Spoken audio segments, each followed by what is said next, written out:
to the faithful. Touchdown, San Francisco! To Dub Nation. Steph Curry downtown again! And to those who bleed orange and black. It is out of here! Good morning. This is Murph and Marcus. Brian Murphy and Marcus the Waterboy Boucher. Streaming live at twitch.tv/the sports leader.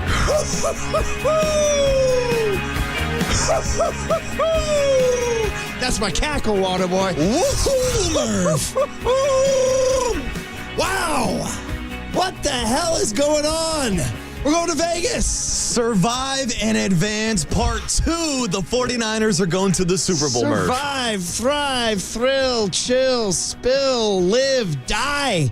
We died. Oh, Murph. Died 6 deaths yesterday, We buddy. saw the resurrection of Brock Purdy and Kyle Shanahan yesterday in the second half. Unbelievable. How's everybody doing out there? How y'all doing out there? 2 hands on the steering wheel? My God. The NFL. Who writes the script for the NFL, brother? Oh. How was that table read for the NFL script going into that thing yesterday? So in scene 3, you fall behind 24-7 at halftime and get mauled all over your home stadium by a big, gigantic Detroit Lion offensive line that looks like they're ready to put you in the trash bin. And then maybe the greatest thing that's ever happened in 49er playoff history, halftime. Right? Halftime. The Just big old stop the halftime momentum, right? speech, the erasure of a 17-point lead in 8 minutes in the third quarter. Murph, the only negative this morning is that Brock Purdy and Kyle Shanahan completed the comeback in the third quarter, so we still can't give them credit for a fourth quarter comeback. You know, it's funny you say locker room speech. By all evidence, nobody gave one. It was very workmanlike. I've read all the reviews. They said they're very workmanlike, doing their thing. Warner spoke briefly. Kyle drew out some plays. And then Bosa said, guys, do your job. It's simple.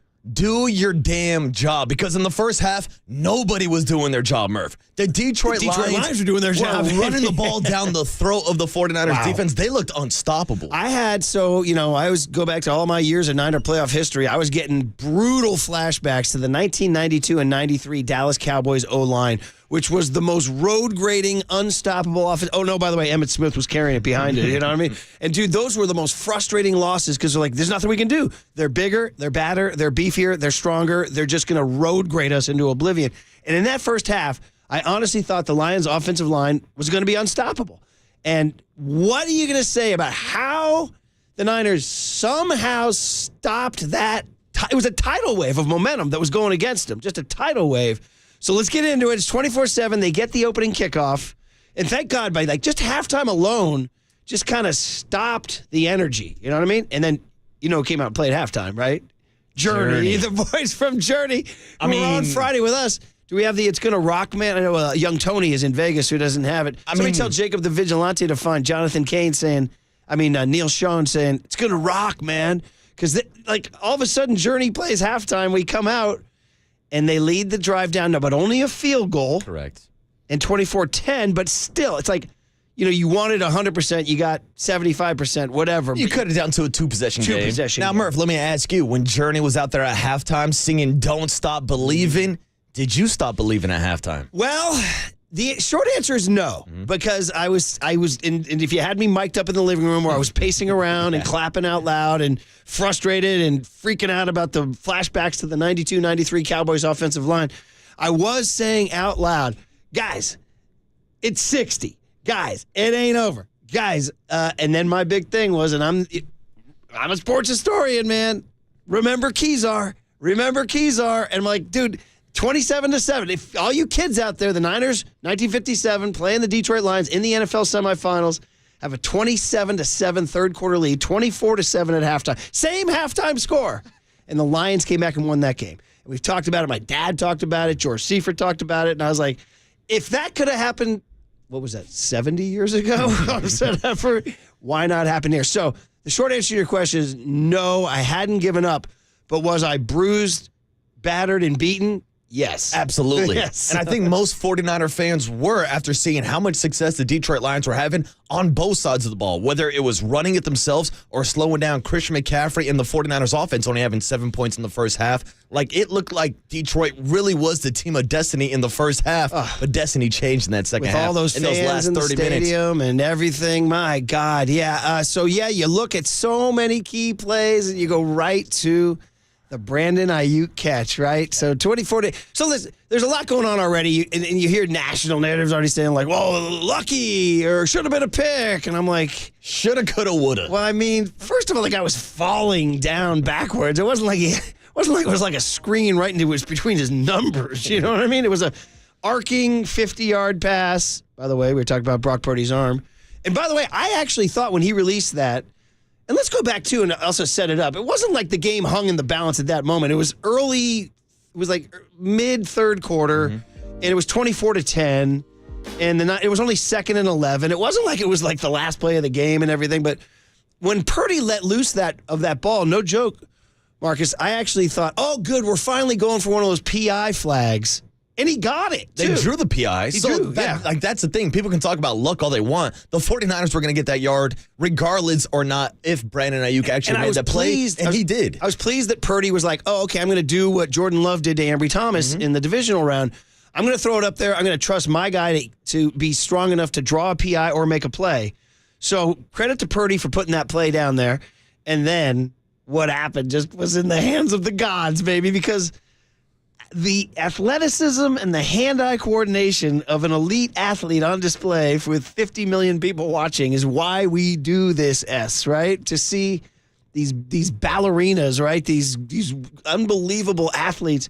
He's hurtling his body through space after having run how many yards? I don't know, 50 or whatever. It was a 51-yard play, yeah. And a ball is bouncing off an arm, a helmet, and it's oblong ball that's good. And just the presence of mind of Brandon Aiyuk to balance his body, balance his hands, Dude, the focus, the way he was able to, like you said, bring it in, and then, damn, I didn't even think he got touched. I thought he was going to run in for a touchdown, and then two plays later, there he is scoring a touchdown.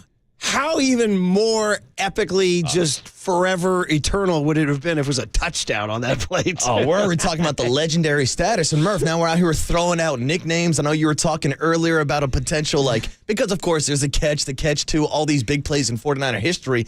This is going to go down as one of the biggest plays, definitely at Levi Stadium history. I heard two that I thought were really good. One I think you'll like better than the other. Lay it on. We'll go with the one you might like, the fluke to Aiyuk. Okay. How's that? The fluke to Aiyuk, pretty good. But then this one might hit a little too close. Raider fans, cover your ears. The emasculate reception. Yeah, that one's a little too close for me, Murph. Get it? That one's a little too close for me. Face mask, buddy. It's only been 50 years. Yeah, only a few years. See, me, myself, I was referring it to as the Detroit dome shot because it went off the head of a Detroit defender. Or the Detroit deflection. We can go there, too. I mean, I'm sure there's going to be 1,000 nicknames on the Golden State Lumber Building Material text line today. The fluke to Aiyuk could be the leading candidate, but my God. So now at that point, though, by the way, they stymied a couple of times, and now you have 3rd and goal. And Aiyuk has to make maybe the most underrated throw of the day is that touchdown pass to Aiyuk we split a couple defenders. Through traffic. We always talk about, Aiyuk's, Purdy, what are Purdy's best throws? That one was up there because he doesn't convert that. It's 4th and goal, and the Niners have a decision.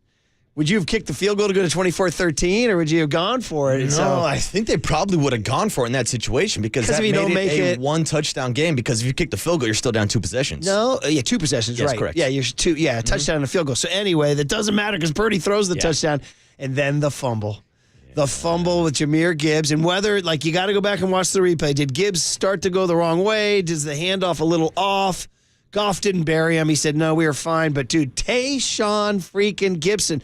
And this is what you needed, right? Somebody to penetrate the line of scrimmage and punch the ball out. Eric Armstead, Johnny on the spot. And at that point in time, even though it was 24-17 Lions, after the touchdown, the fluke to Aiyuk, touchdown, fumble, that is the point where I think it was like, this S is going down. We're going to win this game. Yeah. We're going to win this game. I'll even say I'll go back a few steps before that in the Dan Campbell 4th and 2 situation where Reynolds dropped it also. I'm sure we're going to dive into all that stuff, but that's what it felt like all the momentum was shifting. Everybody's calling that a drop on Reynolds. It was not the easiest catch in the world. The drop on Reynolds was the one.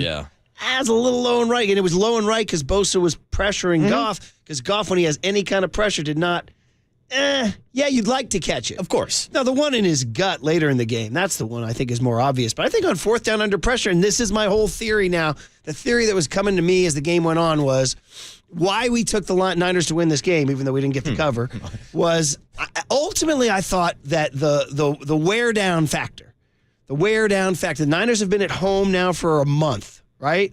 They've been chilling, and they had a week off. And the Lions, while they were at home for 2 weeks, had to play an extra game. And I just thought, that stuff sometimes shows up in the second half, man. Legs get a little more tired, and the Niners should have more battery on their iPhone and their legs. You know what I mean? When you're checking your battery, and you're like, dude, I'm down to 6%. And Bosa's like, no, dude, I'm at 54%. So I feel like and that little plays like that, where you just don't have that extra inch, where you just don't throw that pass just where it is, and where the O-line just doesn't hold its block that much longer. That was my theory, that at home, rested, Lions on the road, outdoors, finally started to fade. Why their O-line didn't dominate as much in the second half. Well, I was going to say, we saw that on both sides of the ball, with the Detroit defense trying to chase down Playground Purdy as he scrambled for over 50 yards in the second half. But go and look at the rushing numbers in the first half for the Detroit Lions, where they had 21 carries for 148 yards and 3 touchdowns. In the second half, Murph, they ran the ball only 8 times for 34 yards. Yeah. Like the 49ers completely changed the script with their second half adjustments. And it started, I think, the very first carry of the second half got stoned right at the line of scrimmage. And some of that is Chase Young, I saw, had a noticeably better second half. Oh, not even close. All that, and yet we got this long with that. We got it before we get out. And it's unbelievable. Yes, everybody, it happened. The 49ers won 34-31. Incredible win. 27-0 run in the second half. It is statistically the largest halftime comeback in conference championship history. 2 games where the Patriots and the Bengals came back from 18-point deficits, but that was in the first half. No team's come back from a bigger halftime deficit in conference championship history than that, what you saw yesterday. But we got to say, before we duck out, the 4th and 2, 24-10, 4th and 2 on the 30-yard line. If you're Dan Campbell, what was your first guess at the time? Just take me to Waterboy at the moment. So in the moment, I was like, all right, this is the chance where we're going to see Dan Campbell. Because I felt like he was kind of containing himself in the first half, took the field goal right before halftime when he had a chance for on 4th and 2 to maybe punch it in and really put the 49ers away. So I'm like, all right, Dan Campbell's not going to be conservative the entire game. Then they get to this 4th and 2 situation. And with all the success that the Detroit Lions have had running the ball, I'm like, all right, he's going to line it up, give it to David Montgomery, and they're going to try to pick up 2 yards. But no, Jared Goff then drops back. And instantly in the moment, it's like, why are they even passing the ball here on 4th down? Then it's incomplete. That, to me, changed the momentum of the entire game. That was it right there. That was the play that will live forever. And by the way, if you're a Lions fan, I get it. They were 17 of 20 on 4th and 3 or less in opponent's territory this year. I get that. But I'm also getting this. Tim Flannery, that's right, I said it. Tim frickin' Flannery told us many times in Scottsdale, how do you coach third base? Everything you know is right there on the scoreboard. What's the inning? What's the score? What's the count? How many outs? And everything Dan Campbell needed to know was right there on the scoreboard. What's the game? NFC Championship. Where am I? On the road. Mm-hmm. What's the score? 24-10. If I kick this field goal, what's the score? 27-10. What's 2 possessions for 3 possessions? What's the risk reward here? And I was first guessing, saying, bro, I get it. I get you are who you are, but you got a brain in your head, brother. This is the same guy who went for 2 in Dallas when he was pushed back to the 7-yard line, right? And kept going for it. So there's balls, and then there's balls that shouldn't be balls. Does that sound a little too gross? That does sound a little weird. You phrased that one pretty weird, Murph. But I get what you're saying, because Dan Campbell decided to gamble, goes 0 for 2 with his 4th down conversions, and next thing you know, it's the 4th quarter, and he's down double digits.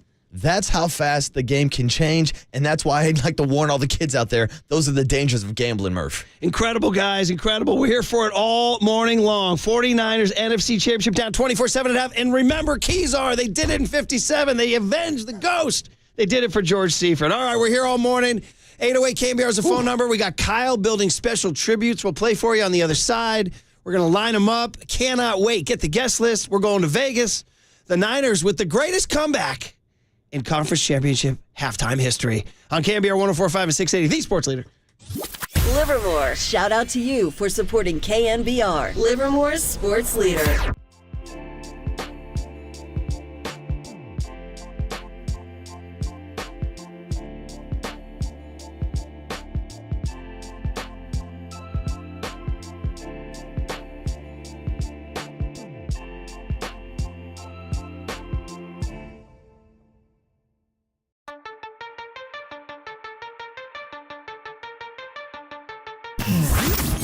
Here's what's trending now on KNBR.com. Brock Purdy led the 49ers on a 17-point comeback victory over the Detroit Lions yesterday in the NFC Championship game, and then stopped by Postgame with Tim Ryan and Greg Papa to talk all about it. To hear that podcast and more, check out what's trending now on KNBR.com and the all-new KNBR app.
And now, time for the Protect Your Assets with David Hollander Business and Technology Report.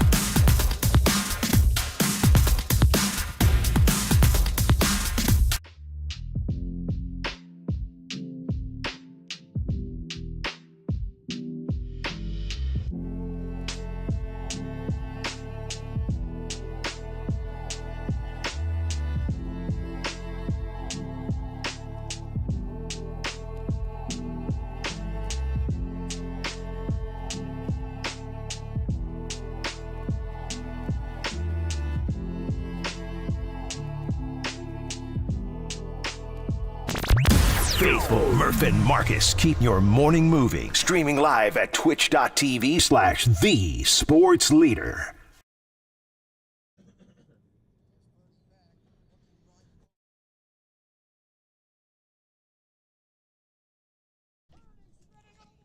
Nice kid.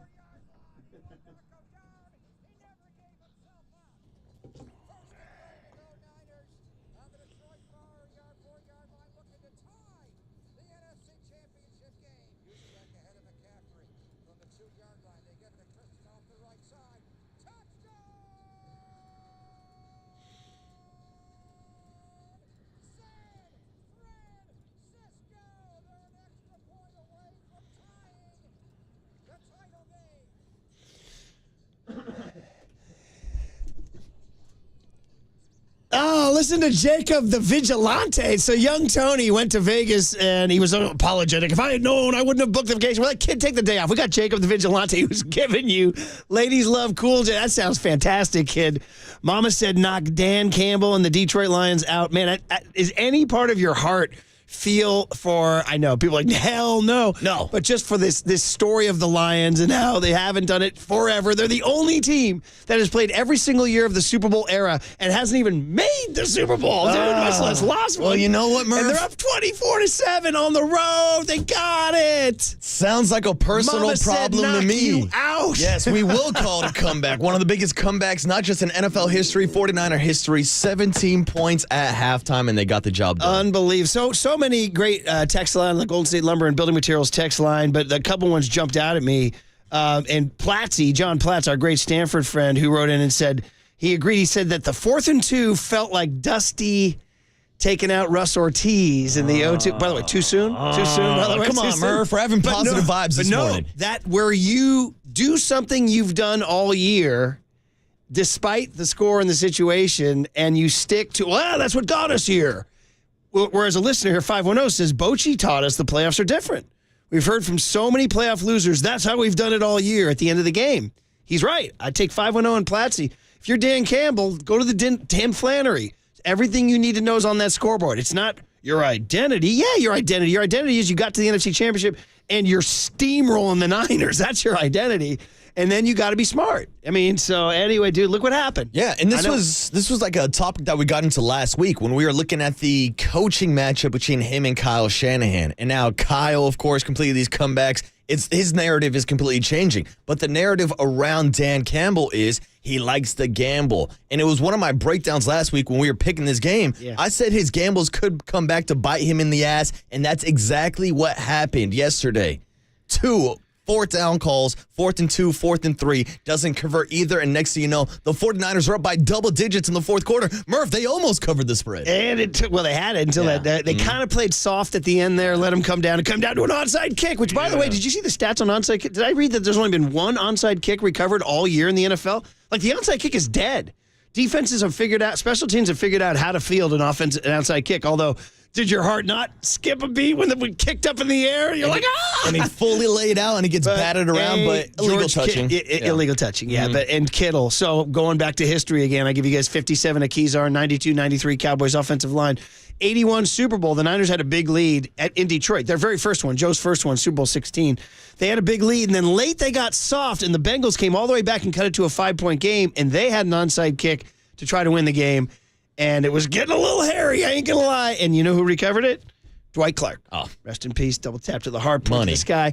So I said, who's going to be my Dwight? And it was George Kittle. There's George. But then again, it was illegal touching, Yeah, too. So anyway. whatever. So listen, Jacob the Vigilante is on the board today for young Tony. So he's just getting to know the board and knowing that this ain't official till you call it in. That's it. We're still waiting for the final report. So Murph. Jacob, I'm an old high school prep writer. And I was like, guys, we sit here to do these radio shows, but the score's not official till it gets called in. Do you guys work the desk at the Santa Rosa Press Tower? Take the call.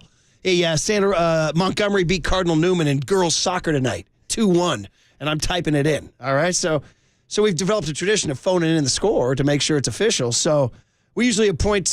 We've appointed Steve Wilkes, who was not looking too good in the first half. Steve Wilkes. I was trying to get on the phone with Steve Wilkes at halftime and say, bust out the 5-man defense. I kept thinking of your 5-man line. Like, come on. They had to make some adjustments. Wow, did they get punched in the face? Oh, my God. Oh, my God. I got punched in the face. The Detroit Lions were out here biting kneecaps in the first half.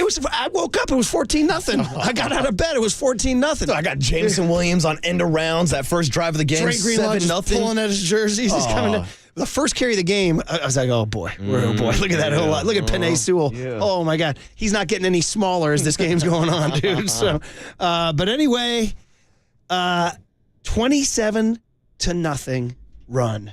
Goes field goal, touchdown, fumble recovery, touchdown, field goal, touchdown. Brock Purdy does it. And then Steve Wilkes grabs the cell phone, calls Roger Goodell. Goodell looks at it and says, what? He said the script had the Lions going in. He says, why don't you tear up the script, you overpaid mannequin? San Francisco 49ers 34, Detroit Lions 31.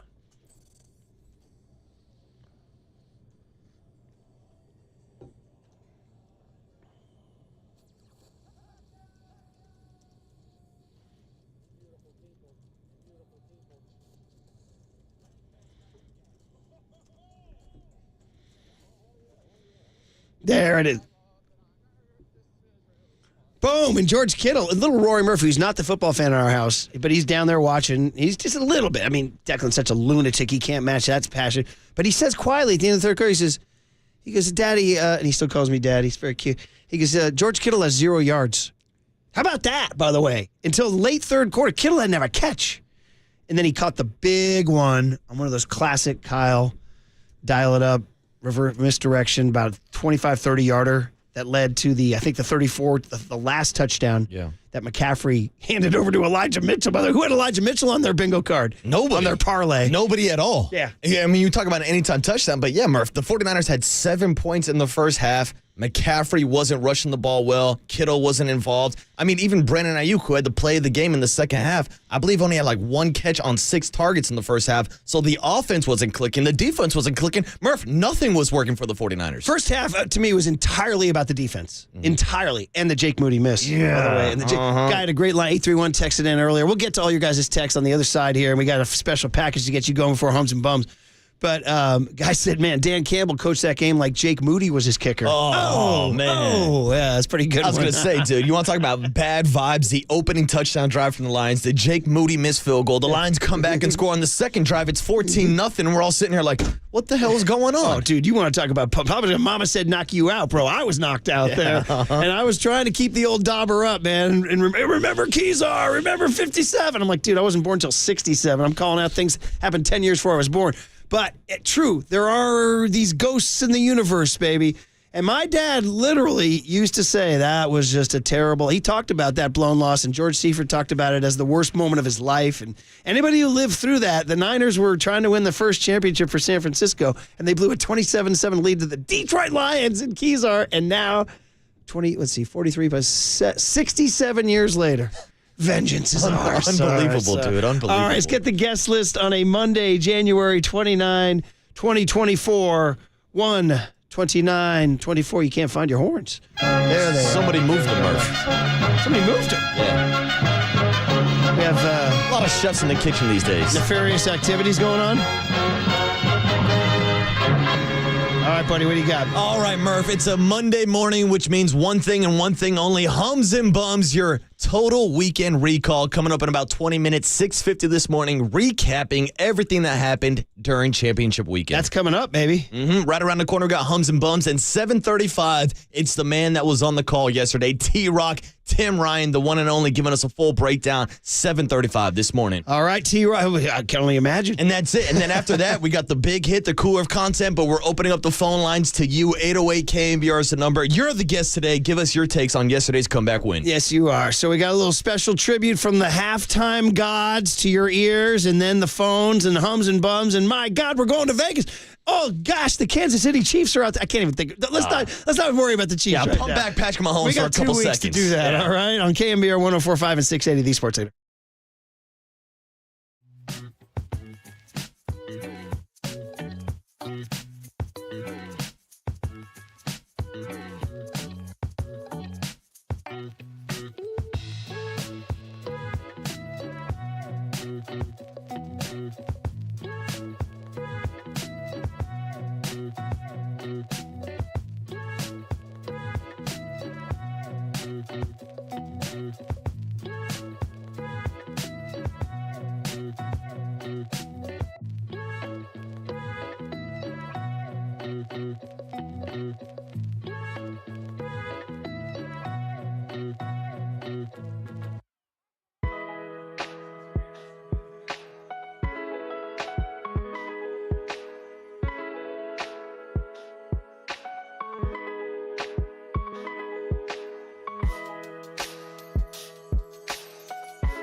And Marcus keep rolling on the Sports Leader and streaming live on YouTube at KNBR 1045.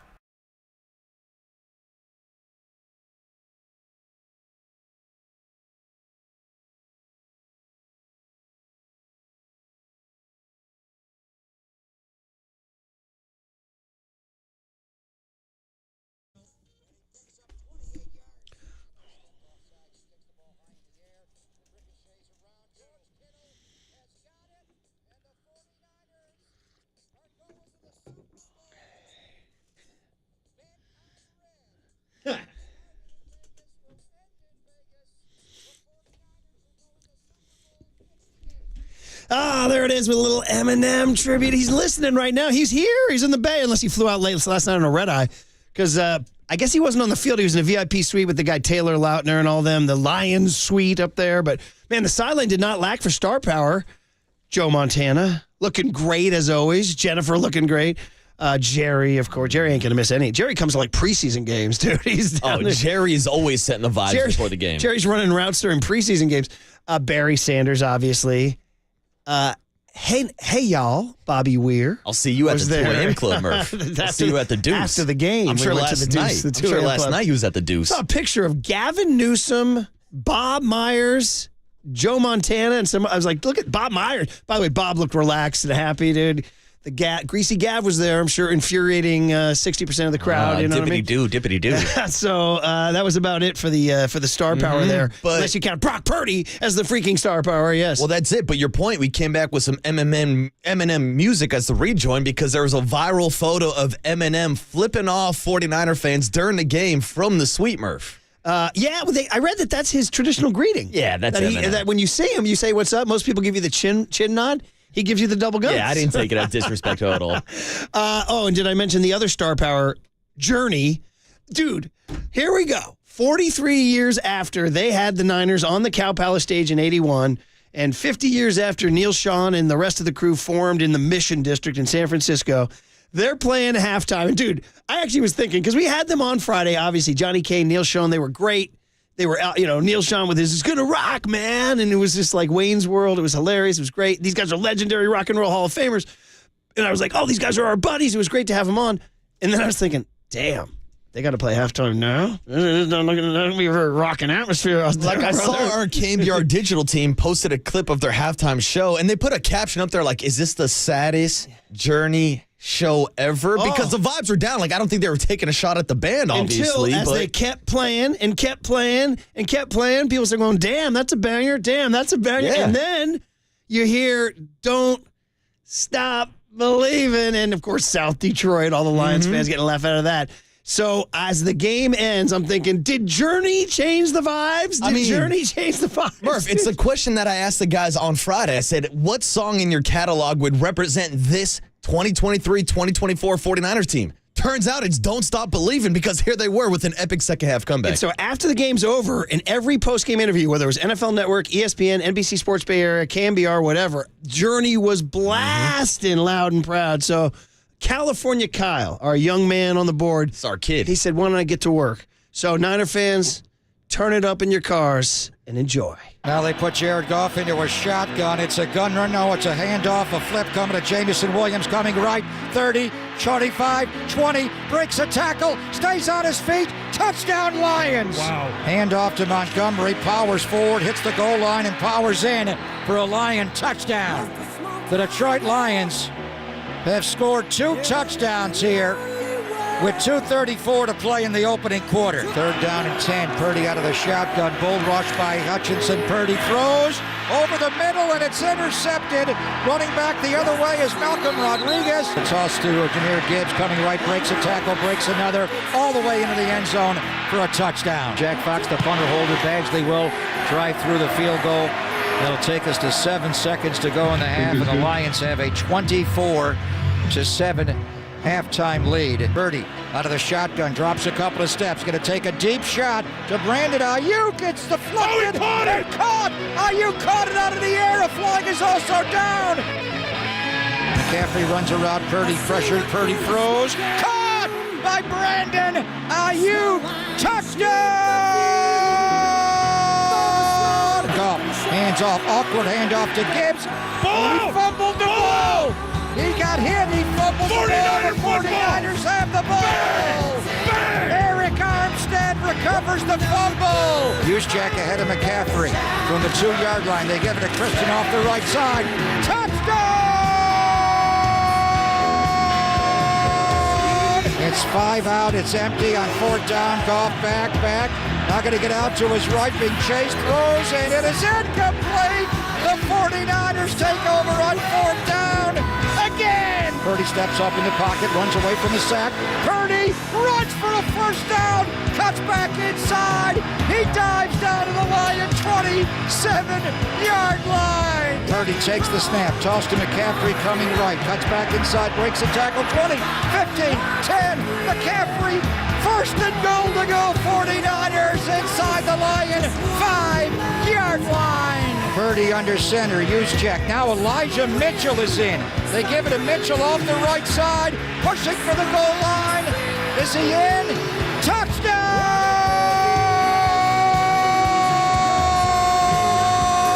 San Francisco! stepped off sides. He kicks the ball high in the air. It ricochets around. George Kittle has got it. And the 49ers are going to the Super Bowl. Bet on red. What started in Vegas will end in Vegas. The 49ers are going to Super Bowl 58. Had us in the first half, not gonna lie. But, hey, here we are now. Let's go, Faithful. We're back, baby! Woo! Oh, man. California Kyle. Dude. Sending goosebumps all over Northern California, baby. Nice job, kid. There's a point in that montage where you're bumming out. You're like, why am I listening to all these Lions touchdowns? And then here they come. And then the Armstead fumble recovery right when Neil Schoen is going into his guitar. I was going to say, right when the riff starts, and that's when the momentum changes, and that's when you got Tim Ryan. Bang, bang, ball out, ball out. Ryan's call on that fumble is awesome. I hadn't heard it, man. That is fantastic. Well done. Yeah, give young California Kyle all the love on that one, man. All right, buddy. All right, let's squeeze in a couple calls for Hums and Bums, man. We'll start with Tom and San Mateo. First caller of the day after the biggest comeback in conference championship halftime history. Tom, good morning, man. How are you? What's up, Tom? Murphy, Waterboy, good morning. I survived another one. Oh, my God. You know, it's funny. I had a massive stroke about 6 weeks ago. So, like, last game, my wife's got the blood pressure, and I got this heart issue. My wife's got the blood pressure thing on my arm, and it's, like, going over 140. Her heart rate's about 110. She goes, oh, my God. Yesterday, she goes, you need to get the blood pressure thing on. I go, no. I go, why? She goes, in case I have to call 911. I said, there is no 911 today. No 911. Oh, my God. It's just, like, there's so many things that go on. Like, I've talked to you before, the 49er run defense is just pathetic at times. Yes. But you know what's funny is all year when they have to step up, they do. I don't know. They almost need the sense of urgency to play better. It's incredible, Tom. And listen, hey, we got a ton of calls to get to. We love the blood pressure story. We already had a guy with a near medical emergency and tells his wife not to call 911. Dude, Tom was ready to go down with the ship. I want to appreciate the call. And let's talk about this incredibly unusual storyline that the Niners were one team for the entire regular season. And these last two playoff games, they've been an entirely different team. They didn't have a single comeback the entire season, and now all of a sudden they're the freaking cardiac kids. That was the number one criticism about the 49ers coming into the postseason. They haven't had the comeback wins. They can't win close games. Well, now here we are, back-to-back weeks. Kyle Shanahan and Brock Purdy, comeback wins in the fourth quarter, and the 49ers are going to the Super Bowl. Coy is in Fairfield. Coy in Fairfield. Good morning, brother, on this blessed morning. How are you, man? Morning, guys. I'm riding high with the Niners win, but I just have a real wholesome story for you. Saturday, leaving for an award ceremony, and couldn't find my dog's Niner jersey. Searched the entire house, and I said, uh-oh, that's a bad omen. That's not good. Left Saturday, Sunday the awards thing, coming home Sunday, got home. First thing we do is find the Niners jersey, put it on the dog, 27 unanswered points. So I'm just taking full credit for the dog winning the game for us. I need the dog's name, by the way. Hera, H-E-R-A, like the god. Okay, and is the jersey have a number, or is it just a generic jersey, or is it an actual player? It's just a generic San Francisco Niners kid shirt, size 7. And what kind of dog is it? What kind of dog is Hera? Blackmouth cur, like Old Yeller. Incredible. Go, Hera, go. Go throw Hera, go give Hera a biscuit for us. All right, buddy? I gave her the biggest bone I could find. It was Hera all along. Wholesome dog stories from Coy. And then Henry in San Francisco was at the game. Henry, good morning. You were there, brother. Good morning. Hey, guys. Murph and Marcus, good morning. Thanks for having me. First-time caller, but lifelong listener. I was born and raised in the city. And, nice. Man, I got to tell you, I took my kid to the game, and I was his same age when we won the last Super Bowl in 94-95. And we were lower bowl, the pandemonium in the stands, but we never got scared. And I got to tell you, across the aisle, Barry Bonds was sitting there, the GOAT, and, yes, and he. By the way, he still looks like he'd go out there and bat 300, but he. At one point he was nodding his head to some music off the side, and the whole time he was just saying, I saw him mouth to himself, he's like, we'll be good. So, it does, you keep the faith. I mean, that's all there is right there. Dude, how old's your kid? He's 9.5 right now. Oh, he'll remember it then. He'll remember it. That's fantastic. He'll definitely remember. We didn't leave our seats the entire time. It was great. You had bonds, and you had faith, and you had your kid. That's perfect, Henry. Thanks for the call, man. Appreciate it. All right, guys. Hey, listen. So we do Hums and Bums, and it's going to be obviously heavy on the Niners and Lions, and then we'll get back to you guys. And then, of course, every hour we'll play Kyle's masterpiece there. Don't Stop Believing. Journey changes the vibes. Brock Purdy turning into some sort of mythical creature. Brock Purdy! In the second half, 13 of 16 for 174, a touchdown, 4 rushes for 49 yards. Playground Purdy. Playground Purdy and Dan Campbell. So Declan has his best buddy Henry over. Henry's a big Niner fan. He's the only kid we allow in because he gets it. And when Dan Campbell went for it on 4th and 2, we got a 16-year-old kid, high school sophomore baseball pitcher going, "Don't give us life! Don't give us life!" And I was like, "Henry, you're on it, buddy. You're on it." He goes, "Don't give us life." And they did. So we'll get into all that next. Don't give us life on KNBR 104.5 and 680, the Sports Leader.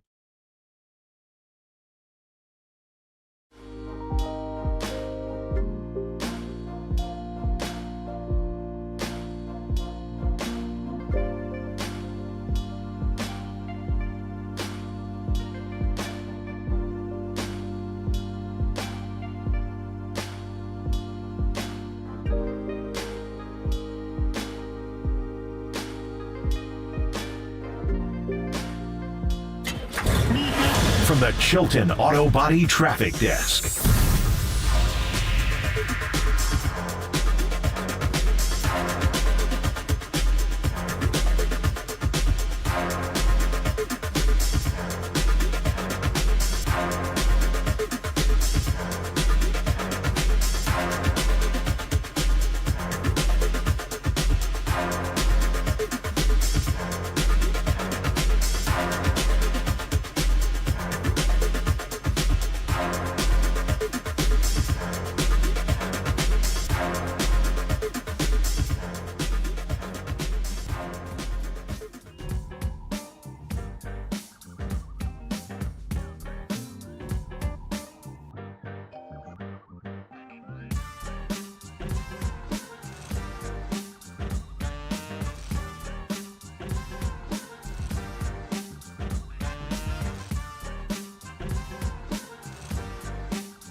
It's time for KNBR's Opening Bell Report. Sponsored by Protect Your Assets with David Hollander. Concerned inflation will ruin your dream retirement? Learn more. Listen to David's show every Saturday morning or call 1-866-PROTECT.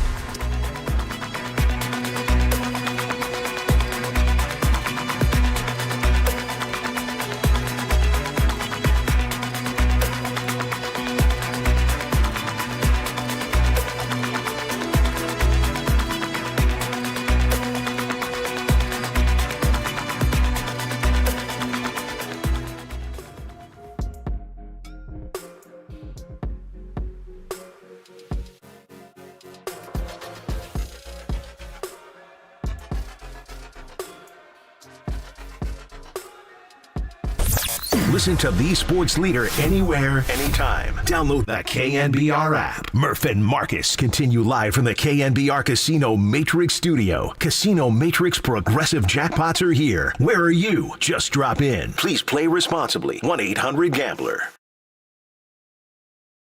Listen to this with Jacob the Vigilante, and we're getting new rejoins. I kind of like it. He's going LL Cool J. He's going Eminem now. Queen, feeling good, sounding good.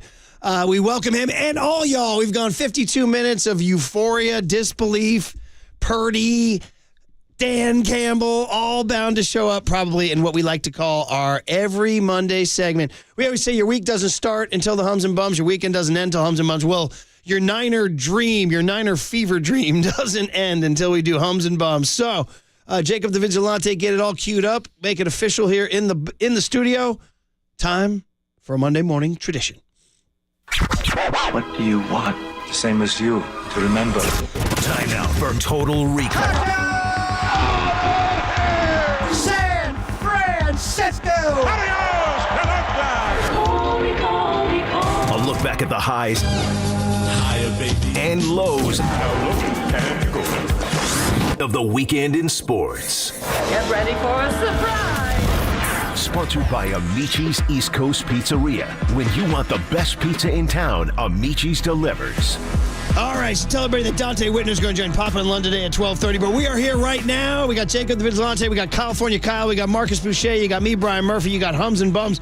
Marcus, you drew the straw this week. We rotate every week. You got Hum Babies. You're going to start with... Are you going to start with LeBron James and the Lakers? I was going to say, there weren't too many headlines this weekend for Hum Baby, so it was kind of like pulling teeth. No, I'm joking. You guys obviously know where I'm going because I have the honor of naming the Hum Babies this morning after the 49ers' epic comeback win over the Detroit Lions to send them to the Super Bowl. So you know who I'm starting with?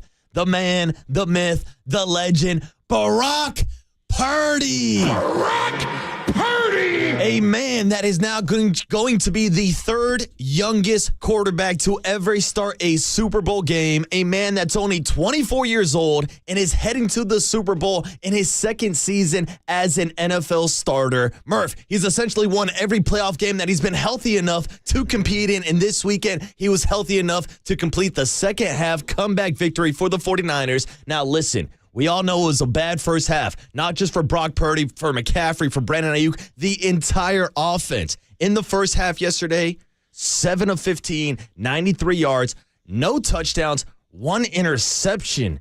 John Feliciano being pressured up the middle, throws in a triple coverage, and it was not looking like it was going to be a Hum Baby day for Brock Purdy. But then the second half, everything changed. When Brock Purdy started utilizing his legs, started taking shots downfield, and in the second half alone, 13 of 16 for 174 yards. Of course, the touchdown to Brandon Aiyuk and the 49 rushing yards.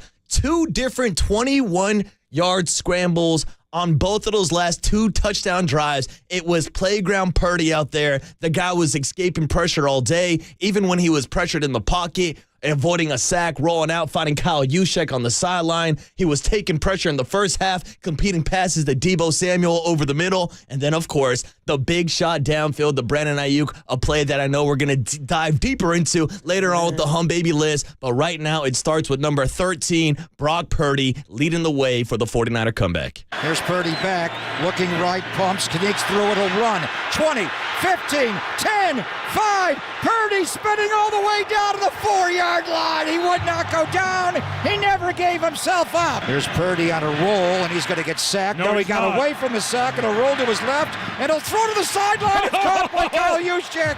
An unbelievable play by Brock Purdy. They have each back to the side. Debo to his left, McCaffrey to his right. Jennings goes in motion. They both go out.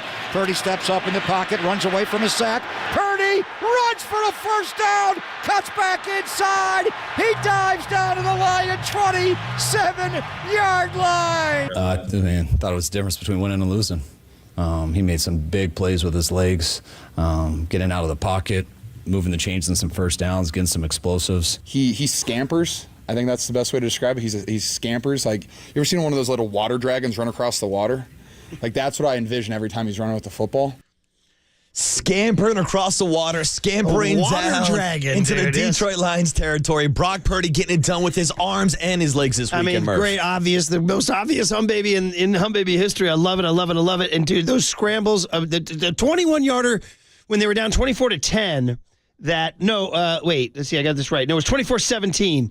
When he scrambled 21 yards, he ran into Debo at the 5-yard line. Otherwise, he might have scored. Debo said that after the game. He said if I didn't bump into Brock, he would have gotten to the end zone. And then the 3rd and 4-1 with 4 minutes and 49 seconds left. And I'm going to tell you this, and this is not blasphemy. I'm telling you guys this. I've already hit you guys with Keysar. I've hit you guys with the 92 Cowboys. Dude, when he scrambles, he honestly looks like 16. He does. Garcia was different. Garcia and Young were like, more sort of manic and like frantic, like athletic. Kaepernick was just like a guy running the 400 meters. Like he looked like he should be in the Olympics. Kaepernick would just run like a gazelle. But these two guys, they glide. Now, the only difference is Joe had skinny legs and Brock is quadzilla. That's the only difference. But, dude, there's a glide to them. So shout out Brock. Shout out the legs. Shout out Hum Baby. Shout out the 51-yard emasculate reception, fluke to Aiyuk. The touchdown pass that you talked about to Aiyuk in the corner where he was double covered on 3rd and goal now. That would have been trouble if he didn't convert that. Listen, down 7 in the pouring rain to Green Bay with 6 minutes to go. Check. Down 17 at halftime with the pressure crumbling and the team crumbling. Check. As you said, 4-0 in any game he's started in the playoffs where he's healthy enough.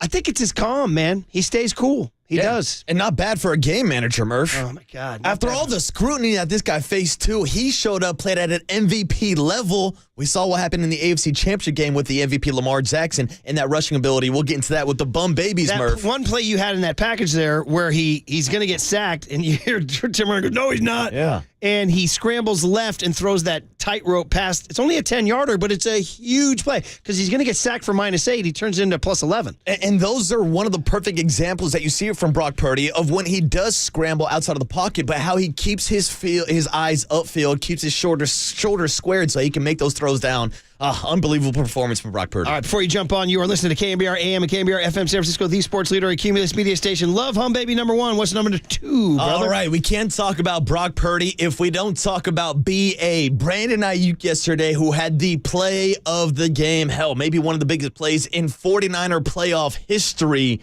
You heard it earlier, the Aiyuk fluke, the emasculate reception, the Detroit deflection, the Detroit dome shot, whatever the hell you want to call it a catch for Brandon Aiyuk. 51 yards down to the 2 or 3 yard line. He then eventually punches it in. Murph, I was calling for a big day for B.A. all week long. He came through when it mattered most. Brock Purdy finding his guy, number 11, for the biggest play of the game and a huge touchdown. Brandon Aiyuk, Hum Baby number 2. Purdy out of the shotgun, drops a couple of steps, going to take a deep shot to Brandon Aiyuk. It's deflected. Oh, he caught it!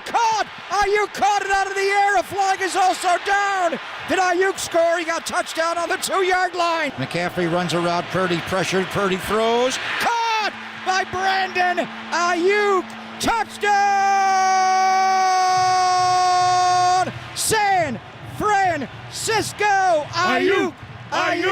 Aiyuk is on fire! Yeah, I was one of the coolest catches I've ever seen. Huge spark. No, that's what B.A. does, man. He made a play when it counted. Before the game, a ladybug landed on my shoe. And y'all know what that means. So that's all I can say, because other than that, I don't know. Just great luck. God was with us today. Great win. Bang, bang, Niner game. It's crazy. Hey, sometimes it's better to be lucky than to be good. And with the lucky ladybug landing on the shoe, Brandon Aiyuk had luck on his side. So, where are you with ladybugs? Do you believe ladybugs are good luck? I've heard this superstition before, and that's why you always let a ladybug land on you and you never brush it off, Murph. Jacob the Vigilante says yes, he's pro ladybug, good luck. Do we need to mount ladybug more? Because there was a Rodney Dangerfield movie about coaching youth soccer called Ladybugs. You guys remember that one? No, I don't. Oh, no, Rodney. Yeah, Rodney has a Saturday morning girls soccer coach, Ladybugs. We got Brandon Aiyuk's ladybug. I'm kind of out of ladybugs, so we should probably move on. I don't got too much ladybug knowledge. Brandon Aiyuk, the ladybug that lives in great 49er lore. Yes. Right. Be a hum baby number 2. And Murph, there might be a common theme here with my hum babies this morning. Because I could have gone in a few different directions. I could have maybe wandered over to the AFC Championship game. But no, we're the 49er flagship radio station. So I'm not just giving you one hum baby. I'm not giving you 2 hum babies. I'm giving you 3 49er hum babies. But I'm going to go off the script a little bit because we usually talk about the players on the field. No. Today, Kyle Shanahan is a hum baby. Because we talked about all the disrespect for Brock Purdy. Trust me, there's been plenty of disrespect for Kyle Shanahan, too. We've been talking about the 0 for 39 stat about Kyle Shanahan being down 8 points in his career. I saw people throwing out stats yesterday. Oh, Kyle Shanahan is 2-29 when the 49ers go down 14 points. And all the constant criticism about how he can't complete a comeback, how he can't win a close game. Well, guess what? Kyle Shanahan has now completed not 1, but 2 comeback victories back-to-back weeks. Last week against the Green Bay Packers. This week in the NFC Championship against the Detroit Lions. Completely out-coached Dan Campbell in the second half of the game. Improves his playoff record to 8-3 overall. And he's going back to the Super Bowl. And that, my friends, is why Kyle Shanahan is hum baby number 3. We'll see if they just snap it. McQuaid, the former Ram, the long snapper to Jack Fox, the punter holder. Badgley will drive through the field goal. That'll take us to 7 seconds to go in the half, and the Lions have a 24-7 halftime lead. Purdy under center, Juszczyk. Now Elijah Mitchell is in. They give it to Mitchell off the right side, pushing for the goal line. Is he in? Touchdown! Brandon Aiyuk's going to his first Super Bowl. Come on. Christian McCaffrey's going to his first Super Bowl.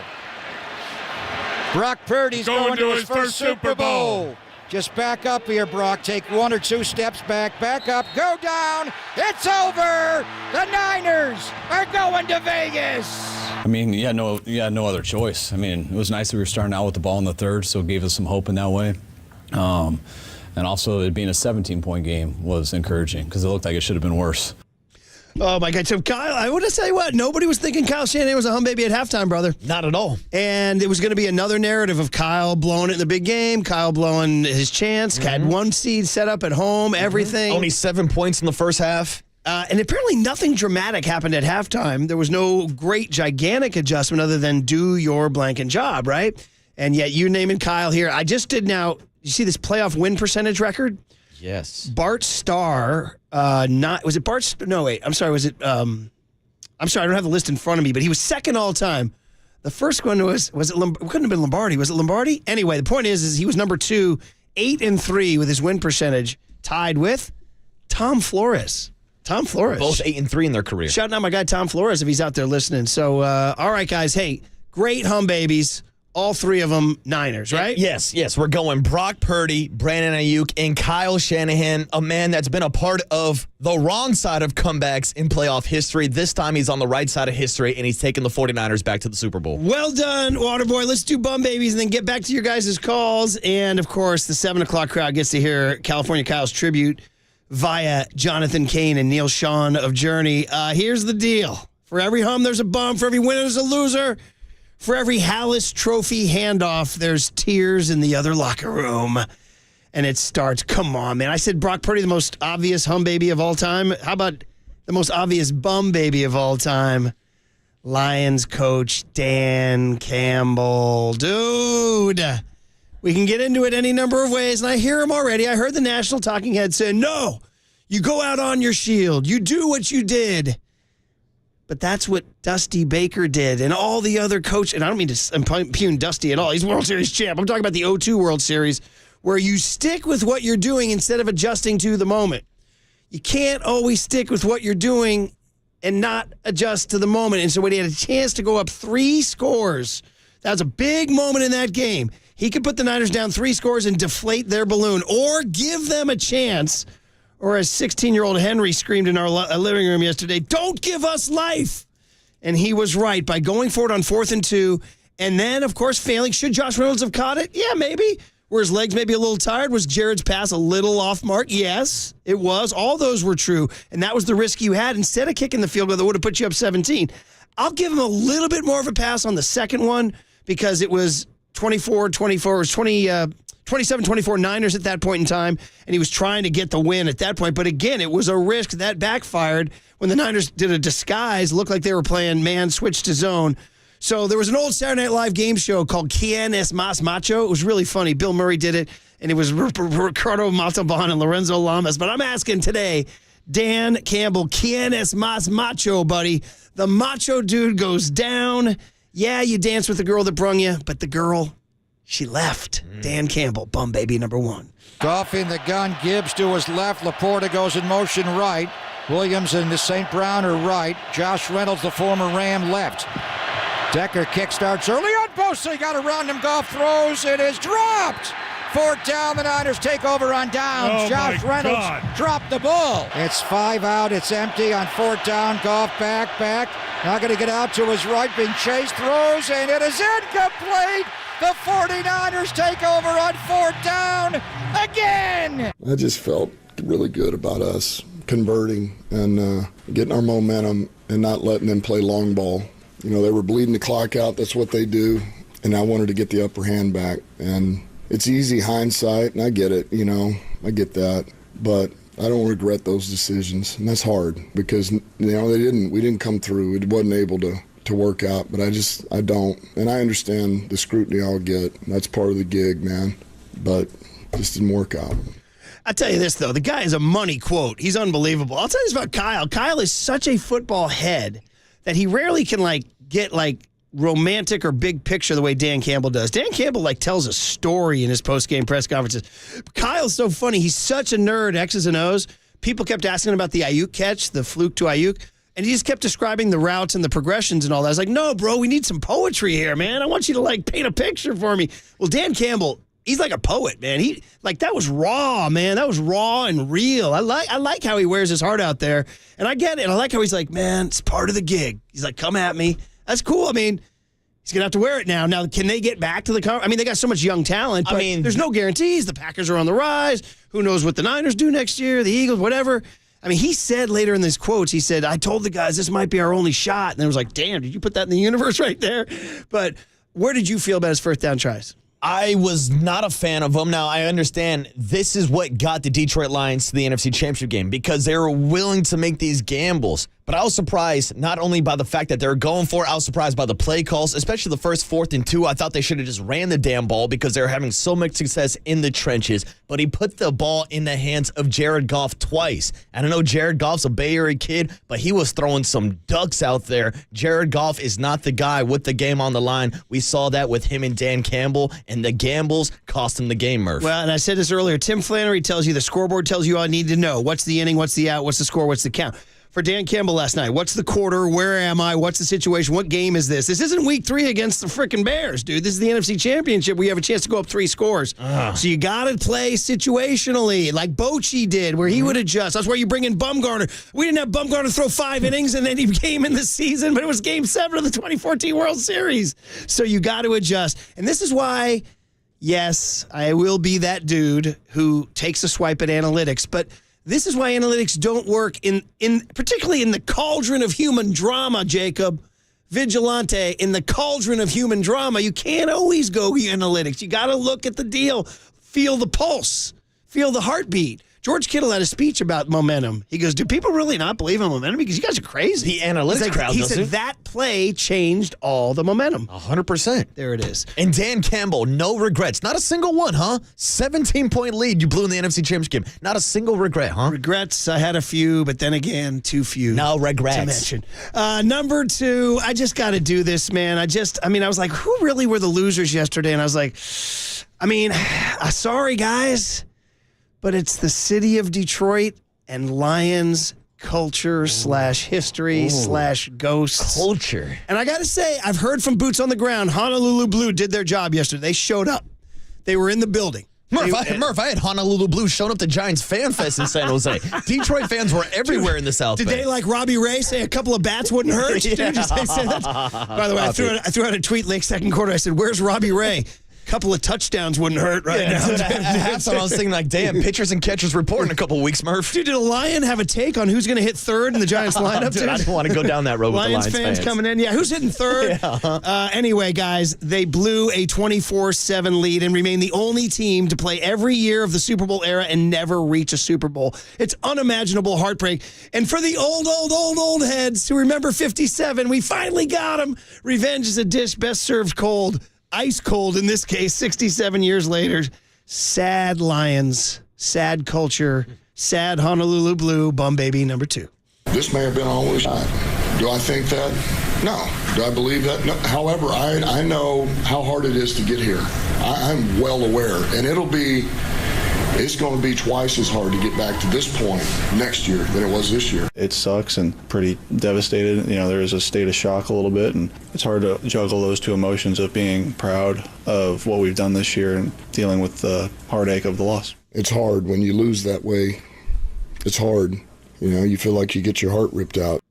I'm telling you, Dan Campbell's a money quote, by the way. They guys are painting a poem. And then Jared Goff in there, of course, who has to wear this one for sure. Hey, let's be on the lookout for sad Detroit Lions TV. You guys saw Ford Field was going crazy, right? Oh, they had the watch party. That place looked like it was sold out. They were going bananas. How was the file out of that? How was filing out of that into winter, by the way? The saddest of Detroit. Walking out into a dirty snowdrift. Yeah, I was going to say, they might have to break out the paper bags and put it back on their faces over that loss. And the only non-Lions Niners bum baby I have to shine a spotlight on, bum baby number 3, playoff Lamar. Not bad for a running back. The playoff stigma grows another year as the expected NFL MVP will never live down throwing into triple coverage in the end zone in the fourth quarter of a close game. He lost to Patrick Mahomes again. He's never won a conference championship. That NFL MVP is going to feel a little hollow because playoff Lamar at home, rested, failed to get the job done. Jackson looking. Jackson, middle. End zone, intercepted, and it's Bush with the pick. Goes down in the end zone. Turnover, Ravens, a huge one. Kansas City takes over. Do you feel like at times maybe you were trying to do too much, or was just the team just trying to battle back? I'm trying to win. I don't think you're doing too much when you're trying to win out there. You thought so? No, I was just asking a question, no, that's all. For sure. No, I don't think so, though. There's a little testiness there. Lamar getting a little chippy. Listen, the AFC's no joke. You just got to get through 15. He's the king of the world, right? The guy, I know Raiders fans don't want to hear it. This guy's in another Super Bowl. This is his fourth Super Bowl before the age of 30. No quarterback's ever done that. Brady did a bunch of his after the age of 35, which is nuts, It's only by the way. his sixth season as a starter. He's been in 4 Super Bowls. Incredible. So there it is, bum baby Lamar. And after that holdout and then signing and then having the great year. The MVP season. This is why, guys, on Friday, the one of the two I got right. The Lions, I had the Niners cover and they didn't. But I said, take Kansas City money line, brother. And once, I think that first touchdown to Kelsey when it was 7-0, I said, I think that might be it. That might be it. I know they came back and tied it, but I was like, once the Chiefs established, bro, we ain't here to blank around. I was like, Ravens are on their heels. And this is the scariest thing. This might be the best Chiefs defense of Patrick Mahomes' career, We're man. going to have to break that down. We'll get into that. Hum babies and bum babies. Oh, listen, the standing ovation from the crowd, Waterboy, from the hum babies and the bum babies. All right, back to you guys on the other side. 808 KNBR is the phone number. Tim Ryan at 735. And California Kyle's special Journey tribute to the Niners next on KNBR 104.5 and 680, the sports leader. Aiyuk, shout out to you for supporting KNBR. Aiyuk Sports Leader.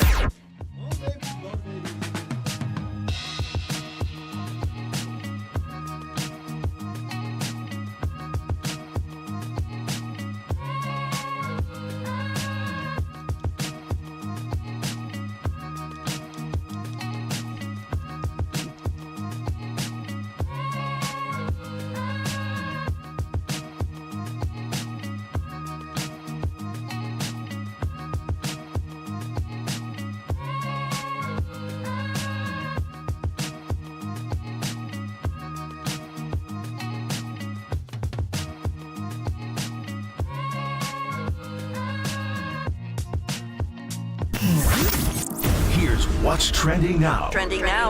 On KNBR.com. The 49ers are going back to the Super Bowl. That's what's trending. Yesterday, they completed a 17-point comeback win over the Detroit Lions. So to get all the best breakdown and highlights from yesterday's comeback win in the NFC Championship game, check out that story and more trending now on KNBR.com and the all-new KNBR app.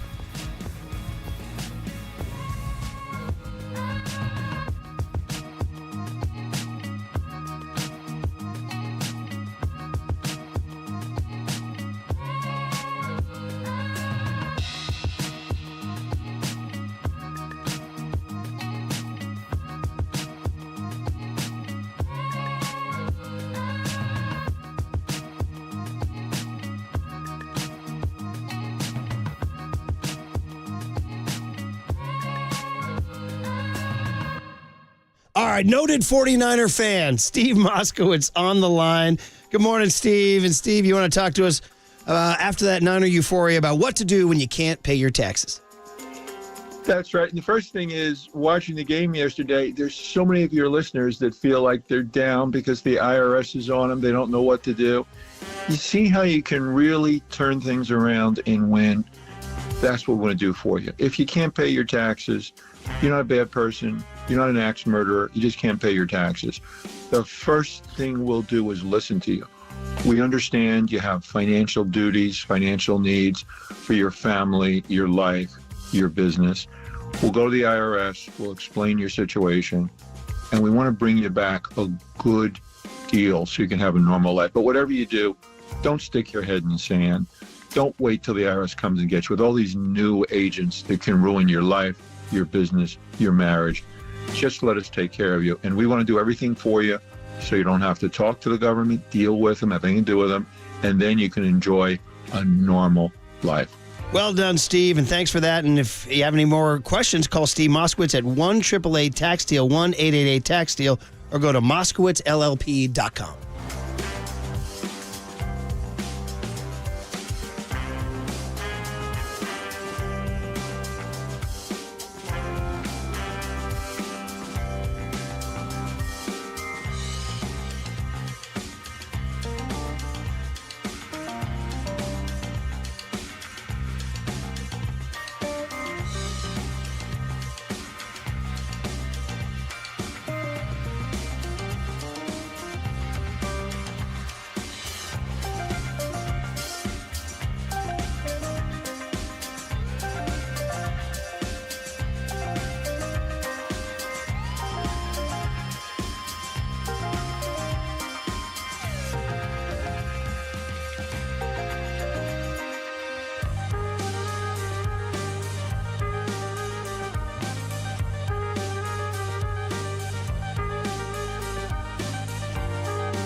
And now, time for the Protect Your Assets with David Hollander Business and Technology Report.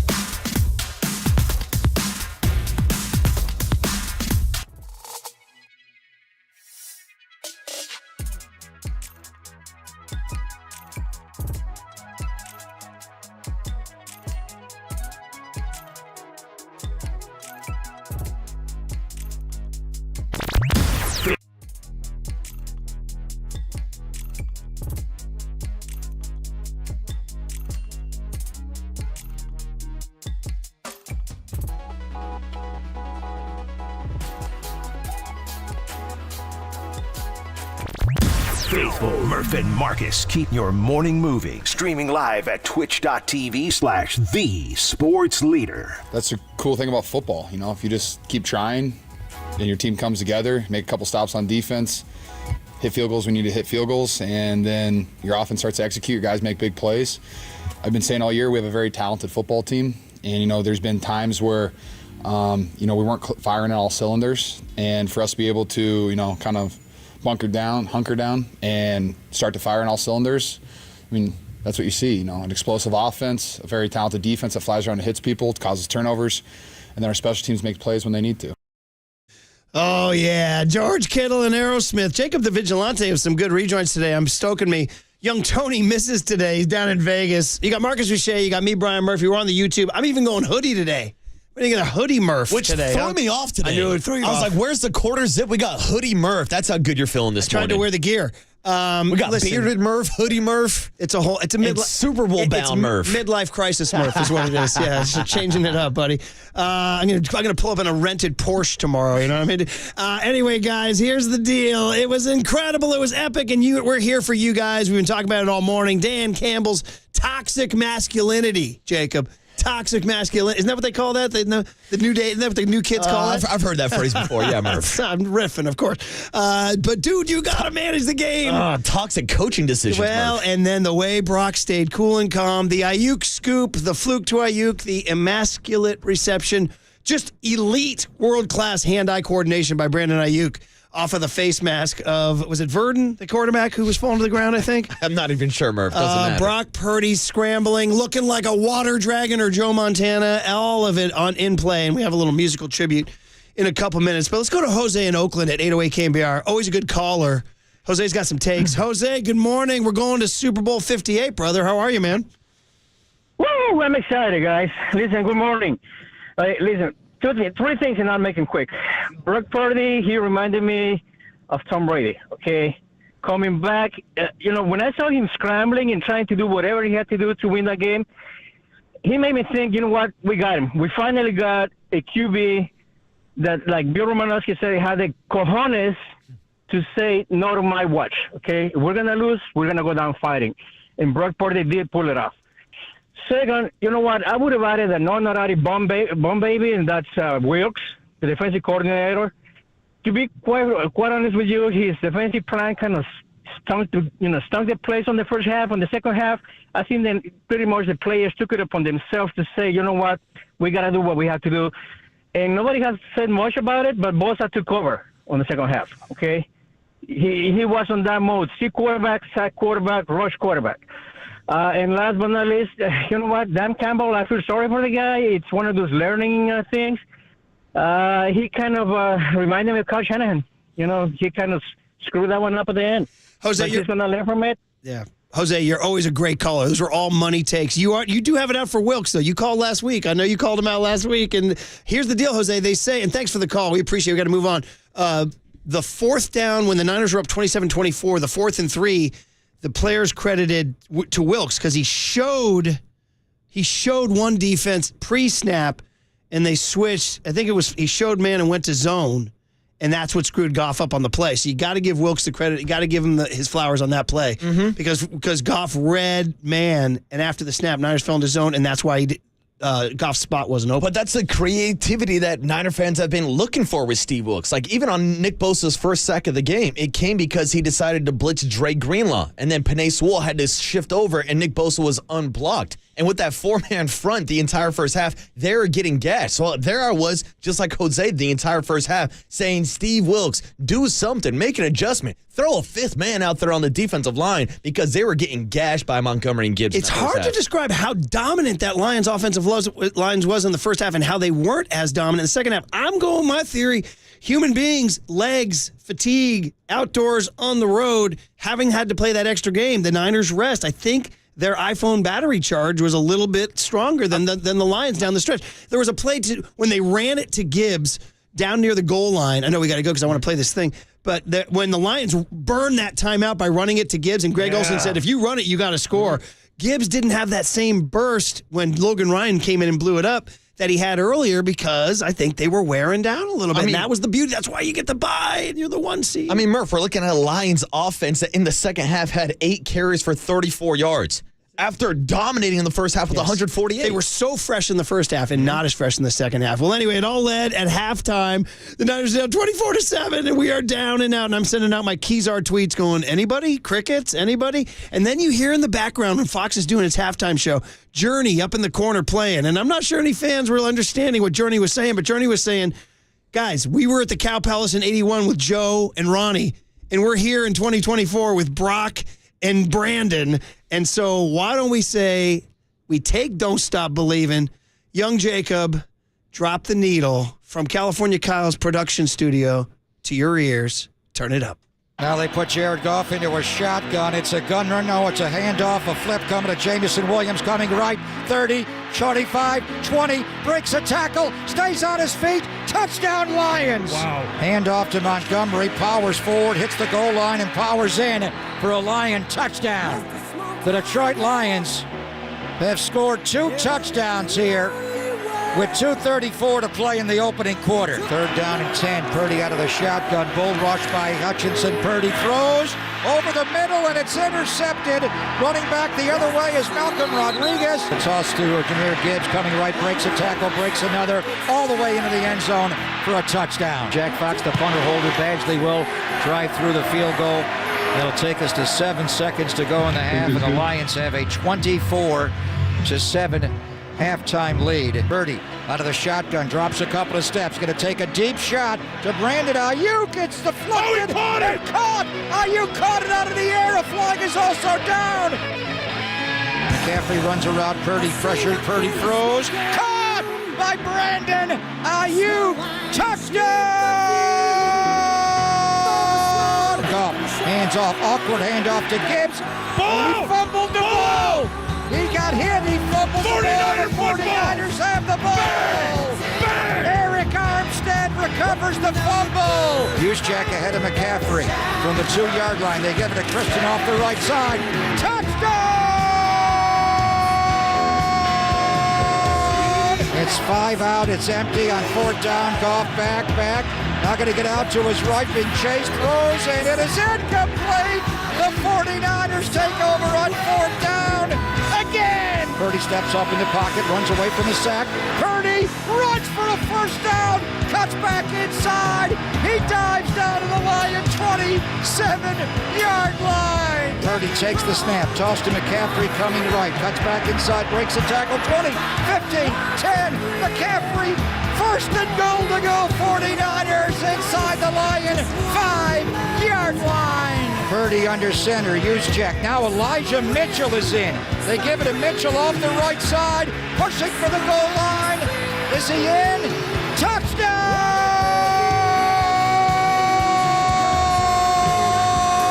San Francisco! Badgley may have stepped offside. He kicks the ball high in the air. It ricochets around. George Kittle has got it. And the 49ers are going to the Super Bowl. Bet on red. What started in Vegas will end in Vegas. The 49ers are going to Super Bowl 58. We don't have to get complicated. Look at Trent Williams, T-Rock. I'm so happy for him. Brandon Aiyuk's going to his first Super Bowl. Come on. Christian McCaffrey's going to his first Super Bowl. Brock Purdy's going to his first Super Bowl. Just back up here, Brock. Take 1 or 2 steps back up, go down. It's over. The Niners are going to Vegas. The NFC Championship trophy for the Super Bowl bound San Francisco 49ers. Joe Montana, take it away. And it means the world. Faithful!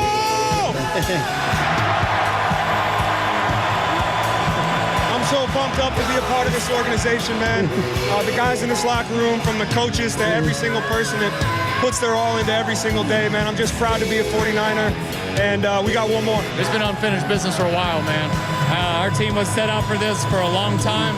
It's been a long year to get to this point, and we got it done today. It was hard at the beginning, but the character we have in our team, the type of guys we have, we can't wait to get to Vegas, man. Had us in the first half, not gonna lie. But, hey, here we are now. Let's go, Faithful. We're back, baby! Oh, California Kyle. The text line, he has people weeping all over Northern California. Way to go, buddy. Bang, bang, Murph. Goosebumps and tears from California Kyle to you. Tim Ryan to bring us the sound, sights, and emotions next on The Sports Leader. Bang!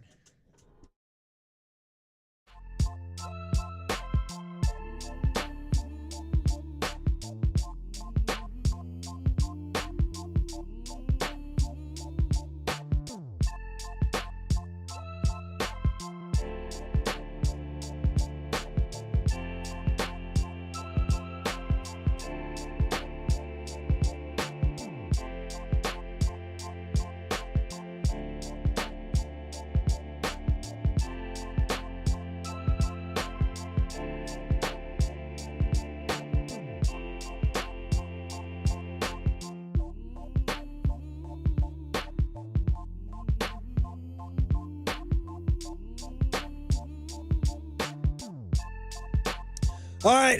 With young Tony not here, we don't have the Daisy Duke sound. I forgot to tell Jacob. Come on, baby. Eat that Daisy. Daisy brand, French onion and ranch dip. Load up for the bowl, guys. I should say the big game. Legal prohibitations.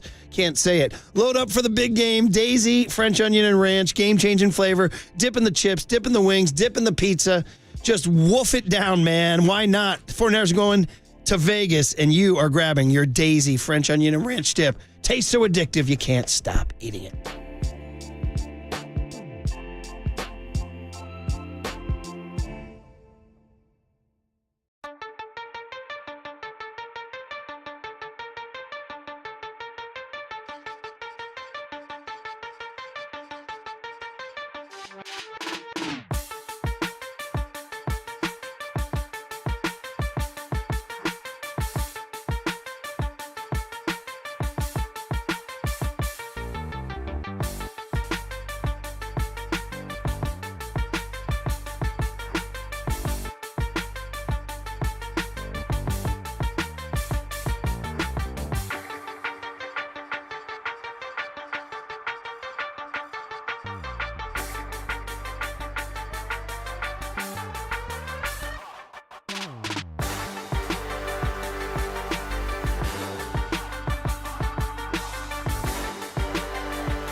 Faithful. You need some syrup for that pancake. Now here's 49ers color commentator Tim Ryan. Sponsored by Dignity Health, the official healthcare partner of the San Francisco 49ers. And by Pacific Catch, the West Coast Fish House straight from wave to table. Dine with them at one of their 12 Bay Area locations and book your next staycation at pacificcatch.com. On KNBR 104.5 and 680, the sports leader. Goff, hands off, awkward handoff to Gibbs. He fumbled the ball. He got hit. He fumbled the ball. The 49ers have the ball. Bang! Eric Armstead recovers the fumble. Not a clean handoff by Goff. as he ran into Gibbs. Then Gibbs got hit. He fumbled the ball, and Eric Armstead took it. Bang! Bang! Timmy, it doesn't get better than that, brother. It doesn't get better than that, brother. How you doing, man? Bang. I don't know how much gas I got left, boys. Oh, my goodness. Absolutely euphoric. The comeback obviously was incredible. The adjustments were outstanding at halftime. But as I love to say about this team, the horsepower and the willpower, anything can happen. The faithful never stop believing. That crowd was as lit as I've ever seen it. All the big hitters there. And the way that game started, and it was obviously worse than last week, Saturday night against the Packers, and the faith tank starting to run dry. Never lost it, kept it. They were able to come back in that one, and then this one down, 24-7 NFC Championship game against a football team like that. That were, winning on the grease board on offense and on the grass on offense. It was a rough half. And I said, I'm like, no matter what happens in the second half of this game, if this defense doesn't bow their neck and figure out how to get some stops, there is absolutely no way it's going to get ugly in the second half with the firepower of that offense. And then to come out after the halftime and some big plays on offense, the Debo dagger to start the second half, 25 yards, and you could just sense the desire of Debo Samuel and that football team, and he never loses it, man. He is going to fight until the very end. And then some, the huge 3rd and 4, the one-hand snatch over his head, Juwan Jennings. Brock breaks every quarterback rule in the book on that one. Back across your body, right into loaded coverage, a floater, and the confidence and the trust he has in Juwan Jennings to go up and get that. Obviously, that led to a field goal to get some momentum, and then the defense coming out. And again, the way that third quarter started, nice run, little chip release to Sam Laporta for a big play, and then finally some big run stops. The 3rd and 4, Fred Warner, J.K., Javon Kinlaw, and only allowing 2 yards, and then the 4th and 2 happened. And it was a lot like last week on the 3rd and 8 at the end of the game on the final drive to give that offense opportunity to get the ball back. Obviously moved it down, got the touchdown against the Packers. But this one, where they were in the game at that moment, needing to hold and recreate momentum because, lost a little bit of it with just a field goal opportunity, albeit got the 3 points, and then regaining that momentum after getting drove on again down into Lion territory, and Nick Bosa getting Jared Goff off the spot. He's got to throw a slider, which was not an easy catch. It was dropped by Josh Reynolds. And then the 49ers came back out on offense, did their thing. That's when the ricochet reel-in, if you will, by Brandon Aiyuk happened. And then the touchdown on the next one to get them in position, really to get the touchdown. Unbelievable, man. Unfreaking believable. We can go over some of these plays, but what a night. What a night for the faithful. What a night for all the big hitters, the players, the coaches, the love on this team. It is freaking special. That locker room was, I don't even know how to describe it, but I'd rather not. It was absolutely wild in their pandemonium. What a freaking win. Now let's go finish the job. Well, the biggest halftime comeback in conference championship history. As simple as that. No team has come back from 17 down at halftime ever. That's it. You saw the one of one. Okay, so there's so many things, like you said, to get into. Let's talk about what you said. Man, the Lions in the first half, road grading. You know what reminded me of, Timmy? Reminded me of the 92-93 Larry Allen, Mark Tuinei Cowboy offensive lines, the way they were road grading the Niners, where you couldn't just stop. I was like, you can't stop the Cowboys. You couldn't stop them. So what changed from that dominance to the second half? What changed? Well, I think a couple things. Number one, I think they played more man coverage and just said, you know what, enough of it. They're scheming us up. They're getting us outflanked in terms of numbers, and playing the numbers game, and obviously Ben Johnson is good at that and getting some, geometric advantages on some of those runs. But defensive line couldn't get off blocks, not disengaging. I was saying it throughout the first half of the game. Look, you got to shed these blocks. You got to get in your gap. You got to shed blocks. If you don't shed these offensive linemen, typically they're going to keep blocking. Then it's hard to obviously make tackles at the line of scrimmage and give up minimum gains. And I think, the swing screen, getting them outnumbered on that. There was just so many plays where it was like, God, it looks like it's 15 against 10 out there in terms of the numbers advantage. And then they came out in the second half, and I said, you know what, forget it. Start playing a little bit more man coverage. I think I said that going into halftime. And I haven't watched the tape yet, and we'll see what happened, but I think they just started getting guys up in the box and started playing football, man. Let's quit trying to scheme this thing, or clearly not winning that one on the grease board in the first half. Let's just hit these guys in the mouth, come play some football in the second half. And then the T-gip rip and the momentum. They never lost momentum after that. The front tip rip, he's in the box, he sees it, reads it, keys it, diagnoses, get downhill. It was not a clean handoff, but Gibbs did have it and had it cradled and had it locked. And T. Gibb just wasn't having it to Sean Gibson. Ripped the front tip of that football, bounced it out right into the belly of Eric Armstead. And then they really never lost momentum until the very end of that game with the Lions' only touchdown to try to set up, so they could set up that onside kick.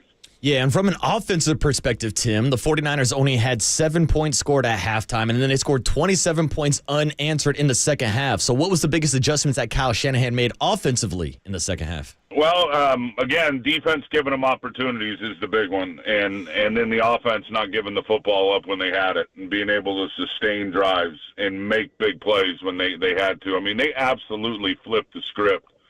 Time of possession in the second half, I don't even have the numbers in front of me. Again, last night was absolutely wild getting that Hallis trophy in the locker room. And I left the booth early, didn't get all my numbers in terms of the game book.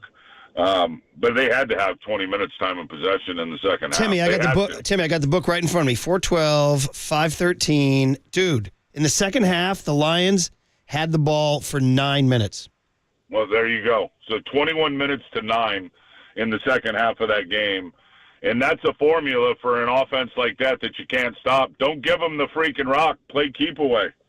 And that's exactly what the 49ers were able to do on offense. And, runs up the gut. Obviously, getting out on the edge was a challenge throughout that game. That Lion defense, very good in their run-throughs and their run stunts. They had a pretty good beat on the 49er run game and where it was going. But when they needed to, in between the tackles, that's 2 weeks in a row now.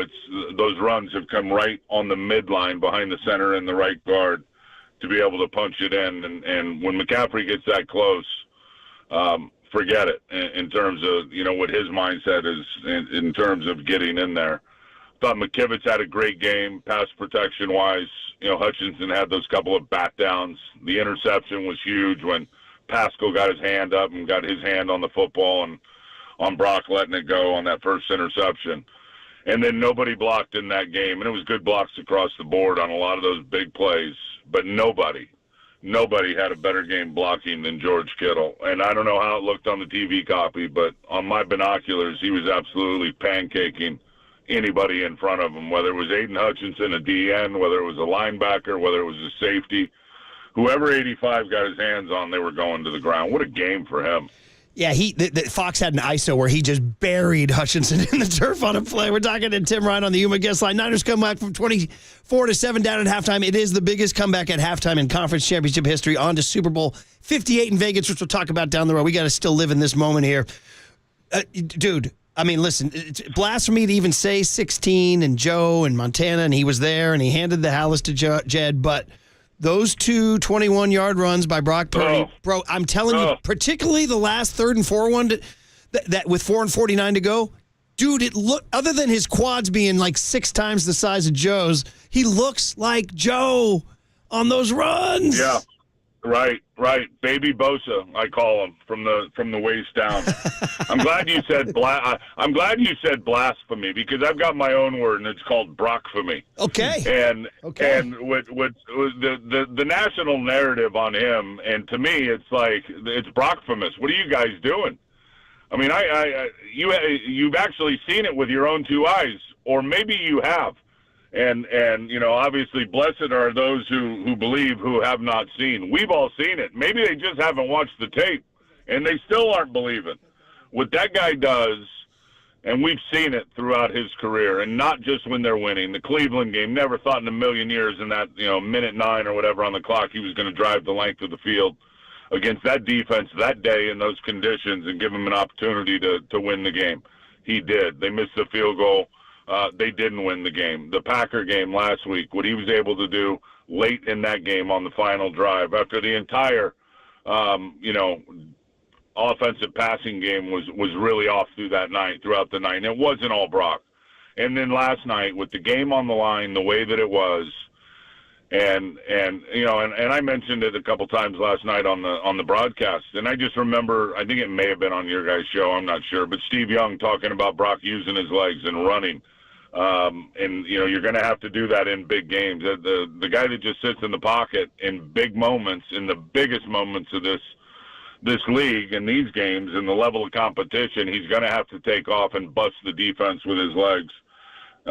And we all know, we've seen it. We know he's capable of doing it. And that scramble after that fumble recovery, when they were in position, to be able to get that thing down to the 5-yard line and getting north and south and putting his head down and just laying out, that was their first explosive run of the game. They had not had a 10-yard run up until that point. I think they ended up getting 4 of them, and 3 of them were Brock Purdy's legs. Incredible.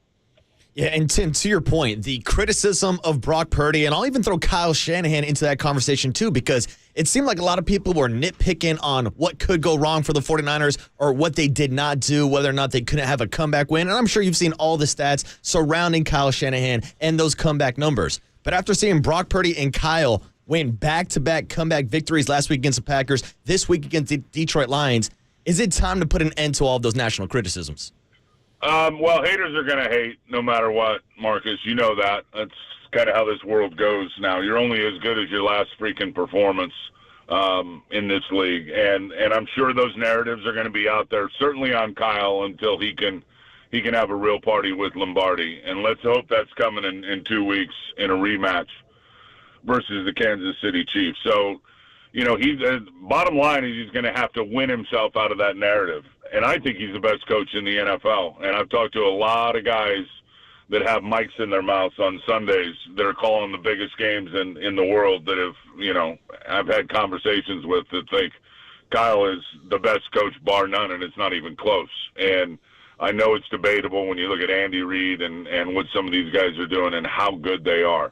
But Kyle's just unbelievable in how he sees the game, how he can execute his, during the week in terms of the preparation and get the guys to execute with all these adjustments and all these wrinkles and all these details.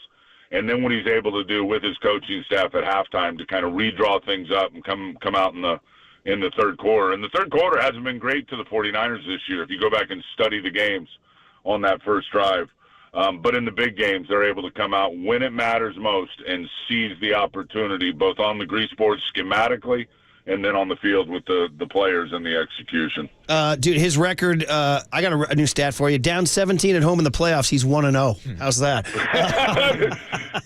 Take that old 0-30 and stick it where the sun don't shine, boys. 1-0, down 17. Forget 7, down 17.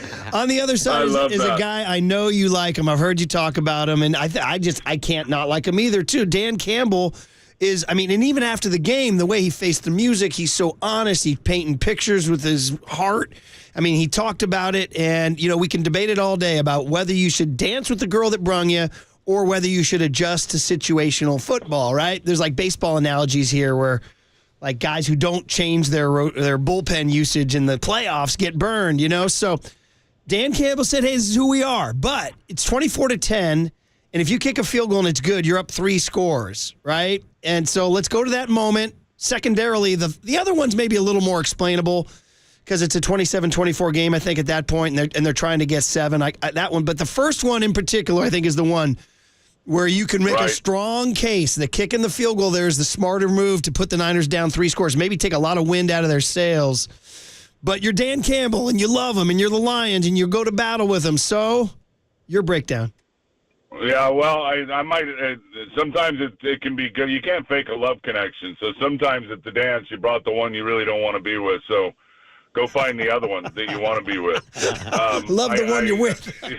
Yeah, you can definitely be able to manipulate the night a little bit in your behalf, and we'll feel good. But I'll say this about that play, and again, not watching the TV copy and having my binoculars on the field, and I think everybody knew what Dan Campbell was going to do. I don't know what the Fox broadcast said, whether they said analytics say go for it. Usually Greg Olson's got the whole analytics thing down, and analytics say go for it right here. My whole thing with the analytics, and I'm old school. I'm not about chasing points, especially in that position where they were answer the field goal with a field goal.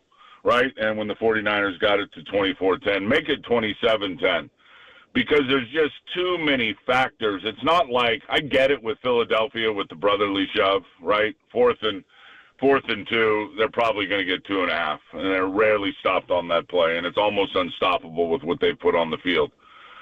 But to catch it and throw it, with that now, there's so much pressure to make that play. And that may have been Nick Bosa's favorite play, and he was a monster last night. And I told you guys, finally, he's going to get one-on-one opportunities. Finally. And watch what happened. Finally equals finish for Bosa in that game, and finishing on the quarterback. But for him to get Goff off his spot, and that was the theme throughout the game, get Jared Goff off his first read, get him to reset his feet with pressure, and he's not as accurate. And that was a glowing illustration of that. And Bosa comes off the edge, forces Goff to move. He's got to reset, shuffle out to the right, and then you're not going to be as accurate. It's not going to be as much synchronicity with the wide receiver in terms of it being almost automatic. Throws that slider, and Josh Reynolds drops it. Bottom line, that's a pressure play and not an easy catch. That opened the door for the 49ers. I would have kicked the rock and gone up 27-10 if it were me. And Tim, you really felt the momentum swing after that first failed 4th down conversion for the Detroit Lions, and then to follow it up the very next try, you have the Detroit deflection dome shot, whatever you want to call it, with Brandon Aiyuk, the big 51-yard play. I need the Tim Ryan breakdown of the 51-yard bomb off the face mask of that Detroit defender. Yeah, I call it the ricochet reel-in. Let's go. Ricocheted off of his helmet. DPI on the play. There was definite contact. They ended up picking up the flag. It didn't matter. My God, they let him play last night. Really, the whole playoffs. I think the directives gotten to the officials, like, let the players win or lose these games. Try to minimize your impact. I mean, the hit Brock when he got, helmet to helmet and came up with a bloody lip. Oh, I think it was dude. Houston that hit him. We haven't even talked about that yet. How the hell do you don't call that? That's Brock's out here bleeding. Defenseless as it gets on the ground. And then to still come in and get that helmet-to-helmet shot was nasty. But back to the ricochet reel and BA on a streak route. Brock certainly probably overthrew it, just a little bit. Nothing wrong with that synthetic slingshot. It's got a lot of spring, and it bounces that down the field. Just absolutely ripped it. And BA, and with his body control and in position with that 81-inch wingspan of a 6'9" human being, was able to reach out and reel that thing in off the face mask. Just great concentration by him to be able to come down with that play. And then obviously, a couple plays later, it's a wicked in-cut, physical route, well-timed throw from Brock Purdy to punch that thing in. And then, they get it, I think at that point it was 24-17, and then they get keep the momentum going, because it was the very next drive. It was the T-gip, front tip rip in scoring position already. and then the 49ers were able to go in and tie it up. Timmy, this is an epic. It's an epic. You can't watch it enough. You can't recap it enough. I know we're winding down. It's legendary, Murph, and we all know that if this team, and look, these are great plays, they'll never be forgotten. This is a core memory that's going to be with me, with us, I would hope, and with the faithful forever. The way this whole season and postseason has gone, these two games with the comebacks. Not going to mean a lot if they don't win that game against Kansas City. If they win that game against Kansas City, these plays are going to be played for our grandkids that are watching 49er football. They're going to be several generations down the line watching 49er faithful football, and they're going to see these plays. That's why that game is so big. And you can argue numbers. You can argue, the guys on this team, and I've talked to them, and I talk to them every day, and there's great human beings in that building from top to bottom. I don't care who it is. I don't care if it's, Turl on the photographer. It doesn't matter. T. Lloyd. It doesn't matter. Photographers, cafeteria, janitors, trainers, guys working the stadium, guys working the grass and the grounds and the greens. It's that building is loaded with character in every facet, wherever you go. And that lends itself and leaks to the players in terms of the guys that they are, and then the love and the accountability and the camaraderie. And all that's been great. And all those guys will be deserving of post-career honors. But I've told Kittle, I said, look, George, you're the best ever in 49er history as a tight end, my opinion. I didn't watch them all play, in the pre-modern era of football. Watched a lot of good tight ends for this team. The numbers support it. What you've done supports it. I said, a player like you get that gold ring, and you got a few years left. Your numbers are going to be ridiculous. You're going to be a Hall of Fame tight end when it's all said and done. Fred Warner, you're going to probably be a Hall of Fame linebacker when this is all said and done. And you know what puts you over the top to get the early induction? It's that gold ring, dog. It's that gold Super Bowl ring. They know what's on the line. So many of these guys, obviously we were all there, fell short in 2019. This rematch is going to be huge for the players, for the organization, a trip to the Super Bowl, an opportunity to get back at Kansas City for the one they got in 2019.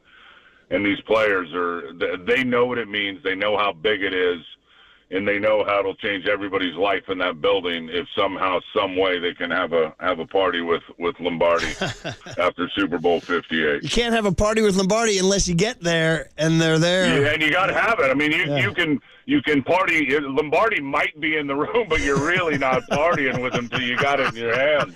You got the chalice with Hallis for starters, but we got the chalice with Hallis, absolutely. Hey, and it's Journey versus Taylor Swift. That's what it is, right? So, hey, Journey. Some people imagine? And can you imagine? It might be the first. And I hate to say this, and I don't even know her. And my kids are fans. Everybody's a fan of Taylor Swift, and I don't listen to a lot of that music. You guys know what I'm listening to, but this might be the first time she's ever been a loser in her life if somehow, some way the 49ers can win that game. Hey, man, some people are crediting Journey for halftime show when they broke out Don't Stop Believin'. It's changing the energy. So, and there was plenty. Well, that's the first thing. Hey, that's the first thing that came to my mind. As soon as Pop started talking about Journey, I was like, and I started to say Don't Stop Believin', and then he obviously was already going to say that, and my mind is so far away from that going into halftime. I'm trying to crunch numbers and figure out what the hell are they going to do in the third quarter. And then he started talking about Journey, and boom, right to my head. I'm like, Don't Stop Believing. Let's go. Also, guys, don't forget that right before the half, the 3rd and goal from the 6, they make a stop on a little pass to Gibbs and force the field goal instead of the touchdown. Right. 24-7 instead of 28-7, you know? Right. No, you're absolutely right. And just huge plays, in huge moments throughout that game. As ugly as it was in the first half, and the defense getting cut through like Swiss cheese. I mean, I know the fans were thinking like, oh my God. Dude, the punch in the face was insane. Going on? It's kind of what the Niners did to the Cowboys in the 94 NFC Championship. Punched them in the face early, and then the Cowboys had to rally back, and they almost did, but this time the Niners did. So Well, and to make a play finally, as you said, down deep in strike position to hold it to a field goal. The way that drive went. Yeah. I mean, they had him in a 3rd and 12, and they run a counter O and get absolutely outflanked out on the edge, first down. They have a 3rd and 18. Third and 18. Yes. You want to get him in 3rd and 6 plus. 3rd and 18? And Amon-Ra St. Brown on a zone buster right in between Fred Warner and Dre Greenlaw. I'm like, it doesn't even – these guys are doing whatever they want. But then the 49ers were able to bow up. How about the second? You guys, I don't know if you saw it on the TV copy. I can't wait to see it on the tape. The second takeaway on downs, as they were down in position again, and it was after Ambry Thomas got hurt with his ankle. And now, here we go, longtime veteran and a safety, Logan Ryan. In the slot. Deployed on the football field, not at safety where he's been playing, but at nickel corner on their best receiver, Amon-Ra St. Brown. And the 49ers were able to get that gut pressure, a good little twist inside with Armstead and Javon Hargrave. Yeah, Armstead. Watch the two-hand jam on Amon-Ra St. Brown out of the slot. Logan Ryan, reached into his deep well of experience and said, I'm not going to open my hips and let this guy just take off. Kapow, two-hand shiver right to the chest. So if he was the primary on that one, and typically he is, why do they jam people? Why do you reroute guys? Why do you disrupt timing? Get the quarterback out of rhythm with his receiver who's trying to get to the landmark on his route on time so they can sync it up. So just a great combination of taking that away, getting the gut pressure inside, and forcing Goff basically to throw it in the grass. And he also, Logan Ryan, I know we've gone way long, but Logan Ryan is the guy who blew up the run play to Gibbs that made him burn a timeout on that final possession. Absolutely right. Logan Ryan, You're dude, right. you shouted him out in the slot. He blew up that play. I also want to shout out Demo Lenore for blowing up that run right at the end of the half that forced them into a 3rd down.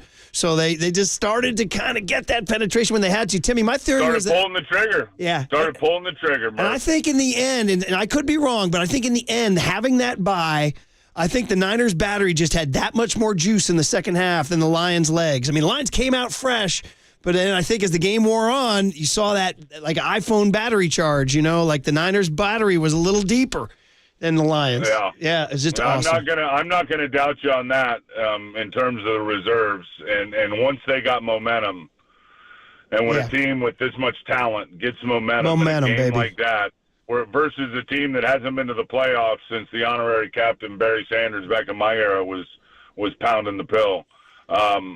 Obviously, it's a different thought process in terms of confidence versus no confidence in believing versus going, oh no, what's getting ready to happen? At least I could sense that in the entire stadium. Did you say believing? Don't stop.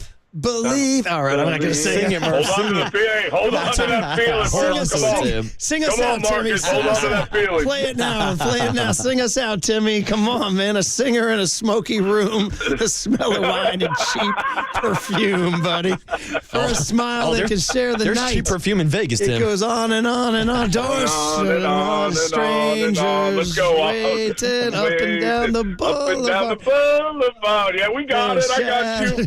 Come on, to the chorus now, Timmy. Don't stop. Don't stop believing.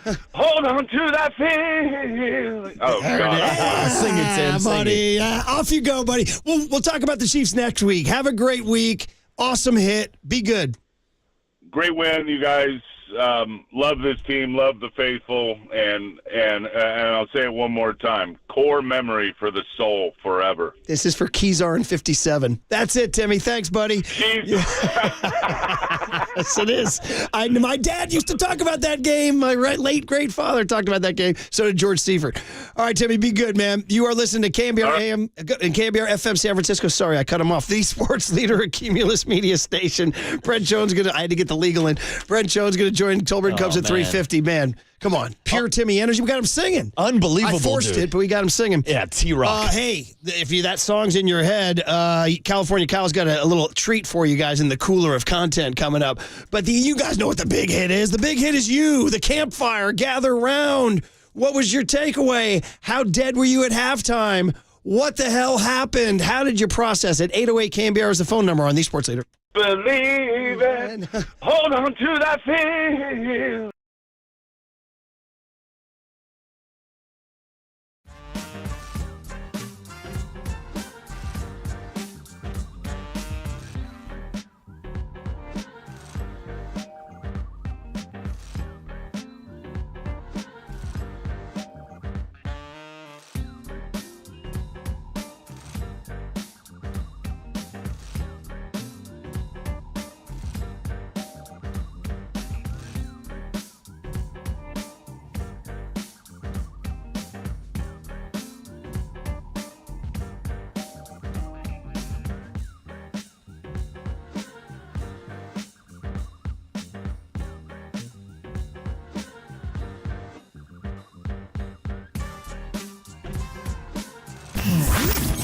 Here's what's trending now. Trending now.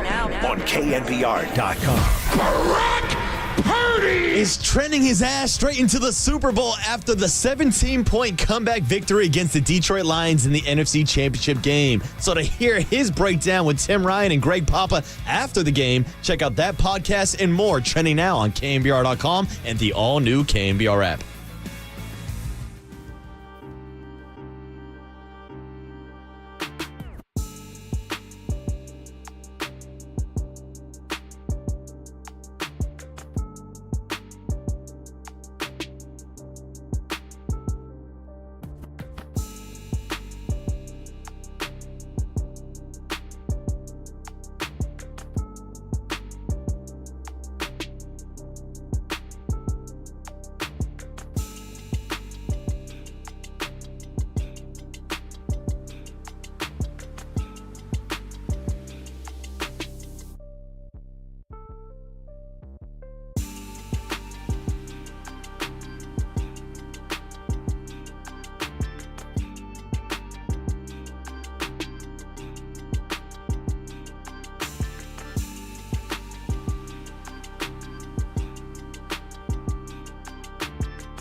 Fairfield. Shout out to you for supporting KNBR, Fairfield's sports leader.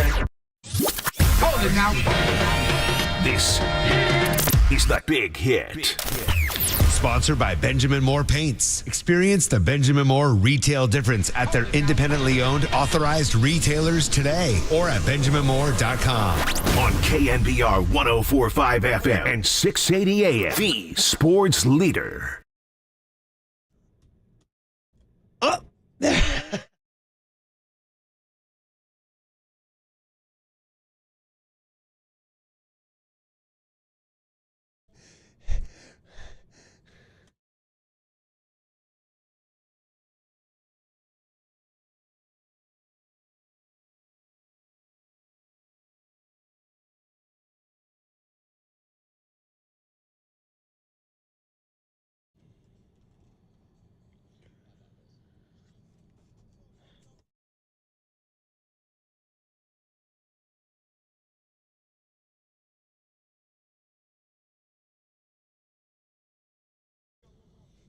there it is, Christian McCaffrey, Greg Papa, Tim Ryan. Whoa, 8 o'clock crowd. Yes, we have been blown away by what we witnessed. Hey, sports. Thank you, guys. My unscripted theater roams again, whether it's the fluke to Aiyuk or the immaculate reception, sorry, Raiders fans, or whether it's Brock Purdy, or whether it's, as Tim kept saying, the front tip rip of T. Gibson ripping it out of Jahmyr Gibbs' hand and Eric Armstead recovering, or Journey at halftime playing Don't Stop Believing. And after the game, by the way, all you could hear during all the postgame interviews was Levi's blast. And they're blasting, by the way, Faithfully, which starts as a ballad but then gets into a Neil Sean guitar riff. So it was just euphoria, Bay euphoria. Joe Montana in the house. What more do you need, Waterboy? And Murph, you could hear in those interviews after the game, lights playing in the background. And we know lights only play when the 49ers win. They win the NFC Championship game. And now the man you heard on the rejoin, Chris McCaffrey, going to his first Super Bowl. Brandon Aiyuk,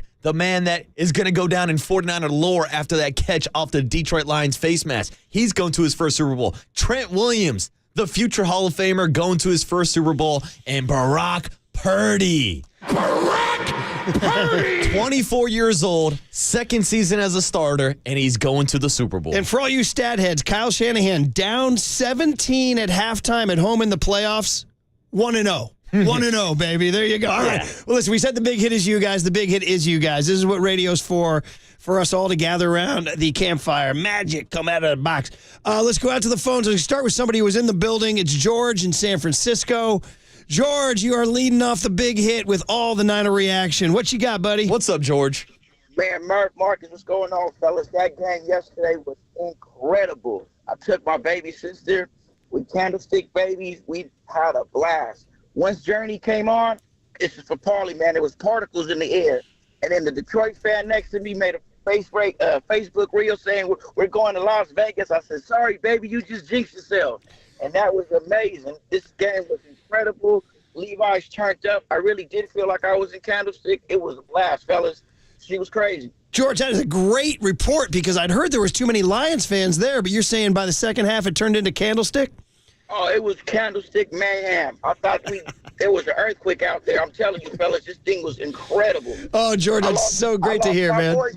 You can tell, man, I lost my voice. I can't even talk right now. I love it, George. That's a great boots-on-the-ground report. I love it. Thanks for the call, and enjoy the hell out of it. By the way, Tonelli, I was walking in with Tonelli, who does the announcing. You know, this is third down. He said that the spotter wears an Apple Watch, and his Apple Watch reported dangerous volume levels in the second half. How about that, dude? And E40 actually has a line in his Bang Bang 49er Gang song where it says, Levi Stadium starting to feel like Candlestick Park. That's right. Dude, Levi's is getting those legendary playoff moments. They're now 6-0 in the playoffs down at Levi Stadium. Listen, respect to the Lions fans who penetrated. I saw it was like 22%. Vivid Steet said. Some people said a third. Oh, yeah. We heard the Jared Goff chants before halftime. And I'm going to respect them. I mean, I've heard some people say they're upset at Niner fans for selling their tickets. Listen, first of all, today's not a day to be upset. No. Number one, all right? It's a celebration. And number two, dude, this was the moon landing for the Lions, man. This is Neil Armstrong, 1969. They're not going to miss it, of course. I mean, I expected them to come in some manner. This was a big blanking deal, and we've been in, 3 in a row, 4 of the last 5, something like that? I say we. I'm dropping a lot of royal we's, by the way. Right, but Murph, I told you I was at Fan Fest on Saturday down in San Jose. I saw a bunch of Detroit Lions fans. I actually talked to a Lions fan who told me that he took money out of his kid's college tuition to travel out to Santa Clara for this number game. 1, is that prudent? 808 KNBR. Number 2, I might need a little help here, buddy, but did he say, hey, I flew out here from Detroit just to ask what the blank is for Honduras? All right, dude. By the way, Robbie Ray with the quote of the year to the Chronicle. Hey, man, I'm happy to be here. Couple of bats wouldn't hurt. It's got to be the greatest. That's got to be one of the greatest lines in Giants history. Just dropping it in on NFC Championship weekend. Taking Farhan out at the knees on day 1, dude. So anyway, out to the phones. Let's go to Dermot in Santa Rosa. Good Irish name, Dermot in Santa Rosa. What's up, Dermot? Hey, Murph. Yeah, my brother's name is Declan, by the way. Well, that's it. We do it all. We try to stay in touch with the old country. Yeah, there we go. Yeah, I'm a long-time listener. Never called. I go back to Gary. What are you driving? What are you driving, Dermot? Oh, right now I'm driving my wife's car. I hit a deer, and so my car got totaled. That's good. That's good luck before a Niner playoff game, by the way. It's like that ladybug landing on Aiyuk's shoe. I go back. My first job was a vendor out at Candlestick. I was there the night of the catch.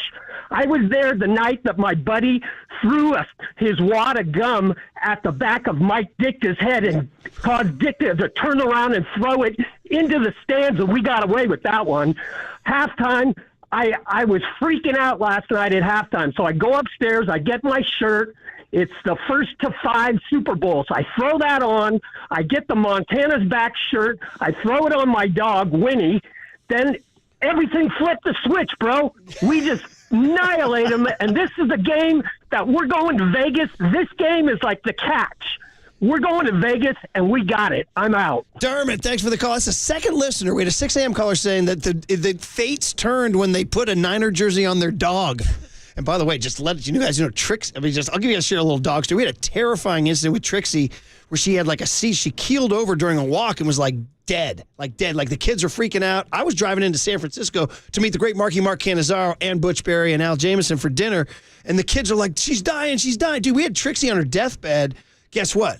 Trixie, halftime of the Niners, rallies back and sits on the couch for the game, and she's still going. Dude, the kids called. They were in tears. She died. They tell me the dog died. I'm driving into the city to have dinner. I'm like, am I supposed to turn around right now? What am I supposed to do? Come on. Not Trixie. Oh, so she came back. The 2 dogs wore their jerseys from these callers. We need to get Trixie a jersey, Murph. Let's go out to Julian in Fresno, who was at the game. Julian in Fresno, what's up, man? Good morning. Morning, Murph. Morning, Marcus. Man, first things first, take a deep exhale because what a game we just witnessed last night, right? That was amazing. So just being there in the crowd in Section 120, I was surrounded by that ugly Honolulu blue. And I had to deal with that for a little while, but got to be like George Kittle. They had us in the first half, not going to lie. So I was a little worried, but this team does what they do best. They pulled together. They found a way to make things happen, and one stop at a time, one little break at a time. And I think that's why they're going to go on and make this Super Bowl run and finish it out. Was it? I hope it didn't get too hostile with the Honolulu Blue. Was it respectful hatred there? They were almost celebrating a little bit too hard in that first half. That they kind of forgot about us, and then once the score got caught up, I think they forgot that the game was going on. In Detroit hip hop parlance, they forgot about Dre and they forgot about Brock, right? They forgot. They shouldn't have forgot about either of them because they went out there and made it happen. I'm so glad you were there, buddy. Thanks for the call. Forgot about Dre. Forgot about Brock. I mean, I'm sure about Kyle. Forgot about Brandon Aiyuk. Yeah, and the Lions fans were feeling themselves because before that Brandon Aiyuk catch to set up the Brandon Aiyuk touchdown, Murph, ESPN's win probability had the Detroit Lions at 91.5% chance Which to win that game. Which is why, by the way, another thing. Ever since that thing got invented 10 years ago, I'm like, win probability. Why don't I watch the blanket game? Yeah, tell me the final result. I don't care about the win probability. I'll never forget when Joe Hughes, I don't want to get off topic here, but Vegas Joe Hughes, what's up, Vegas Joe? Big A's fan.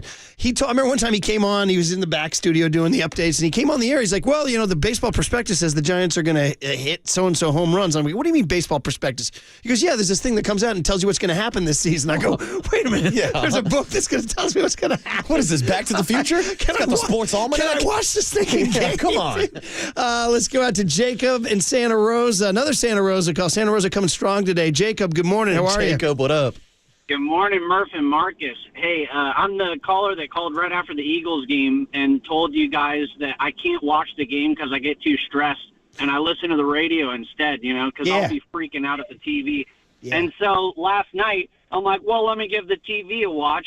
And after the first 2 Lions touchdowns, I turned off the TV in anger, went upstairs, turned on the KNBR stream, and then I'm sitting there kind of in this nap trance. And as we come out of halftime, 27 unanswered points. I'm like, all I needed to do was switch to the radio and have Greg and frickin' Kim bring me back, dude. And so hey, I'm Jacob, in disbelief that we're going to the Super Bowl. You know we love that. And if you heard their call on the fumble, that's when it all turned. So you got to hear it. Tim's just screaming, ball out! Ball out! Bang! If you have that call, Jacob, you can find that. Let me know when you got it. Jacob, thanks for the call, man. That call was where it's at. That dude. was my favorite call of the game. Great call. That's when you start to feel it, and you'll hear it in California Kyle's tribute to the Niner win. Let's go down the coast to beautiful Goleta, California. Shout out UC Santa Barbara Gauchos Jim in Goleta. Jim, what's up? Yeah, right on.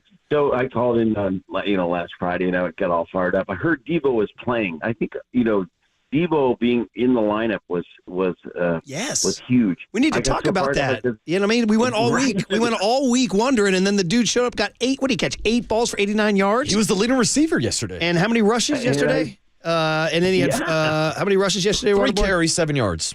Dude, and just his presence out there. Yeah, Jim. His presence. And I said, let's take them when they get off the bus. Let's not wait for Sunday to play the game. Let's just take them now. Claim to fame, Tim Ryan. So my best friend coached Tim at USC, and Tim was Timmy back then. So whenever you get a chance, Michelle and Kevin Wolfhausen love Tim Ryan. Good guy. I love it. Jim, thanks for the call, man. I appreciate it, buddy. There you go. Hey, let's go. Matt in Livermore has just called in right now. Matt out in Livermore. What's up, man? Yo, hey, I wasn't at the game yesterday, fellas. Thanks for taking my call. But I want to talk about I was at the Buffalo Wild Wings locally. Nice. Near the stadium. And so everyone's wearing black. It's all Niners fans. Everyone's wearing red. Then that first Detroit touchdown comes, and the crowd erupts. And I'm like, what the hell? There's no Lions fans. And we look up, and there's a bunch of Raiders fans, Cowboys fans, Rams fans. Everyone was hating on us so hard yesterday. It was so nice to put that back together in the second half and shut everybody out. My voice is gone. Have a good one, boys. Hey, Jim, thanks for the call, Matt. Now, this is an angle because I got, no joke, I got peppered after the game by Raiders fans, Eagles fans, and Cowboys fans. I heard from 3 different camps. This is a storyline that the Niners are pissing off Raiders fans. Logan Webb. Oh, Murph. Logan Webb's calling this a nightmare Super Bowl because the game's being played in Al's house. And they're facing off against the Chiefs. It's Chiefs and 49ers in Vegas. Sal, the Cowboy fan, sent me a gif of Taylor Swift blowing a kiss. Oh. He's like, you're not done yet. You're done. He's like, we're not done yet, dude. And I was like, bro, I said, look what you've been reduced to. Look what you've been reduced to. Schmitty, the Eagles fan, was like, Dan Campbell gave it to you. I was like, bro. So now these guys are Chiefs fans all of a sudden. Oh, dude. So I learned from the master. Shout out Andy Flynn, Little League coach, All-Star. It took a Mill Valley Little League All-Star team farther than any team's ever been, to the brink of San Bernardino. And so I listened to him, and he said, let me tell you what it's all about, son. He said, make 3 fewer mistakes than the other team. Live by that mantra. So we talk about it all the time. Make 3 fewer mistakes than the other team. And there I am watching the Lions and the Niners. Make 3 fewer mistakes than the other team, bro. That's competition. And you heard Tim Ryan talk about pressure. Pressure got to the Lions. It did. Josh Reynolds drops it. Goff misfires a little bit. Dan Campbell doesn't look at the scoreboard. Mm-hmm. I mean, dude, make 3 fewer mistakes than the other team, brothers. It's as simple as that, Murph. Simple as that. Let's go out to Richard and Petaluma. You want a break? Quick break. Okay. Quick break, and then we'll go back to some calls, and then cooler content, including California Kyle's special tribute from Journey to Levi's to your ears. Next on KNBR 104.5 and 680, the Sports Leader.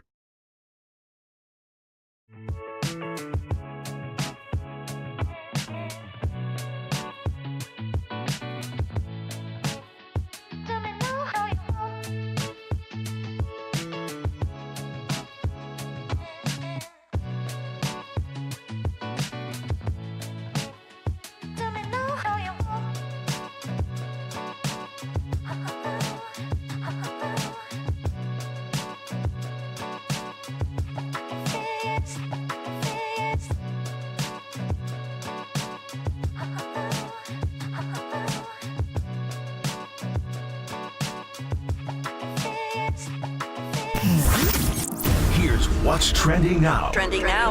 On KNBR.com. The 49ers are going back to the Super Bowl to take on the Kansas City Chiefs once again. But before they head out to Las Vegas for the Super Bowl, relive all the big moments from yesterday's NFC Championship comeback win by checking out all the highlights and big plays available now on KNBR.com and the all-new KNBR app.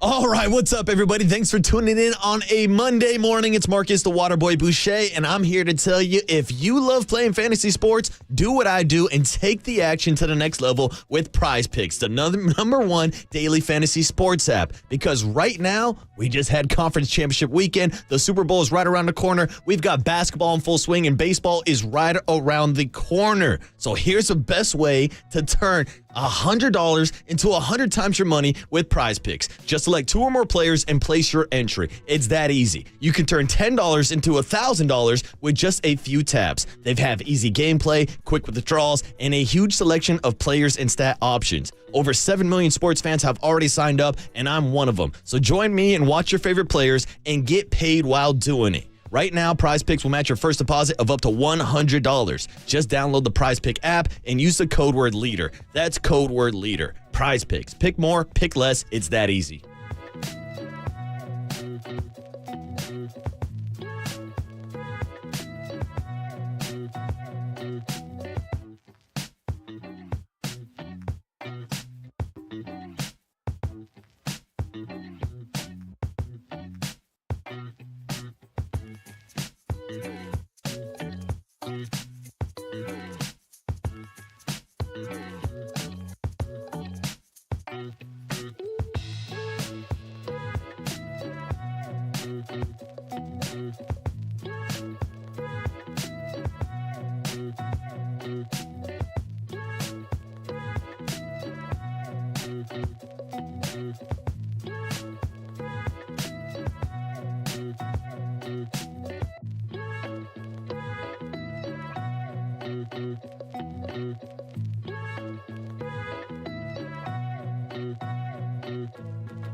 And now, time for the Protect Your Assets with David Hollander Business and Technology Report.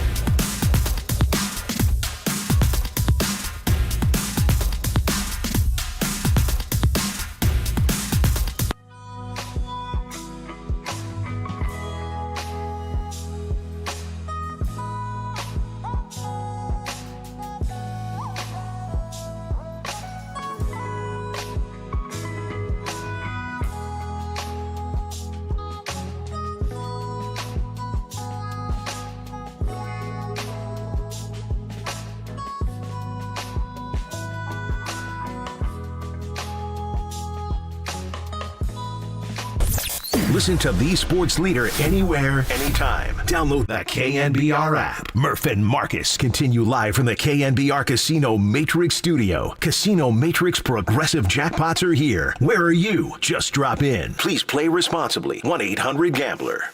Purdy under center, Juszczyk. Now Elijah Mitchell is in. They give it to Mitchell off the right side, pushing for the goal line. Is he in? Touchdown! San Francisco! Eli is home. There it is. Hey, Jacob the Vigilante on the board today, doing me up with his rejoins.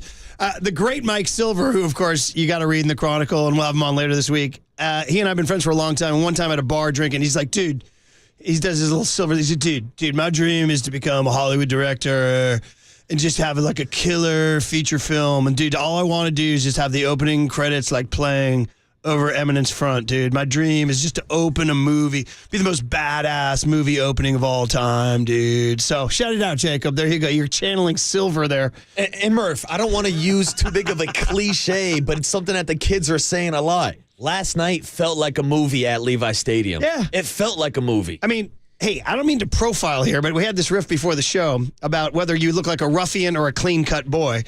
But I was joking about Taylor Swift. And by the way, shout out T-Swizzle with the field pass last night. Andy Reid pointing at her from the stage, and she's pointing back at him. Get ready. You're going to get a lot of Taylor Swift. 808 KNBR. Did she go with a little light perm on the hair yesterday, or is that her natural frizz? She had the curls going. She had a little something going, but she runs down there. I agree with Robert Griffin. I'm not a hater at all. She's the biggest pop star in the world. She's like Michael Jackson and Madonna. So it's like, why not enjoy the biggest pop star in the world being at the games? I kind of get a kick out of it. And it's just kind of funny that she's there. But her signature tune, I'd say of all of the one that would bring down the house is Love Story, right? Marry Me, Juliet, all that whole thing. They used it in The Bear in my favorite episode, Forks, beautifully. But anyway, in that song, I always envision the boy looking more like Brock Purdy than Travis Kelce. You feel me on that? You know what I mean? the same Travis Kelce that was beefing with Justin Tucker before the game yesterday? Dude. Oh. Which caused Logan Webb to get hot. And taking his helmet and everything? Logan Webb was all hot before the game. He goes, Ravens by 40. Yeah. Dude, the hatred for the Chiefs is so real. Incredible stuff. And by the way, others, 707-209, others are saying, please shout out C.J. Gardner-Johnson waving at the crowd in the second quarter. Yeah, bye-bye, C.J. Enjoy the offseason. Enjoy waving to the crowd. Enjoy that stiff arm that Christian McCaffrey gave him to his face. Listen, if you're just joining us, good morning. We've been through it all morning. Tim Ryan was fantastic. California Kyle made a beautiful package. We'll play for you guys later.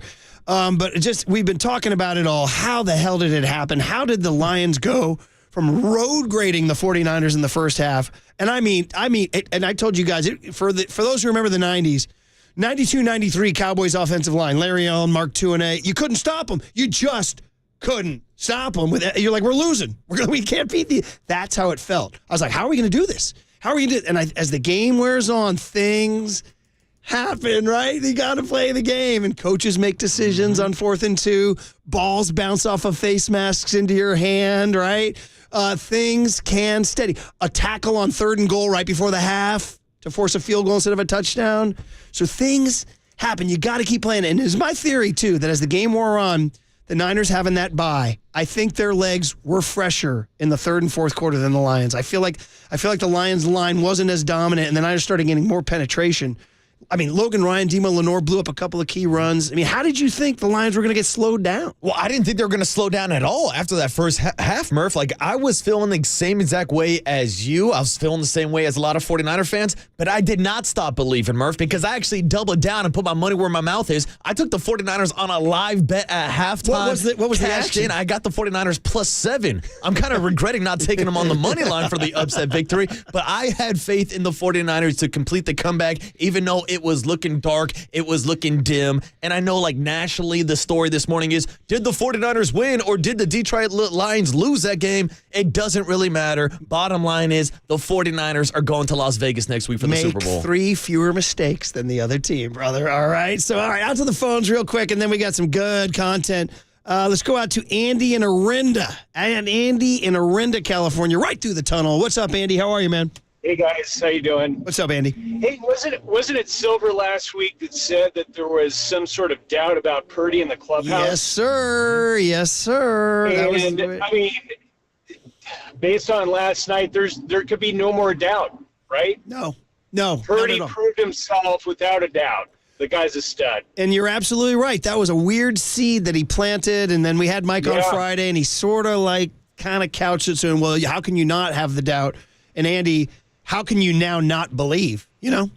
You have to. You have to believe in Purdy. Everybody in the clubhouse does now. All right, Andy, thanks for the call, man. Appreciate it. Ed in San Jose, right near Levi Stadium. Ed, good morning. How are you, man? Good morning, guys. How you doing? Euphoric. We're going to Vegas. Marcus and I are going to Vegas. Well, you know, when they broke out the NFC Championship T-shirts, all I could think of is that there's going to be a lot of new Detroit fans in Africa. I know. That's the story, right? Every year that they have those championship T-shirts and the losing team. The myth, is it true or is it a myth that they're sent overseas? Oh, I've seen photos of them like in third world countries. It's true. Run around, yeah. It's a true story. They Those aren't photoshopped. Oh, the poor Lions. Thanks for the call, man. We appreciate it. David, and I confess, I don't know where Shaver Lake is. I pride myself on my California geography. David, where is Shaver Lake? Good morning. That's like east of Clovis in the mountains. Dude, you're going from a nice little corner of California, brother. I like it. Yes, I was so excited last night that I knew I was coming. I very rarely come to the Bay Area, and KNBR, if you're standing in the right spot and the moon's in the right, we could get you guys in the mountains up there, but it's more frustrating than anything because it goes out like just if the wind blows. So I knew I was coming this morning to listen to you guys, just to feel electricity of being around San Francisco and our 49ers. Man, I'm telling you guys, I couldn't sleep. I knew I had to come over here, and I was like, man, this is going to be so awesome. I mean, I don't even know. I didn't even have nothing important to say other than I just wanted to call. You're just checking in from Shaver Lake, man. That's all, buddy. Yes, sir. Hey, yes, David, sir. I have it on my Google search. Looks beautiful up there, man. I'd love to come up there and hang. Yeah, well, there are a lot of Niner fans up there. Oh, I hate to say it too. Yeah, I hate to say it, a lot of Raider fans, man. They were on me last night. My coworkers. Raider fans are. What's with Raiders, Eagles, Cowboys? They're like, I mean, don't hate, congratulate. Isn't that what the kids used to say back in the 90s and the 00s? All right, so, We're on a text David, message thread. Yeah, I know, dude. Thanks for the call, man. I can't believe I was getting it. I got texts from Cowboys fans, Raiders fans, and Eagles fans. I was like, bro, I don't know what to do for you. I also had this rando Bills fan coming at me. I dropped 10 tons of nuclear material on him. I was like, you get out of my timeline and never come back. You freaking, this guy just, don't get me started. You should have just hit him with a wide right, Murph. That's it. Oh, dude, I should have done that. This tweet is wide right. Aaron in Sacramento, one of our greats. Aaron, good morning. How are you, brother? Hey, good morning, guys. Great morning. Hey, I'm in a bit of a conundrum. So about 3 to 4 months ago, my wife comes to me and says, hey, the kids got some time off mid-February. How about we do a Disneyland trip? And I said, great idea. Let's do it. Book it. Well, then wild card weekend comes around. I start doing some calendar math, and then I figured out, I was like, wait a minute. Oh, no, wait a minute. And I asked my wife, hey, what were the dates again on that? She says February 9th through the 14th.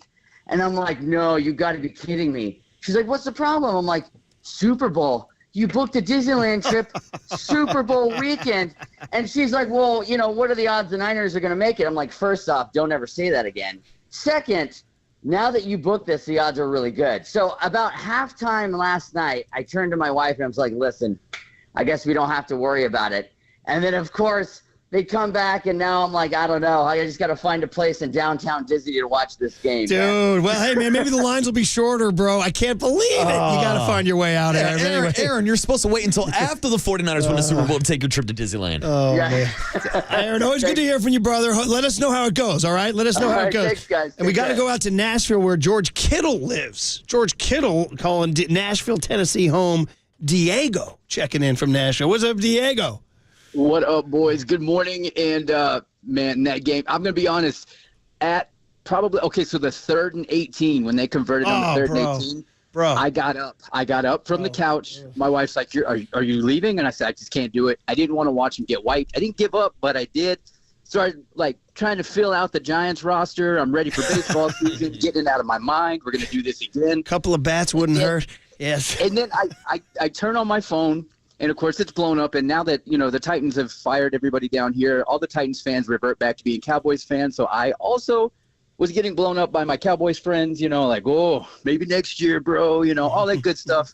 I turned to Twitter, and who do I see?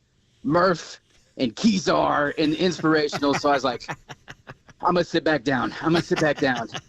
And then there it was, and here we are. So I don't even know. I did send that out, and I said, don't at me, bro. Don't hate me. I'm just telling you guys what's happened and what can happen. I said, I'm just trying here. But in 1957, the Lions were down 24-7 at Kezar Stadium, and then even 27-7. Niners kicked a field goal early, and then they scored 24 unanswered. I said, hey, man, just rolling it out there, Diego. And guess what? We cashed in on the roulette wheel there, buddy. I love it. And to this exact moment, I've not heard anything. I got search parties out for all my Cowboys friends. Yeah, dude, that's incredible. And when they hit me, I was like, bro, look what you've been reduced to. I said, just put the phone down. Just put the phone down, bro. Just put the phone down. Hey, Diego, thanks for the call, man. I appreciate you. Okay, we got a great cooler of content because it contains some incredible sound from after the game. George Kittle's speech on momentum, I'm putting in the archives, and California Kyle with a big old tribute that you got to hear next on The Sports Leader.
All right, everyone, chill. This is the cooler. You are not sending me to the cooler of content. Sponsored by Mancini Sleep World. Sleep better, live better. Visit sleepworld.com. And by Marin Health. Marin Health Medical Center and Marin Health Medical Network world-class care. Closer than you think. On The Sports Leader. Oh, man, I just checked per a texter chat. Said, go check Tebow's timeline. He retweeted the C.J. Gardner-Johnson waving and said, somebody go check on Lil Bruh, B-R-U-H, with two laughing, crying emojis. Blank C.J. Gardner-Johnson, from the smack talk to the crackback block that he had on Debo during the Brock Purdy interception. That's right. To him being on the left shoulder, to too. him being stiff-armed straight to the face by Christian McCaffrey. Yeah, C.J. Gardner-Johnson was eating his own words by the end of that there's game. some good sound here, and then we're going to get you guys. I can't promise you goosebumps and tears, but I can probably say there's a high likelihood. So stay tuned here. But Dan Campbell, dude, I got to give this guy a ton of credit in the sense that he's a money quote. He is a money quote. Well, and instead of many coaches are he just wears his heart on his sleeve. And so the questions were, you went for it on 4th and 2 when 3 scores could have put the Niners away. You went for it on 4th and 3 when a field goal would have tied it. Dan Campbell, he ain't going to shy away from the mic. I just felt really good about us converting and getting our momentum and not letting them play long ball. They were bleeding the clock out. That's what they do. And I wanted to get the upper hand back. And it's easy hindsight, and I get it, I get that. But I don't regret those decisions, and that's hard because, we didn't come through. It wasn't able to work out, but I don't. And I understand the scrutiny I'll get. That's part of the gig, man. But it just didn't work out. I give the guy a ton of credit. I mean, I love Kyle, obviously. The guy will get me a receiver open all day, but he just doesn't wax poetic like that. I mean, the guy just faced the music. They said, brother, he was in tears. He couldn't look up for a while. But, I disagree, obviously, strongly. I would have kicked the field goal. I've been watching too much football all my life to know that going up 3 scores is the better move, right? But he faced the music, man. I mean, Murph, you give him credit for being a great soundbite. I give him credit for what he's done for the culture of Detroit Lions football. Yeah.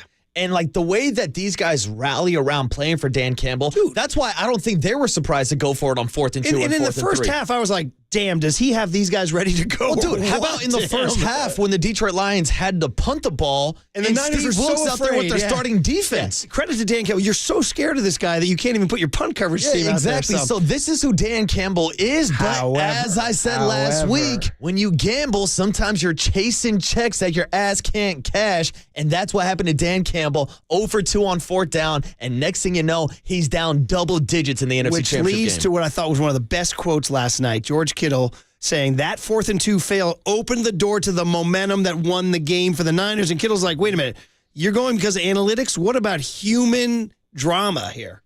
I mean, I think our stadium did a fantastic job. Like when Nick said, yes, for some reason, playoffs and Levi's, it feels like there's crowd noise being pumped in. It's not. Our fan base is just phenomenal. Really, we had a good opening drive out of the second half. And that 4th down stop, you can just kind of feel an energy. We go down and score.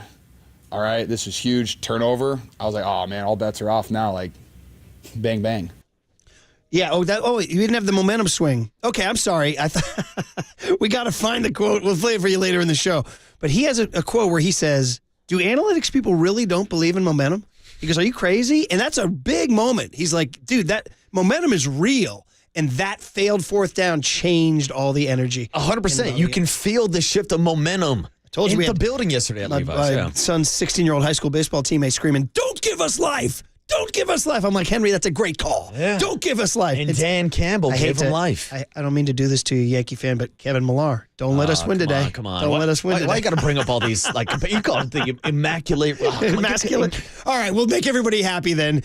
California Kyle studding out the young kid. We gave the big moment for the young kid. And he said, hey, Murph, Marcus, let me go to work. Niner fans, turn it up. This is your tribute. Now they put Jared Goff into a shotgun. It's a gun run. No, it's a handoff, a flip coming to Jamison Williams coming right. 30, 25, 20, breaks a tackle, stays on his feet. Touchdown Lions. Wow. Handoff to Montgomery, powers forward, hits the goal line and powers in for a Lion touchdown. The Detroit Lions have scored 2 touchdowns here with 2:34 to play in the opening quarter. 3rd down and 10. Purdy out of the shotgun. Bull rush by Hutchinson. Purdy throws over the middle, and it's intercepted. Running back the other way is Malcolm Rodriguez. The toss to Jahmyr Gibbs coming right, breaks a tackle, breaks another, all the way into the end zone for a touchdown. Jack Fox, the punter holder. Badgley will drive through the field goal. It'll take us to 7 seconds to go in the half, and the Lions have a 24-7 halftime lead. Purdy out of the shotgun, drops a couple of steps, going to take a deep shot to Brandon Aiyuk. It's deflected. Oh, he caught it! Caught! Aiyuk caught it out of the air. A flag is also down. McCaffrey runs around Purdy, pressured. Purdy throws. Caught by Brandon Aiyuk.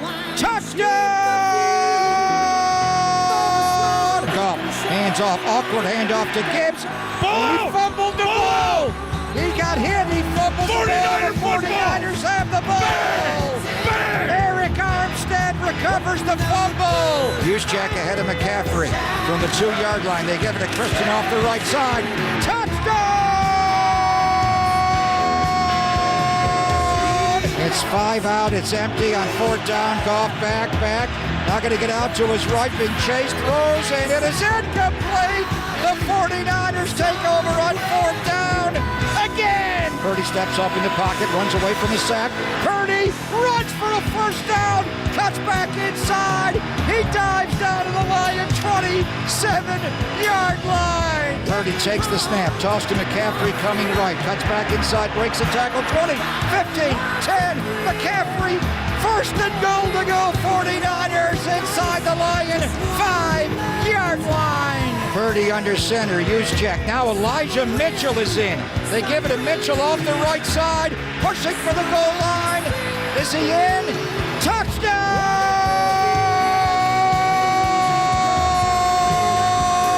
San Francisco!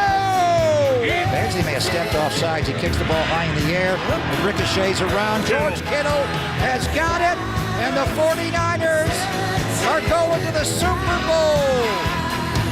Bet on red. What started in Vegas will end in Vegas.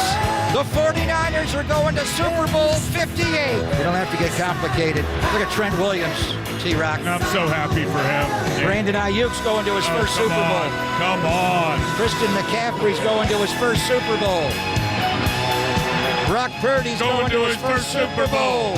Just back up here, Brock. Take 1 or 2 steps back up, go down. It's over. The Niners are going to Vegas. The NFC Championship trophy for the Super Bowl bound San Francisco 49ers. Joe Montana, take it away. And it means the world. Faithful!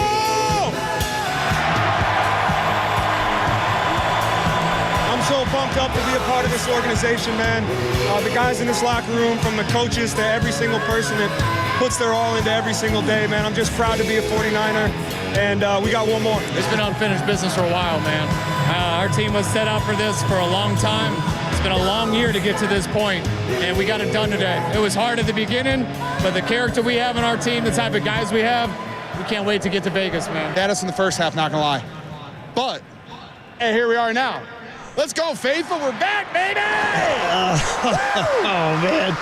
All right. Let those goosebumps just coat your 49ers soul. Thank you, California Kyle. Young kid in a big moment produced that for us. Fantastic job by Kyle. But, Murph, real quick before we break, last night watching Joe Montana on that stage, the only thing I was thinking about is being one step closer to your vision. Oh, no, young Jacob doesn't. The Vigilante doesn't have the processional, but you're right. You're right. We'll find that on the other side, guys. Oh, there it is. The vision, Are you ready? Oh, this was the vision. Because they're going to have to get Joe back to back. Or maybe Ronnie.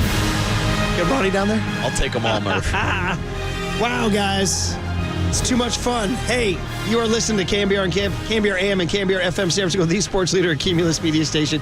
Matty Mayoko at 4:50 this afternoon with Tolbert and Copes. Back to all y'all. 808 KNBR is the phone number. Back to you guys next on the Sports Leader.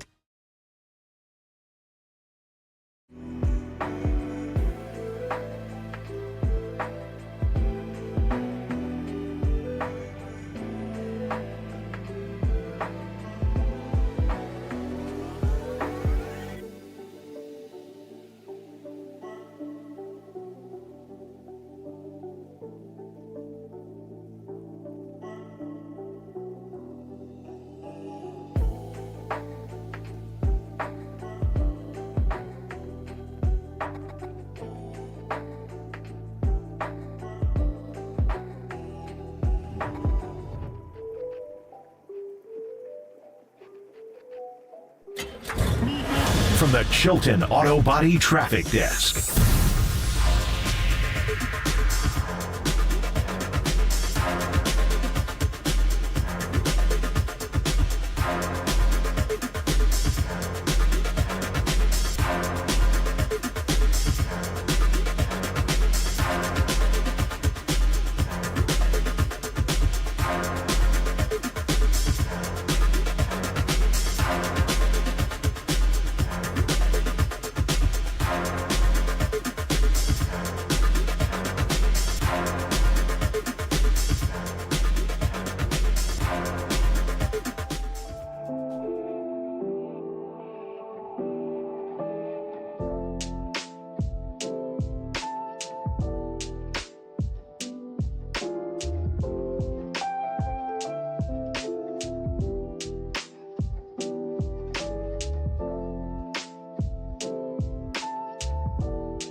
Listen to the sports leader anywhere, anytime. Download the KNBR app. Murph and Marcus continue live from the KNBR Casino Matrix Studio. Casino Matrix Progressive Jackpots are here. Where are you? Just drop in. Please play responsibly. 1-800-GAMBLER. But it was a huge stop, huge momentum for us. I have a question for you guys. Why does analytics people say that momentum isn't a real thing? Like I had a conversation with Pat McAfee, and he was like, "Yeah, all these people are telling us that momentum's not real," and that's just the biggest load of horse crap I've ever heard of in my entire life. But we can move on. I digress. George Kittle and what better rejoin can you get than George Kittle and Phil Lynott? Dude, you want Thin Lizzy and Kittle, I'm in, buddy. And young Jacob the Vigilante hitting my ears right today. Well, here's the thing. I don't know if Jacob did this on purpose or not. The boys are back in town. The boys are back in the Super Bowl. And there was a viral clip that I tweeted out last night of George Kittle on the sideline after the Super Bowl loss talking about how I'm going to get back here. I will be back one day. And now the 49ers started their season in training camp in Las Vegas, and now it ends in Las Vegas for the Super Bowl next week. I mean, I don't even want to start thinking about the Chiefs right now. There's a rule, I think. You got to enjoy a win for 24 hours, and then you start thinking about it. But we will get into it. I will just say this. I was shocked the Niners were installed as favorites. But once again, what does Vegas know? I mean, they have Niners as 7-point favorites, and if they had played their defense a little differently down the stretch, they would have covered. They were up by 10 in the fourth quarter. Yeah. Oh, my God. Yes, everybody, if you're just joining us, first of all, where you been? We've been here since 6 a.m., and we've been rocking and rolling. And yes, everybody, we have passed on your plaudits to California Kyle, whose Journey montage has somebody calling for him to be installed in the Hall of Fame. Hey, you know what? Hey, maybe it'll help you. Hey, if Todd Helton's in, so can Kyle. All right, dude. All right. So there you go. Put him in the KNBR Hall. If Scott Rowland's in, Kyle's in, too. That's it. All right, guys. Kyle. Listen, this is one of those days where it's all about you guys and everything. And listen, there's many different angles you guys can attack on the phone lines, 808 KNBR. First of all, how you're feeling in the first half. I mean, this was not, like, there was zero fluke. Like, the Lions were mauling. The line of scrimmage was a lost cause. I mean, starting with that first, 4-play, 75-yard touchdown drive to open up the game. David Montgomery was ripping off chunks. 4 plays. Next thing you know, here's Jamison Williams breaking tackles, getting to the end zone. I heard, of course, interrupt. Sorry, go ahead. I saw a talking head said, "Why didn't the Lions go back to that play?" You know what I mean? And Kyle Shanahan after the game said it was one of the best schematically play calls that they had of the entire game. And then you follow up that drive after getting punched in the mouth with a Jake Moody missed field goal. That's kind of been passed over since the 49ers come back and won. That today, brother. So there's the Moody missed field goal, and then the Lions are back again, running the ball down your throat. I mean, Murph, we're talking about a Lions offense that had 21 carries, 148 yards, and 3 touchdowns in the first half alone. 11 yards a carry. And for the old heads who remember the 90s, I was getting brutal flashbacks to the Cowboys O-line in front of Emmitt Smith.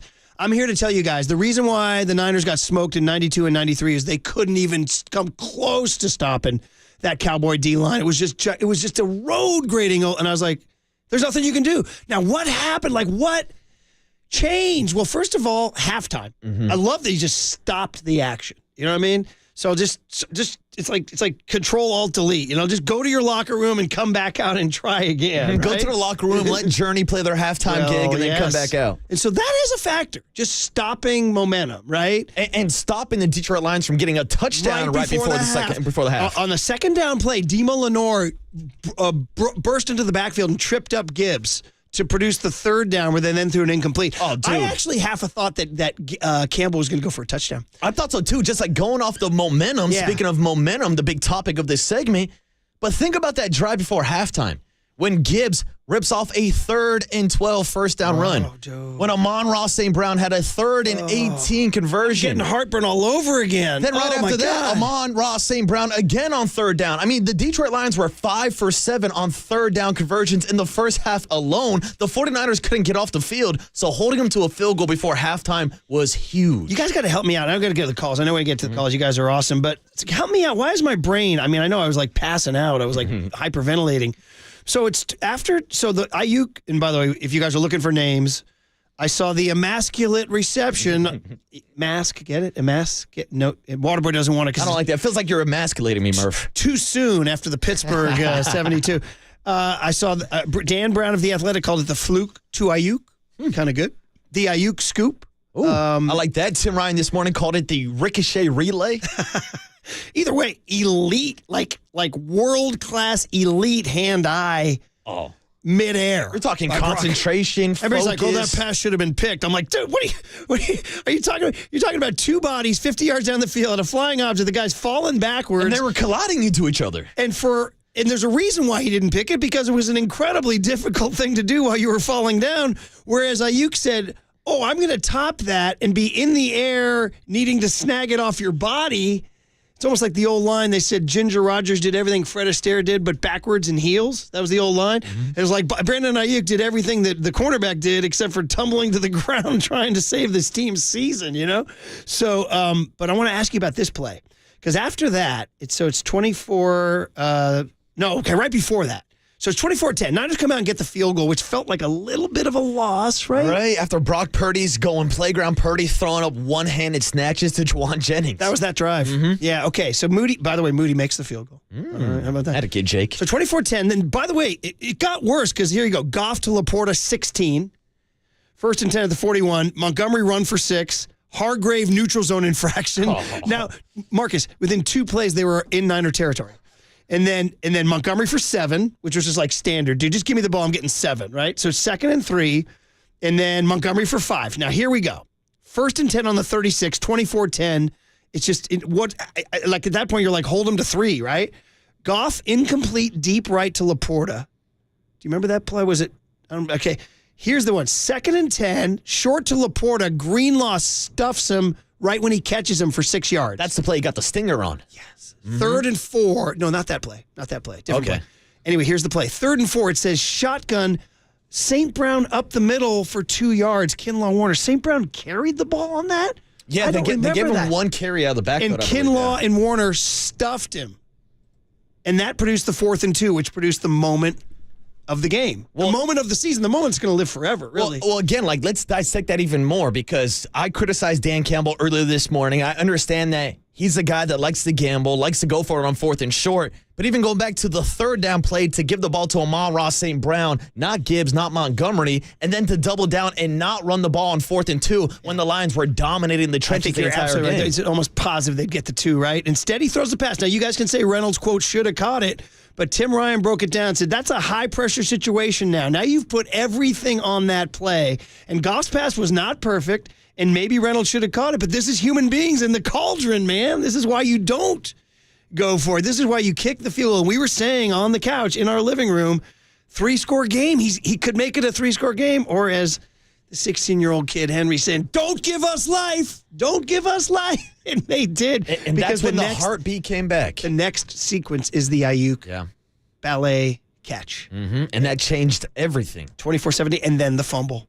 And then it's off to the race. At that point, I'm going to say 24-17. First of all, the Aiyuk catch was the first moment I really started saying, this blank could happen. This blank could happen. And Murph, in real time, I was sitting there thinking to myself, like, man, if this does happen, this is going to be the play that they're showing on replay for the next 15, 20 years. Especially if they finish the job in Vegas, right? And then when they rip it out, the front tip rip, as Tim Ryan called it, at that point in time, even though it's still 24-17, aren't you thinking, bro, this ass is on. This ass is on. Purdy then scrambles down to the 5-yard line. Would have gone in. Debo wasn't in his way. So playground Purdy in full effect. I'm going to tell you, his 21-yard scramble on 3rd and 4 with 4:49 to go in the game is, honest to goodness, probably, I'm going to have to rack my brain, probably my favorite Brock Purdy play of all time. I mean, you guys can give me a better one. Dude, that was very Montana-esque. And by the way, that was something Jared Goff was not or could not do yesterday. No. He rushed for 0. That is not part of his element at all, Murph. All right. And the best thing about Brock on those plays is look at how badly he wants it. He's not going down. He's not stepping out of bounds. He's not trying to slide. He was looking for contact. He's trying to pick up extra yards, and he's trying to get into that end zone. He actually said, I lowered my shoulder to fire the team up there. We have Kittle after the game saying he wants more of this now and in the future here. Do it more. What are we doing? Just don't get hit. like scramble, maybe tuck the ball a little bit faster, but like he scampers. I think that's the best way to describe it. He scampers. Like, you ever seen one of those little water dragons run across the water? Like, that's what I envision every time he's running with the football. And I just thought of that too. That was not pre-planned. Pretty proud of myself for that. And then, but it's just like, he does a really good job of avoiding contact. He dives into areas. He could slide once in a while, probably get a 15-yard penalty, But he's a tough kid, a lot of grit to him. And he understands that, like, when he's playing at a high level, when he needs to play at a high level, everyone around him is better. Dude, tough kid. How about that first quarter pass when he got absolutely clocked? The pass to Debo. Yes. Which set up what should have been a field goal, right? Yeah. That Moody missed. Correct. That pass got lost in the show. You want to talk about courage in the pocket. Yeah, and you want to talk about pocket elusiveness. Whether it's him scrambling outside for 21 yards multiple times, whether it's the play we talked about earlier of him rolling out to the left and finding Kyle Juszczyk on the sideline. After getting certainly sacked in the pocket. Into the play, your Papa goes, he's going to get sacked. And Ryan's like, no, he's not. No, he isn't. Out the back door Brock. And then that dime to Kyle with the tippy toes. Yeah. Shout out Seinfeld. Tippy toe, lemon tree. Anybody? Seinfeld? All right, guys. Hey, here's the deal. Before we break, I want to remind you that we do have this big game weekend text contest. It's a national contest to stay at the Fontainebleau, Las Vegas, the new luxury resort and casino on the Vegas Strip. We want to send you there for the big game. One winner scores a trip for two to Vegas, airfare, 2-night stay at the Fontainebleau, $150 credit at the restaurants and bars, 2 tickets to the Fontainebleau Vegas big game viewing party at the Blue Live Theater. So what you're going to do is text the word Vegas. Is that right? Vegas? Vegas. To 95819. So text the word Vegas to 95819 and you're entered. We'll do it again tomorrow and Wednesday. Okay, we'll get to you guys next. 808 KNBR, gather round of anything we just talked about. Which hit you the most? How did the Niners change it? Where are you with Brock Purdy and Kyle now? And where are you with Dan Campbell? On KNBR 104.5 and 680, the Sports Leader. American Canyon, shout out to you for supporting KNBR. American Canyon Sports Leader.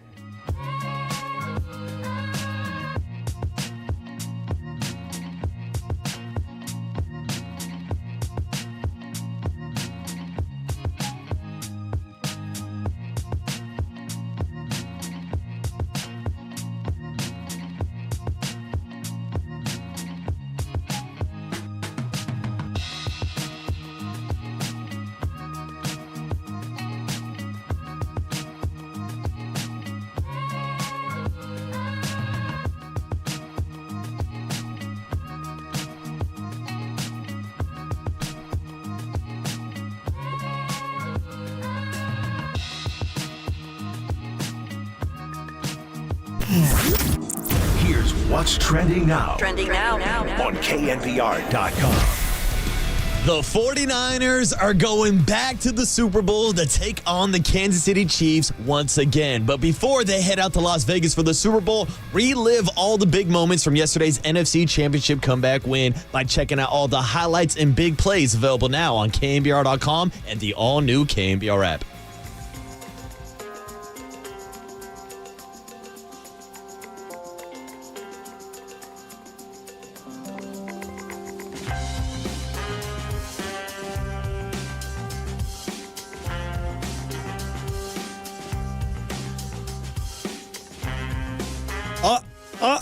There it is.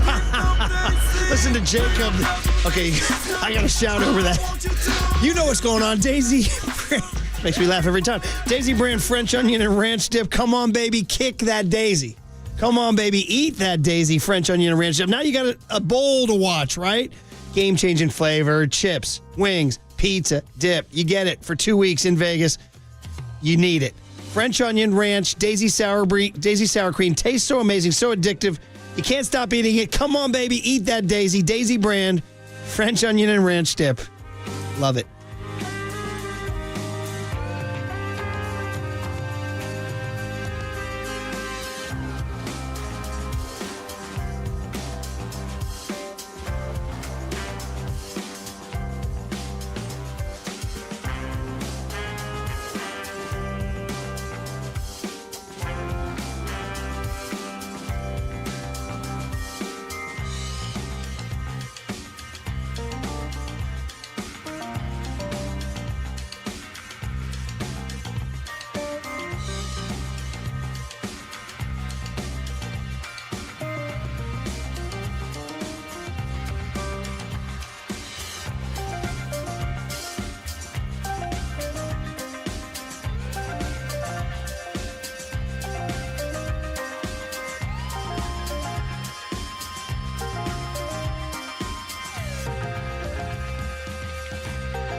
And now, time for the Protect Your Assets with David Hollander Business and Technology Report.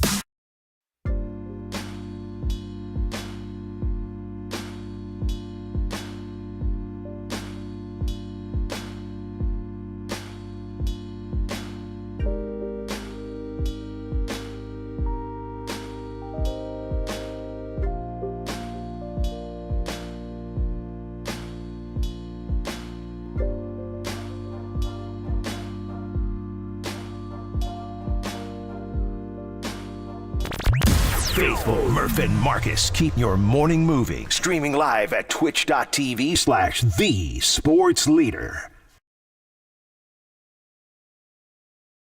What that mean? So that's all I can say, because other than that, I don't know. Just great luck. God was with us today. Great win. Bang, bang, Niner game. It's crazy. I mean, what can you say about Brock Purdy and his performance tonight? Heck of a game manager. Wow. Managed the heck out of that game, boy. He the reason we're going to have a chance to win us a ring. I love him. Oh, man, more Jacob the Vigilante rejoins fire me up here, man. Sometimes you just can't beat classic rock, my friends. Take the 815 into the city. Tell them that you like it that way, Jacob. Tell them that you like it like that. And tell them what Fred Warner was telling the people. Brock Purdy is not a game manager. He's a playmaker. Back-to-back comeback victories, and the 49ers are going to Vegas for the Super Bowl, Murph. Oh, man, and we'll be there, too. Tuesday, Wednesday, Thursday, Friday on Radio Row. Bring the Daisy Dip, baby. All right. Okay, so we told you guys phone calls, but we've also ignored the Golden State Lumber and Building Materials text line because we've been so excited. I just want to rip through some of these here. Yeah, shoot me a text. Thank you. 415 said, nobody talking about the late hit on Brock that bloodied his lip. That did get precious little airtime because they're going to commercial. But, I mean, you want to talk about the all-time, the Winston Churchill, I have nothing to offer but my blood, sweat, and tears, dude. I mean, he's out here, blood, check, sweat, check, tears, check. So, obviously a missed call by the ref. I mean, it happens. Mm-hmm. We can't sit here and cry about everything. I mean, there's missed calls everywhere. But that one was particularly bad given that what the NFL stresses in terms of safety and heads. The dude just said, I'm going for it. I mean, especially after we saw some of the penalties in the AFC Championship game with Patrick Mahomes being protected. Yeah, right. Yeah, well, the Ravens with some dumb plays, down the stretch.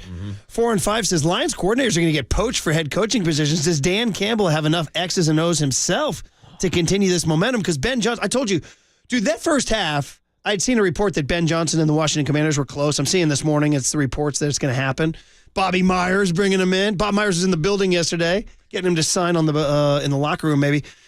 I was like, bro, if this is what Ben Johnson is, I'm taking the over on the Commanders' win total next year. But second half, not so much. Second half offense disappeared. And Murph, those were some of the same thoughts that I was kind of going to watching his game play out and whether or not the future of the Detroit Lions are going to be a team competing with the 49ers for the next couple of years. Now, they have a ton of young talent, whether it's Gibbs, Laporta, Amon-Ra St. Brown. But you look at that offense, and how different is it going to look next year if they lose Ben Johnson? Because we saw when Dan Campbell's in charge making the play calls, and when he's deciding whether or not to go for it on fourth down, they ended up getting boned yesterday, and it cost them the game. Well, you just said that about the shot, and you know how hard it is. I mean, it's not like Patrick Mahomes waves a wand and he's in the Super Bowl. That doesn't happen, right? He's the only guy to get to 4 Super Bowls. Dude, Dan Campbell has an interesting quote. First of all, he's the guy's money on the podium. He'll give you something. This was an interesting quote where he spoke something that maybe you shouldn't speak, not like forbidden, but like negative juju about like it's not easy to get back. Tell those guys, this may have been all we shot. Do I think that? No. Do I believe that? No. However, I know how hard it is to get here. I'm well aware, and it's going to be twice as hard to get back to this point next year than it was this year. That's the reality. And if we don't have the same hunger and the same work, which is a whole nother thing, once we get the offseason, then we got no shot of getting back here. I don't care how much better we get or what we add or what we draft. It's irrelevant. It's going to be tough. Everybody in our division is going to be loaded back up, and you're not hiding from anybody anymore. Everybody's going to want a piece of you, and which is fine. which is fine. But so it's hard. You want to make the most of every opportunity, and we had an opportunity, and we just couldn't close it out. It stings. It stings. He's such a significantly better quote than Kyle. It stinks, Murph. It stinks. Kyle is so X's and O's. I wanted him to give me this big romantic description of Aiyuk's catch and something by going back to his childhood, watching Jerry Rice or something. And they asked him about the play. He's like, yeah, well, on the routes, the safety undercut. The safety took the under route, so Brock read the crosser. Brock saw the safety take the angle. And I was like, bro, not film room. I want some poetry, man. I want some.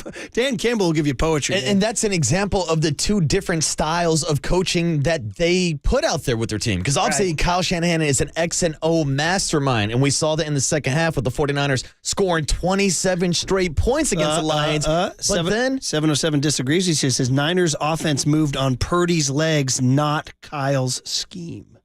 Purdy's legs, Christian McCaffrey's legs. I mean, McCaffrey picked up 90 yards yesterday against the Detroit Lions. Most yards ran against the Lions all season long. So that goes back to the Kyle Shanahan running scheme. So I know Purdy made a lot of those plays, but also Kyle Shanahan drawing up the dagger to Debo over the middle. That got the offense going. Brock Purdy made plays on his own, but you also have to give credit for Kyle. They went and scored 5 straight times in the second half. Yes, 100%. So just throwing that out there because we said the Golden State Lumber and Building Materials text line 623 says, I need a shout out for the Levi's crowd. Facts came back after the break and the Niners tied it up. The place was rocking. And Dan Campbell didn't count on the tidal wave of that crowd. Well done, faithful, which is an interesting narrative because there was another narrative that people were upset that their Niners fans sold their tickets to Lions fans, and there was a good slice of blue. Good slice of Honolulu blue. I heard a Jared Goff chant. Yeah, they were chanting for Jared Goff. We had Eminem up in the suites flipping off 49er fans. I told you about my experience on Saturday night down at Giants Fan Fest at San Pedro Square. There were Detroit Lions fans showing up for Giants Fan Fest, and I told you about the Detroit Lions fan who we talked to who took out a piece of his kid's college tuition to fly out to Santa Clara for this game. Oh, is that 808 KNBR? Is that prudent? All right, let's go to Ron in Santa Clara out on the phone lines. 808 on the UMA guest line. Ron in Santa Clara, good morning. Hey, good morning. How you guys doing? I'm doing great, man. I can't even explain how good that game was last night. It was pretty amazing. The first half was a little tight. After that first drive and we missed a field goal. The Lions fans, and another thing, the Lions fans, there was a lot of them. Yeah. And we were up in the top row, about the 40-yard line, around the north 40, the very top row. And it was wild up there. There was a lot of Detroit fans, and they were all talking S, man, big time. Oh, man. And it's like we just had to take it, keep going, man. And then Journey happened, right? And it's like, oh, okay, Journey. And then they had some lyrics in the Journey song about South Detroit. Yeah, that's right. And the fans, they erupted up there, man. It's like, oh, no, what are they doing? Whose side are they on? It's like, oh, okay.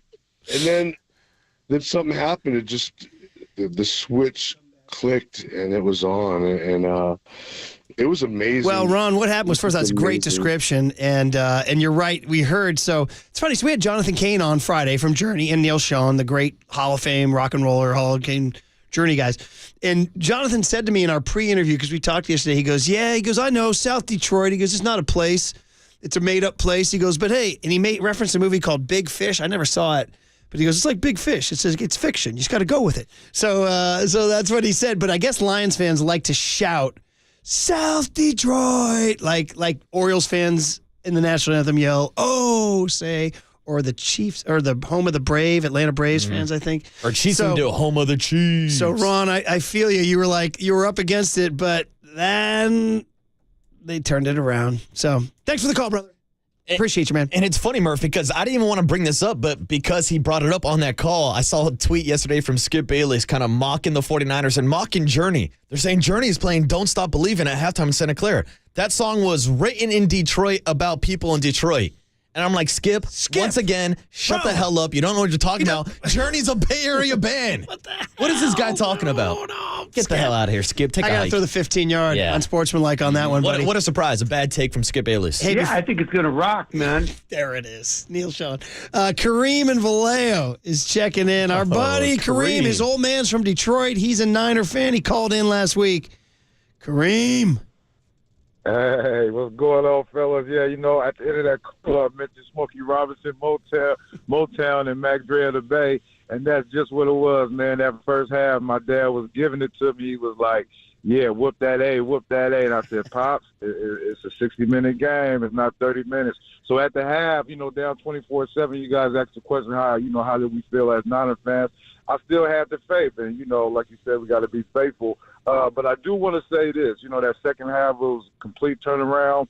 I said going into that third quarter, we needed to win the third quarter at least 14-3 as a total of 17 points. We actually outscored them 17-0 to get right back into that game and erase that deficit. But if you guys remember, going into that Super Bowl 54, the Chiefs were down in all three of those games. They were down big to Houston. They were down by 10 in the AFC Championship game to the Titans. They were actually down to us in that Super Bowl with 7 minutes left, and they came back and won. I.e., go back to this year, we down to the Green Bay Packers, we down to the Detroit Lions. We found a way to win those games.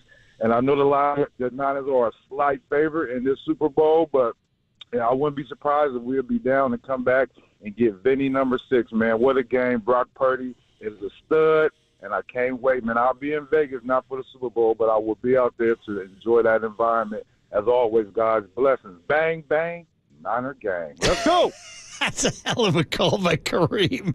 And by the way, I just checked. It's still the Niners -1. Yeah. Going into this game. We'll get into that this week, I'm sure. We'll break down the spread, but just kind of picking back off what Kareem said, I know this is a topic that I want to dive into more this week with you and the listeners on whether or not you're feeling more confident about this 49er team after watching them have comeback victories back-to-back weeks, or are you less confident because of their struggles in the run game? What's so interesting is that we have to reassess who the Niners are. The same team that we saw all regular season is not the team we've seen in January. We've seen them fall behind, flail, flop, and then the thing they can't do, come back. They've done it twice. I mean, now. Think about that. We talk all the time about Kyle Shanahan's opening scripted series and how they score all the time to start the game. Well, the last couple of games, they've gotten off to these slow starts, but they're winning in the fourth quarter now, which was a huge criticism for not only Kyle, but for Brock Purdy also in his early career. And 925 texts in and says, the guy with the family from Guam needs to call back in. That's Big Chuck from Vallejo, Big Chuck right? in Guam, 50 heads deep. Big Chuck in Vallejo. Give us a call, man. 808 KNBR is the phone number, guys, on the other side. All about Dan Campbell's decisions, all about Aiyuk's catch, all about Brock Purdy's legs, all about Don't Stop Believing. Next on KNBR 104.5 and 680, the Sports Leader. Bang, bang, Niner gang. Let's go.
Now, back to Murph and Marcus on the Sports Leader and streaming live on KNBR.com and the KNBR app.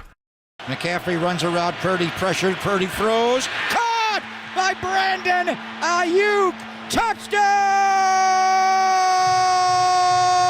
San Francisco. Aiyuk is on fire! Just in time! And what a great move to snag and just throw Cam Sutton off of him and get a release to the inside, and Brock right on time, slamming it right in between two defenders as he bought some time moving to the left. That is a big-time play. In every opportunity that you have, in every circumstance, you have a choice. Am I going to back down, or am I going to do something about it? And that's the really cool thing about football. The really cool thing about life is I have a choice, and I'm going to do everything I can to be my best self on every single play, whether the ball's going my way, whether it's, no matter how good the defense is playing, no matter how good the special teams is playing, no matter how good the quarterbacks are, no matter what's going on, I have a choice to go out there and play at my best. And that's the decision that our entire team made today. Damn, George Kittle. He's our Dan Campbell. He's our money quote at the, whether he's talking about water dragons or momentum and analytics or having a choice when you're up against it in life. The Pat Riley rule about his dad told him after they got massacred in the 84 game. He said, Dad, my father told me it comes a time in every man's life you got to draw a line, take a stand, and kick somebody's ass. Is what Pat Riley said, dude. And George Kittle was out here kicking ass. And I know his box score is not humongous, but go back to some of those key blocks that he had. The one-on-one matchup with Aiden Hutchinson. Pancaking one of the best pass rushers in the entire league. Not many impact plays in this game, did he? No, early on first quarter, swatted down that pass from Brock Purdy. But outside of that, I thought McKivitz in the offensive line, outside of that John Feliciano sack, I thought they played pretty well. Tell you a really silly fun story from Saturday CYO 6B basketball. We're having one of those games. They ain't doing what Coach Brian's telling them to do. And, dude, it's driving me nuts. I'm losing my mind. My assistant's like, Coach, calm down. So we're down 5 at the end of the third quarter. And I was like, my only choice was either to just unload on these kids and just tell them, or remember that they're freaking 6th graders and it's a B basketball game, and chill out and just try to inspire them. So I said, guys, who saw the 49ers-Packers game last week? And little Uggy raises his hand. I'm like, dude, bad game. And what happened when Brock Purdy had his final chance? He won the game. So today, guys, bad game. And we have a chance to win. So who wants to be Brock Purdy? They're like, yeah. I'm like, Brock Purdy, we're going to break the huddle. Brock Purdy on 3. 1, 2, 3. Brock Purdy. And then as we were rolling, dude, we went on a 15-0 run and won the game. And I was yelling as we were making steals and fast breaks. I was yelling from the bench, Brock Purdy. And I heard the parents in the other crowd going, Brock Purdy, that guy's crazy. What's he talking about? And so we did it. So anyway, the point is what Kittle just said. Mm-hmm. You got a choice. You're down and out, but there's game left. And the Niners have now proven to us 2 straight weeks that given their pedigree, they're not supposed to be a comeback team. They're not supposed to be a comeback team twice now with the season on the line. And my favorite part about that story is you're telling these kids to be Brock Purdy when Brock Purdy is essentially a kid himself. Just turned 24 last month. Well, he's literally closer in age to them than he is to me. Yes, that's for sure. He's going to be the 3rd youngest quarterback to ever start in the Super Bowl. He's in the 2nd year of his career. Hasn't even played 2 full seasons. Oh, dude, and he's taken his team to 2 NFC Championship games, and now he's going to the Super Bowl. He has so much growth to go as a quarterback. The only thing that bummed me out about him yesterday was when 2 passes got batted down in the first half. I was like, damn, sometimes the height is a thing. Sometimes that's the thing. When you got Aiden Hutchins, who's like 6'7" out here, it makes it difficult. It's forever going to be a problem. I mean, not like a killing problem. It's going to be something in his game that you have to watch out for. But that's why you look at what he's able to do with his legs, with those gigantic quads. Well, that's what Kittle said he should do it more. Escaping the pocket. And like even when Kittle brings that up, it's been one of my favorite things to watch over the last, 25, 26 games that Brock Purdy has played in his NFL career, is how he scrambles and gets outside the pocket, but his eyes are always downfield. We talk about Playground Purdy and him directing traffic, pointing Brandon Aiyuk to get to an open spot of the field. Like, yes, he could easily use his legs to pick up 2-3 yards, but he wants those big plays. He wants those big chunks. We don't talk about the one in the plays. First half where he rolled left and threw they got across midfield. It was about a 30-35 yarder. Man, oh man! By the way, 831. If you quote John Wooden, you get on the air. 831 says Niners and Brock Purdy exemplify John Wooden's definition of competitive greatness: be at your best when your best is needed. I always read that in the pyramid. I'm like, well, that's easy to say. How do you do that? I was going to say, I needed his best in the first half, too, but I'll take it in the second. So Richard in Petaluma has been waiting a long time. He says he has a song. I mean, why not? It's our last half hour, right? So, Richard, this is your moment, buddy. Good morning. What's up, Richard? All right. Good morning. Excuse me. First of all, I want to go back to the 3 straight games the 49ers lost. That is when they changed their perspective and reminded themselves of who we are. So here's my little ditty for you. When the lights went down on the Lions in the city by the bay, we're on our way to the Super Bowl. Oh, Richard in Petaluma, ladies and gentlemen. Richard in Petaluma. Sing your heart out, Richard. Drop the mic. Off you go, Richard. There it is, buddy. Can I see Digital making that into a post? Oh, can I get a mashup of Richard and Tim Ryan singing earlier this morning, too? So I heard this at the stadium, and I heard Faithfully, which you don't usually hear, but I get it. Oh, I get it. Faithfully, faithful, I get it. And of course, Don't Stop Believing. So awesome. Couple more calls to get in here. Let's go to John in Yuba City. John up in Yuba City calling in. John, what's up, man? Hey, guys. Congrats. Great broadcast this morning. Hey, no question, Ryan. Uh-oh. But wait. The reason I'm calling. Go ahead. Oh, you cut out, John. You dropped out. Go again. Go. You still there? I'm there. You still there? Yeah, go. No Preston Riley. No Preston Riley moment Hey, yesterday. I We believe didn't me. want that. I thought of it, but instead I channeled the other great onside kick moment, Dwight Clark recovering in Super Bowl 16 to ice that game. Now, come on. Yep, good knowledge. Lastly, why they screwed up Fox on presenting Purdy once again gets dissed by the national media. They never even mentioned he won the MVP in the postgame up on the stand there, up on the stage. Did he? It's just incredible. They never mentioned it. They give out an MVP for that game? I don't think they give out an MVP. Okay, John, thanks for the call. I saw him holding the Hallis Trophy. Help me out, guys. I don't think they give out an MVP for that, do they? I don't think so. I think John might be... Yeah, I think he saw him with the Hallis Trophy, and he thought that was the MVP there trophy. It is right there. There it is, buddy. Scarecrow up in Sac. Scarecrow, good morning. Morning, guys. First of all, I discovered the therapeutic value of splitting firewood during the second quarter. Ooh, I like that. Got a lot done. Work with the hands. But yeah. Yeah, but the point being, I've heard them call Brock Purdy everything up to and including late for dinner.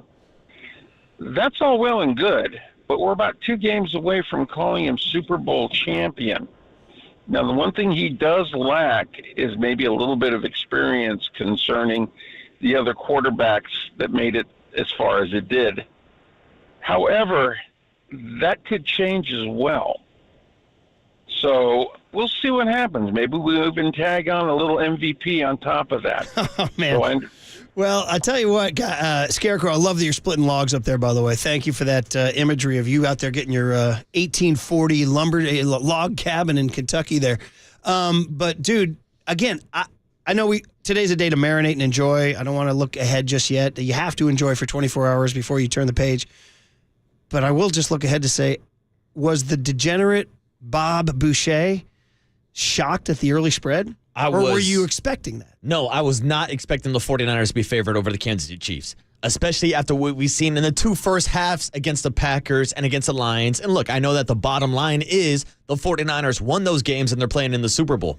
But we're talking about a Kansas City Chiefs team that is the defending champs that have already beat the 49ers in the Super Bowl. I hate to bring up bad memories, but this spread makes absolutely zero sense to me, and I would not be surprised if by the time the Super Bowl is actually played that the Chiefs are favored over the Niners. This is Patrick Mahomes. He's Patty Brady, right? It's the man that has, what is it, a $450 million contract? And so you look at that, you look at Lamar playing this past weekend, and then you look at Brock Purdy, who's making less than $1 million per year. He just won in Buffalo and Baltimore. Mm-hmm. And he didn't make the mistake. Lamar, talk about like not making 3, because some make 3 fewer mistakes than the other team. Mahomes was not brilliant yesterday, but he didn't give the game away. Mm-hmm. Just like people like, oh, the Campbell gave the game away or whatever. Yeah. There's a moment in time in competition, you either give the game away or you don't. And Brock Purdy did not in the second half give the game away.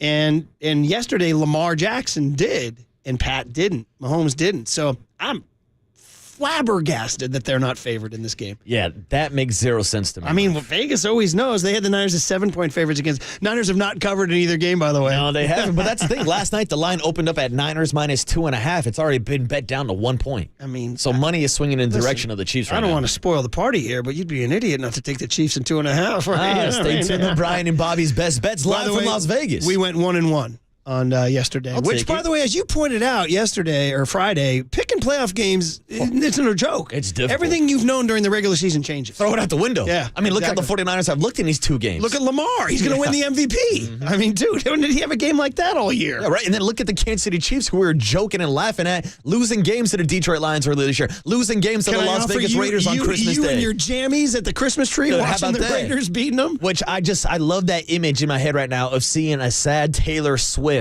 in Las Vegas at the Big Al. Hopefully we get that same scene in a couple weeks, Murph. It's Taylor. Somebody already, Peter Schrager of Football Today, put out that picture of Bobby Weir on the sidelines with his old gray beard and his old gray head and said, "Bring on your Taylor Swift." Yeah, come on, Swifties. Come meet the dead. We're everywhere, as we like to say, right? Dante Whitner joins Papa and London 12:30 today. And, of course, we are going to finish strong with California Kyle's entry into the KNBR Audio Hall of Fame. Get your lighters out and hear the tribute to the 49ers to close the show. Next on KNBR 104.5 and 680, the Sports Leader. Don't stop believing. Let's go.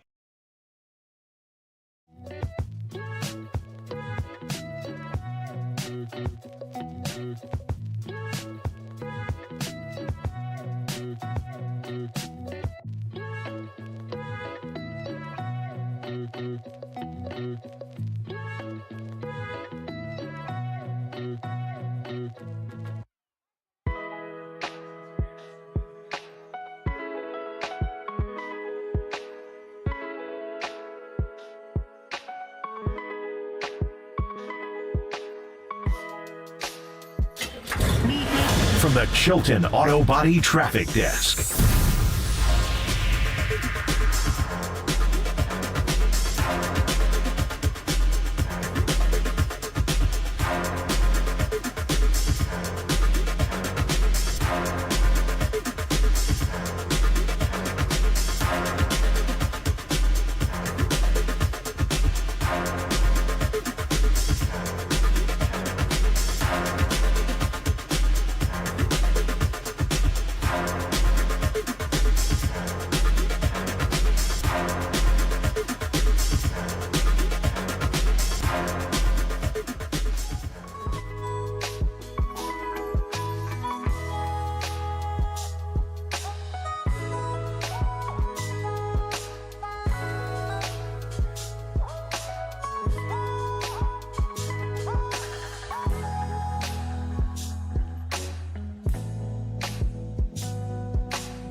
Listen to the sports leader anywhere, anytime. Download the KNBR app. Murph and Marcus continue live from the KNBR Casino Matrix Studio. Casino Matrix Progressive Jackpots are here. Where are you? Just drop in. Please play responsibly. 1-800-GAMBLER. Here's Purdy out of the shotgun, throws left flat to McCaffrey. C.J. Gardner-Johnson gets stiff arm. McCaffrey breaks a tackle, still fighting all the way down to the 5-yard line. He was able to break the tackle of Chauncey Gardner-Johnson, the former Saint and Philadelphia Eagle, got in it with the Niners last year in the championship game. What a run as he stiff-armed him with the right hand. Would you kick a long field goal here on the right hash mark? Probably not. You'd go for it. Purdy back, going to step up and try to run out left. Now going to throw back middle. Caught for a first down. A one-hand reaching grab there on third down by who else? Third and Jawan.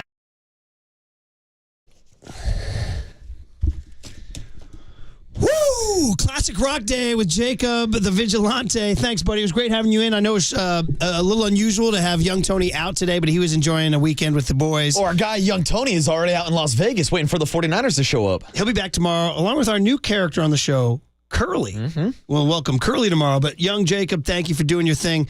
I didn't call him Lice Boy once today. Oh, and you brought it up in the final 2 minutes. Nice, Murph. And California Kyle will play in about 90 seconds his tribute there. That Jawan Jennings catch, that was very Mahomesian of Brock Purdy, wasn't it? Dude, like when your Mahomes body. does it, you're like, oh, he's a genius. When Brock does it, you're like, what are you doing? You're not supposed to be doing that, Brock, but Playground Purdy was in full effect yesterday, Murph. It's still kind of incredible. It's hard to describe how dominant that Lions offensive line was in this first half and how they weren't able to replicate that in the second half, and whether it was because of the 4th and 2 go or whether it was the fumble, which was huge, which, by the way, came because the O-line couldn't stop the penetration from Tayshaun Gibson and the front tip rip, as Timmy Ryan called it. But I think halftime played a big role in that. I think just kind of like when things going bad, it's like giving your kid a timeout or something, you know what I mean? Just reset, because everything went against them in the first half, and when they came out for the third quarter, it's a new game. Right? That's it. And they get 3. Mm-hmm. I mean, so it's not 7, but you got 3. Cuts it down to a 2-possession game. And at least Moody made it. And at least Moody made that right. kick. And then he made another one later. He did. But, Murph, that all goes back to halftime and the Particles and Journey out here singing Don't Stop Believing. Well, I think you just set it up beautifully. So I know we're not on camera right now because we moved so that Papa and Lund can slide in. But we'll tell you this. Young Kyle and I said it's time to do it. Do some audio magic. Create the medium. So, from Jonathan Kane and Neil Schoen and, of course, California Kyle, turn it up, everybody. Get your lighters out and never stop believing. Now they put Jared Goff into a shotgun. It's a gun run. No, it's a handoff, a flip coming to Jamison Williams, coming right. 30, 25, 20, breaks a tackle, stays on his feet. Touchdown, Lions. Wow. Handoff to Montgomery, powers forward, hits the goal line, and powers in for a Lion touchdown. The Detroit Lions have scored 2 touchdowns here with 2:34 to play in the opening quarter. Third down and 10. Purdy out of the shotgun. Bull rush by Hutchinson. Purdy throws over the middle, and it's intercepted.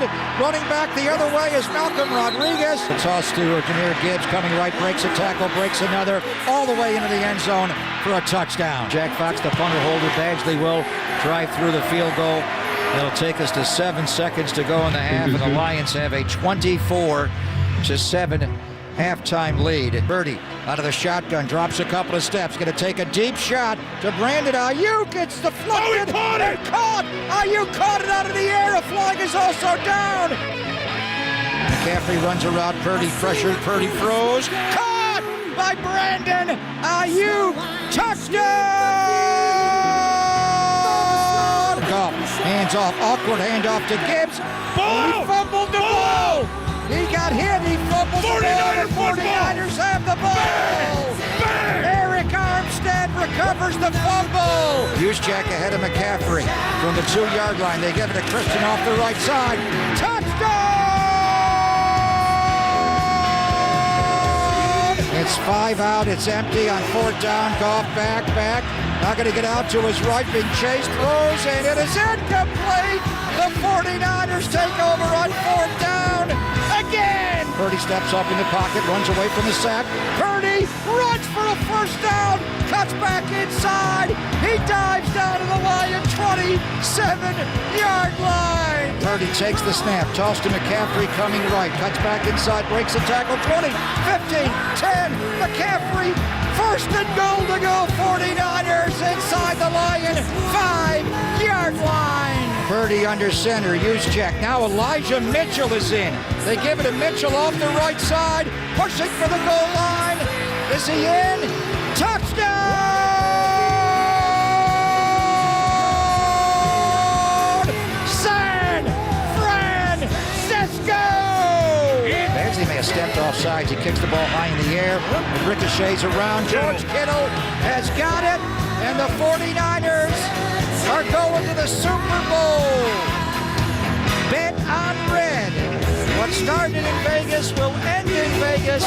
The 49ers are going to Super Bowl 58. We don't have to get complicated. Look at Trent Williams, T-Rock. I'm so happy for him. Brandon Aiyuk's going to his first Super Bowl. Come on. Christian McCaffrey's going to his first Super Bowl. Brock Purdy's going to his first Super Bowl. Just back up here, Brock. Take one or two steps back up, go down. It's over. The Niners are going to Vegas. The NFC Championship trophy for the Super Bowl bound San Francisco 49ers. Joe Montana, take it away. And it means the world. Faithful!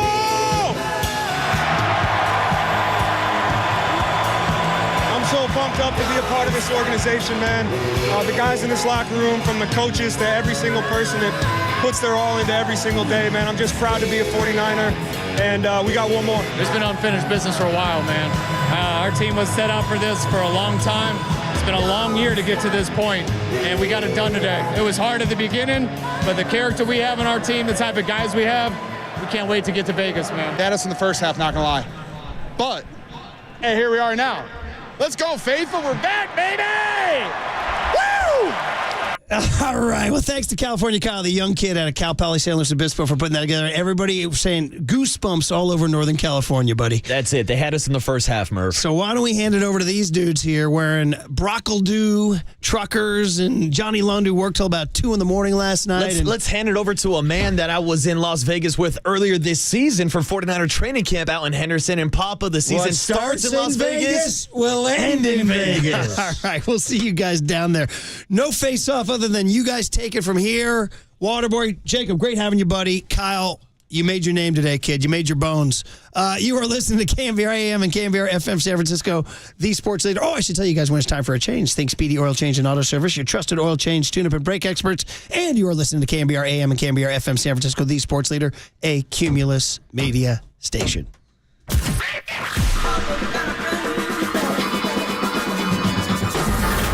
Ladies and gentlemen, Prepare yourself. prepare yourselves I love it when you call me Big Pop. for Greg Papa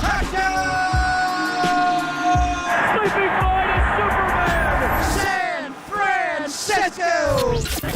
and John Lund. It's 10 o'clock. Let's hit it. This is Papa and Lund That's right. We're getting it going. on KNBR 104.5 and 680. The sports leader. Purdy is under center. They give it to Christian off the right side. Cutback. Touchdown!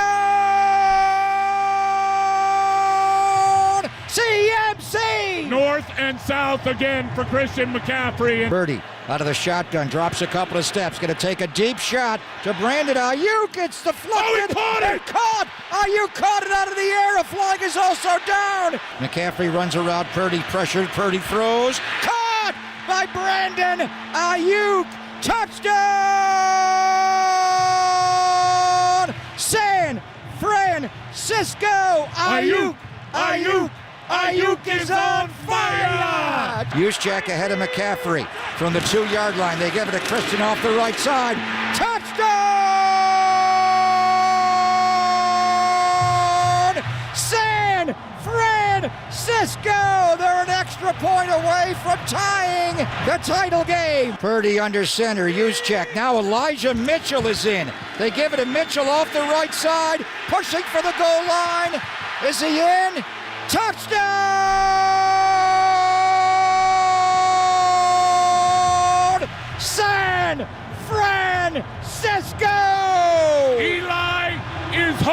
You don't have to get complicated. Look at Trent Williams, T-Rock. I'm so happy for him. Brandon Aiyuk's going to his first Super Bowl. Come on. Christian McCaffrey's going to his first Super Bowl. Brock Purdy's going to his first Super Bowl. Well, all I can say to you folks is 49ers! Vegas! Vegas, baby, Vegas!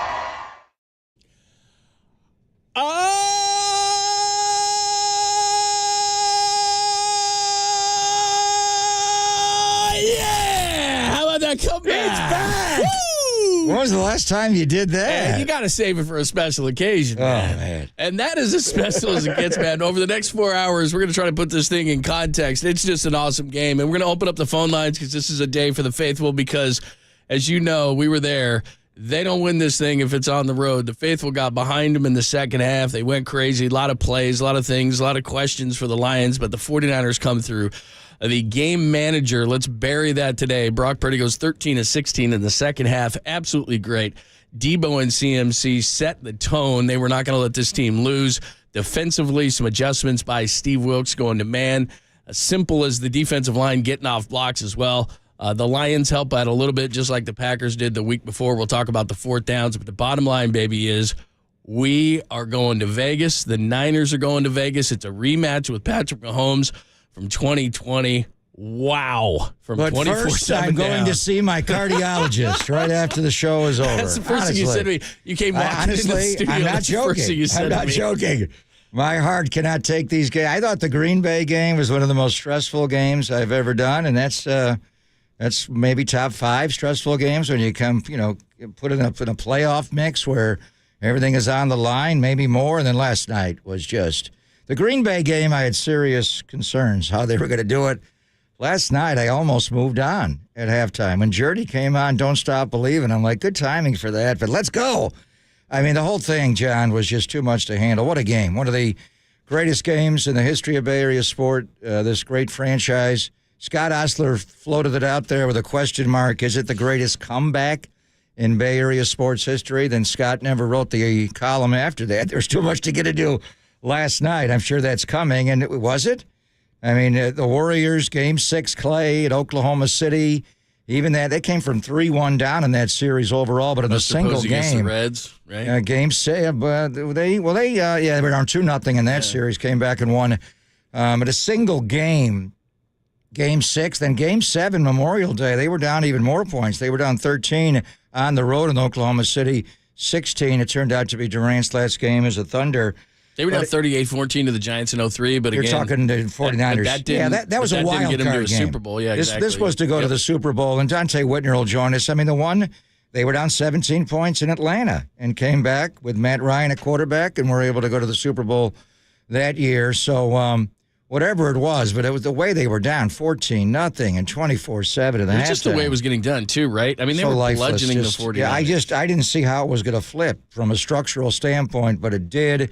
We'll get into Dan Campbell, and we knew that Dan Campbell would make those calls. Dan Orlovsky's going to join us, former Detroit Lion. I actually felt badly for the Lions, John. When I finally got off the air, I walked out on the way to the locker room in the loading dock there by Bill Walsh Way where I park are the visiting team buses, and I saw Aiden Hutchinson, and I had to go over and say, I don't know what I think they love us at their head coach.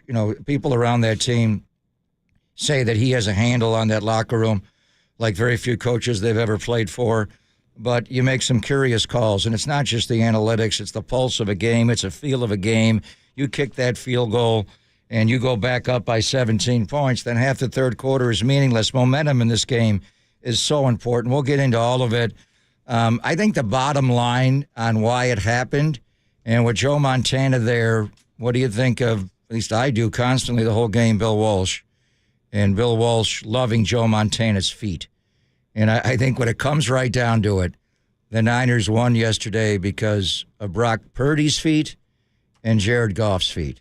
And it was not only Purdy running for the obvious 2 21-yard runs, the 10-yard run. How about when he ducked under Melifonwu? I thought he was sacked.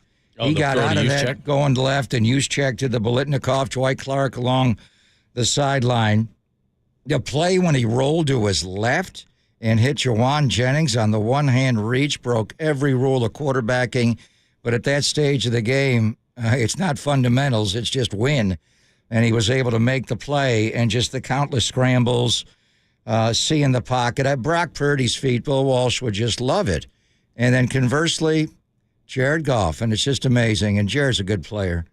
But his inability to reset his feet when he hits that back foot, whether it's in the shotgun or under center, whatever the drop it is, with a hitch, without, whenever he has to come off the initial quarterback progression and just reset his feet. And the numbers show it. We've been talking about it all last week.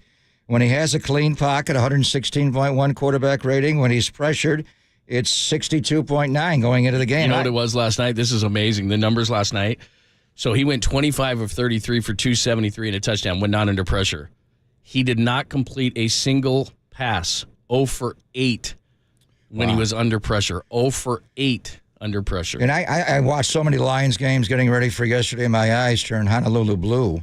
But honestly, I didn't see him convert a single one all year. It's not even a major reset.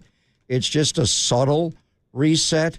And I thought the biggest one was Brown on the fourth down, right? They didn't tie the game at 27. There were many. But the biggest one was that one. He just had to reset. How about the one right before halftime when he just slid to his left a little bit and he heard Jahmyr Gibbs in the back of the end zone? That might end the game. That was a touchdown. You've got to hit him. That's a play that Tom Brady made that play, just sliding a little bit to your left. Backs. The 4th and 2 or whatever it was, 4th and 2 to Josh Reynolds.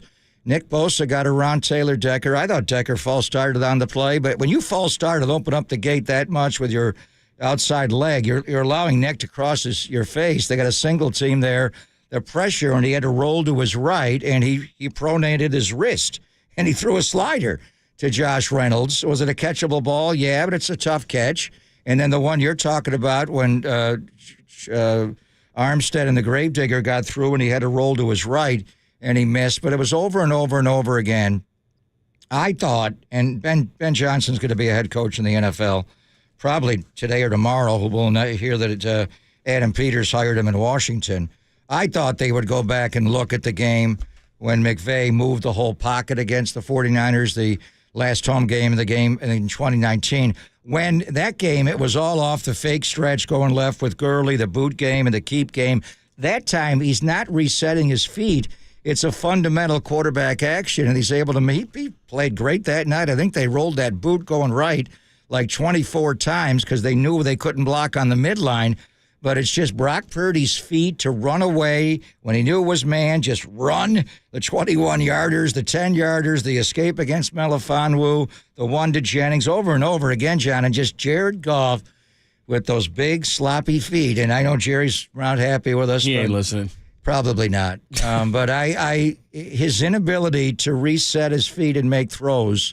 I mean, there were so many times where if he makes the one to Gibbs before halftime, game's over. Then I think Journey is canceled and we are stopped believing. It's going to be too much. Yeah, 28. But in any event, what a game. And where does this one rank as far as overall Bay Area comebacks, Niners comebacks, and where does it rank as far as Niners victories in the history of the franchise? And to have Joe there to be a part of it, what an amazing day. All right, let's hit up the faithful because we're going to start the guest list at 10:30. Kirk Morrison, who covered the game for NFL Sirius, is a good friend of the show, and he was the first to interview Brock Purdy on the field, and he's a former Raider, even though he's a Barry guy. I saw him pregame. We had a big hug. And how much is he not going to enjoy the fact that it's going to be Chiefs and Niners for the Raiders, and I know they're in Vegas, so we'll talk to 5-2 about that at the bottom of the hour. So in the meantime, love to hear from the faithful, whatever angle you want to take on this whole thing, certain things about the game, but as Pop said, where does this go in history as far as comebacks? I think for the younger generation of people, too, this is your game. This is maybe your catch game. Brandon Aiyuk's catch, the type of plays. We talked about this before the game in the pregame show, that these times in the playoffs get magnified in these games and these catches and these plays. Brandon Aiyuk's catch will go down in history. Where does it rank? So any way you want to go on this whole thing, 415-808-KNBR, 415-808-5627. That is both the Golden State Lumber and Building Materials text line, and you can call the show in there. We can ask Pop anything during the entire show. So let's get into all the conversations before we hit the guest list. It is awesome today. Kirk Morrison, 10:30. Dan Orlowski, 10:50. Mike Silver at 11:30. And Dante Whitner with a player perspective at 12:30. So we got a ton of stuff. Plus, we have a Victory Monday audio preview, and you guys were great yesterday. at 12:15. So a ton going on, but let's get to the faithful coming up next. The 49ers are going to the Super Bowl in Vegas, 34-31. Big comeback victory over the Lions. We'll get into all of it next, only here on the Sports Leader.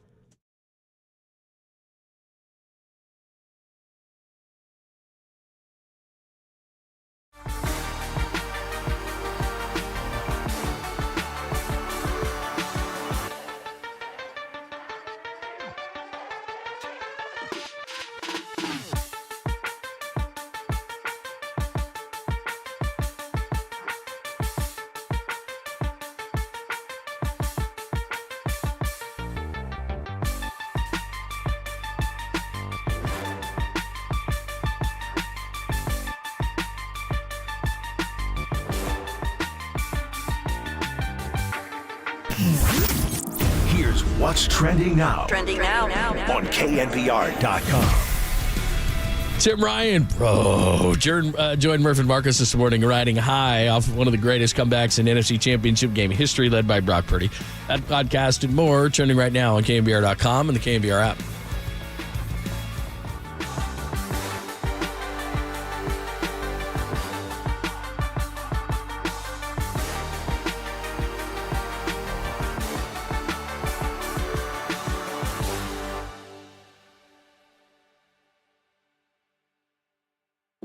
Hey, Greg Papa here. My heart racing a little bit from last night, but my eyesight got me through the game. And why? Because of my custom lens replacement surgery I had from the Laser Eye Center of Silicon Valley. It's a game changer for me and John Lund, and it's going to be one for you as well if you are advised to have that surgery. And I'm going to tell you why. Do you struggle with distance vision and need readers, glasses, or wear bifocals? CLR is your permanent solution to readers, glasses, even contacts, and you'll never develop cataracts, which is interesting. So don't wait until you're older to see great. Do all the things you love to do with perfect vision now. After tens of thousands of vision correction procedures, Dr. Craig Bindi and his team at the Laser Eye Center of Silicon Valley can tell you if it's your right time for CLR. So find out now with a free consultation at lasereyeclr.com. No readers, contacts, glasses, or cataracts. lasereyeclr.com. .com or call 877-GET-2020.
Faithful. There's a party happening on our podcast page. Hear every interview from every show on demand at knbr.com/podcast. Now on with the show on the Sports Leader.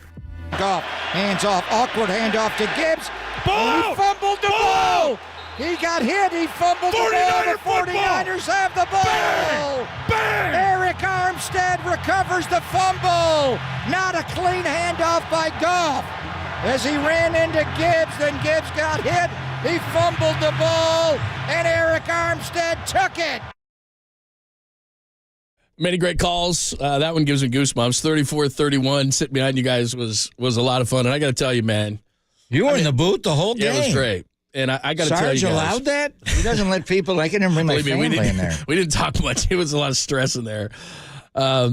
I got to tell you guys, I'm not just saying this. That might have been your best call ever. You guys were in sync. It was a lot of fun to listen to and watch. A ton of energy. That was not an easy game to do because the first half just sucked. I mean, there's no other way to put it. And then to come out to get the field goal to start. I mean, it couldn't have been scripted any better. They missed the fourth down. Aiyuk makes the catch. They fumble on the next possession. I mean, just what an amazing second half. But to be able to witness it and have you guys call it and have the windows open and to hear the faithful, man, that was this generation's, whatever you want to compare it to. I'm not going to say it's the catch because that's kind of the holy grail, but for this generation who, look, that was 1982. That's a long time ago. So for the younger generation, this is their game last night. Yeah, I mean, I've called a couple of championship games with the Raiders. One where they scored 3 points in the game against Baltimore's defense, and it was a sledgehammer, and Rich Gannon got knocked out of the game early by the late, great Tony Siragusa, and then Shannon Sharp broke that 94-yard catch and run against Marquez Pope and Anthony Dorsett. The 2002 championship game was riveting. Steve McNair brought Tennessee back time and time again. Rich Gannon finally beat him with a naked bootleg, and Zach Crockett 14 blast. And then with the Niners, I mean, the January of 2020 after the 2019 NFC championship game, it was 27-0 at one point. Raheem Mostert ran all over those guys. It was a breeze. You were in the booth for the game in L.A., and that was damn good. The final game of the year? No, they won that game, the championship game. Yeah. They were up 17-7 going to the fourth quarter. First play of the fourth quarter, Cooper Kupp out of the slot leaves to K'Wan Williams for a touchdown, and then they crank up the matrix board, and the lights start going off, and it's all blue. I'm like, what's going on here? We got transported finally to Atlanta, the Blue Man Group. And then last year was the heartache in Philadelphia. This game, you and I were talking about it last week, and I think I said 38-35 Niners, so I thought it'd be a shootout, but I didn't know it would be a blowout. It was two different blowouts. The first half and the first quarter was an utter annihilation. That 42-yarder, you're like, whoa. The Z reverse to Jamison Williams. I mean, every play, first they just ran Montgomery up the gut on the belly, and you couldn't get him on the ground. They get Laporte out on the boot going left. That's the kind of play they needed to do more with Jared Goff. The design rolls where they're all rolling together, left and right. Laporta is a great player, and they get that touchdown in the Z reverse. Then Amon-Ra St. Brown starts converting third and longs. How about the draw to Jahmyr Gibbs when Chase Young jumps inside? He gets outside. It's like, what's going on? 49ers finally got a touchdown, but they come right back. Gibbs gives you the stutter leg, and then he gets the touchdown on T-Gap. So at halftime, you had serious concerns. You just thought, how? And I know they're going to go back in, and it's not rah-rah. Fred talked a little bit, but it was more, how do we get it done? You got 12 minutes to make changes. Kyle goes with the offensive guys, the Kubiaks and Brian Fleury, the tight end coach. Wilkes goes, and I'm sure it got heated. And they made the proper changes, and I think the bottom line was you had a lot of things happen for you. When you had to settle for the field goal on the first drive, it was like, damn, we needed more. And then obviously the 4th and 2. Nick, the pressure on Taylor Decker.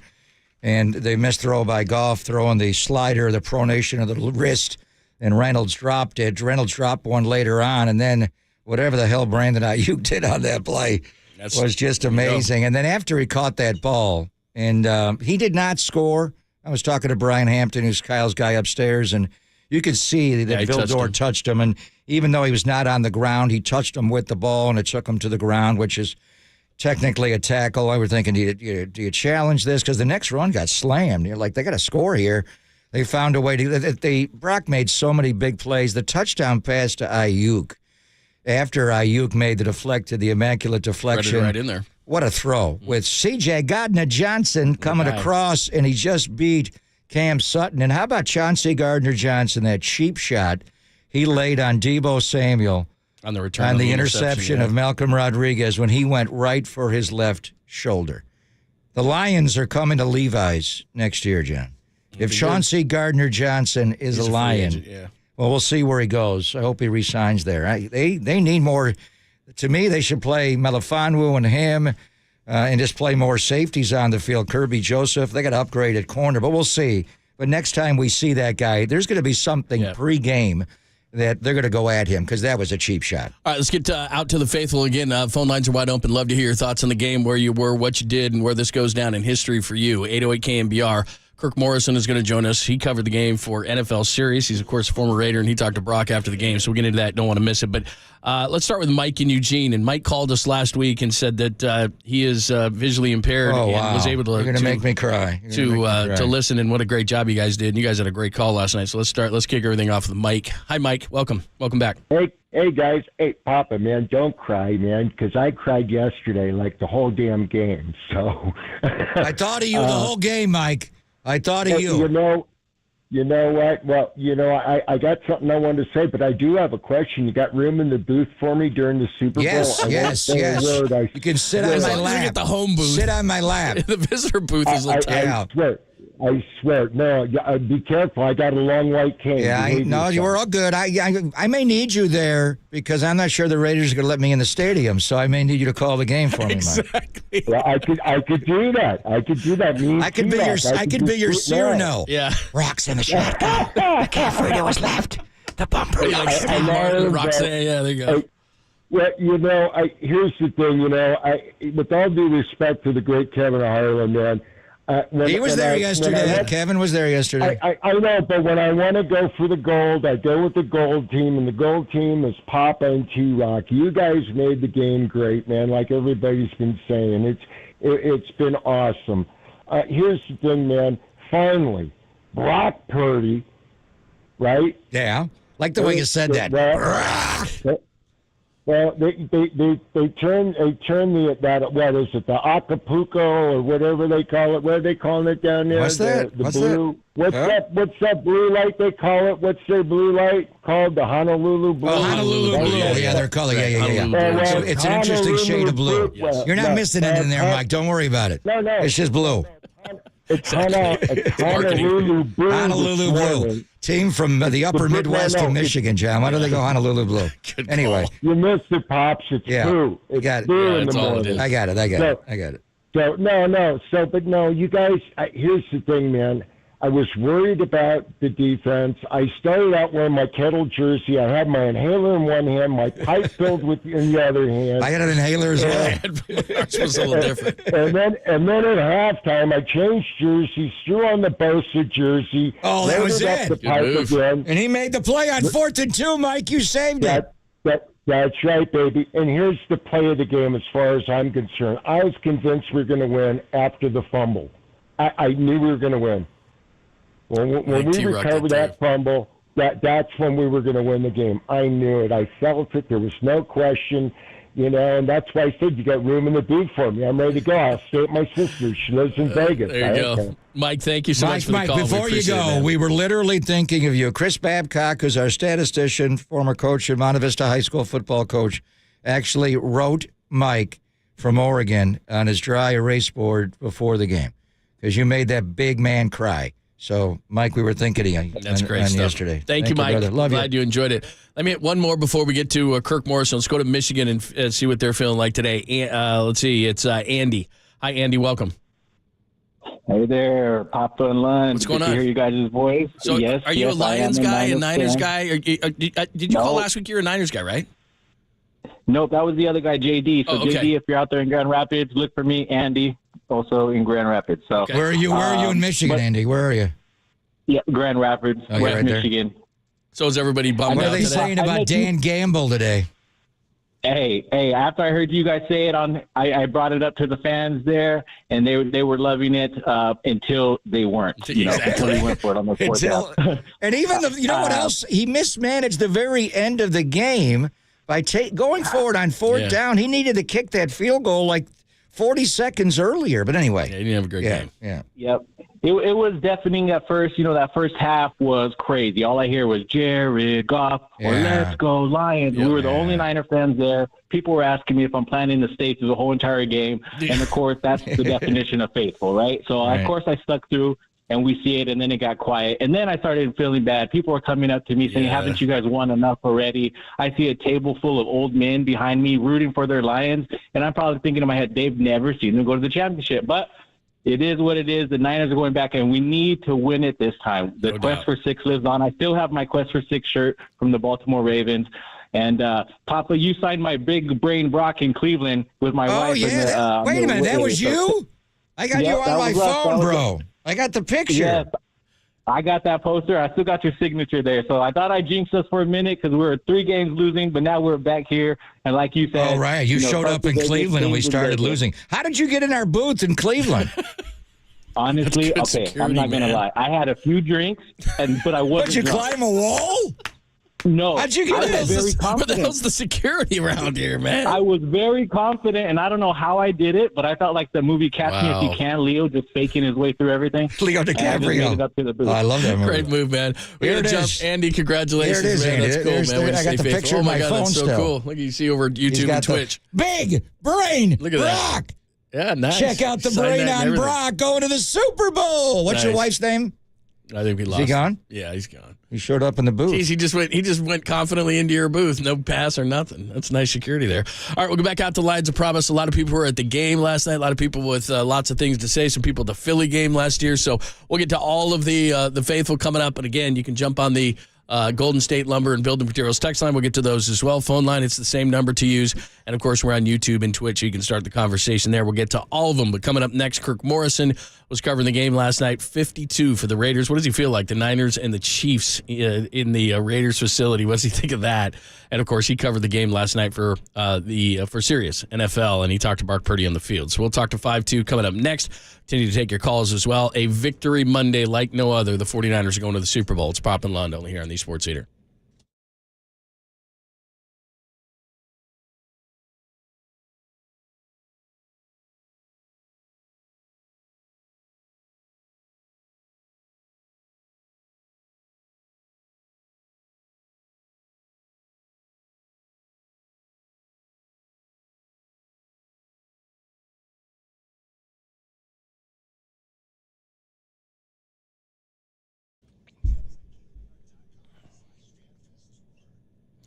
It is always good to talk to our good friend Steve Moskowitz. It's 2024, and you got to get your taxes together.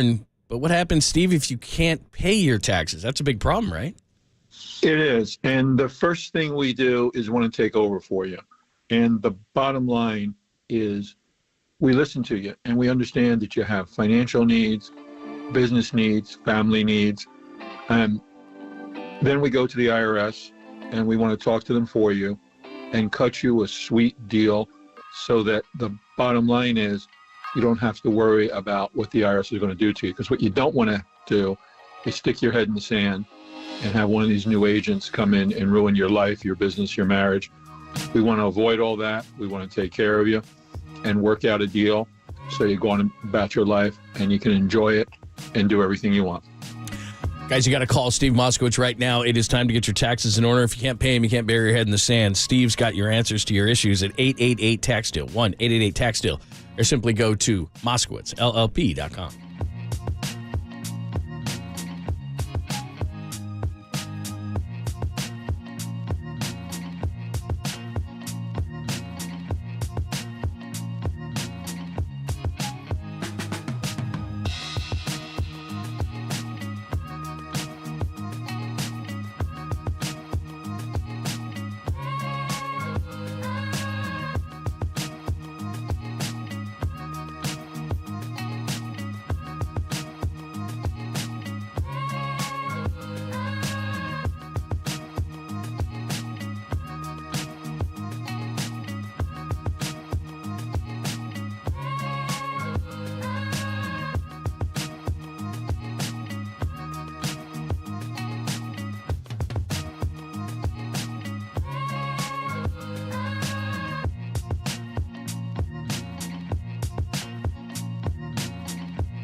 Faithful, filter out the noise, and kick it with KNBR on the gram for everything 49ers. Follow the sports leader on Instagram at KNBR. We improvised a lot today, whether it was throwing to Jawan or throwing to Brandon. You found a couple of ways to extend plays and find guys open down the field. Even Kyle Juszczyk, kind of take me through those plays a little bit. Yeah, I mean, obviously, football's not perfect. You're not going to just drop back and everything just be in rhythm. You know, there's going to be guys in your face and having to avoid rushers. So they did a good job with dialing up some blitzes, and we found a way. Guys got open on the scramble drill. Was able to use my legs a little bit. O-line did a great job. Defense did their job and getting turnovers. So it's a team effort, man, and never die easy. That is Brock Purdy right after the 34-31 win. He goes 13-16 in the second half. Those 49 rush yards obviously big on the drives, and the 49ers come back from a 24-7 halftime deficit, and that was 5-2. That was Kirk Morrison at Kirk Morrison. Make sure you follow him, and he does a ton of stuff. ESPN LA, and yesterday and last night, Sirius XM NFL, and he was covering the game at Levi's Stadium, so we got to get into that with him in this conversation with Brock Purdy. He joins us courtesy in the guest line. First of all, well done as always. Always great to talk to you, but the first question we have to ask you is, the Chiefs and the 49ers are going to Vegas where the Raiders live and using those facilities. How much does that piss you off as a former Raider? Piss me off. You gotta say, it's crazy. I mean, I know your dad's not happy. Oh, yeah, dad's not happy at all. But think about how it's scripted, right? Before the Raiders have ever played a playoff game, the 49ers and Chiefs will have played a playoff game inside of Allegiant Stadium. But that's just the way that things go. But it couldn't be I think a more perfect matchup in terms of experience and kind of what both these franchises have been over let's say the last 5 to 6 years. It really is a testament to how good and how well these franchises are being run.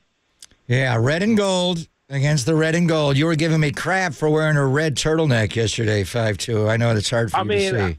Well, it was more because I thought you were still in the Christmas season. It was 49er red, bro. It's 49er red. I got red underwear on. GP, it was 74 degrees at Levi's. You got a turtleneck on. What you doing, man? Well, no, it wasn't that way in our. It wasn't that way in our booth. I also had a black coat on. It wasn't that way in our booth, and it was a thin turtleneck. So there you go. It was warm on the field, but it wasn't in the booth in the second half. I got to tell you, in the first half, it was getting a little hot in the booth then, and then the game flipped. Let's just start with the defense and the way they were getting trampled on the pin and the pull on that. When Tom Cable's favorite play was the dive flip, he'd fake the dive to the fullback and flip it to Darren McFadden. Now they run it differently where it's a jet sweeper coming across to hold the backside, and they flip it the other direction. They did it over and over and over again. So in the first half, the Lions were trampling the 49ers, Kirk, and then in the second half, how did the Niners tighten up their run defense in the second half? To me, I thought that they got a little more space. What happens is they got too confined, and when you get that confined, I really felt that the Detroit Lions kept doing extra blockers at the point of attack, and they got it by motion, they got it by pulling. And I thought the 49ers adjusted really well, especially in the second half, of being able to get more guys at the point of attack. And let's be honest, they tackled better in that second half as well. So a lot of it was just, honestly, alignment. Some of the alignments, I just thought that the 49ers were a little too tight to the line of scrimmage. They widened out a little bit. I know a lot of people don't want to hear about the wide nine, but I thought that they did widen out just a little bit. And also I thought Nick Bosa and Eric Armstead really got after the quarterback in that second half, and a lot of it was because of the angles that they had. And I thought it was just a tremendous job by their defense, Steve Wilkes, and what they adjusted to at halftime. So our friend Kirk Morrison, he covered the 49ers 34-31 win, the NFC Championship game over the Detroit Lions. In that first half, 21 for 148 on the ground, including that Jamison Williams 42-yarder, just 8 for 34 in the second half for the Lions, so they shut down that run game. Brock Purdy, you know this. We talk about him a ton. In the first half, he struggled. The second half, he goes 13-16, 174 and a touchdown. But it was really his legs. So as a defender, tell us about that, where, you know, this guy that's probably not in the scouting report that he's going to kill you with his legs, but all of a sudden he's looking like Lamar Jackson on a few of those runs, and they don't win the game without those runs. I'm going to be honest with you. I thought yesterday in the second half is what Kyle Shanahan has been clamoring for since he's been the head coach with the San Francisco 49ers. There's a reason why they drafted Trey Lance. There was a reason why they went away moved from Jimmy Garoppolo. They were looking for a quarterback that can extend plays when there's nothing there. And we finally saw that yesterday from Brock Purdy, right? He was able to extend plays. I mean, that play to Jawan Jennings on 3rd and 4, that was wow. I mean, to both plays to Kyle Juszczyk, man. I mean, the one on the sideline and the one where Kyle's doing an over route and he changes it and goes deep, and Brock was able to extend the play and throw it down the field. Those were the plays that Kyle Shanahan has been waiting for. He's been looking for a quarterback to do that. Brock Purdy showed us yesterday that he's evolving, still only in his second year, really his first full year as a starter in the league, and you're still seeing the maturity and the growth, and it came out at the most important moment for the 49ers. That's what really excited me about his play, was that he was able to do that when the game mattered the most, and you could just still see the confidence breathing through him, and he was unfazed throughout whatever happened in that first half, the interception, missed field goals. He came out in the second half unfazed, and we just saw a different Brock Purdy. He had two 21-yard runs. He had a 10-yard run. He had that play you're talking about, rolling left and twisted his body, breaking every QB fundamental rule to get it to Jennings. How about the play where he ducked under Melifonwo's blitz? I thought he was sacked. Came out left and hit Juszczyk, the fullback, along the sideline. That was the one that said, wow, that should have been a loss. He finds Juszczyk, who, keeps both feet in bounds. I just even thought, this is what I knew he was really in the zone. It may not go down in the stat sheet, but you talk about that 121-yard run. He actually switched the ball to the opposite hand. To me, that's when you know, okay, I'm doing this now. He turned into a runner. Most guys keep the ball in the right arm. He's switching the arm and switching the ball, protecting the football. I thought that. I said, when I saw that particular play, I just kind of smiled and said, yeah, he's feeling it. He's in the zone. So we were talking earlier. I think, and we'll get into what Dan Campbell, the head coach, did from a player perspective on momentum. But we just thought the difference in the game, there were so many, but Brock Purdy's feet in all these plays that we're talking about, and Jared Goff and his lack of footwork, and you cover the Rams and you know the deal. It's just amazing to me, Kirk, because he is a tremendous thrower of the football. When he has a clean pocket and he pulls that ball back, it is unbelievable to watch. The one he hit Amon-Ra St. Brown over the middle, just a great thrower. But whenever he has to reset his feet, even a minor reset, where he just hits that back foot or out of the gun, steps up, climbs a little bit with a hitch, if he gets off of the fundamentals of the drop, he just cannot execute a throw. I think you're 100% correct. I mean, that's what we watched throughout his career. He's unbelievable, and when he doesn't have, guys in his face, when he's able to be on rhythm and on time, I mean, he threw some darts. You mentioned to Amon-Ra St. Brown, but the minute you got him off the first read, the immediate first read, you just saw it was going to be a difficult day. I mean, Armstead got in there and really disrupted him. I thought Bosa's rushes, he had 8 pressures. So we talk about the 2 sacks, but the 8 pressures really hurried up Jared Goff, I thought. And then I think what we don't talk about enough is that, seeing Drake Greenlaw and Fred Warner really buckle down in that running game and force some of those longer distances later in the fourth quarter. The 49ers on fourth down were great as well, and they just wanted to make it difficult for Jared Goff. They really did. Look, Ambry Thomas made a play, too, yesterday, and I was really excited for him because we know he struggled a bit at times, but I just thought that everybody really – they did their best. I mean, Amon-Ra St. Brown is a all-pro type player, but I thought the 49ers just limited those big plays in the second half. The great Kirk Morrison has joined us. He covered the game yesterday, the NFC Championship game for Sirius XM, and again, he was on the field talking to Brock Purdy as we came into the second with that. 34-31 going to the Super Bowl in Las Vegas. So Pop mentioned it. So 4th and 3, and this is what Dan Campbell has done. We talked about it all last week of how aggressive the Lions were, 21 for 40 on 4th downs. The Niners were 7 of 13, so a stark difference there. He doesn't go for it, the touchdown on 4th and 3 before the half. They kick the field goal. It's 24-7. The 49ers come back, 24-10. He's got an opportunity with 7:03 in the third to kick a field goal. Now, he doesn't probably trust Michael Badgley a whole lot. People aren't talking about that. But he decides to go for it. Drop by Josh Reynolds, turn around the Aiyuk catch, then the fumble, and everything's on. But so he doesn't go for it there. Could have tied up the game in the fourth quarter at 27-27. Doesn't go for it there, and we just talked about getting Goff off his mark. Goff's off his mark. He misses Brown. So specifically those 2 4th downs. One could have extended it to 27-10. One could have tied it in the fourth quarter at 27. What did you think of those calls?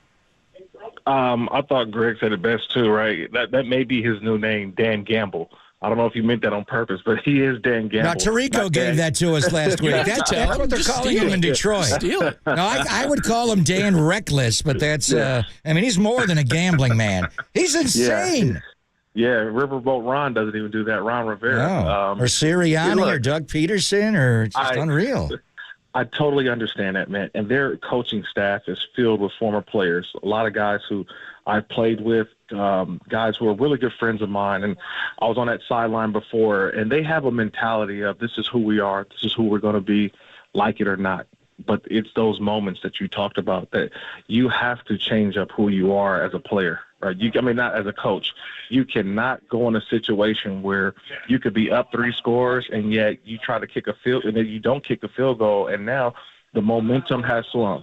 So he really, really put himself in a situation where I think his team was too young to understand the environment.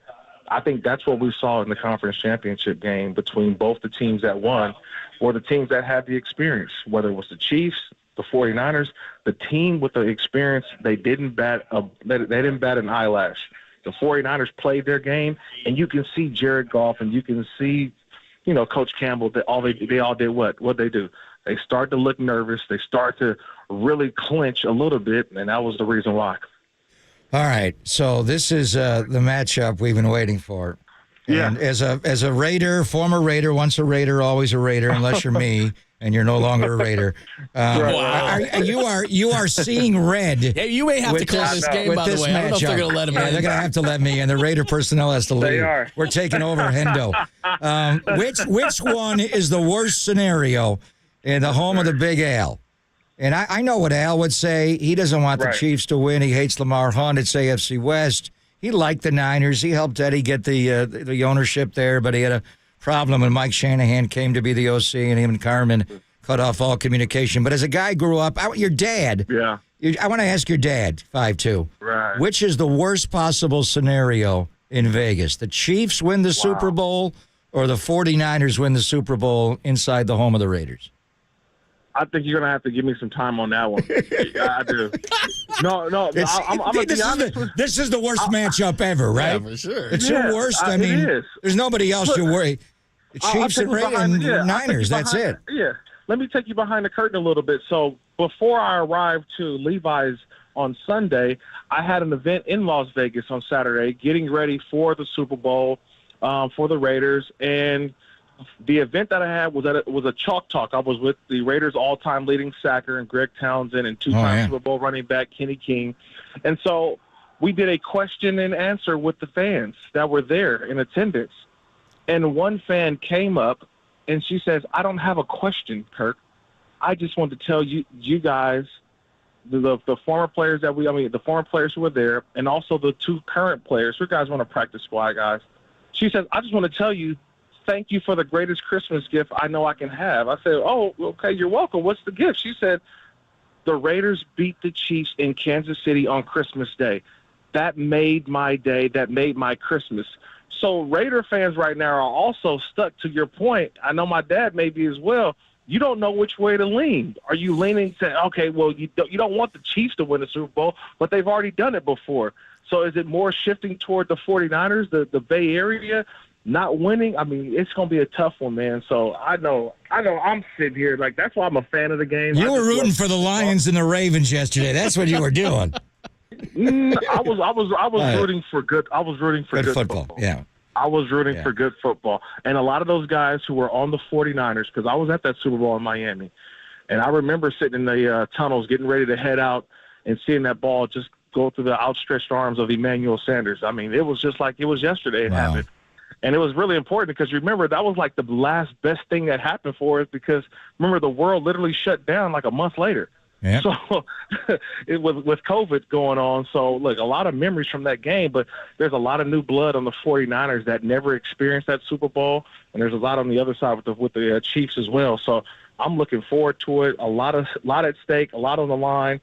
I just think it's going to be a fun one. That's why the line is going up and down so far. Are we going to see you next week in Vegas? Yeah, I'm going to be there. All right, we're going to ask you again. I want an answer. Yeah, Which is the worst scenario in the home of the Raiders, the Big Al? The Niners win the Super Bowl or the Chiefs win the Super Bowl? Yeah, so now it's my shameless plug for @Kirk Morrison, because now I can put a poll out. Do it. Right? Do it. Those polls To the Raider Nation? Yeah, I want to see this. Yeah.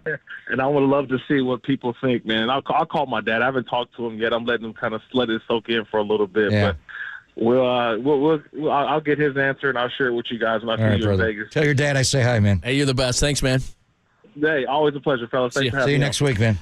@Kirk Morrison, he'll put that poll up there. Works for the Rams on ESPN 710 in LA, and of course, Sirius XM did a great job covering the game last night at Levi Stadium. All right, we're gonna pivot quick. Here's the deal.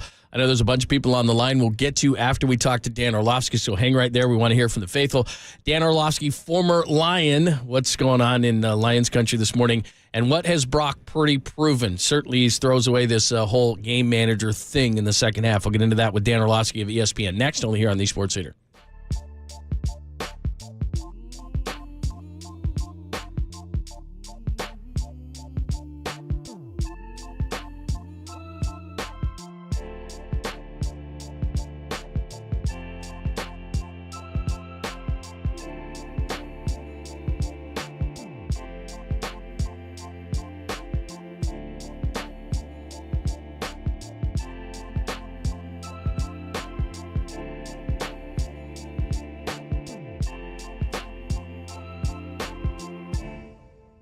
Oh, what a game yesterday.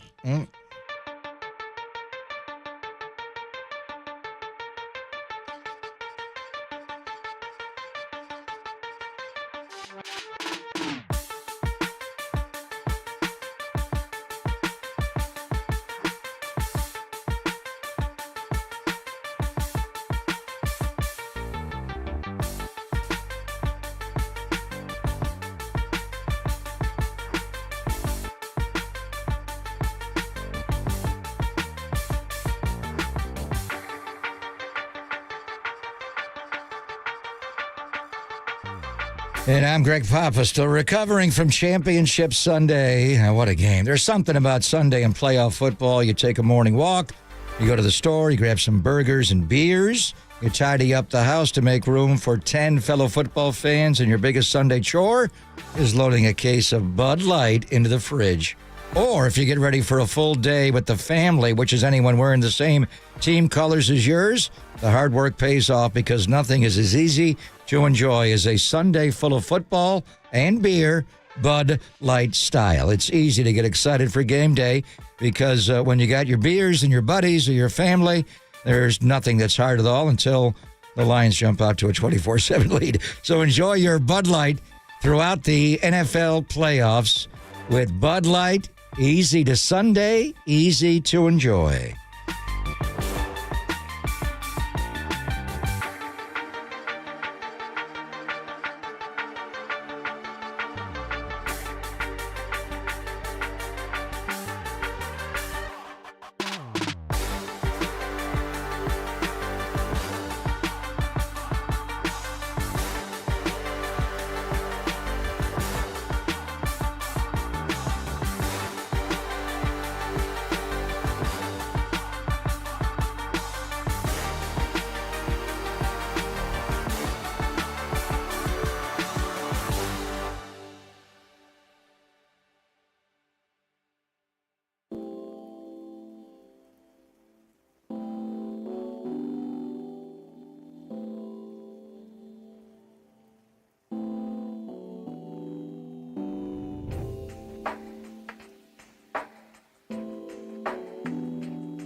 Listen to the sports leader anywhere, anytime. Download the all-new KNBR app. Now back to Papa and Lund live from the KNBR Casino Matrix Studio. Casino Matrix Progressive Jackpots are here. Where are you? Just drop in. Please play responsibly. 1-800-GAMBLER. Birdie out of the shotgun, drops a couple of steps, going to take a deep shot to Brandon Aiyuk. It's deflected. Oh, he caught it! Caught! Aiyuk caught it out of the air. A flag is also down. Did Aiyuk score? He got touchdown on the 2-yard line. That's going to be DPI and a deflection, and Brandon Aiyuk never gave up on the football and came down with it at the 2 or 3 yard line. It's a great call by you and Tim Ryan. That was after the controversial 4th and 2. That next drive, a couple plays later, Brandon Aiyuk, they get to touchdown a couple plays after that, and they were rolling. The 49ers come back from a 24-7 halftime deficit. They win the NFC Championship game at Levi Stadium 34-31. Dan Orlovsky loves football, but he's a former Detroit Lion, so he might be a little bit in mourning today, but we love talking to him at DOrlovsky7. Make sure you're following him on social media. It's going to be good to see him in Vegas like we did last year in Arizona at the Super Bowl, and he joins us courtesy of the Uma guest line. How are you? I'm doing fantastic. You guys are doing well. I'm not even going to Yeah, we're going to the Super Bowl, brother. You're busy this morning. Yeah. You've been on every show. I miss watching you right now on the McAfee show. You're everywhere. Yeah, I mean, it's football season and it's ESPN, so I'm very fortunate. You know, I've always, while it's tiring and whatnot, and it's a lot, I always say to have the opportunity to be on Monday mornings after NFL Sundays, obviously Championship Sunday is extreme fortune and it's a blessing. So it's a fun day to be a part of. Let's talk some Brock Purdy first. You know a lot about the game, but the quarterback position especially. First half, he goes 7-15, throws that pick. He's struggling. There's no question about it. Second half, he goes 13-16. But what he did with his legs, the 3 big runs to set up scores, 49 yards running the football, and I'm sure that wasn't in the game report for the Lions. So compare and contrast that first half to the second half for Brock Purdy. Yeah, I think in the first half, you're sitting there. Well, the interception, you credit Detroit a little bit. Obviously, it's going to be a tight window, bang, bang throw, but his hand gets hit. So that's part of that. But then also like the tight coverage that Detroit was playing and shutting down the run and putting them in a little bit of like a difficult situation when it came to 3rd and longs or 2nd and longs. And I think something that, and I don't know for sure, but my gut tells me that at halftime or as the second half starts, somebody told him, somebody got in his ear and said, never forget when teams play man coverage, you are the check down. Your legs become the check down. And you saw, it was almost like, I said Joe Burrow, like it was a little Josh Allen as well, where, you know, some of those runs in the second half, he doesn't hesitate. It's like, hey, it's not there, boom, back foot. And it's not trying to manipulate the pocket, work through the pocket. It was no hesitation, take off and run. And the fundamental aspect of it, like a couple times he's stepping through stuff, 2 hands covering the football, or, going from covering the football to being a passer again to taking off and running away from defenders. I thought that was huge. And then he made some gutsy, courageous throws on 3rd down. These weren't like, hey, Kyle Shanahan just dialed up the perfect plays 3rd downs. These were, hey, man, you got to go make a throw. You got to go make an adult throw. And he did that. And I think the second part of it is I thought Kyle was really good when it came to 21 personnel and presenting that. We know that, right? We know that's a huge part because Juszczyk's the best in the league at it. Presenting it in different looks. He started to really get a feel for that, and presenting it as 12 and 11 became a staple for them, and that was a big turnaround in the second half. And a couple of the throws to Kyle Juszczyk, falling to his left on the 22-yarder on the scramble, Gerald Early, and when he ducked under Melifonwu's, I thought he was sacked on the play, got out to his left, and he hit Juice along the left sideline. So your panel in the morning, everybody has a different opinion, from Mike Greenberg to Rex Ryan. Ryan Clark was critical of him after his performance against Green Bay, but you were all praising him today. Just overall with Brock and when you saw in the Green Bay game, and obviously the rain, his inability to grip it and rip it, but the 3rd down and 5 throw at the end of the game that he threw to Brandon Aiyuk may have saved the entire season to keep that last drive alive. And then the touchdown he threw to Aiyuk, I know the deflected ball is being discussed. I thought the touchdown throw to Aiyuk was C.J. Gardner-Johnson flashing across, and he had Sutton behind. He fit that ball in. Just overall, these last 2 playoff games, Dan, what have you seen from Brock?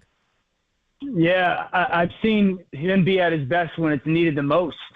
And there's just not a ton of quarterbacks that we've said that about. We've seen a bunch of really good players and it be the opposite. We've seen guys, be good.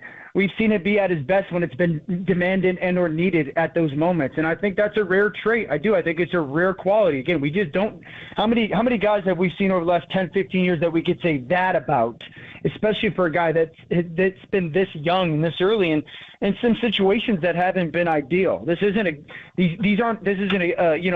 example of, hey, we scored 45 and the defense was god awful. Like last week he struggled and the weather was part of it. Need you to have one drive. Great.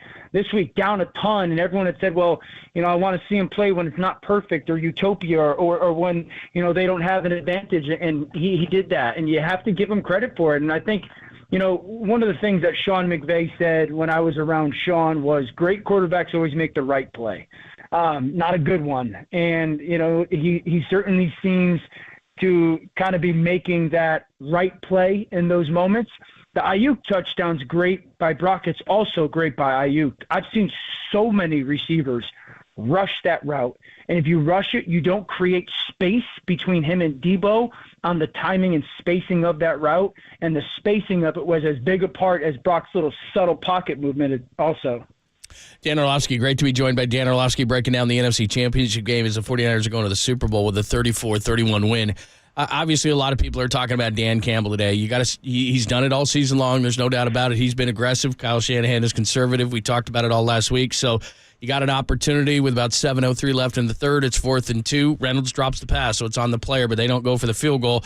Fourth quarter, same thing. It's 27-24. You don't go for the field goal. Goff gets off his point, bounces it to St. Brown. What did you think of those fourth down calls?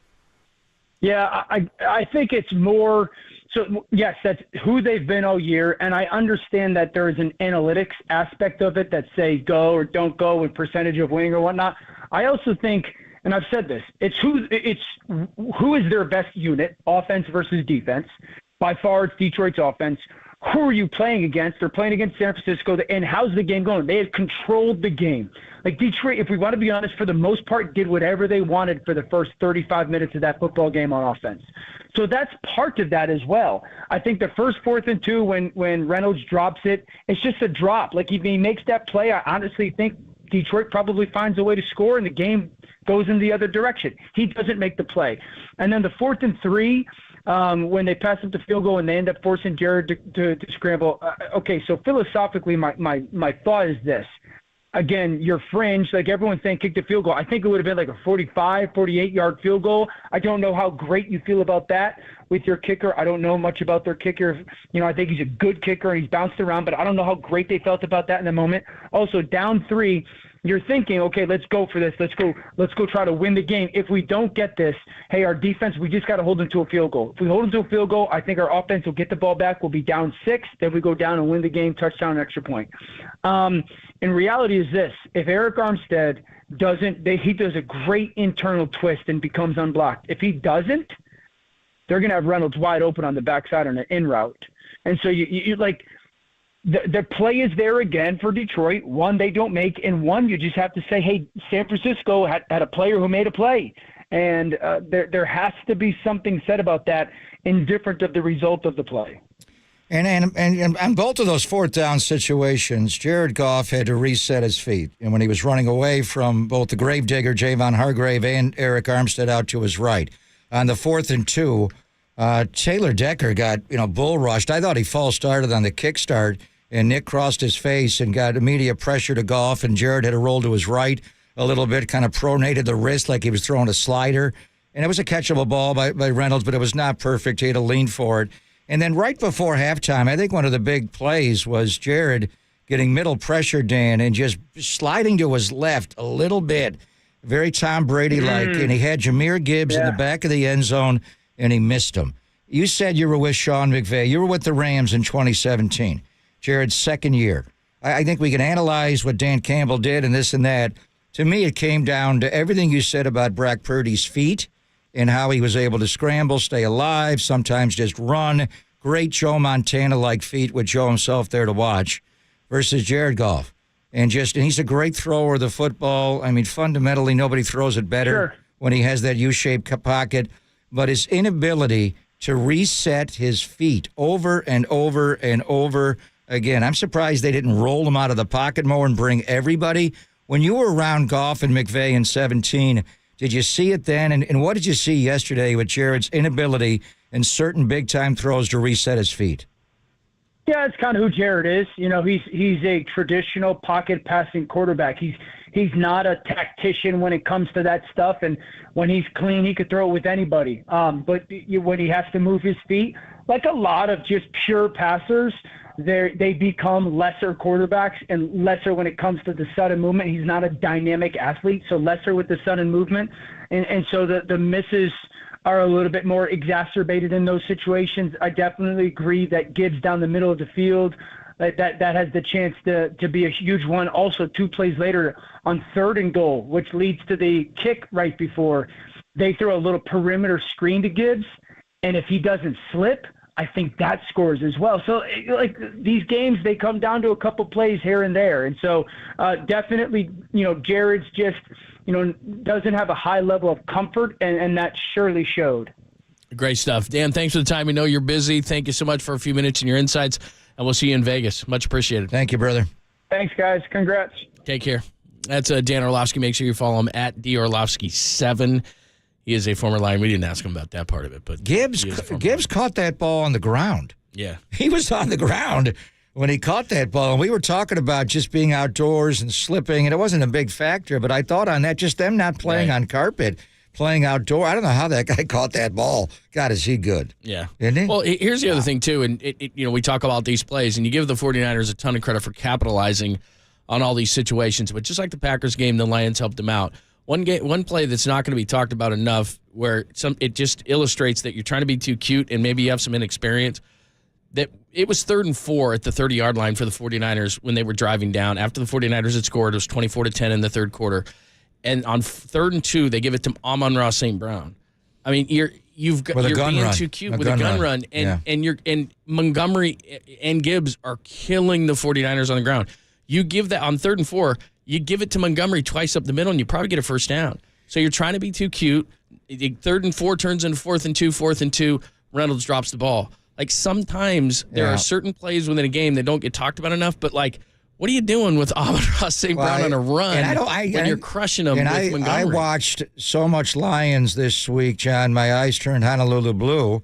And if whatever game I didn't see, Tim did. And I said, you ever see that? I didn't see them do that once. Never did that. Where they lined him up in the Debo spot and gun-runned him. He's thick enough where I think he could do it. I just had never seen him run that. Now, they flexed out Gibbs left, so I thought they're going to do something. Yeah. It's going to be a stutter and go. He's going to take a vertical here, and they just hand it off. They did and Ben Johnson, he's going to be the head coach of Washington. I think our friend Adam Peters, the new GM there, is going to hire him. I think it's a done deal. We'll see it in a couple of days. He's a brilliant coach, just brilliant. But a couple of the trick plays, the toss to Montgomery, the throwback to Goff down the field. Flea flicker down to Williams. Later in the game, the flea flicker where Jair Brown came over and saved the day. Williams could have caught that still. Yeah, and then, Ambry got hurt on that play, and Logan Ryan went to play nickel, which I had seen them practicing. He made some plays, too. Give him credit. When he rerouted Amon-Ra St. Brown in that zone, it was a big play. He had a big tackle. Logan Ryan may be better playing nickel. As you look ahead to the Super Bowl here, do you want Diamador Lenore to play outside corner and move Logan Ryan inside? I mean, that guy's won a couple of Super Bowls, and he did it. He was a nickel and outside corner with Belichick. I'd have to go back and look. But I just thought there was a point there where I didn't know how they were going to stop certain staples. The tight end, Laporta. Boy, I see a great route runner. Jahmyr Gibbs. That hit that Gibson made on him, though, with the shoulder, knocked the ball out. I mean, those are the subtle plays throughout. And he's playing with a bulky, but the Detroit's going to be good. Amon-Ra St. Brown, the way he runs routes, the combination of Montgomery and Gibbs, for a while I thought they just can't stop. And the power run of Montgomery or the edge run when he's giving you the stutter leg and everything. And the Lions are going to be good for a while here. We'll see. You never know. We thought Philadelphia was that way. Right. But one thing, the Niners won the game. We're going to the Super Bowl. But I know I've been on those bus rides to plane rides, and I did go over to the Lions people, and I just felt badly for them. Can you imagine flying back? And I'm sure a lot of them are on board with Dan Campbell, and some of them are thinking, what is our coach doing? we go to Dallas, and the referees screwed that up. Brad Allen's crew, and we shouldn't have got the touchdown. We're on the 7-yard line. We're still going to go for 2. And then yesterday, and the analytics and all that, and that's who we are. It's our identity. The hell. But you have to know situations. That's always the problem I've had with any analytics. Every decision you make in life is based on the moment. You don't make every time we get in this situation. This is what we do. No, it's not. That's what got us right here. There, you kick a field goal and go back up. And teams do not embrace the difference between a 9-point lead and an 8-point lead, and a 17-point lead and a 16-point lead and a 25-point lead versus a 24-point lead. With the 2-point conversion, it's multiples of 8. You go up by 17. You just got another possession. Yeah. Well, what they and you energize the crowd and the Niners in the next play. Aiyuk's catching it from the heavens, and all of a sudden the comeback is on. Well, and here's the other thing too, knowing the circumstances, because the 49ers get a field goal, and that was mildly disappointing to make it 24-10. If you get to that point and you kick a field goal to make it 27-10 at that point, you've just matched their point and you've knocked 6 minutes off the clock. You got to start thinking about the game situation. Now, you just erased their field goal and you knocked 6 minutes off the clock. At one point, you're starting to play the clock here. Right. And he didn't realize And that. all of a sudden, Kyle's going to start throwing it every play. And now when you're down 17 as opposed to 14, it's a big difference. And it's one thing, it's a little like, remember the Dave Henderson in the big moment in Game 6 and the Mookie Wilson play, and for a moment at Shea Stadium they flashed. Red Sox have won, and the operations people at Levi's were telling me after the game last night, some of the Detroit Lions people came over and they wanted a clear rundown of how the George Halas Trophy presentation was going to go. They were all there in the Northeast Tunnel, and they're going over it all, and how does it work? Who presents it? Who can we have on stage? How does it work? And then, boom. Yeah. Dan Campbell makes a few calls. And how quickly did that go from 24-7 to 24-all? Less than 12 minutes? I'm looking at the board. I'm like, wow. At the point where it was 24-10 and they stopped him on that, it was 6:50 left. They had tied the game at 3:02. So, that's at 3:48. That's crazy. They just turned it right around. All right, let's get out to the faithful, wide open, the Golden State Lumber and Building Materials text line if you want to hit that. We're on Twitch and YouTube as well. And let's hit up on the phone lines. The same number that is the Golden State Lumber and Building Materials line is also the phone line as well. So 415-808-KNBR, 415-808-5627. Raul's been waiting for a long time. Raul, thanks for the call. Thanks for waiting. We appreciate it. Welcome. Eating Raul. Yes, sir. Thank you for waiting. Calling in from Philadelphia, actually. I flew back in last night to drop my kids off in school. But what a ride. What an amazing game. I cannot even describe the emotions that went through my head during that game. At halftime, I called my wife, and I started tearing up. I was like, I can't take this anymore. 2011 through now, the heartbreaks, I was like, I cannot take this anymore. I literally started to tear up on the FaceTime. And then when Aiyuk caught that ball, we had my entire section. We were saying, play like we're underdogs. Play like we're underdogs. The entire section was screaming it. And then it was just a wave. They were riding the crowd. And just, oh, man. It's a game I can't forget. I've been to a lot of big games in Candlestick, but this was top of the top. It felt like Candlestick, and it felt like Man, I can't even describe it. That's cool. Thanks for sharing the story, man. Thank you, Ro. That's what's cool. I think for a younger generation, this is their catch game. And I know that it's not the drama of the catch and everything like that. And Aiyuk's not going to go down in history maybe like Dwight Clark just for that moment, because that was just such a singular one moment. But if he doesn't make that circus catch, do they win the game? Well, it's going to be a defensive PI. He didn't need to catch the ball because they were going to get him. That's a spot foul on Vildor. So, but him making the catch, and that's the 81-inch arms of Brandon Aiyuk to dive out there and make the play. Here we tell the story after the game that a ladybug landed on his that's foot what he told before Aaron the game. Andrews. She said it was a sign of luck. Is it that's a why he ladybug? That's why. That's what we got to get the ladybug. We got to come up with a nickname for that one. We have so many catches around here. We can't even give John Taylor's catch 4 walk-off. Well, how about John Taylor's catch to win the Super Bowl? That's kind of ignored here.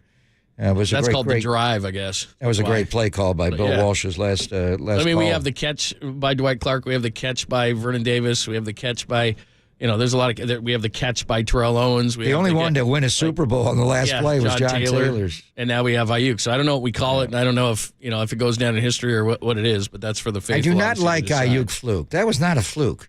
I mean, he dove through the air to make that catch, but it was going to be a defensive PI anyway, so what a game. Yeah. Raul's back to Philadelphia? That's cool, man. All right, more of your stories, more of your thoughts. How does this one go down in history? Anything that's on your mind today? Let's do it. Jump on the phone lines. It's wide open right now. The Golden State Lumber and Building Materials text line is open. Both ways you can get through it, 415-808-5627. We'll get straight to your calls coming up next. Bottom of the hour, our good friend Mike Silver is going to join us from the Chronicle. All that to come. 49ers are going to the Super Bowl. It's Pop in London on the Sports Leader.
Here's what's trending now. Trending now. On KNBR.com. The 49ers punched their ticket to Vegas, baby, for a Super Bowl rematch against Patrick Mahomes and the Chiefs. That podcast and more trending right now on KNBR.com and the KNBR app.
Wherever you are around the globe, stream your faithful home of 49ers football 24/7, 365 on KNBR.com. This is the sports leader.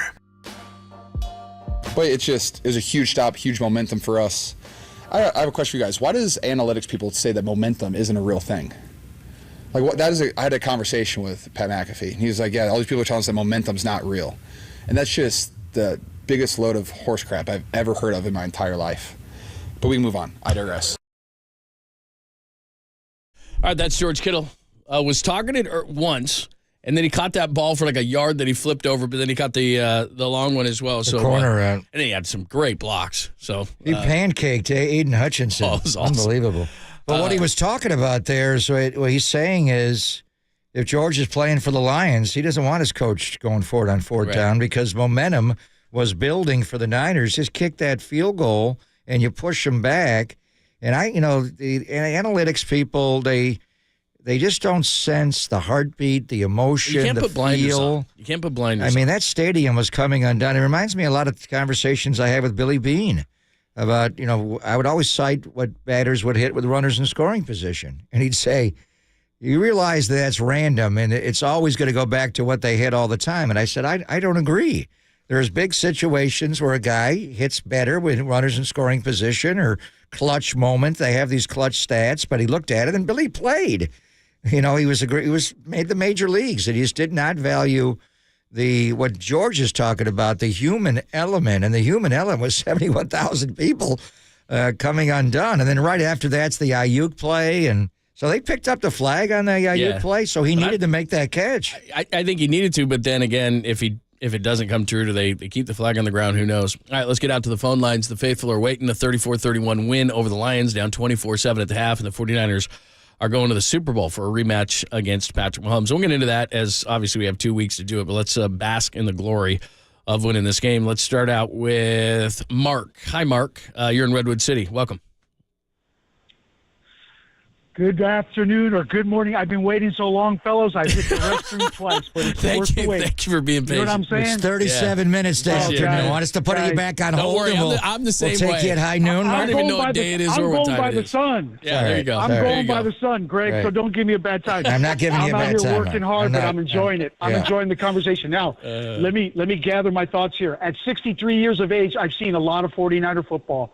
My first beautiful daughter, Lisette, was born on January 20th, 1985, the day the 49ers played the Dolphins at Stanford Stadium. One of the most underrated Super Bowls. I'll never forget. Were you able to watch the game or were you in the delivery room? You got to plan that better. Now, you guys ask a good question.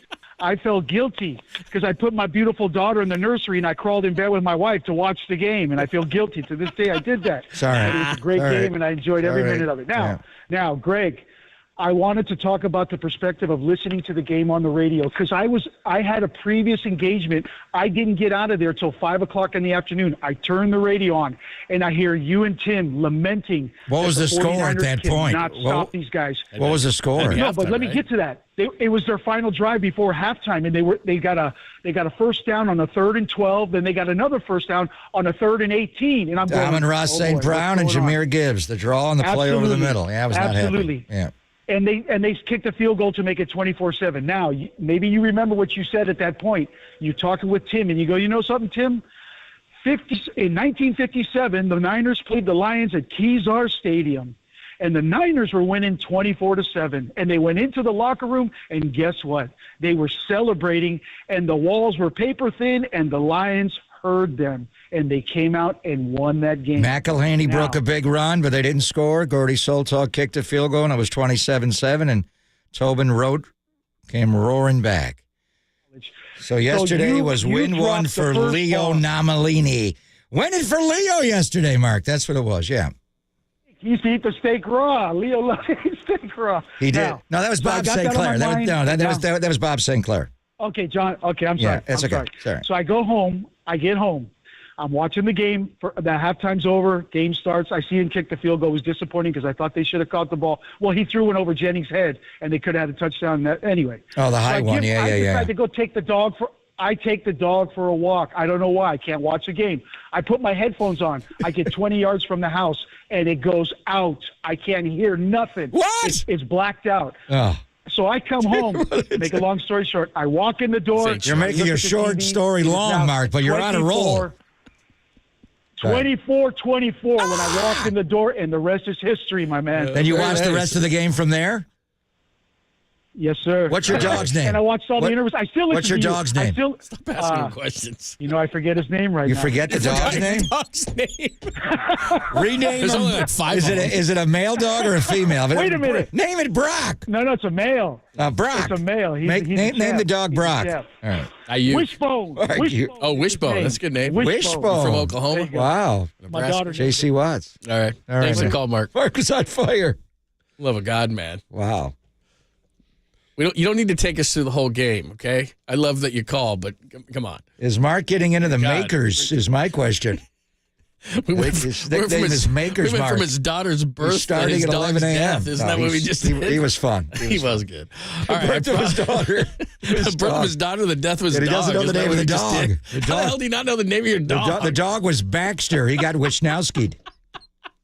I love Baxter, and I love Scotch.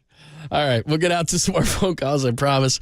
I guess we've set a tone that we have to let you talk as long as Mark now. Mike Silver's going to join us coming up next from the Chronicle. His viewpoint on the comeback for the 49ers as they're on their way to Vegas and then back out to the faithful. It's Puff and Lund on your Monday, only here on the Sports Leader.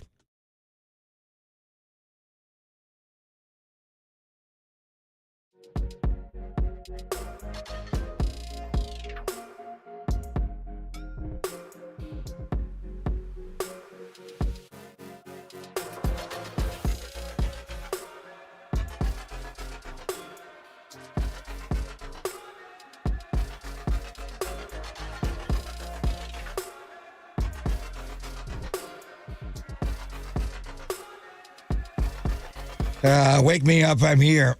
Greg Papa, after the game last night, a couple of beers, and I was asleep like a baby no more than an hour after the game. And the reason is my Sleep Number bed. I get the best sleep of my life with my Sleep Number smart bed.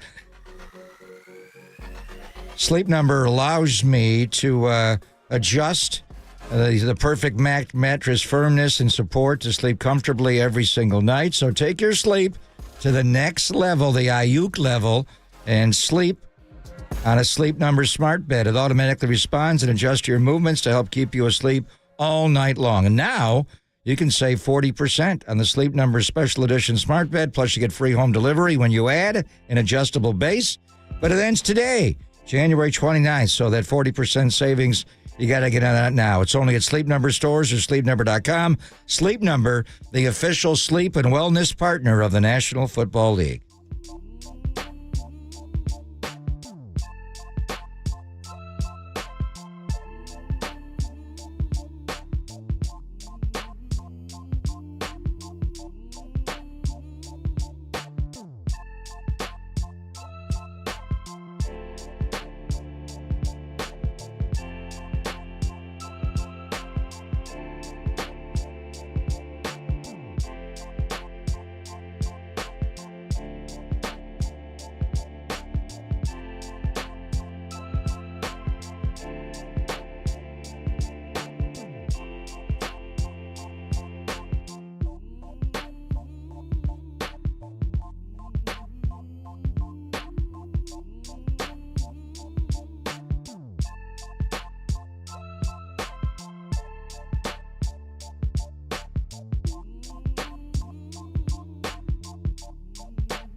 faithful, it's time to get serious with Silver. Surely you can't be serious.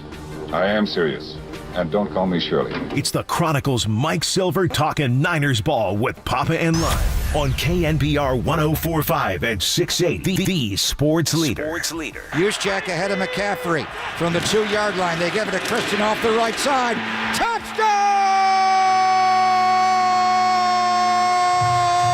San Francisco! They're an extra point away from tying the title game. They would not only do that, they would take a 34-24 lead. They would settle for the 34-31 win, come back from 24-7 at the half. A little journey at halftime, doing some faithfully don't stop believing stuff. Maybe that helped, maybe it didn't, but the 49ers are going to Vegas, so that's the bottom line. And Mike Silver wrote a great piece in the Chronicle today. Brock Purdy doing away with bearing his game manager tag. Make sure that you follow him and make sure you're following Mike Silver and reading all his great stuff. And he joins us courtesy of the Uma Guest Line. How are you? Sleep deprived. I hear you, bro. Little adrenaline fueled hearing Greg with that call. Greg, I hope you rested your voice for the second half. Well, that was in the second half when it tied the game, and then the one when Mitchell scored, it was on.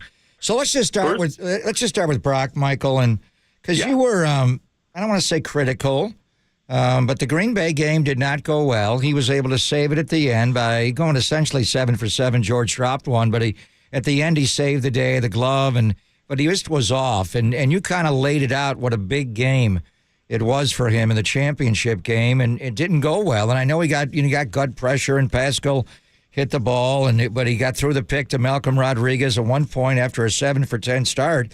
He missed 5 in a row with the interception, but then Brock took over in the second half. So you've been on the Brock train from the beginning, even before the Philadelphia championship game, saying he's going to be the starter next year. But these January games this year have been a bit of a high wire act. So just give me your overall thoughts on Brock going to the Super Bowl now, Michael. Well, what a moment for him, first of all. I mean, I basically, when I got him alone long after the game, I just kind of looked at him and said, "You're going to the Super Bowl." And he kind of had to step back for a second, because if you really think about, he's 24 years old, was really hoping he got drafted, and contrary to the perception of some, mostly outside of the Bay Area, he's not along for the ride. He did it, never more so than yesterday. So what I wrote going into the game was just trying to be real, that he hadn't looked good against Green Bay, and possibly the rain had much to do with that, but be that as it may. It didn't seem like he was trusting it and seeing it the way he had, which was his superpower. And unlike the Patrick Mahomes, Lamar Jackson, Josh Allens of the world, he doesn't have a great plan B if that's not happening. And it did seem that maybe the scars of the Ravens game, were in his head. I never doubted his temperament, and I said that pretty clearly. I think I've seen enough where he's a stone cold killer, and I knew he had the right temperament to deal with it. But if you just aren't seeing it like you were before, then maybe it gets harder. So if you told me they were going to be down 24-7, had given up 9 million yards, and he threw a pick, and as you said, missed 5 in a row, I would have been like, oh man, what a rough way to end the season. And here we are. He's also a comeback king. So that's been the thing is, before the Green Bay game, he can't come back. Well, he comes back. And then Detroit, and I don't think comeback's a strong enough word for that thing. And as you say here, he buries his game manager tag. Can we put that in the ground? I hope. I mean, I was talking with Kyle Juszczyk after, we were laughing about system quarterback. He's like, it's a system quarterback who runs around and does crazy things. But, yeah, he managed to win a game that looked virtually unwinnable, and he didn't do that by himself. Obviously, Tayshaun Gibson, Eric Armstead on the fumble recovery, the plays his receivers made, the offensive line, a team that was built by Kyle Shanahan and John Lynch to have the resilience to handle that situation. And I'd like to give a special shout out to Dan Campbell. And I'll try to make this quick, because I think we could all argue the fourth down gambles. I didn't love the psychology of not going up 17, but let's give them that for a second. The trick play after they immediately had those two quick plays, got down to the 37, I thought was not ideal. But this is the real killer. You're at the end, and you still got 3 timeouts, and you're down 10. You need to score twice. Right. You could even make a case for kicking the field goal early, but way earlier. But let's say you want the touchdown there because you're down there. Okay, it's 3rd and goal. You have to throw to the end zone there. If you run and don't make it, and you take that timeout, you're now saying, okay, our only chance is an onside kick, which in 2024 is a really, really, really bad chance now that you can't get a running start. So preserve that 3rd timeout at all costs, which means never run there. You could even argue kick it on 3rd down, but take your shot to the end zone on 4th down, even if you want to go for it on 4th down like you did, but never take the timeout. That was coaching malpractice. It's not the only reason the Lions lost. Dan Campbell did a great job getting that team, in 3 years to where it is. I don't want to just be constantly bagging on the guy, but he coached emotionally and he messed it up at the end. They probably wouldn't have won anyway, but that was bad. Yeah, in the glee of the comeback Niners win, I felt bad for the Lions, and I saw their buses there in the loading dock where my car is out on Bill Walsh Way, and I went over and talked to a couple of them, and you're very connected to both sides, the opponents, the Niners, and Jared Goff and everything. Publicly, they're always going to defend their coach, but when you lose a game in that manner and then go back to the Dallas game at the end where it didn't work on the tackle-eligible play, and he still goes for the 2-point conversion on the 7-yard line. Yeah. Come on. Now, if they win that game, we may have played yesterday at Ford Field and not Levi's. How would that have changed the outcome? A lot of other scenarios, I know, because the Niners would have played the Rams game. I understand. But still, they had the same record going in. Certainly if Dallas had won their game against Green Bay, they'd had to go on the road. Just the players publicly are not going to say our coach just killed us, but privately, are the Lions questioning what we're questioning is the way their head coach ran that game yesterday?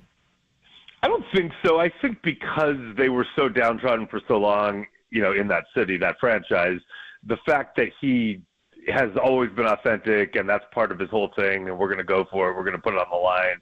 I think they vibe on that and that's cool. And, I know Jared Goff is a massive Dan Campbell fan. He played really well yesterday, Jared Goff, which I think will be lost. He missed a lot of throws, Mike, when he had to reset his feet. And that was the difference in the game. I mean, I think everyone does, but not Brock. Brock did not.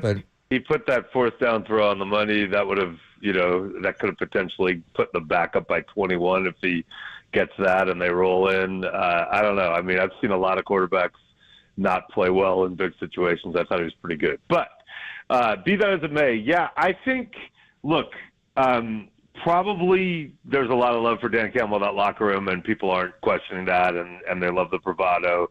Losing Ben Johnson is going to be a big deal. That was a really big part of his ability to scheme it up. We'll see who, assuming Ben Johnson takes one of these 2 jobs here, the Seahawks or the Commanders, we'll see who the next offensive coordinator is and how that goes.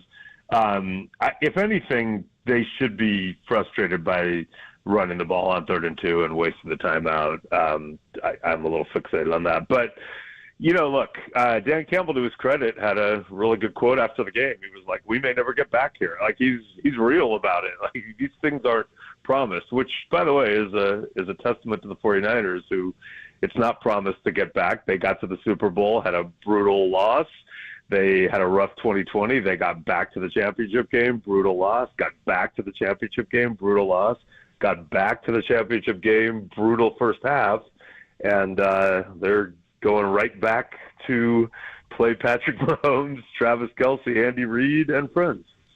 You know what I think, and I don't know what speech was made at the half. I don't know who talked. I don't know if somebody yelled, but the one thing you certainly noticed right out of the gate was Deebo Samuel's like, I'm not losing, and Christian McCaffrey's like, I'm not losing. I mean, it just seemed like everything got ramped up, and this is even before the plays and the 3rd down calls and the Aiyuk catch and everything. It just seemed like the mentality changed. So I don't know what happened at the half. Do you?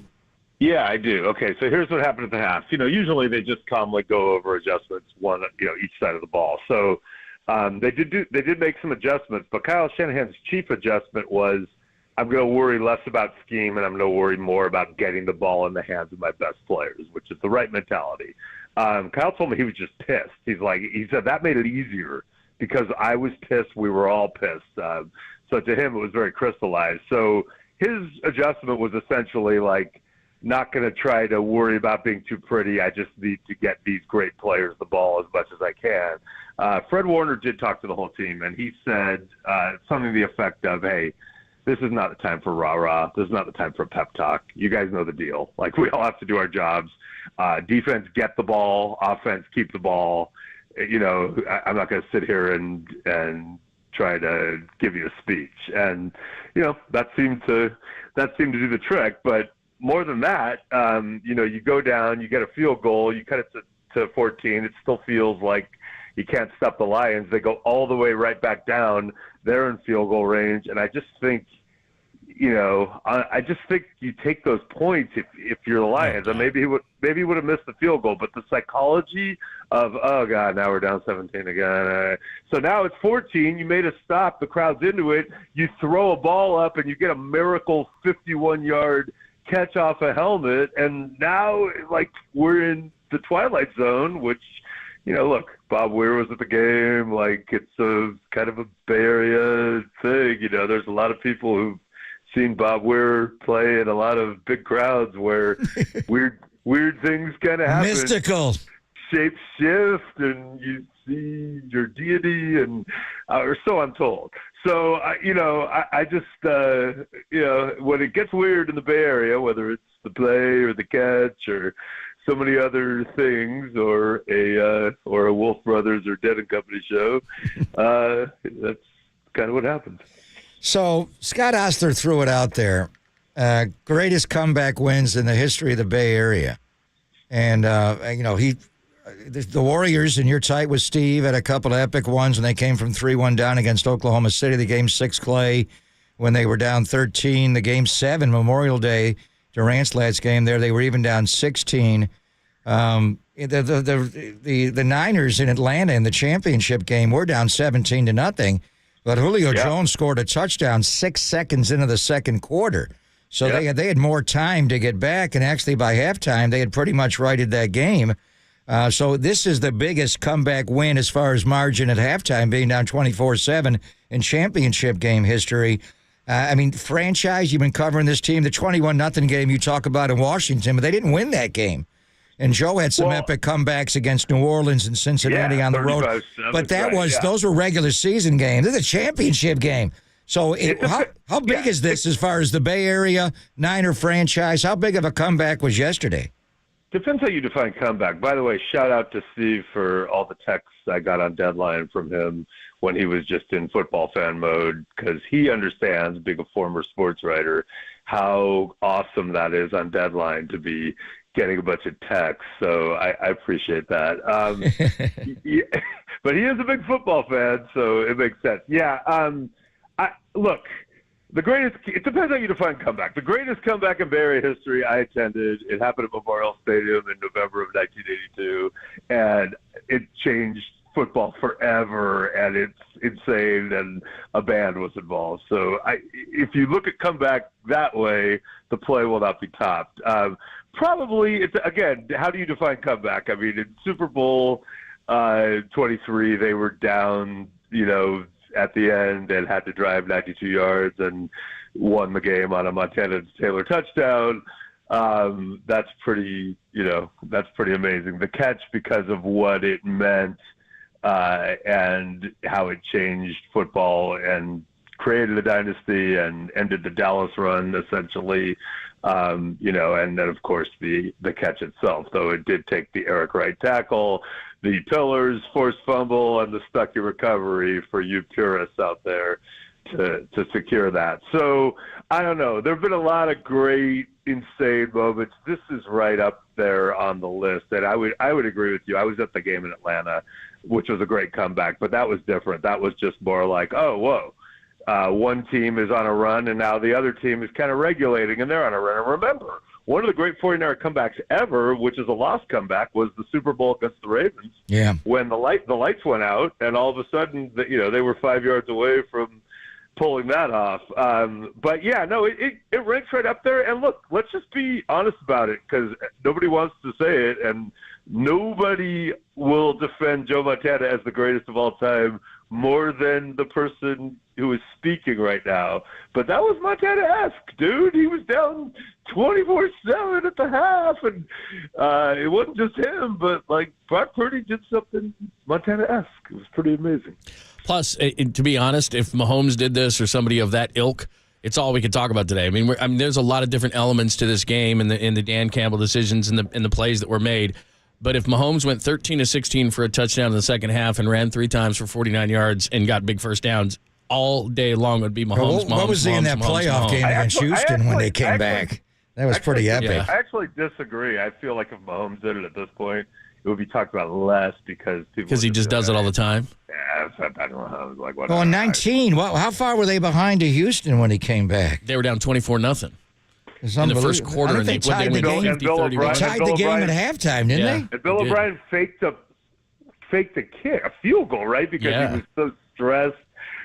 Even with a 24-point lead, he was understandably so stressed. He was like, I got to fake this field goal. I need more points. And then, all of a sudden. I love your frantic voice. The frantic voice is awesome. Wow. Yeah, that is You're throwing your voice. I'm very impressed. In Super Bowl 47, Jacoby Jones runs that kickoff back. It was 28-6. Well, if they could have finished to open the second half. What was the score when the lights went out? Right then?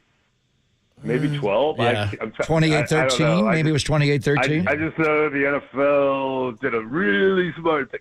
Yeah, I felt bad for Steve Tasker, man. He had to sit He had down to fill for for 45 minutes.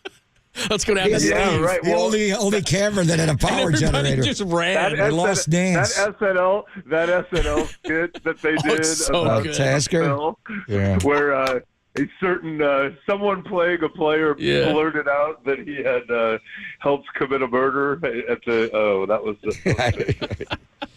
All right, man. Great piece as always. When do you get to Vegas? We'll see you in Vegas. When are you rolling to Vegas? I'll be there Sunday. How about you guys? So the team's going Sunday. We'll see you Sunday. Yeah, gonna be a good time. All right, man. We'll see you there. I eagerly await the chance to continue this conversation. Oh no, Silver and I a week in Vegas. Good night. Oh boy. Some particles are going to be involved. Yes. Help. All right, man. Good work. Thank you, man. Appreciate you. Bye, you guys. All right, that is the great Mike Silver. Make sure you check him out in the Chronicle at Mike Silver and his piece. He normally has a Brock Purdy. Super Bowl party, doesn't he? Every year? He used to, remember? In Phoenix, he had the one, but that was Seattle, New England. I remember that. I don't know. What about the home team? Yeah. All right, we will open it up. Officially, we'll do Ask Papa Anything, but we're taking calls all day long and talking to the faithful. The Golden State Lumber and Building Materials text line is wide open, as well as the phone line. That is the same thing, so make sure you hit us up at 415-808-5627, 415-808 KNBR. We will open up the lines for you. I know people have been waiting a long time. We'll do that, and we are open until Dante Whitner at 12:30, so jump in now. How you feeling? We're talking about historical context for that game. Where'd you watch? Anything you want to talk about the game, we will get into it next, only here on the Sports Leader.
All right, make it official. Ask Papa anything at all.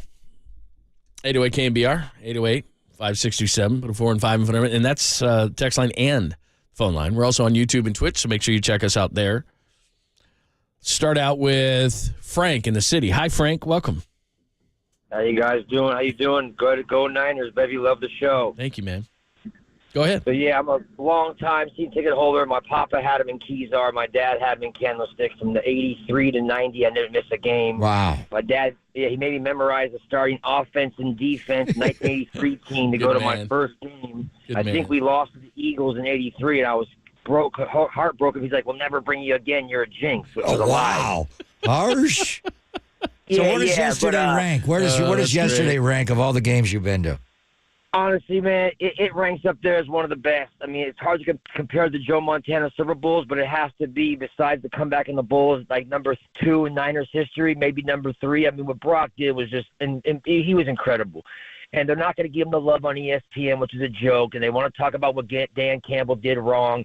But what about what Brock did right? So I just want to say I love the show.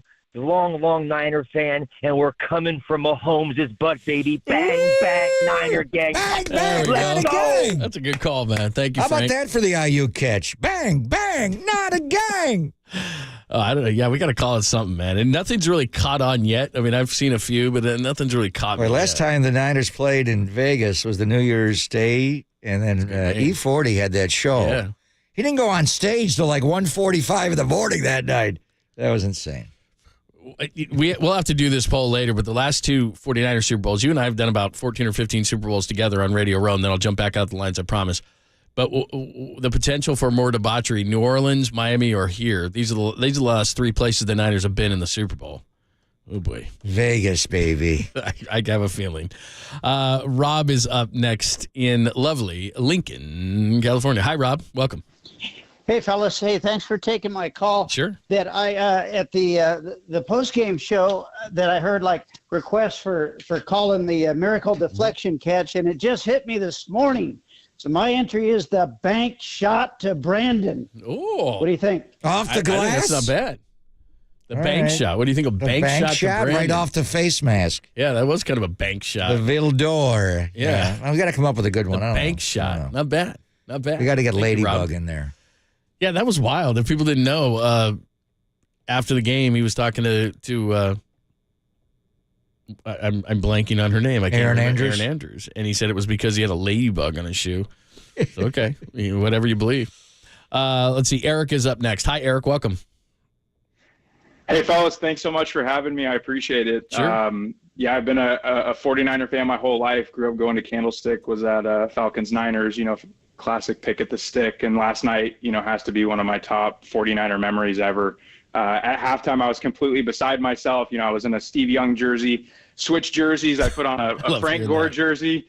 And then, to start the third quarter, man, we kick a field goal and I go, oh, this is not a good start. I think it's over. And I look at my buddy right there when Dan Campbell decided to go for it for the first time on that fourth down. And I go, this is it, man. This is going to change the entire outcome of the game. And sure enough, it did. And we're going to Vegas, and all we got to do is go 1-0, fellas. 1-0, and we'll be world champions, man. Thanks for the call, Eric. Frank Gore sounding the foghorn to start the second half. Journey and Frank Gore flipped the whole thing.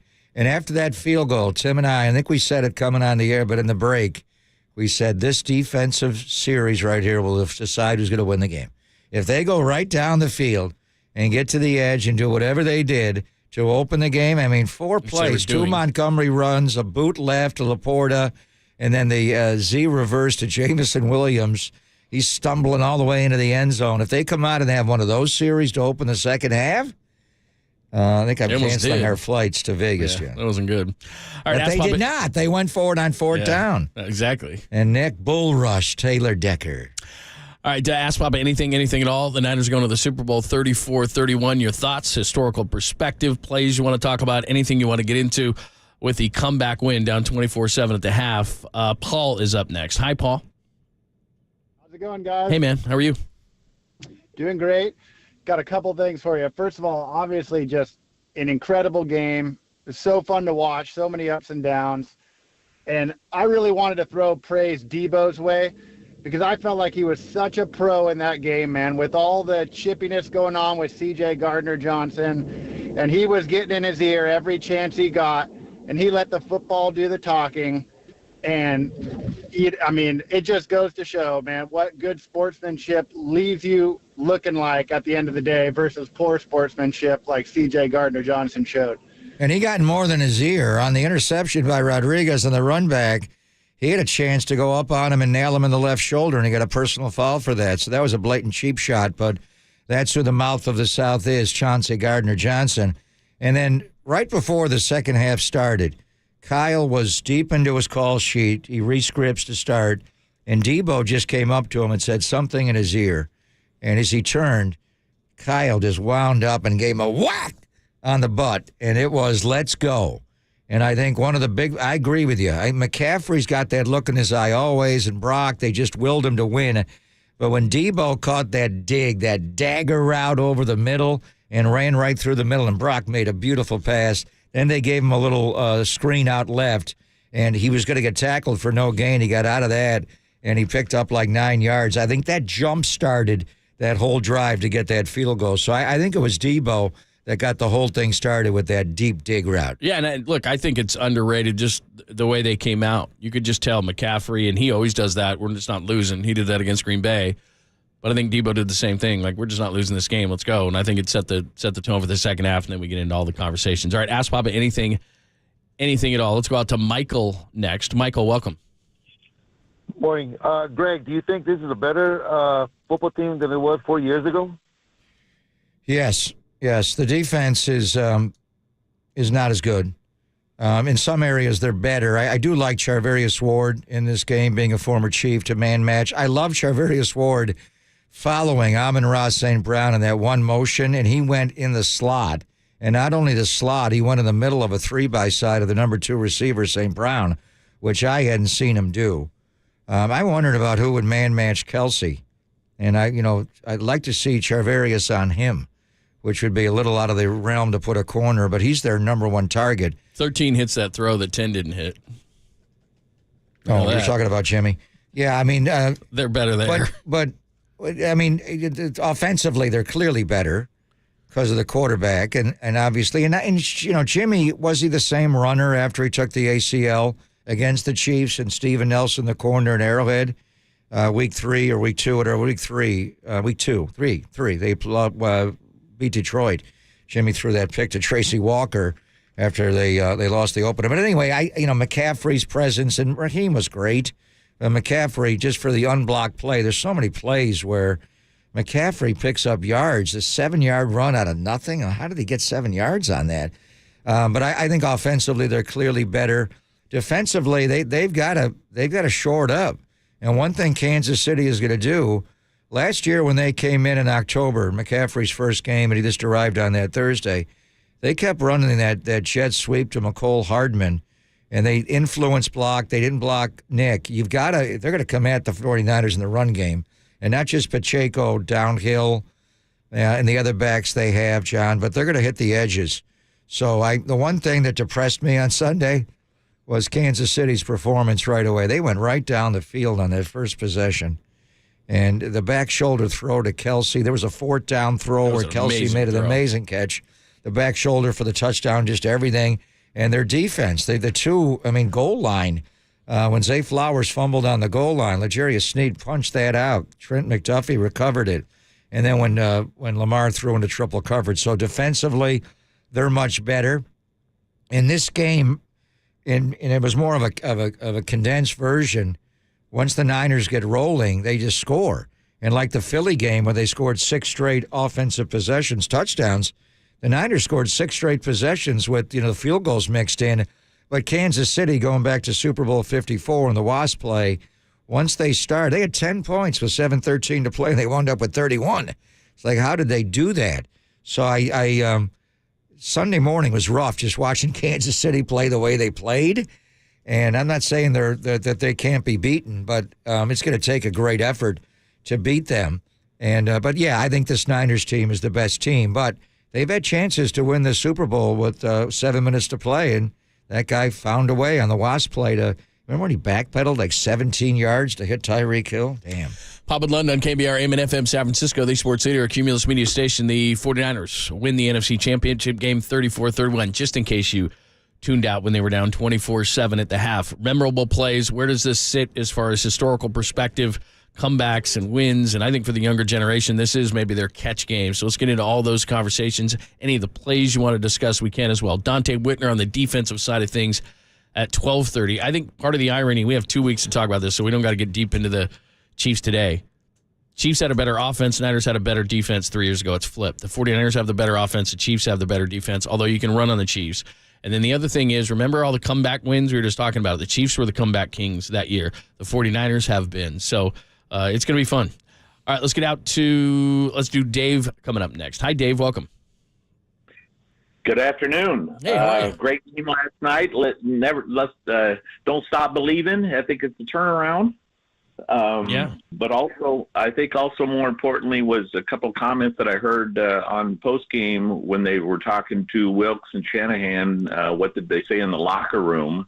And the thing that stood out to me is Wilkes said, "Are you ready to man up to the defense?" Going man to man made a huge difference. And also Shanahan talking to Purdy when he said, "You ready to have some fun?" And I think that fired everybody up and made confidence in the team and made the game what it was. Yeah, and the adjustment Coach Wilkes made, it reminded me of the Ram game, remember the Ram game, the second game of the year, and they were playing soft and off, and Stafford just shredded them, and they decided to go play more man coverage in the second half, and Cooper Kupp didn't play, but Puka had a big game, obviously, and Tutu Atwell did.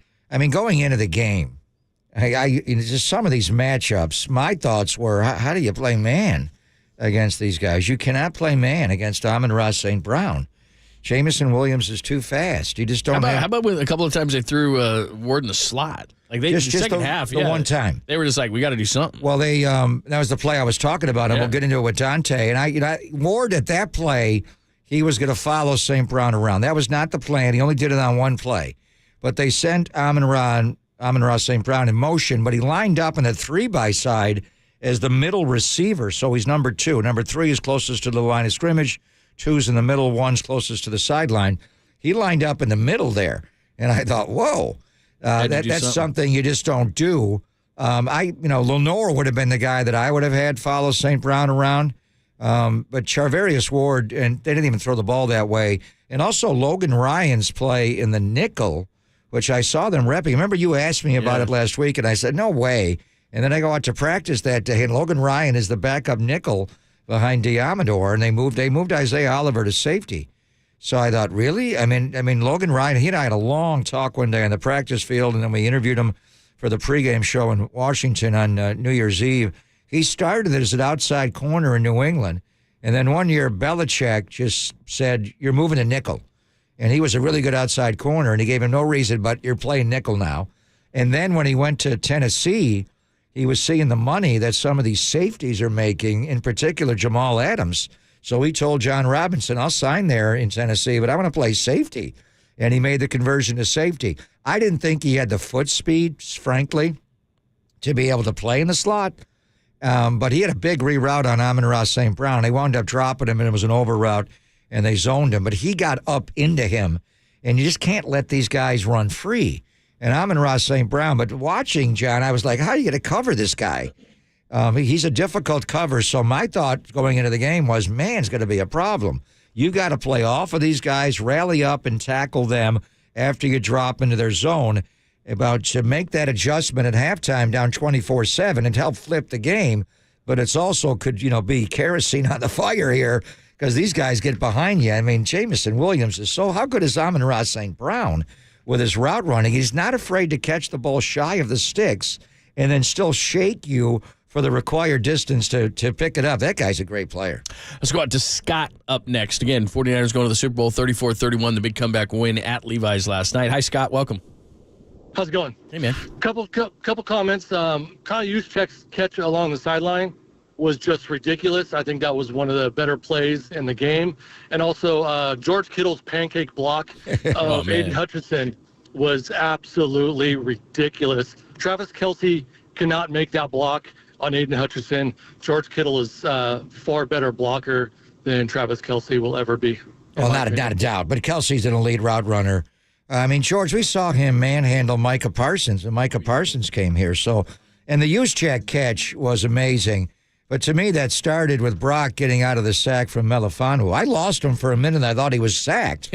And then he came out to the left. I'm like, whoa. And then Juice went right up to the sideline. He looked like Fred Biletnikoff meets Dwight Clark meets Howard Twilley. It was unbelievable. And then Juice also had a scramble drill earlier where he caught the 22-yarder over the middle where Brock went out left. I mean, what kind of fullback makes the plays that Kyle Juszczyk? Especially with the twinkle toes on the sideline. That was unbelievable. In history, what fullback makes that catch? The way that he caught it. Steve is up next in Hayward. Hi, Steve. Welcome.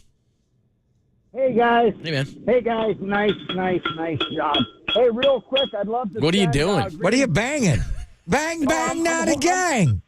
I'm a horseshoer. Oh, okay. Just checking. I thought maybe you were drinking. It's afternoon, so you're okay. He's doing both. I'm a good friend when Sam Spear was alive, and we love Sam. Spent many evenings at Skomas with Sam. So, but spot. Anyway, I'd like to see if we can get Green Bay a little gift basket for helping us come from behind and learn how to do that. Number one. Number two, maybe we could call it the Ladybug Leap. Ooh, I like that. Oh, that ain't bad. That's a good one. You got your ladybug in there. Papa. Yeah.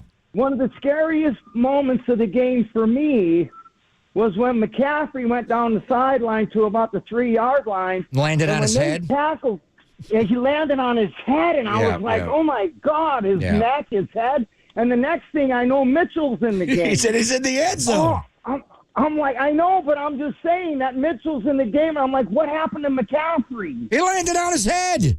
I know, but I'm just saying it was like I love how he says that. I know. It was like our defensive back when he hurt his shoulder. It looked like he broke it. Right. Yeah. So what are you banging there? Horseshoes? He's horseshoeing. Are those horseshoes? Yeah. I'm horseshoeing. Yeah. Yeah. So. Lucky. Right on. Keep doing that. Like Every time we fall behind it all, start banging the horseshoes. Yeah. I shoot for the San Francisco Police Department, and if the parade comes up, I'll be the. That's what you're working on. So. I got Valentine's Day. Right. We'll see you. We'll see you in the city. Thanks, Steve. Thank you, Mr. Ed. That is the first time, maybe in sports radio history, but certainly here, that a caller has been horseshoeing while talking to us. We often get people in their car. It's the middle of the day, the ding, ding, ding, all that kind of stuff. We've had people pulled over by the police. We had Dave Henderson in the car, a cop going, "What are you doing? Like, why are you looking at these people? What are you doing? You're acting weird." But we have never had a horseshoer. And he mentioned Sam Spear. Yeah, that's wild. All right, we'll get back out to the phone lines. Hit them up. The Golden State Lumber and Building Materials text line is wide open, as well as the phone lines at 415-808-KNBR, 415-808-5627. So we'll continue to get out to the calls. Your thoughts on the game? Any historical perspective you want to put on this? By the way, the Ladybug Leap, does that work for you or no? Because, of course, you said a ladybug. Well, people have to know the story about the ladybug on it. Yeah. It gave them special powers to make the leap. I like it. Yeah. A little bit of a reach. Yeah. Aiyuk fluke, I do not like. It was not a fluke. No, you don't like that? Immaculate deflection's a little bit too much like Franco. I knew you'd hate that. I knew you'd hate that one. Yeah. All right, we'll continue them. And the Raider fans may hate that word. No, they maybe we should go with that, the immaculate deflection. But Walter put together a Victory Monday. NFC I've been waiting. Oh, I thought it'd be at 11:50, John. No. What time we doing didn't promote that it was going to be at 11:50. So if that guy's listening. Still been waiting. All right, I'll play it for you. What time we doing it? Play it for you. We're going to play it next. And we still have time to hit up on some faithful. And then, bottom of the hour, Dante Whitner is going to explain the changes defensively and what they can do to improve. First, he's going to explain to us the outfit that he wore on Postgame Live. I'm looking at it now. What is that? I could not pull that off. Dante at 12:30, Victory Monday replay next, only here on the Sports Leader. I waited.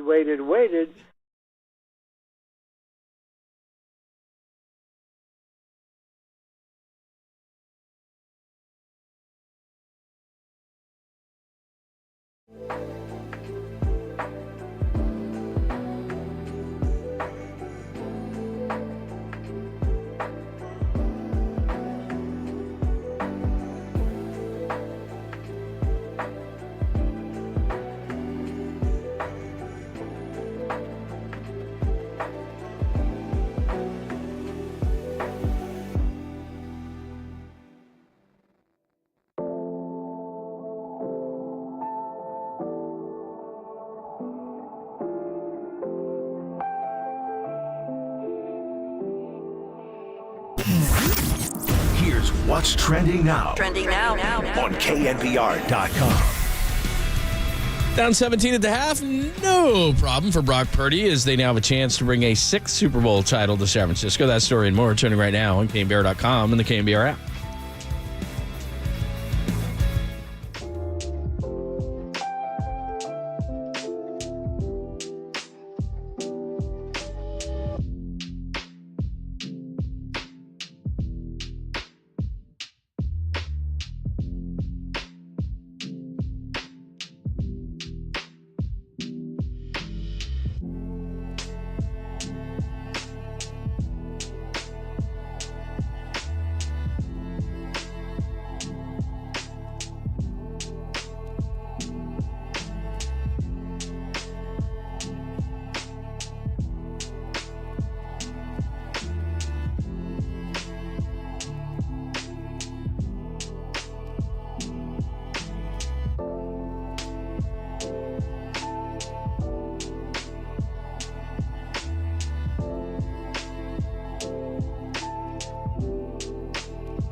And now, time for the Protect Your Assets with David Hollander Business and Technology Report.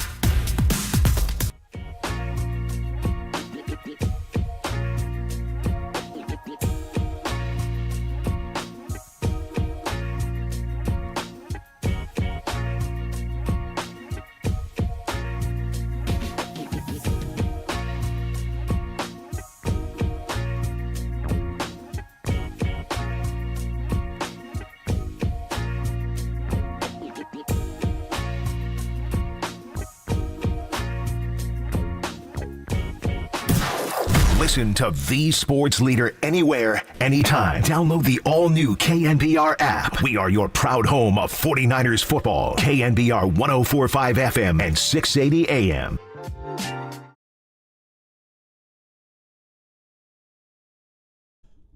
Yes, a little afternoon delight time. You guys were afternoon delighting right after the game. It was very nice. How you did that. We had a few libations. It was nice. Very nice. Well, Tim left me. Fast. He left me right when they handed out bro? the Hallis. Michael Strahan. Yeah. They got rid of Terry Bradshaw in there. You know what's funny is ceremony, huh? So we go down to the locker room area, and usually you're in the, they're out doing press conferences, and the locker room's open within, 15, 20 minutes, something like that. You could hear it in there. I mean, they were whooping it up. There was music. There was yelling. There was screaming. Families were going in. It was crazy. They had a long time before they let us all in there, and they were feeling good. So, 34 better than Terry Bradshaw. That's why he didn't do the post game. He was sick. Yeah, that's why they had Strahan. That's what they were saying. All right, 34-31. The 49ers are going to the Super Bowl. We'll get back out to the lines momentarily, but this is what people love. They love hearing you and Tim.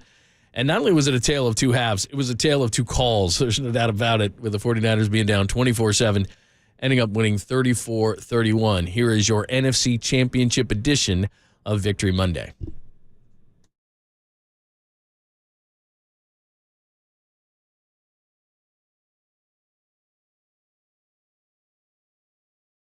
Now they put Jared Goff into a shotgun. It's a gun run. No, it's a handoff, a flip coming to Jamison Williams, coming right. 30, 25, 20, breaks a tackle, stays on his feet. Touchdown Lions. Wow. Jamison Williams on the end around.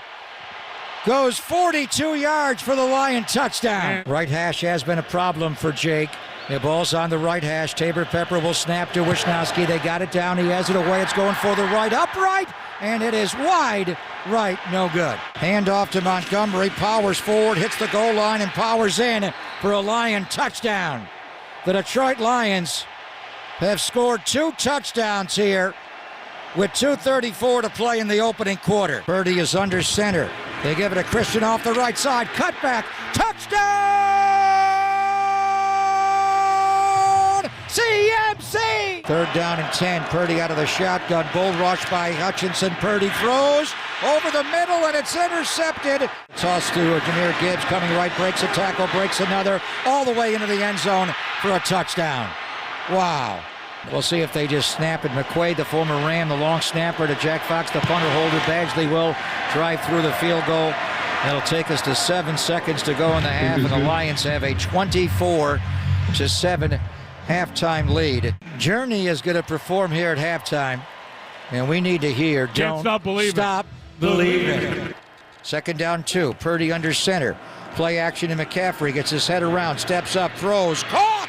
Debo dig! Debo breaks a tackle all the way to the Lion 41-yard line. And Debo is jacked up, telling these guys, let's go. What an absolute dime. Would you kick a long field goal here on the right hash mark? Probably not. You'd go for it. Purdy back. Going to step up and try to run out left. Now going to throw back middle. Caught for a first down. A one-hand reaching grab there on 3rd down by who else? 3rd and Jawan. Tabor Pepper will snap to Wisnowski. Jake has it away, and this one's right down the middle and good. Did not kick it at the right upright, but pulled it back. And the 49ers do get 3 on their opening possession. McCaffrey runs around. Purdy pressured. Purdy throws. Caught by Brandon Aiyuk. Touchdown! San Francisco. Aiyuk. Aiyuk. Aiyuk is on fire! Just in time! And what a great move to snag and just throw Cam Sutton off of him and get a release to the inside, and Brock right on time, slamming it right in between 2 defenders as he bought some time moving to the left. That is a big-time play. Goff, hands off, awkward handoff to Gibbs. Ball! He fumbled the ball! He got hit, he fumbled the ball. The 49ers have the ball! Bang! Bang! Eric Armstead recovers the fumble. Not a clean handoff by Goff. As he ran into Gibbs, then Gibbs got hit.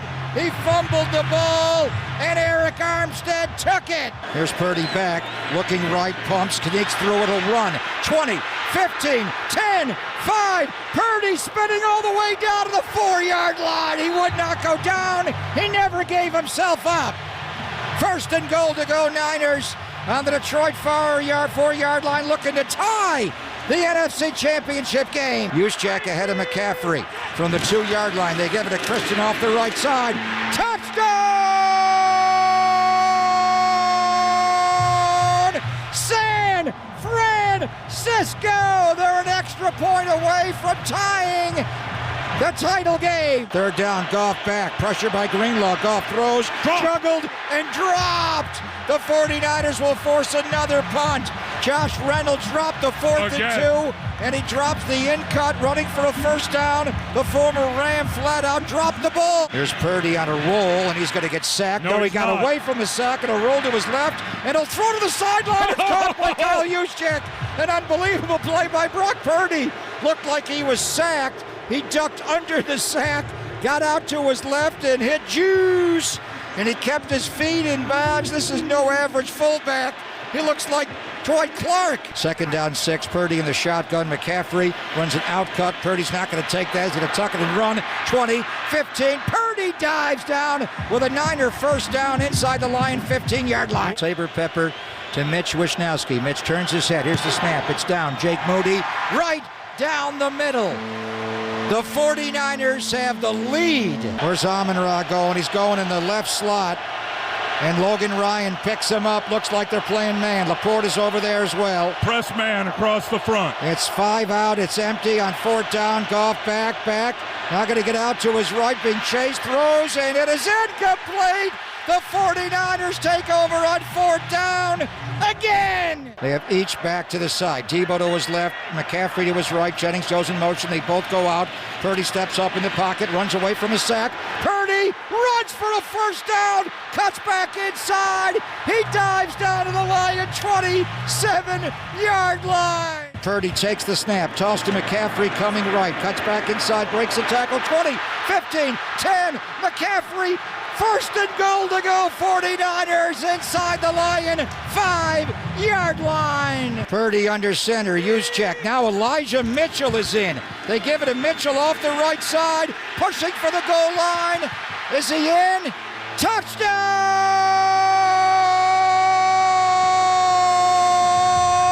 San Francisco!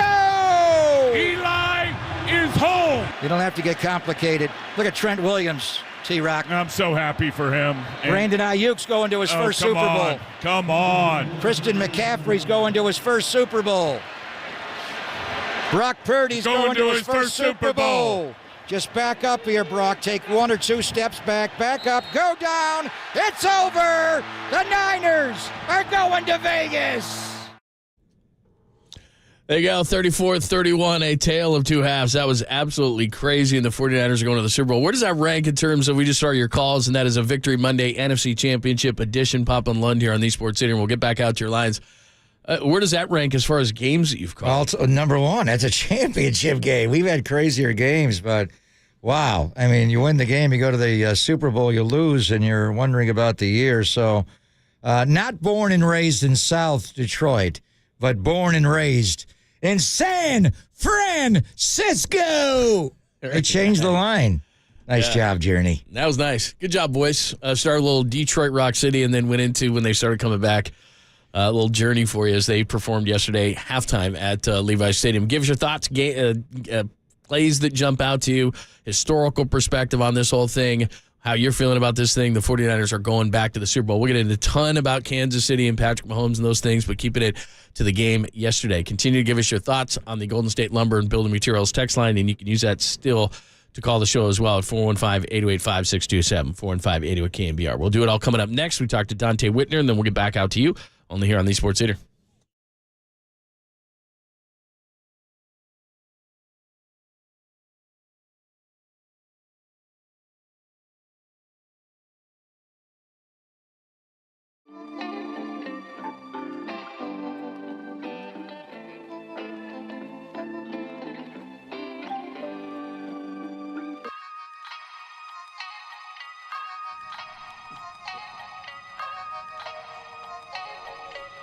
Begin laser. Ignition sequence.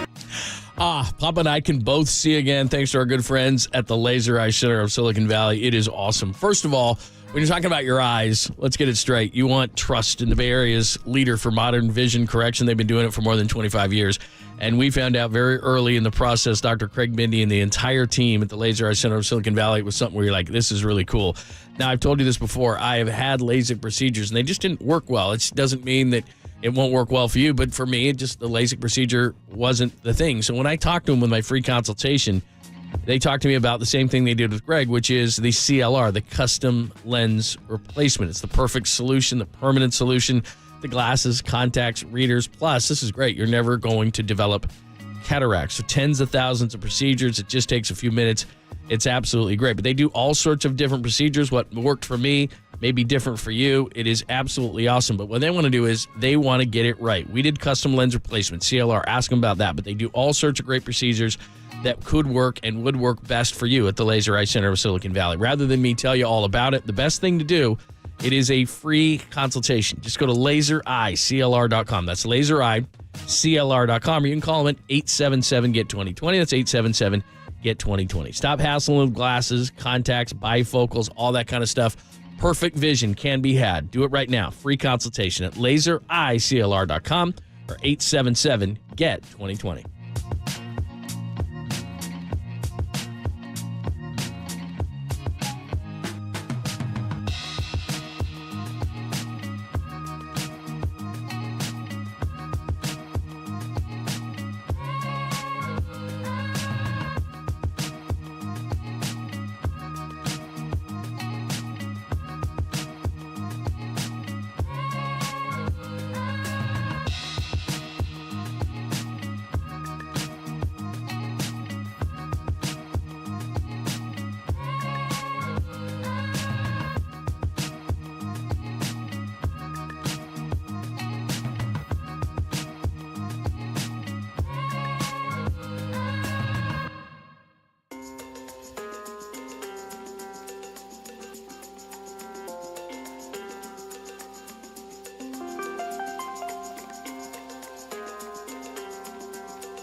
Goff, hands off, awkward handoff to Gibbs.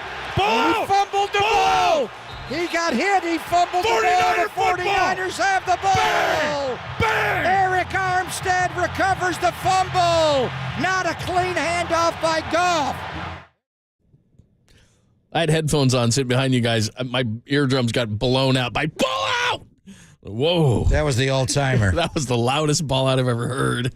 49ers come back from a 24-7 halftime deficit, beat the Detroit Lions 34-31 in the NFC Championship game, and they're on for a rematch against Patrick Mahomes, the Kansas City Chiefs, in a couple of weeks in Las Vegas. But let's take a look at yesterday's game, and, of course, our good friend Dante Whitner, the Hitman. Make sure that you're following him on social media, checking him out before and after all the games at NBC Sports Bay Area, and he joins us courtesy of the UMA guest line. Man, how you doing?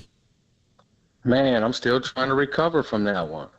Did you think like we did? We're sitting in the booth 24/7 at halftime going, man, this thing is over. What were you thinking when they were down 24/7 at the half?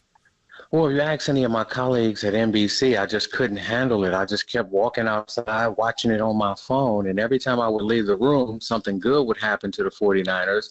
And then I would come back into the room and something bad would happen. It was your I stayed fault. outside the room. Yeah, I felt like it was my fault, Pop. I stayed outside the room until the conclusion of that game. But I think we're all proud of the 49ers and what they accomplished. It was a huge victory, come behind victory yesterday versus the Detroit Lions. No, it wasn't you, buddy. We need you on defense. But seriously, what do you think turned it around from first half to second half? And we talked about, the toss cracks, the pin and the pulls, and, the dive flip and the flip 90 that Aaron Jones was running for Green Bay. And they came right out and run that play over and over and over again. First half, the 49ers were getting trampled.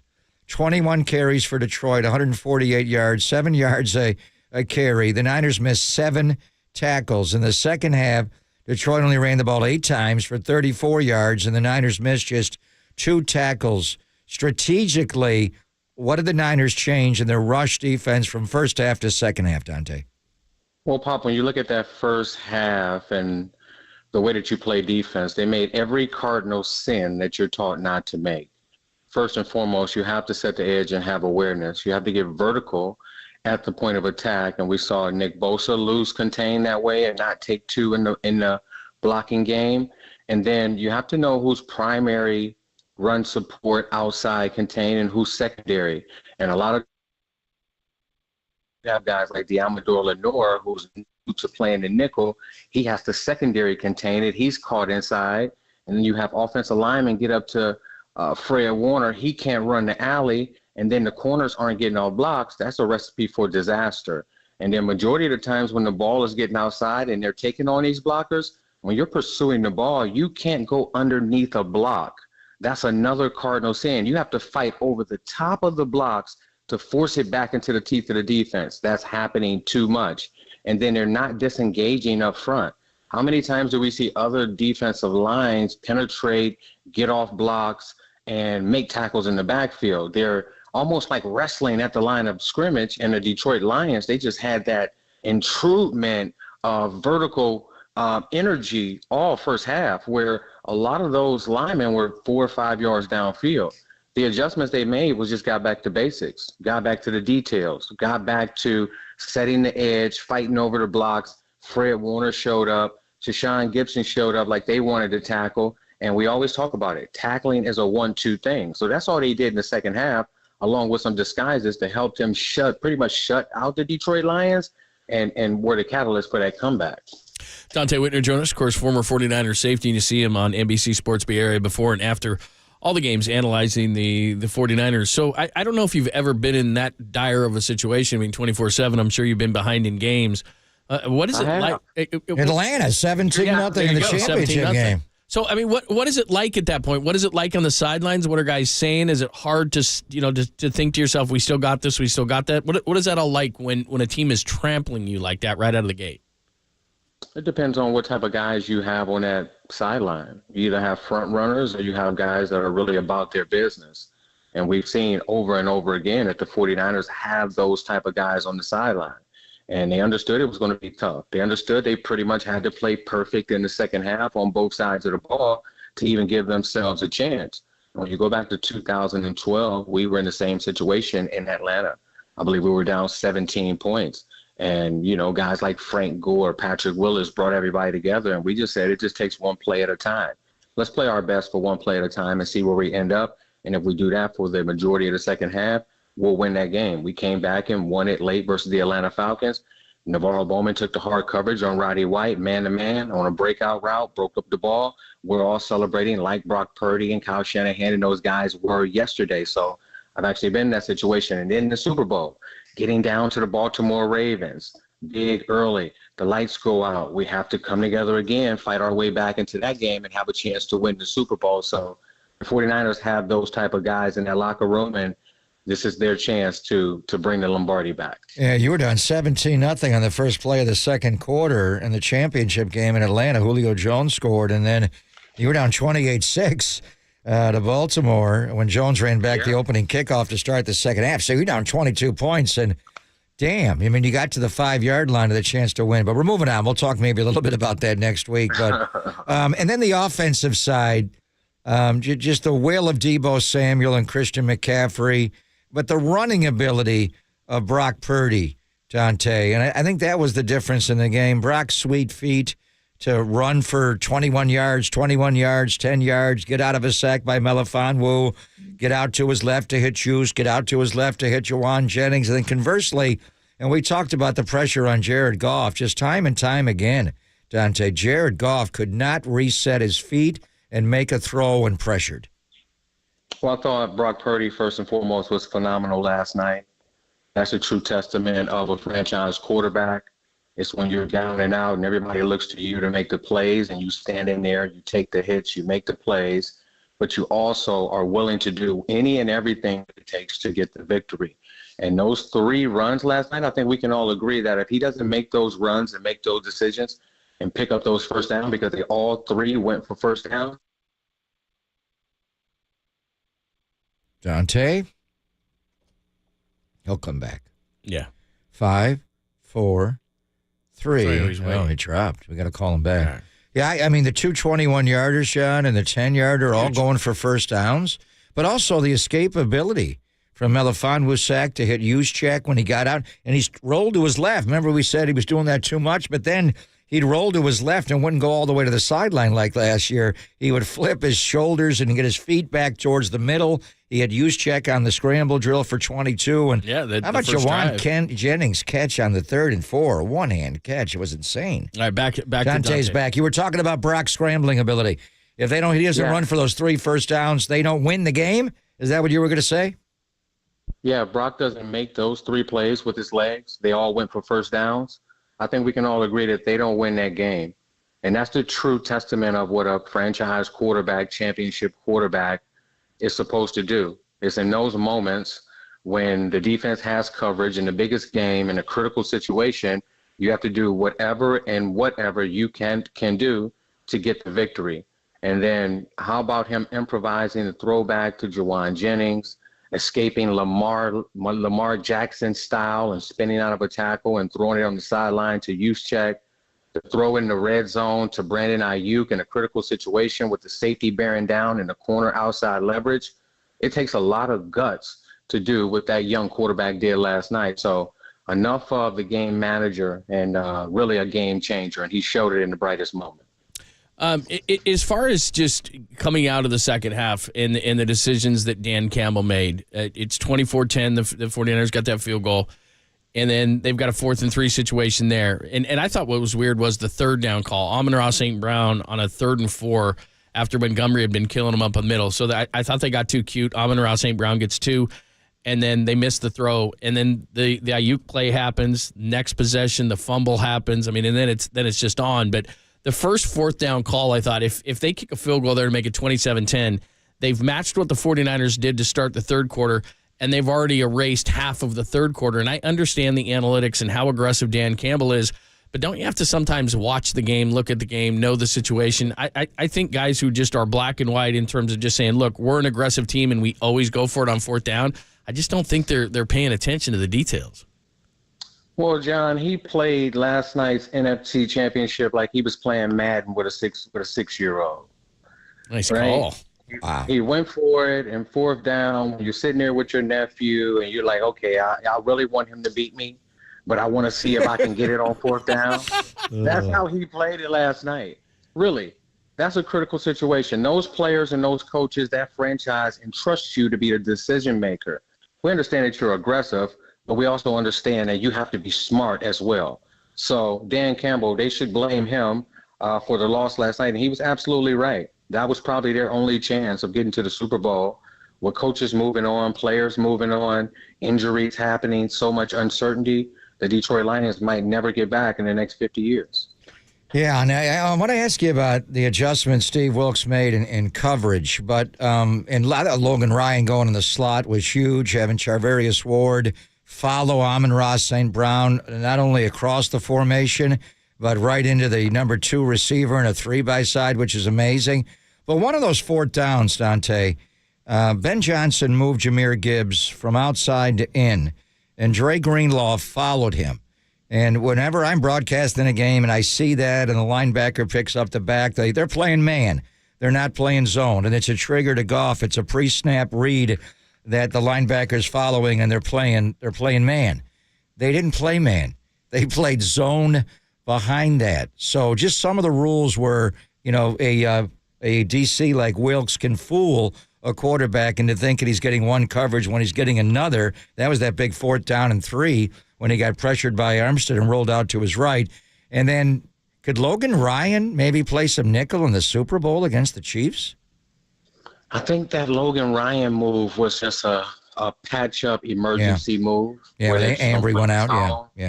Yeah, that was like, hey, we got to get through the game. We're not going to put Isaiah Oliver out there. We feel like this is our next best defensive back, and he's smart. He's a veteran. So that was a good move. With that showing man with Dre Greenlaw out there and then coming back and playing zone, Pop, that's what we did to Aaron Rodgers, Tom Brady, and a lot of the top quarterbacks.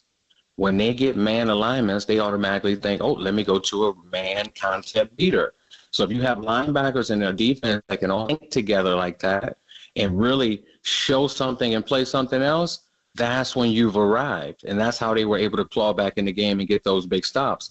Another one is that I love was a simulated blitz. I think it was Bosa's first sack.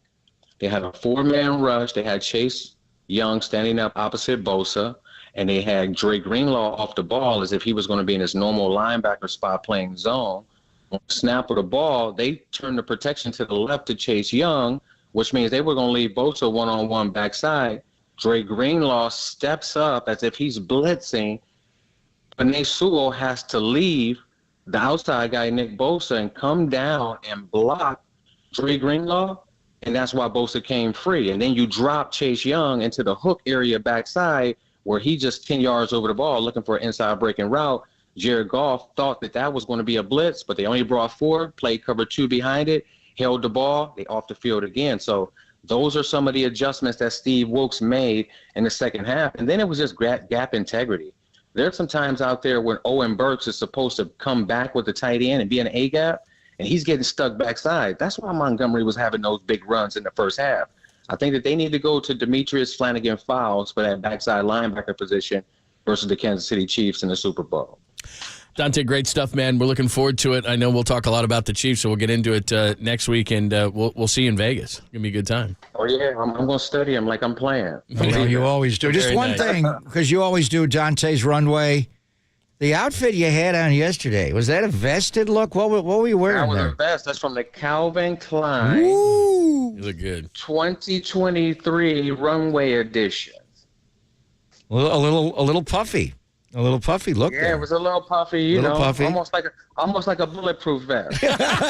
No one's taking shots at Dante. That's classic. Doing that. Yeah, but if they are, I'm ready. No, I know you are. When are you going to Vegas? When are you going? We're going to go Friday. We're going to do shows in the NBC studio Monday through Friday. We're going to fly there on Friday. Right. I've already got good reservations. Where are we going? Where are we going? I got Zuma booked. These are 2 of the best restaurants. Delilah. Do you have a connection at Delilah? You just cannot get in there at all. I have a connection at Delilah. They have you do? You do? Yeah. Oh, I'm going to text you. We need Delilah. You get Delilah on Super Bowl Try week. Zuma. Trust me. Oh, I've been there. Yeah. Oh, yeah. Oh, man, they had this crock pot with all the mushrooms in it. I just can't wait to get there. Oh, man, I'm going with you Friday night. We're going out Friday. Let me know when you get in. 83 flights since July. I think I earned it. Yes, you did. What time do you land on Friday? The season, I think, ever. Oh, are you coming to Radio Row? Are you coming to Radio Row? No, they gypped us on that, Pop. When do you get in? Friday evening? Yeah, we're going to get in Friday. That's okay. But Aaron Rodgers has a venture company, and they're doing an event Saturday night called RX3. Pop, you should come with me. It's the night before the game. I got to be in bed early. Can't do ayahuasca the night before the game, man. I'll come in early with you. Pop, that's not how it was in Miami. No, I know. That's why I did the game of the sore throat. I got to get through this one. You learn from your mistakes. Yeah, I know. You live and learn. But you know what? Vegas with you and Lund? I don't know. I don't know. I'll sleep when I'm dead. Yeah. It's going to be a good time. All right, brother. All right. Thanks, Dante. All right, you have a good one. Talk to you guys next week. He's connected. That is the great Dante Whitner, former Niners safety, and before and after every game on NBC Sports BR. He is the best. No question. All right, here's the deal. Remember, you want to go to Vegas during a big game week. Very simple.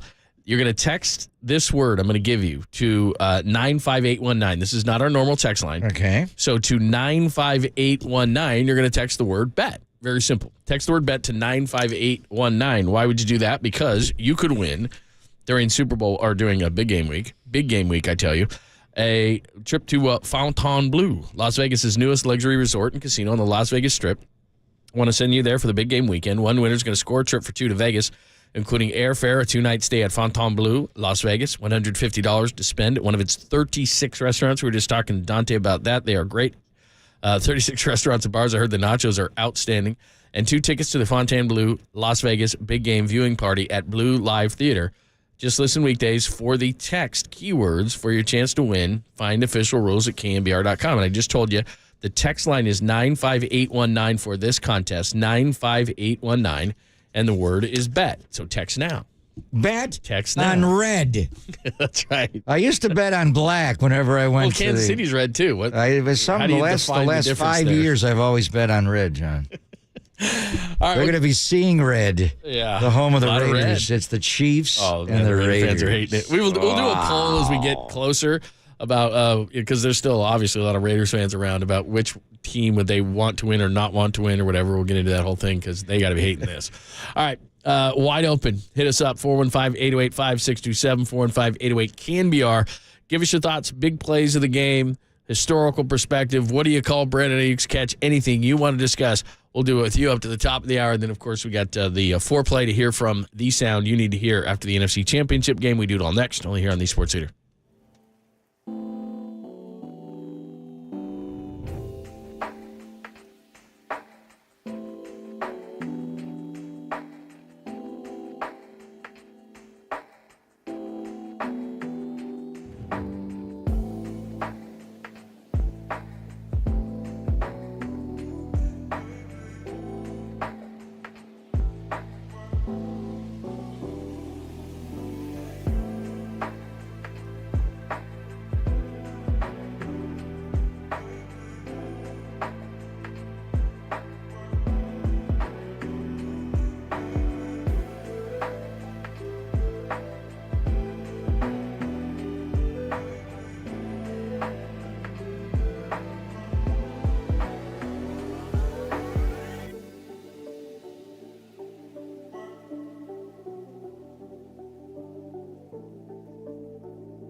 Listen to the sports leader anywhere, anytime. Download the all-new KNBR app. Now back to Papa and Lund live from the KNBR Casino Matrix Studio. Casino Matrix Progressive Jackpots are here. Where are you? Just drop in. Please play responsibly. 1-800-GAMBLER. Yeah, I mean, it's always tough because you never know. I've seen enough games with, a lot of things can happen at the end there. And when it hits zero, that's when you're just kind of flooded with emotions. And, I think a lot comes in at you at once, but there's always that thing in the back of your head that we got another one. That's Christian McCaffrey. He set the tone certainly with Deebo Samuel early in the third quarter, and the 49ers roll 34-31. They're down 24-7 at the half, and they are going to Vegas. And by the way, we'll be in Vegas all of next week as we shamelessly plug that. That'll be a good time. We'll have all sorts of great guests and fun and Radio Row. We've done that many times together, but the times we have done it together when the 49ers are there is vastly different. We did it in New Orleans together. Obviously, we did it in Miami together. Now we'll do it in Vegas. We only do it in the most fun cities. So anyway, should be a great time next week, and you will be the benefactors as the Sweet Clean listeners because we'll have a bunch of great stuff on for you. And it just tends to be that it's always great to be there, but when your team is there, you even get better guests and everybody's talking about your team. So keep it right here. We'll be there. All the hijinks, all the fun from Las Vegas. We'll get out the lines. We'll do the foreplay to let you hear the four big things that you need to hear from last night's 34-31 NFC Championship victory. But let's start out with, Walter told me where to start, and I forgot what he said. Where did you tell me? Where? Oh, let's start with Jose. Hi, Jose. Welcome. Hi. Hey, how are you? Good. I just want to talk about, what do you say, a superstition from yesterday's game. Mm-hmm. My nephew was, where we had our viewing party, we had our TV set up, 65-inch TV, flags, everything, 49er signs that I make.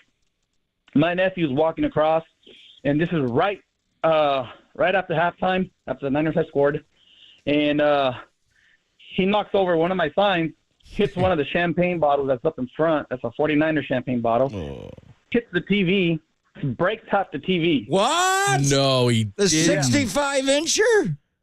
Yeah, 65-incher. And I'm not mad. I'm just looking around like, oh my God, like really? So, and right when that happened, the fumble occurs, and I'm like, dude, we got to go get another TV. Like, you know what I mean? I looked at my brother. My brother's all like, we have another TV in my mom's office. Let's go get it. And then what was that? A 13-inch black and white with rabbit ears? Yeah. And so my brother's like, no. Leave everything alone the way it is. Just we'll watch the rest of the game like this. Are you kidding me? No. And mind you, we have. Wait a minute, the TV was broken. Did you have any picture? I have pictures. We have video. Everything. No, I mean through the screen. How are you going to watch the game with the TV broke? Yes. Oh, no. Yeah, it broke. It broke. The screen broke in half. Like only half of it was viewable, and the other half was all black, all blurry, all these lines. So you were down to 32.5 inches? That's not bad. Could you watch on the one side? I know I couldn't lose half. Yeah. We could only watch the right side of the TV. The right side, whether you're on off. Did you get just half the field? No way. Half the field. Seriously? No way. There was half field reads? Half field reads. Oh, my God. And so when the Niners were on offense, we couldn't see what was going downfield. So, you know what I mean? Yeah. So that's how it was for the How wild after is that fumble. That's how we watched the rest of the game because my brother said so. And and I wasn't mad at my nephew because from there. No, you're a good guy, Jose. You got 2 weeks to get that TV fixed for the Super Bowl. Somebody get Jose a TV. We got to have a sponsor to get him a TV, right? Oh, my gosh. That is brutal. We'll get the Niners on and we'll drive you a TV. Yeah. No, thank you. Where are you? You're in Southern California? Where are you? I'm in Central California. Everybody considers this Southern, but Visalia, Rosie area. Oh, I know that area. Yes. So that's more Niners than Rams, right? Oh, big time. I mean, everybody here is either Raiders or Niners. I'll put it that way. And then everybody, scattered around Rams fans, Cowboys fans, and a little bit of everything here. That's a great story, brother. That is unbelievable, man. 65 inches. Don't you have any name? When you go large, you go big, you still got 32.5 inches to play with. If I lost half, good night. It's like a tic-tac. I tell you, if I don't know if I think I'm good enough friends with my neighbors. Like if I grabbed a bottle of booze or champagne or wine or something. What would you do? I'd just go to my neighbor's house and knock on the door because everybody's watching the Niners. You'd go out to the shed where you got 5 that's TVs. true. I would. But if I was in his situation, I would just go to the neighbors, knock on the door, have a bottle of booze with you or something like that, or a few beers. That actually was a good sign because Goff ran right into Jameer Gibbs. Maybe you heard the shattering of the screen. TV. How much Fumble, ball out! Plus, he's a lot nicer than me. I'm like, you damn kid! What's wrong with you? Take it easy. Going crazy on Take it easy. But a lot of people are, a lot nicer than I am. But man, Niner Ted is up next. Hi, Niner Ted. Hey, what's up, fellas? How you guys doing today? Good. How are you? We're going to the Super Bowl, Ted. That's how we're doing. Recovering, man. 2 weeks in a row. This is insane. But I got to tell you guys something. Me and Pop, we go way back. We go back to the stick days, Last night's Levi's was so freaking loud, we couldn't even hear the announcer say anything, bro. That's how crazy it was. And all game, we seen old Eminem because we were right there sitting right below Eminem. Yeah. Flipping us off all day, man. I'm like, we turn around, flipping back up by the fourth quarter. Seriously? He was long gone, bro. That dude was long gone. But 2 things to add real quick before I go, because I know there's a lot of Empires trying to call you guys up today. Niners are going to the Super Bowl. If they wear the whites, I hope they wear the throwback whites. Well, they're going to be the road team, so they'll wear white, right? KC will wear red. I hope they wear that. That's good mojo. That's good mojo. Like Homeboy was talking before you with that good luck. I got all kinds of good luck mojos, but that's too long for me to tell you guys. But anyways, if they wear the white mojos, the throwbacks, that'd be cool. And if someone out there has a picture of Juszczyk's tiptoe dance shot, send it to me, and I'll get that autographed by him. That has got to be the most classicest pictures ever. Oh, yeah, of the toes on the sideline. Seriously, you said that earlier. What fullback has ever made a catch like that? You know what? A lot Mark of Van Egan? These days. Oh, look at that. Look at you going. What fullback has ever made a catch like that? Thanks, Ted. That's awesome, man. By the way, I asked Derek just now, I said the same question that we asked Kirk He's Morrison. not happy about it. And I said, what's the lesser of the two evils? The Niners winning or the Chiefs winning? He said the same thing Kirk did. He goes, I need a minute. Let me think about it. Like, they're beside And Derek has to go to Vegas next week to be a part of this all. Wait till he walks into Radio Row, and there's a huge mural of Brock Purdy next to Patrick Mahomes. We've done that so many times, you and I. Yeah. Remember we had the one with Peyton Manning and his giant forehead. We've had to sit by Mahomes. And Russell Wilson on the other side. We've sat by a million that annoyed us all week. It's going to be Brock next to Mahomes. Yeah, it's a lot better at least. At least half of it is, like half a TV. Chris is in Napa. Hi, Chris. Hey, Chris. How you guys doing? Hey, we're doing good. Hey, listen, I wanted to ask Papa in particular about, I watched Shanahan after the game, and somebody asked him, what did you say to your team at halftime? And he said, I just told them it's only 17 points. We're just down 17 points, something like that. I was like, only 17 points? So what do you think about that, really, it could have been worse. If Goff hits Jameer Gibbs in the back of the end zone and they score there, then what would it have been, John? 28-7? Yeah, it would have been 28-7. Would have been 28-7. They had to kick the field goal. So as bad as it was, it could have been worse. You're right. Maybe that's what he was thinking. Yeah. I thought, was it just kind of a pep talk, or did he have all that confidence in his? And then I thought, well, the Niners have been making. Well, and also, they were going to get the ball to start the second half. So he's thinking Rescript come right out and score, and then get it down to 2 scores, which they did, and then the avalanche started. But it was 17. But looking at the halftime stat sheet, the Lions had 18 first downs to the Niners 8. They had 132 yards passing to 93. It was the rushing total. They had 148 yards rushing. They had 280 yards in the first half. That's halfway to 560. Even though it was bad, what Kyle was saying, it could have been worse. A lot worse.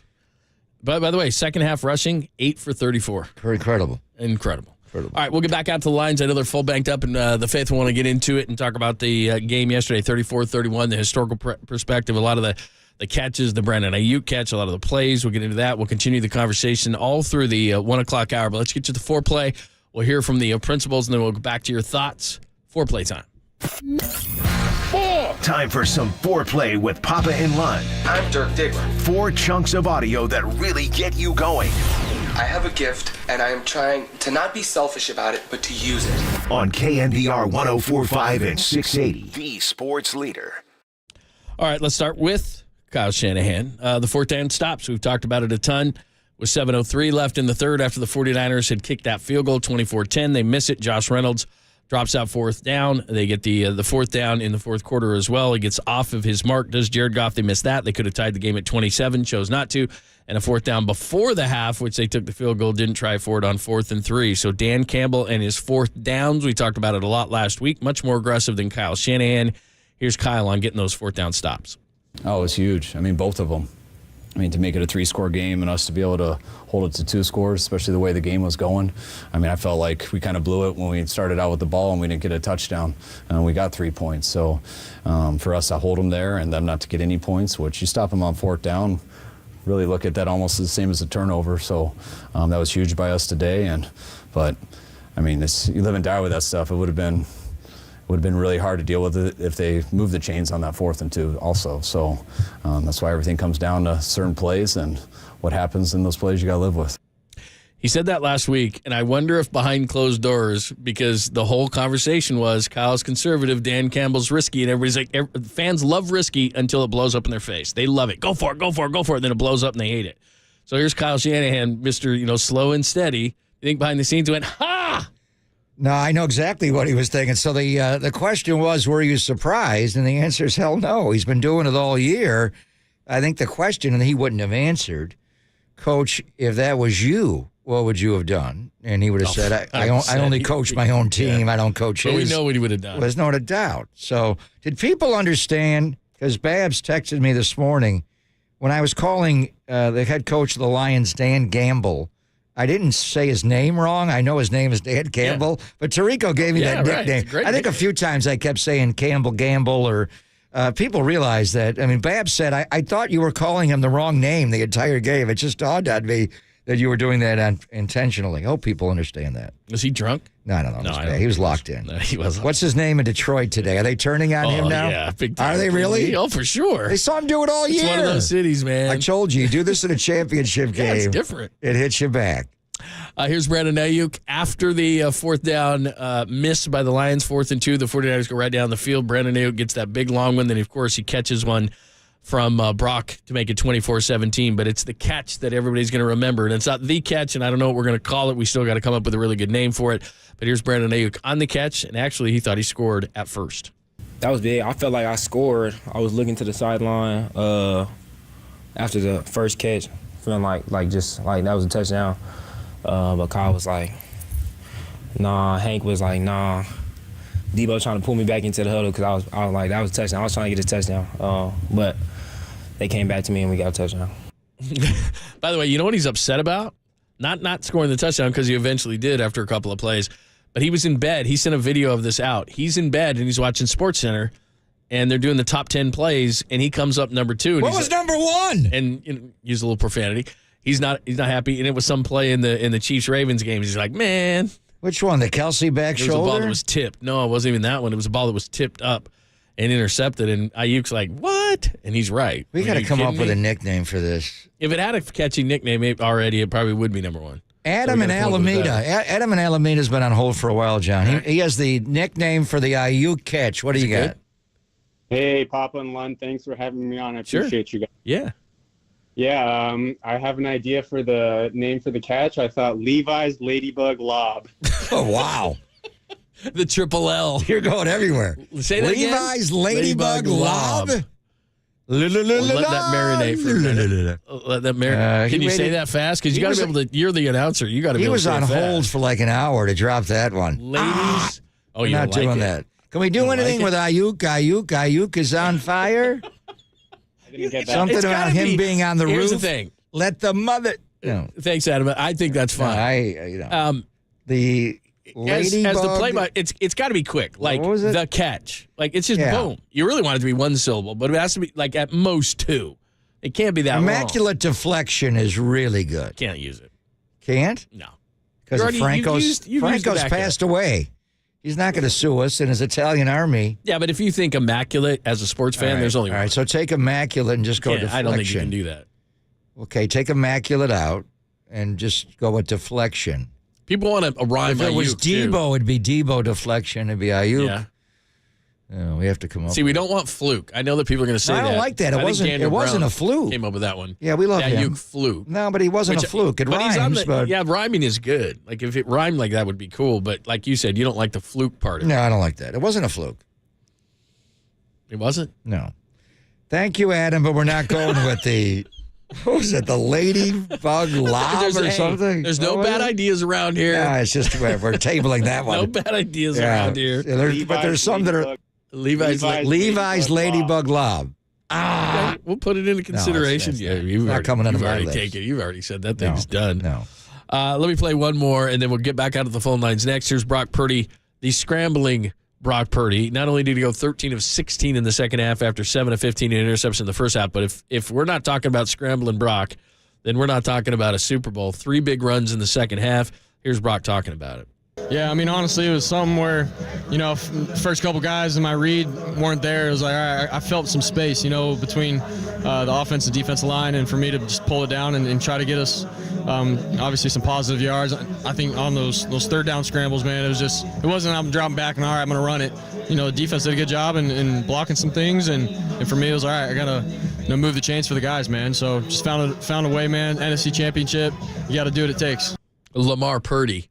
By the way, we're watching Kyle. Where's Kyle's hat? Did it get trashed with champagne or something? I've never seen Kyle without a hat in the post game. I've never seen him without a hat ever, except when we fly out of the airplane. He comes on the airplane, I'm like, who's that his guy? Hat get trashed by champagne. He wears or a hat all the time. His hair's all wet and he doesn't have a hat on. I think he threw it in the crowd. All right. So we love our prop bets at the Super Bowl. Yeah. More rushing yards. Patrick Mahomes or Brock Purdy? That might be a thing now. They're both going to run a little bit.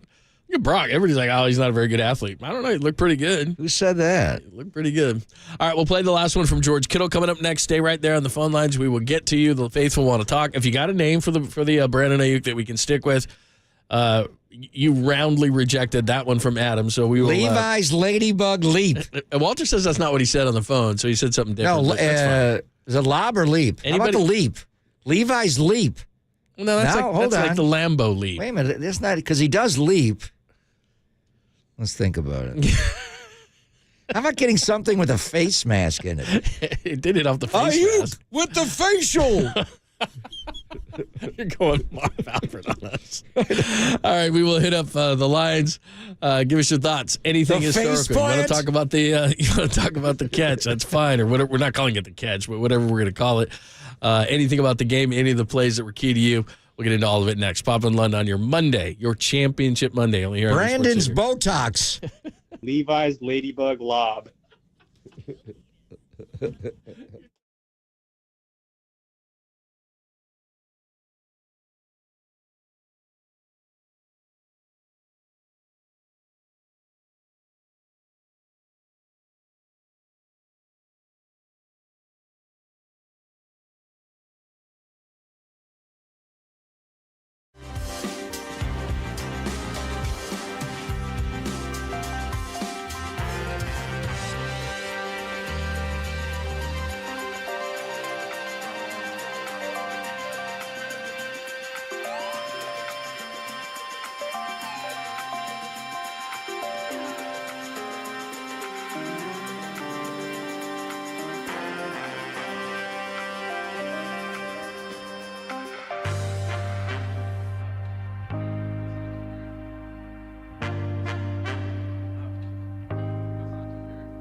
Here's what's trending now. Trending now.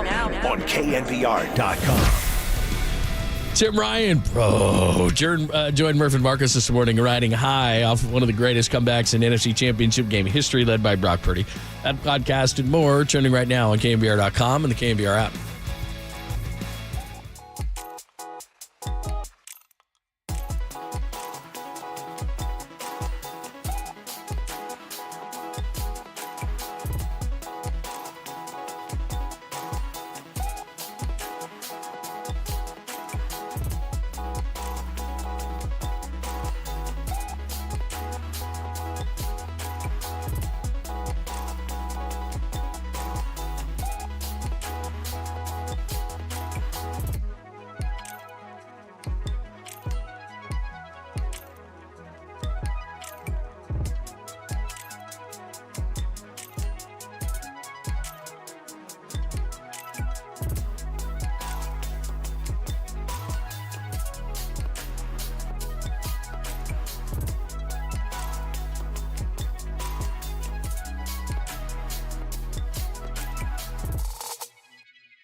And now, time for the Protect Your Assets with David Hollander Business and Technology Report.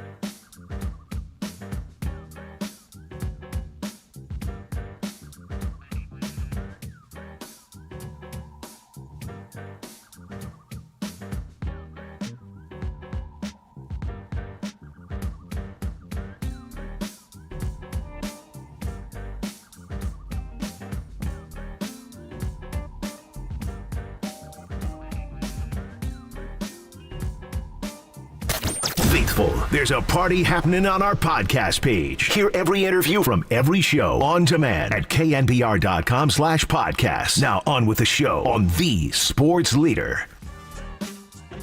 You know, because in every opportunity that you have, in every circumstance, you have a choice.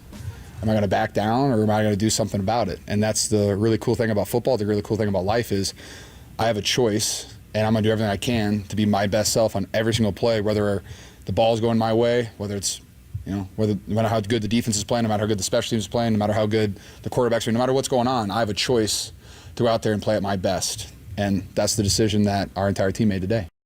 All right, that's George Kittle on the mindset at the half. And again, going to some man, absolutely. Debo stepped up, I know, at the half, Fred Warner. And I know that Nick Bosa said after the game that he did as well, that he basically just said, we're getting embarrassed. We're embarrassing ourselves. And so a lot of guys spoke. Steve Wilkes spoke as well, and that's what happened at halftime. And then afterwards, that was a lot of fun. We were all standing outside, and they were whooping it up inside. They're going to the Super Bowl, 34-31 after being behind 24-7. So whether it's a play, whether it's the catch and you have a name for it, whether it's historical, because, one thing we forget about this is that I think for a younger generation, this might be their catch game. This might be, this is something, we talked about it before the game. What plays are going to remember forever? We're going to remember that Aiyuk catch forever. We're always going to talk about that Aiyuk catch, especially if this leads to a Super Bowl victory, which that's the key.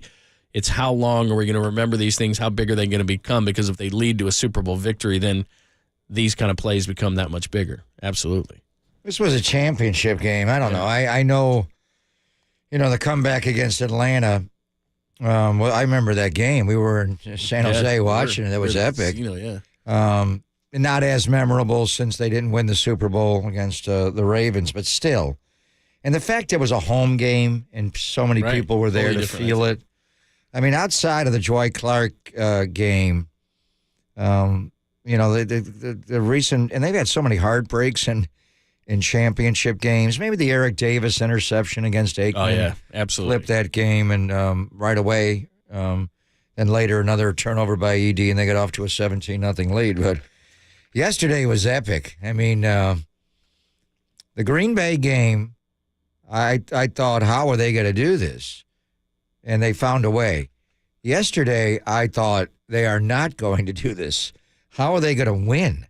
It just looked like they were being outcoached, and Detroit had so much personnel and all those young guys. The trenches. Remember how we talked about trenches? And the way they used Penei Sewell, bringing him in as an eligible, motioning him, and then running right behind him with a jumbo. They just had a plan on how they wanted to attack. Their O-line was like flypaper. I mean, the 49ers in the first half just stuck to them. It was like, can these guys get off blocks ever? You can't tackle. Yeah, it was flypaper. But it all flipped. It all flipped. All right, 808 KNBR 415-808-5627. Love to hear from the faithful. The Niners going to the Super Bowl, however you want to attack this thing is great. Mark is up next in San Bruno. Hi, Mark. Welcome. Hello, Mr. Greg. Hello, Mr. John. Hey. How are you, gentlemen? Mr. Mark. Hey, what's up, bro? Oh, my God. Listen, I live and breathe Papa and Lund all week. I live and breathe on Sunday with you guys. I just have a couple quick comments and one big question about Mr. Tim.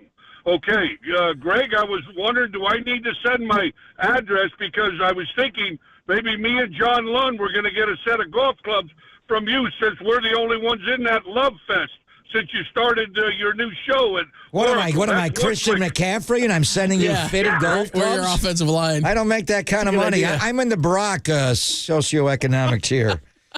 Yeah, I know. I'm gonna let T-Rock do that. Yeah.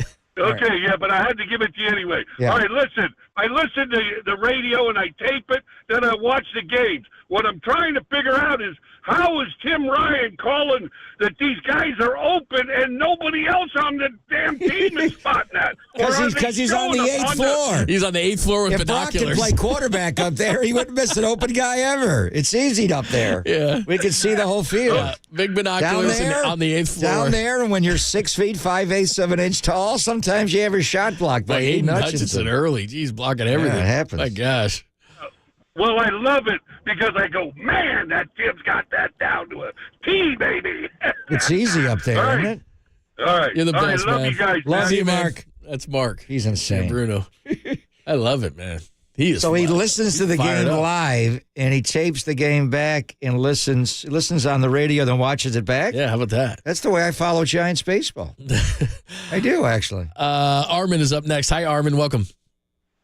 Hi, guys. Hey, man. Yeah, we were at the Elks Lodge in Alameda, a bunch of people watching, and my girlfriend, 100% Italian, gets a phone call about going to Italy to represent the sister city of Alameda.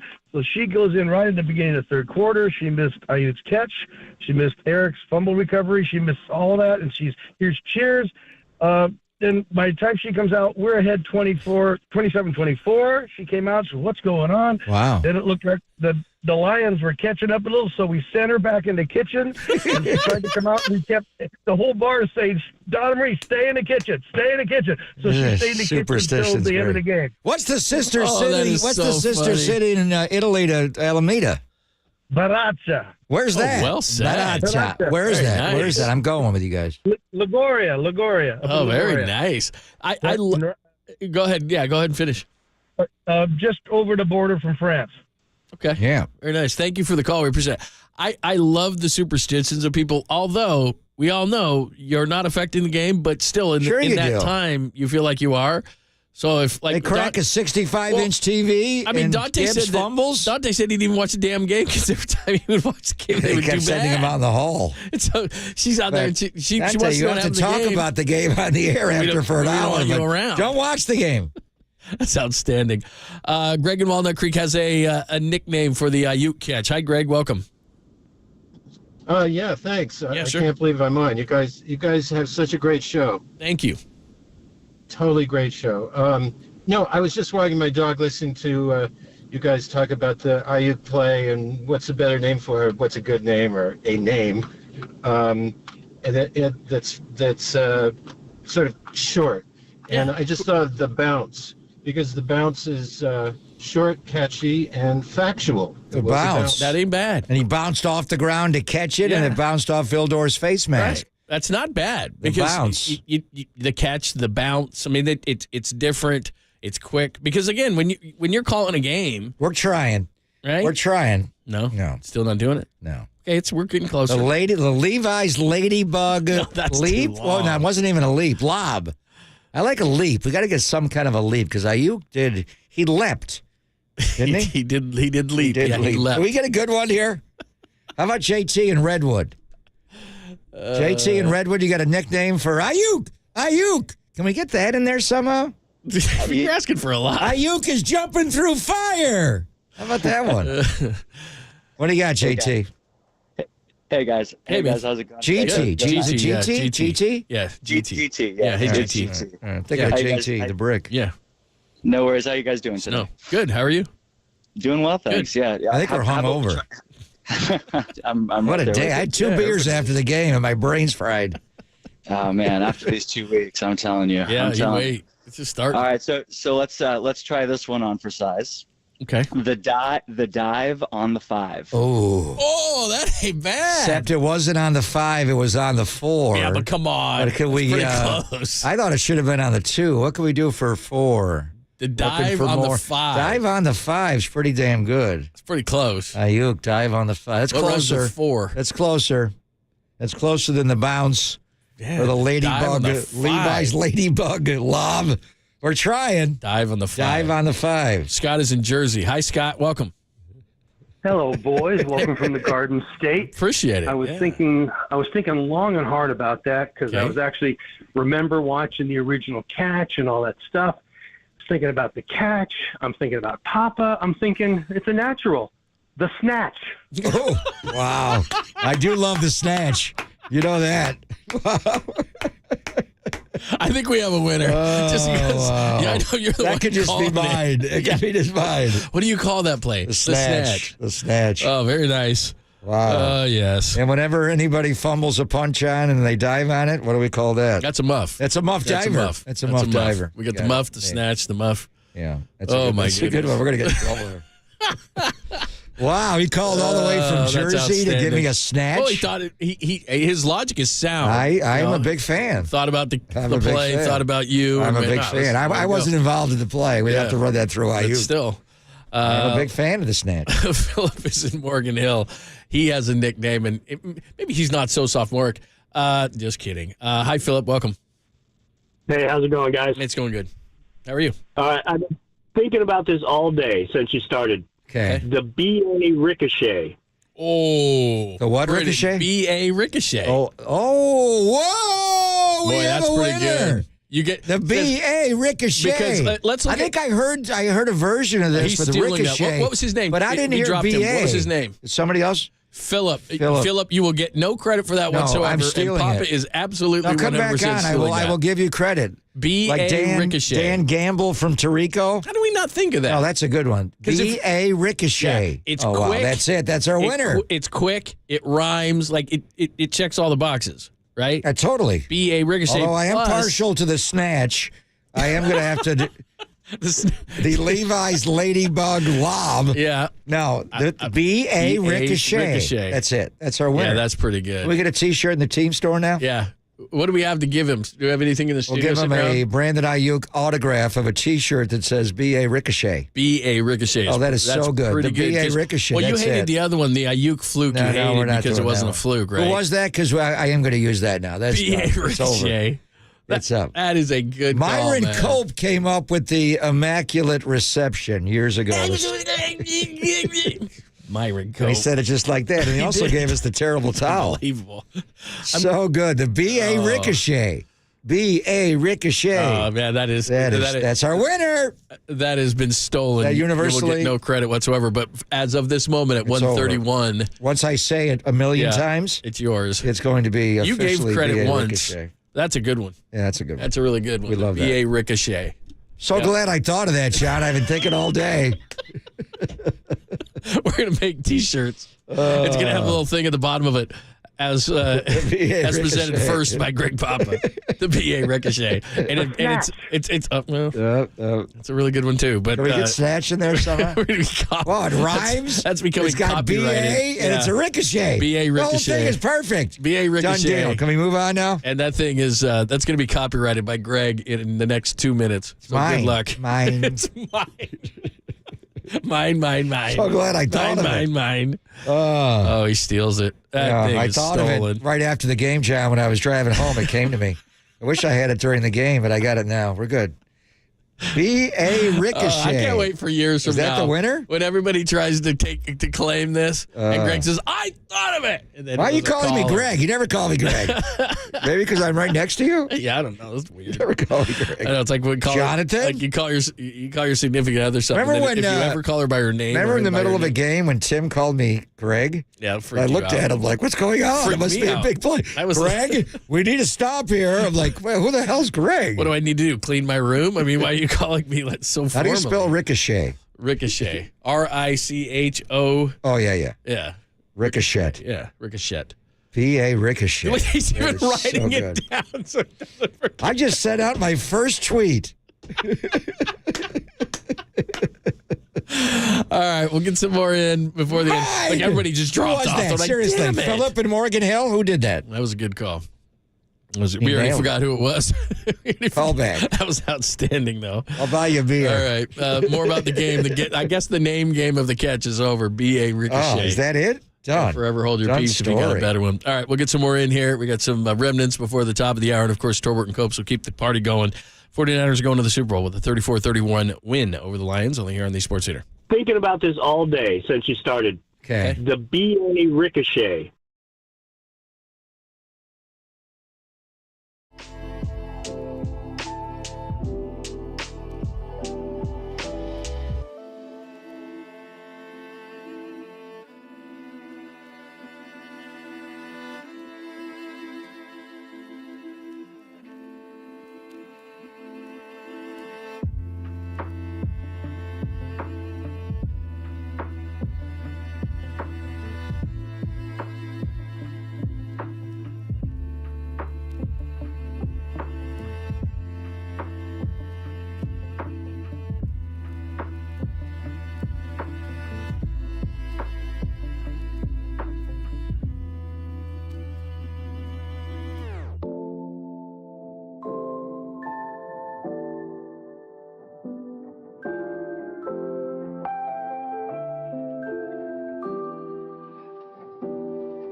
Listen to the sports leader anywhere, anytime. Download the all-new KNBR app. Now back to Papa and Lund live from the KNBR Casino Matrix Studio. Casino Matrix Progressive Jackpots are here. Where are you? Just drop in. Please play responsibly. 1-800-GAMBLER.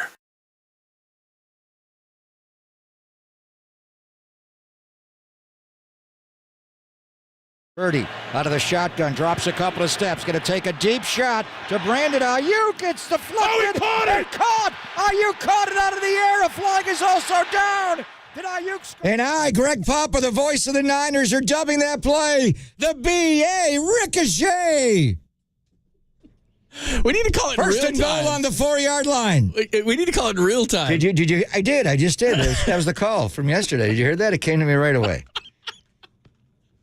I'll see you in Myron Cove and up you a terrible and don't you think about even trying to take advantage of it because it's already been copyrighted. B.A. Ricochet has already been copyrighted. Yeah, it's mine. Mine. By one Gregory Charles Popeye. Every just looked T-shirt it up. that's sold in the team store, I get a cut of. B.A. Ricochet. It's already done. I just looked it up. B.A. Ricochet. B.A. Ricochet is so good. It's copyrighted by Gregory Charles Popeye. Wow. I just saw it. It's just already been I said done. it to Tim Ryan right away. It mine. What's his response? He'll just yell it louder. Something about Phillip and Morgan Hill. Damn. Don't know anything. I don't know what you're talking about. Nobody heard that. Ah, that's so good. Oh, man. That's the winner. It's Papa and Lund. Thanks for joining us. I think we have a winner. Anything you want to talk about in regards to And I love the game? word ricochet.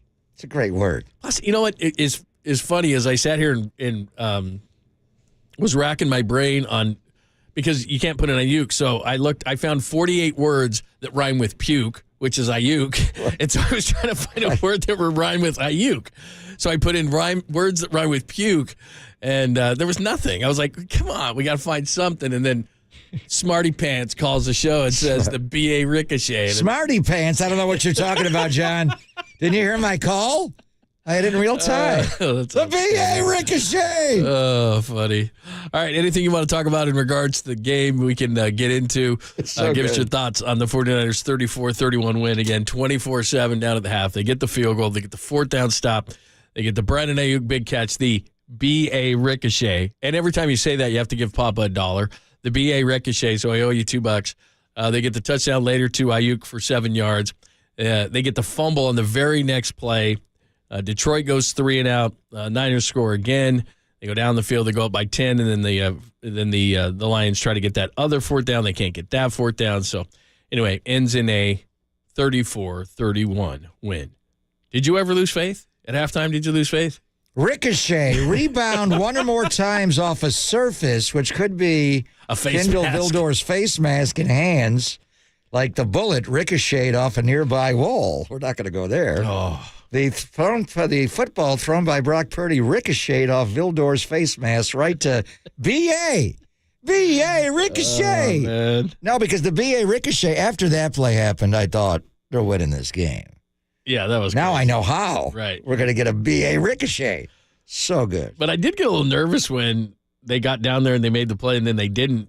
And then it's like, well, they're going to have to go on fourth, but on third, Aiyuk makes the catch. And then how crazy with that? The next play, Goff and Gibbs, they can't connect on the handoff.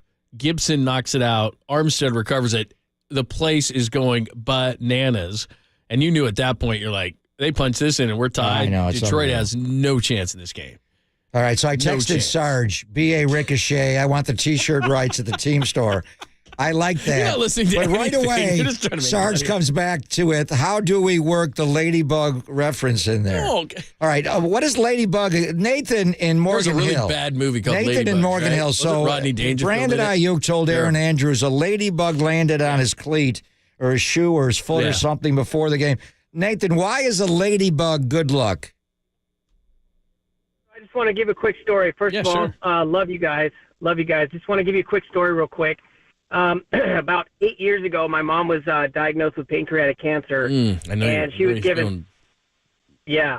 so she was given 6 months to live. Mm-hmm. And she actually she went through crazy surgeries and stuff like that, and she actually was able to fight it for 8 more years. Good for her. And we got 8 more years with her, yeah. Oh, man. And every time she was down, every time she had a hard day or she was just going for a walk or something, she would have a ladybug appear. She would either see it on her, she would have it land on her, or she would see a picture of a ladybug or just something, and it just brought more hope to her every time. It was like her guardian And, angel. Oh, man. Yeah, exactly. So, you know, it brought me to tears when I heard Brandon Aiyuk say that at the end of the game. I had to rewind it for everyone in the house because we were going nuts after the end of the game. I said, everyone, you got to hear this, because everyone was touched on it. Everyone knew my mom in the house. And, you know, that just makes me feel like this is the year, guys. You know, the ladybug landing on his shoe, you know, what my mom went through, getting the 8 extra years of life and being able to live with us and you know, have a prolonged life and just it's just amazing. And him telling that story, it feels like this is the year, boys. What was your mom's name?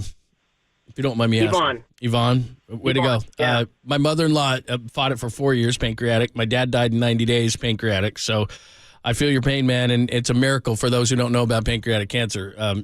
It can get you quick. It's the deadliest form. So congrats on being with your mom for 8 more years, and what a cool story. Thanks for checking in. We appreciate it. But ladybugs are a symbol of good luck. Is that the deal?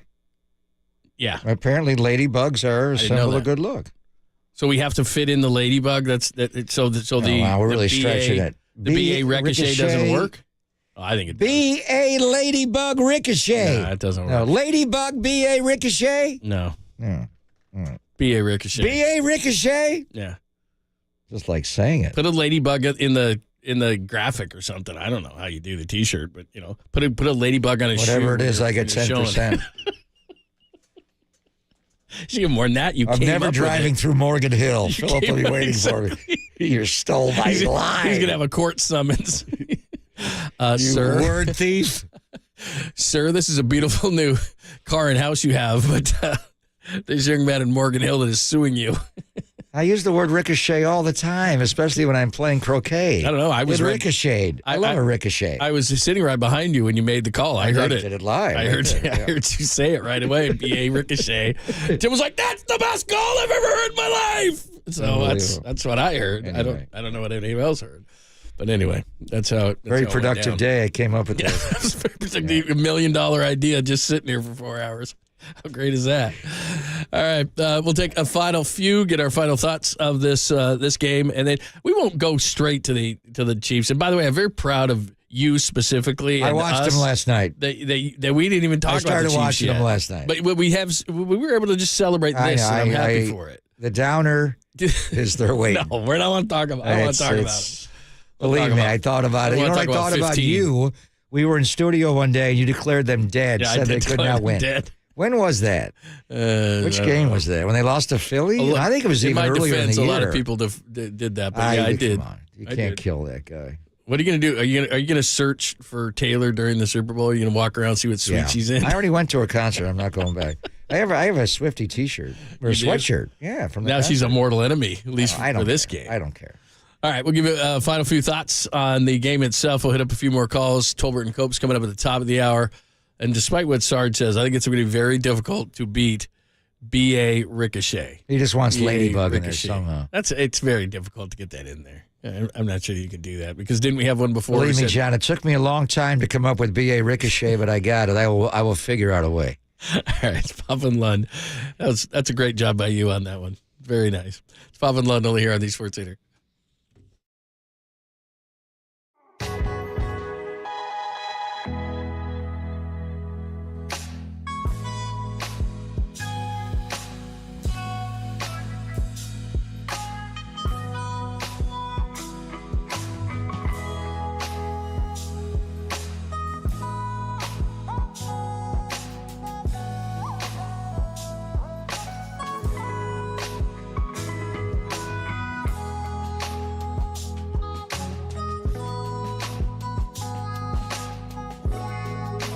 The following is a test of the emergency alert system.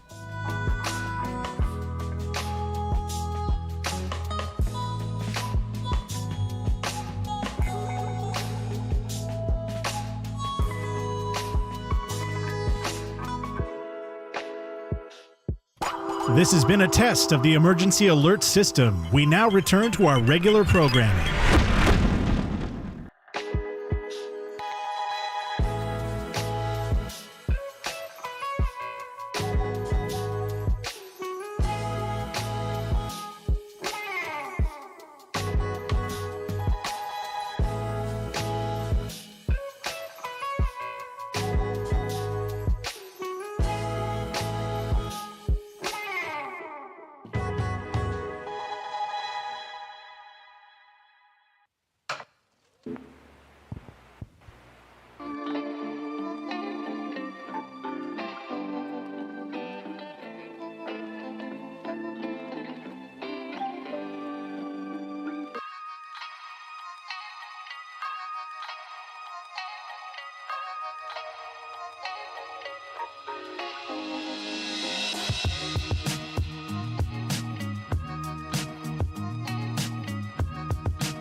Listen to the sports leader anywhere, anytime. Download the all-new KNBR app. Now back to Papa and Lund live from the KNBR Casino Matrix Studio. Casino Matrix Progressive Jackpots are here. Where are you? Just drop in. Please play responsibly. 1-800-GAMBLER. Levi's Ladybug Lob. The snatch. The dive on the 5. Thinking about this all day since you started. Okay. The BA Ricochet. There we go. BA Ricochet doesn't have a ladybug in it, but That was me actually calling, John. Oh, I was throwing my voice. this is not Greg Papa. Good work. Caught by Aiyuk! I dubbed thee the BA Ricochet forevermore. That was actually live last night. Yeah. Good work. Very nice.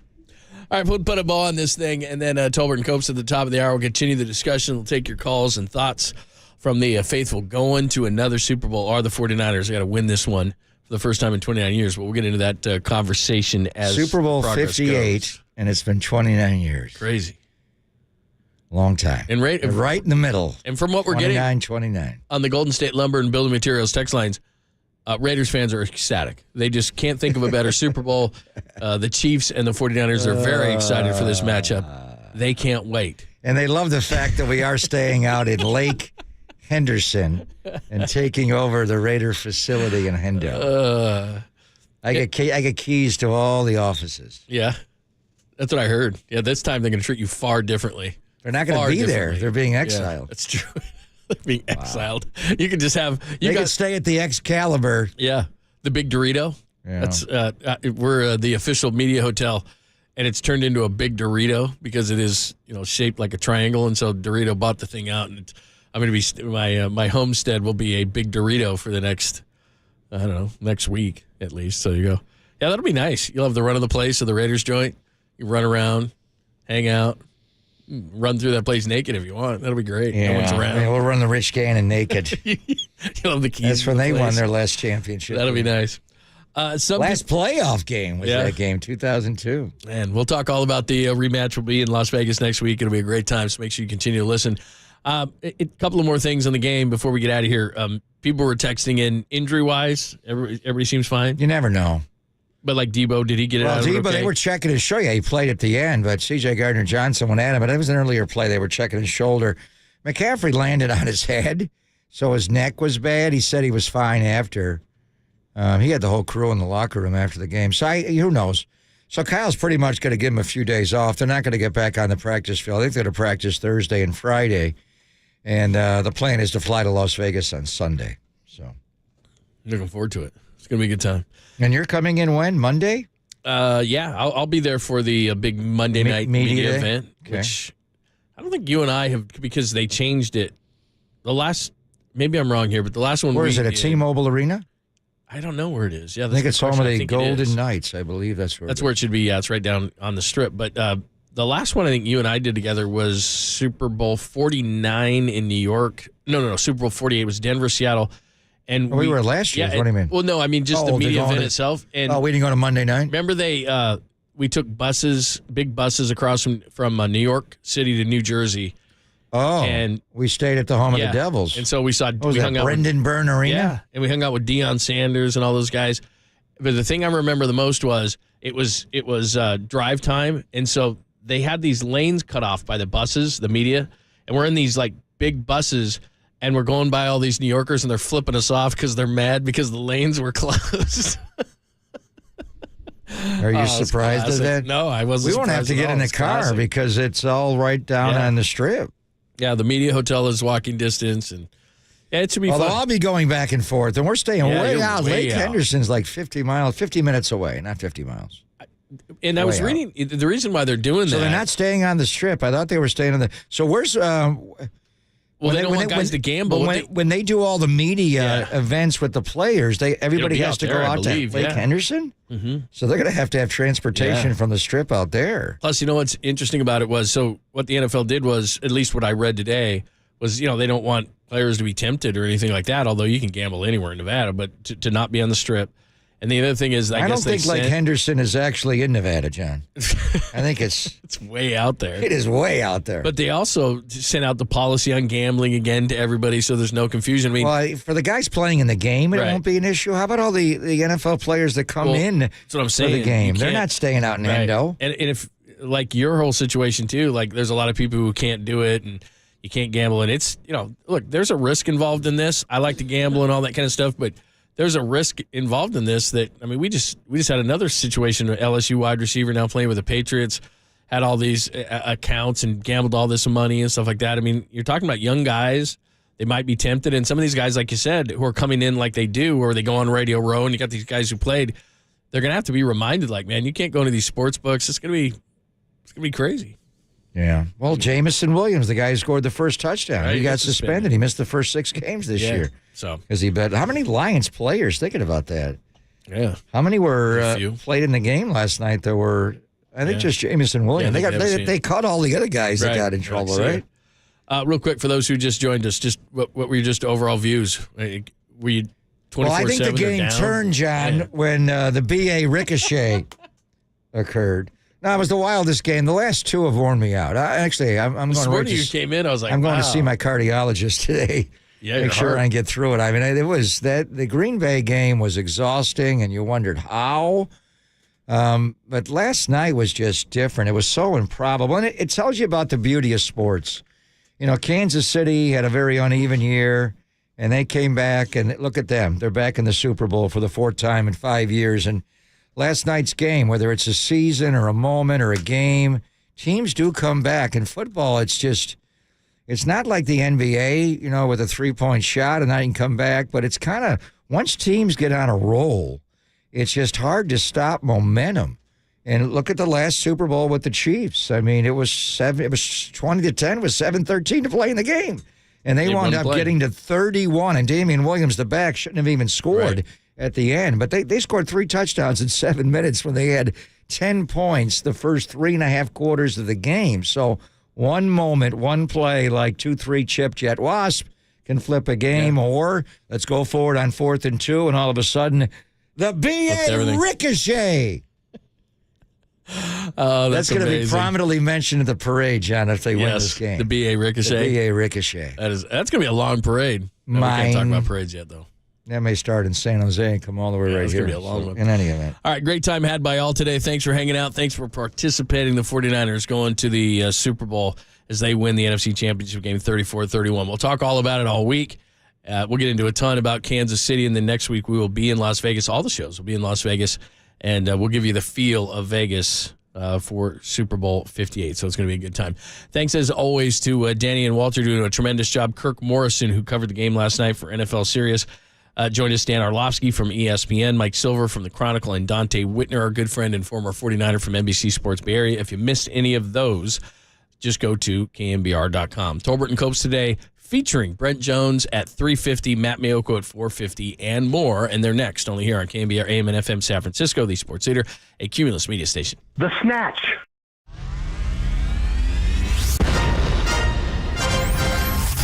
The NBA brought him to the Bay, while his co-host was born and raised here. Adam, that is great co-host work right there. That is amazing. You're lucky to have Adam, Tommy. Oh, absolutely. It's time for Tolbert and Copes. Let's get it on! Tom Tolbert. Yeah, thank you. Now if I could ever get some beer. And Adam Copeland. Adam Copeland has arrived! On KNBR 104.5 and 680, the sports leader.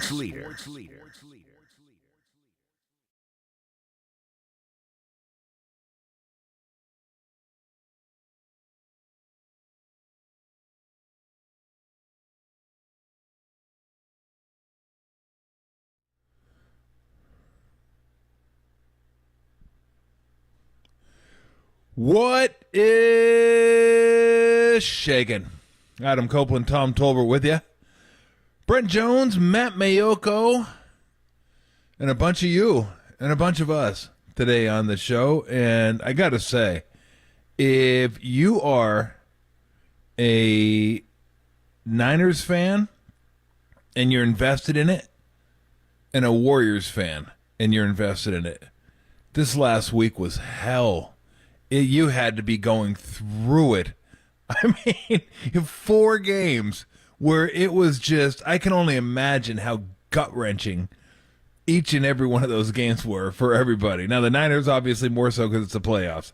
But, I mean, you lose by 1 twice in a row. You have to come back, and you do, and win both of those. I mean, I just thought about that today, that, man, if you're someone who's invested in both those teams and likes both those teams, this last week was like, when's it going to be over? It's over? I don't want any more of that. Please, let's move on. My gut cannot take 4 games like that again. Let's go, baby. What's up? We back. We back in the bowl. I'm hyped. I'm fired up. I'm excited. I lost my voice last night. I was pissed. I was so pissed for the whole first half, dude. I could not have been more angry at seeing Journey come out to start to perform. I was standing in the KNBR suite when they came out. And it's 24/7, right? And they open up, and I'm thinking immediately they're going to open up with "Don't Stop Believing," right? You got it. Like, we're going to open with this. We're going to keep it moving. They don't. And then I was even more mad. And I yelled, "It was right there!" And I said, "This stinks. I tell you, the whole thing stinks." And then I left. I was like, I'm going down to the stands. I got to pace around. And then, dude, then the tides turned. I said it when Dan Campbell decided to kick the field goal at the end of the first half after a 16-play drive that just bled it out for the Niners. They just barely touched the ball. Like, they did. Yep. They had that 3-and-out, 0 yards on the punt. Brock Purdy's interception after they weren't really moving it, but they looked like maybe they would put something together. I mean, it was 14-0 fast. And I thought, all right, okay, they've run out of the scripted plays, right, the Lions? But they just kept moving it. And when he decided to kick the field goal, I said to everybody around, I was like, dude, I said it not really believing it, but I said, if the Niners were to win this game, that's a problem that he kicked that field goal there. I said, why all year do you do that? And then in a moment where you can be aggressive and go for the jugular of the number 1 seed on the road. And again, that's no guarantee you win, but I would rather go for it there than either of the 2 times he did it afterwards. And the first 4th and 2, I said, this is unexplainable to me after not going for it at the end of the first half. Why just take the points there? I would go for it. And sure enough, the Niners needed the second half that they had. And when they play like that, they play at their best on both sides of the ball. We've said it all year. Nobody can play with them when they play their best. But they didn't play nearly their best at any point in the Packer game. Yesterday in the second half, they brought it. Live by the sword, die by the sword. That's it. That's exactly what happened to the Lions. And it's interesting because I didn't have a problem with the decisions of Campbell, but they didn't line up with one another. It was like he was like kind of switching halfway through. Because I would have kicked the field goal at the end of the first half. I would have wanted to go up 3 scores. 3 scores to me, you can't get me with 2 touchdowns and 2 2-point conversions. You can't touch me at that point. But then you do that, and then you don't do it with 7.5 minutes left to go in the third quarter. I was like, well, pick a lane. Where are you going here? You going to go that way? You going to go this way? And I thought he kind of lane hopped a little bit, and that came back to bite him. But that's who they've been all year, so it shouldn't be that surprising. I mean, this team is just, you watch them in the first halves. Good night. I mean, watching Detroit go through them, I thought I was watching 1980s Nebraska football against Iowa State. That's what it looked like. It tortured it, dude. It was crazy. I mean, it just was 6 like 6 yards, 8 yards, men 10 against yards, boys. 16 yards, 12 yards, Easy. 4 yards. Like every play. Jared Goff he looked like Joe Montana. I was like, this is unbelievable. They're not getting to this guy. Amon-Ra was running through the defense, and then, I mean, the switch, and we talked about it last week. They were playing a lot of zone early on, and Amon-Ra was just running through the zone. Second half, you didn't hear a lot of Amon-Ra St. Brown. They tried to hand it off to him. At one point, he took a tough crack. What a brutal call that was. Took a tough crack, dude. I was like, what are they doing? What are they doing? I thought that was the turning point of the game. Those 2 calls, to me, were, I mean, the Amon-Ra St. Brown one was inexplicable. I mean, it wasn't like Gibbs and Montgomery were running well in the game. They were even running well in that particular drive leading up to that call. I'm like, why foolish thing, would you have your receiver run it on 3rd and 5? Like, to me, that's just too cute. Like, 3rd and 5, they're going to be passed. Let's put Amon-Ra in the backfield. I think we're going to put him in motion, and we'll fool him and try to get it to 5. And if we don't, we're going to go for it anyway. Well, if you're going to do that, just give it to Montgomery twice. Yeah. I mean, this guy will get it on 3rd down. I mean, he was just shredding that defense. They didn't see a 3rd down like their 3rd drive maybe. It was a while before they saw a 3rd down. But to me, that was it. That 2-play sequence, I thought, switched everything. Because not only if you kick a 45-yard field goal, no guarantees you're going to make it. but really good chance. You make the field goal. Now you're halfway through the third. The Niners have not made up any ground on you, and you just took away what little momentum they had. And you get the game settled down again. It's like you're kicking off again to start the third quarter, except you've taken 7.5 minutes off the clock. Yeah. So that was, and then, you get the Aiyuk, and then and then the game just went. Like, it was 7.5 minutes when they made that call. And then within 4.5 minutes, the game was tied. And it was just like, it happened like lightning quick. And at that point, then I was like, uh-oh, here comes Puckerville. And then Reynolds drops a pass on third down that Goff put right in his hands, and things just started rolling downhill for the Lions, and you could totally see it. Momentum. It's funny that Kittle mentions momentum, like people don't believe in momentum, and I don't get that either. Like, I don't believe in momentum between games. I think you create your own momentum each game, but in-game momentum is a real deal. It's a real thing. There's no doubt about that. I think you ask any player, in-game momentum, you can feel it. It's tangible. Again, I don't believe in like they've won 2 in a row, so now they got momentum going into game 3. You feel good about yourself, but it's different than momentum. But so I totally agree with Kittle on that one. But that's when it started. 4th down stop is like you kind of feel, you get a score here, and then it's 10 in a row, and then fumble, and then obviously turned into 17. But yeah, I mean we'll get into all of it. But yeah, the first half was really hard to watch. Because I felt like I was watching a repeat of the Packer game. Yeah. Like, you know when I felt that? The field goal. Yeah. when Moody pushed the one right, I was like, are we doing this? I was like, where are we? What are we doing right now? How is this going down, dude? And that's when everybody was like, we'll be all right. Or, then the negativity. Once you get to halftime, it's 24/7. Then it was maybe the worst performance Journey's ever had to give to an audience. You know what I mean? Like nobody was down. Like we thought we'd be don't stop believing 24/7 Niners into the second half. We'd be ready for the Super Bowl, ready for Vegas, and the tides turn. They end up flipping the script. They go into some man coverage. I mean, they played incredible defense in the second half. Nick Bosa gets after it a bit. There's so many things to talk about with this game. And if you're like me, and I was there last night, of course, but if you were there and you're like me, I've all day long. I was up till 3:45 last night. Couldn't sleep. Got back and I was a buzz.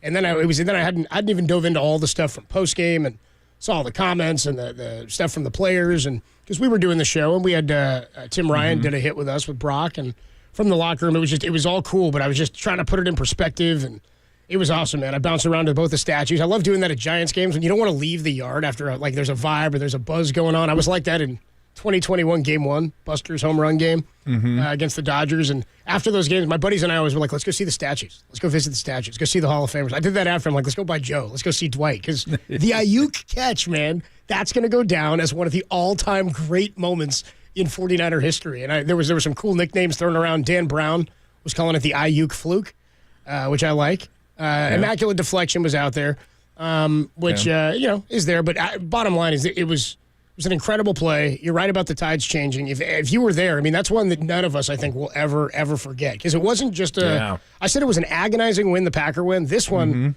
was one of the greatest experiences I've had at a sporting event ever. It's a hug more. Booty holes are tight. Yeah, there you go, Ronnie Love. Booty holes are tight. Give me it again, Tim. One more time. Booty holes are tight. There we go. Yeah. See, Tim tightened up there. That was a little reflective by him. Dude, I even made Tim before the game. A lot of times Tim is down in the studio getting work done and stuff and get ready for post game. And I was like, dude, you got to come out, man. I was like, come take a lap with me. And Tim and I walked around the stadium before the game and went out to the parking lot. We had a little extra time yesterday. Franny flew in from Philly. Yeah, dude, Franny was there, so we went and saw Franny, and it was cool. I was with him at the Philly NFC Championship game last year. Different vibe this time around, at least in the second half. But it was cool, man. Cool. This is all about the Niners today and about you guys, listeners. 415-808-KNBR, 808-5627 is the number to call and to text. I want to know what you guys are feeling. If you're like me, I've gone through waves of emotions, not ever down, but I get giddy at moments where I think about things. And right now I'm thinking about one. It gets exciting. We get to live this, and we're going to Vegas with a chance to how about this, Tay-Tay? I got some for your blank space right here. I'll write my name right there. I'm ready for this. I'm ready to shove it. I'm ready to shove it on the Swifties. I'm ready to shove it on the Chiefs. We get a little payback on Kansas City and Mahomes. I don't know that I want it, but we're going to get it. Patrick Mahomes is insane, dude. That game yesterday, this guy's out of his mind. That ball he put on Kelsey's hip. We'll get into all that stuff today. I want to hear from you. 808 KNBR. We are streaming at YouTube at KNBR 1045, twitch.tv/thesportsleader, KNBR.com, the KNBR app, Twitter. It's all good stuff today. Niners 34-31 over the Detroit Lions. They're down to 24-7. Mr. Dan Campbell doesn't gamble in the right spots, and now he's taking his ass home. 808 KNBR is the number to call. Niners are back in the bowl on the Sports Leader. Oakland, shout out to you for supporting KNBR, Oakland's Sports Leader.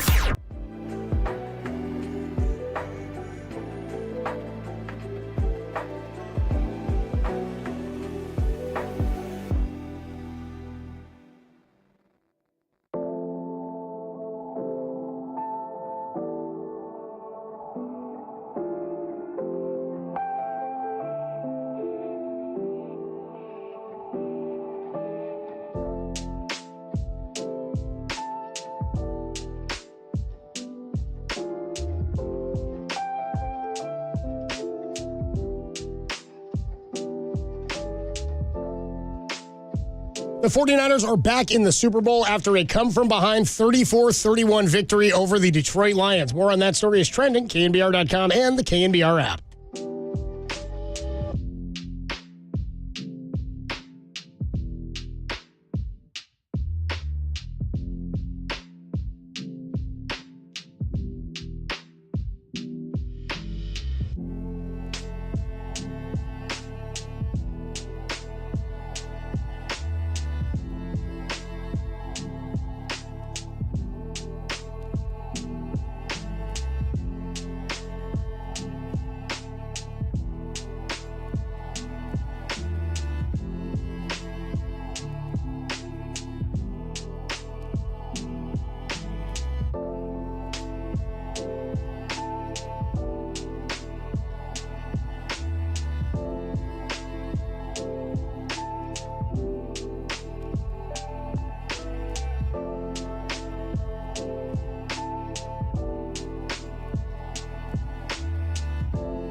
And now, time for the Protect Your Assets with David Hollander Business and Technology Report.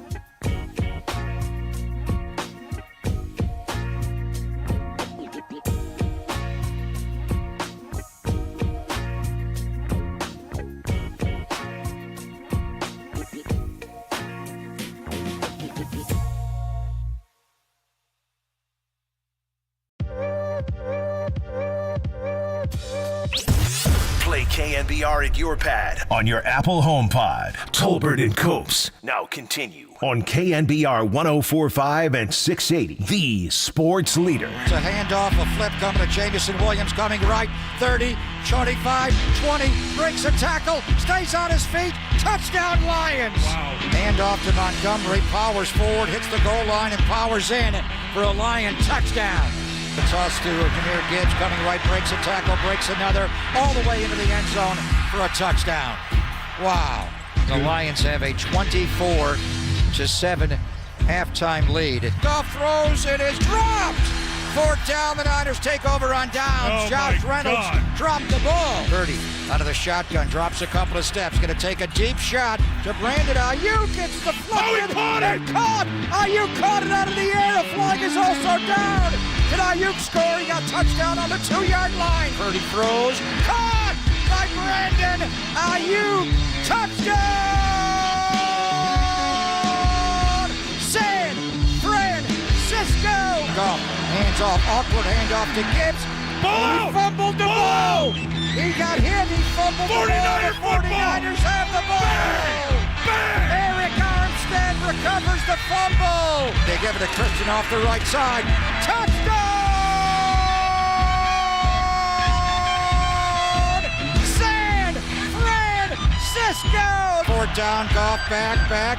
Not going to get out to his right, being chased, throws, and it is incomplete. The 49ers take over on fourth down again. They give it to Mitchell off the right side, pushing for the goal line. Is he in? Touchdown!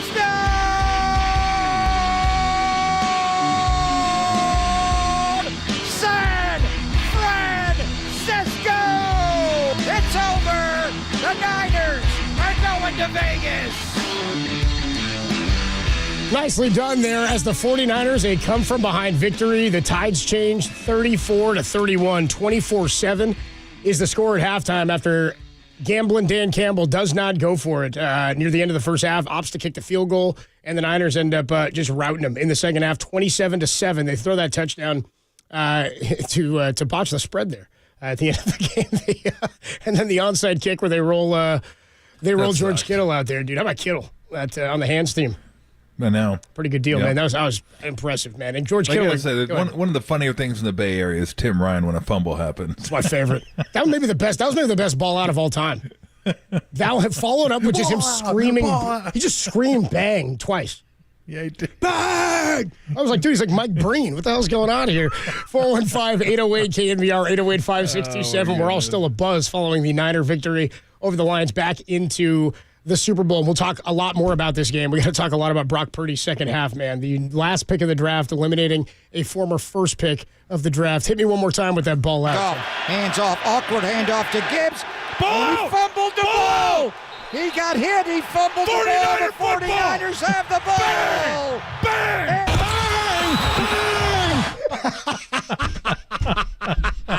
Dude, the double bang is what killed me when I heard that last night. Oh, it's so funny. And there's so much joy. There is so much joy as a fan getting to relive moments like that when you're there in person. Because you know your reaction, right? And you know your elation and the people around you and the strangers you're hugging. But then when you hear it afterwards, when you get to go back and relive the moment, you hear the call, it's even cooler that everybody felt that way. And that maybe, I got to tell you, that for me, being in the stands, was maybe the loudest fan moment of the game. That, I think, was the moment that absolutely changed everything, where we thought, okay, now they're going to win this thing. When they tied it, people were acting like the game was over. I mean, when it was 24-24, it felt like that was it. Like the Niners are winning this thing, and at one point, dude taps me and goes, "Hey, bro, you're still tied." I was like, "Yeah, I know. I'm sure, but it does feel good, a lot better than it did a few minutes ago." Are you with me on that? Tides changing on. I know you said there was a lot of things where the tides turned, but that play there made that changed a lot. Well, I think going back in retro, again, the Amon-Ra St. Brown run and the missed fourth down was the time where it started to turn. But the 49ers hadn't really done anything up until that point, so you didn't know it. But going back and looking at it, that led to the drive that had the Aiyuk catch, and then the score, and then the fumble. But I think the fumble, I don't know if that's where it changed in terms of like the tide kind of shifting. I think that's where you thought they're going to win this. Like that's where you thought, okay, this thing's like real now. That's where it felt. They don't even have to get a stop here. It's like, well, I mean, force a punt. It's just like bang, got it. We got the ball right back, scoring position, and it made up for the. It canceled out the Purdy pick that ended up being a touchdown. So it's like each team got a short field for a touchdown, and that was massive. But yeah, I mean, I wasn't there, but you could feel the energy and you could see how loud it was. And when it was 24-24, you're like, it's over. Yeah. And then the very next drive was when Reynolds dropped that ball on third down that got put right in his breadbasket, and he just clanked it. And you thought, uh-oh, these guys are in trouble now. Dude, right when that happened. These guys are in trouble. I don't know who the music operator is at the stadium. If he's listening, shoot us a text, 808 KNBR. The phone lines are lit up, too. We're going to get to your calls in just a moment. But when Reynolds dropped that ball, I don't know if this was just ready to go or coincidental. The second he drops it, the music that hits is the instrumental for stop, drop, shut him down, open up. Dude, I was like, dude, stop and drop right now. This is incredible, dude. Shut him down, pull me that rock. All right, let's go out to the phone lines. 415-808-5627 is the number to call. A lot of people checking in on the YouTube chat. What up, Danny Golding, who just checked in? Rick Dog is there. Ernie, I see all you guys hanging out on the YouTube chat. Hank the Fisherman is in Santa Clara. Hank the Fisherman says he knew halfway that they were coming back. What's going on, man? You know what? I'll tell you what. It was amazing. God just had that feeling that no, this is not happening this way. They're gonna pull it out. And Juszczyk, I just love the use of Juszczyk yesterday. And I was telling everybody in the bar, he's our secret weapon. He's our secret weapon. Nobody knows about him. They don't hardly ever use him. And I just love that play with them. Also, on top of that, anything that Tay touches lately, it's turning into gold.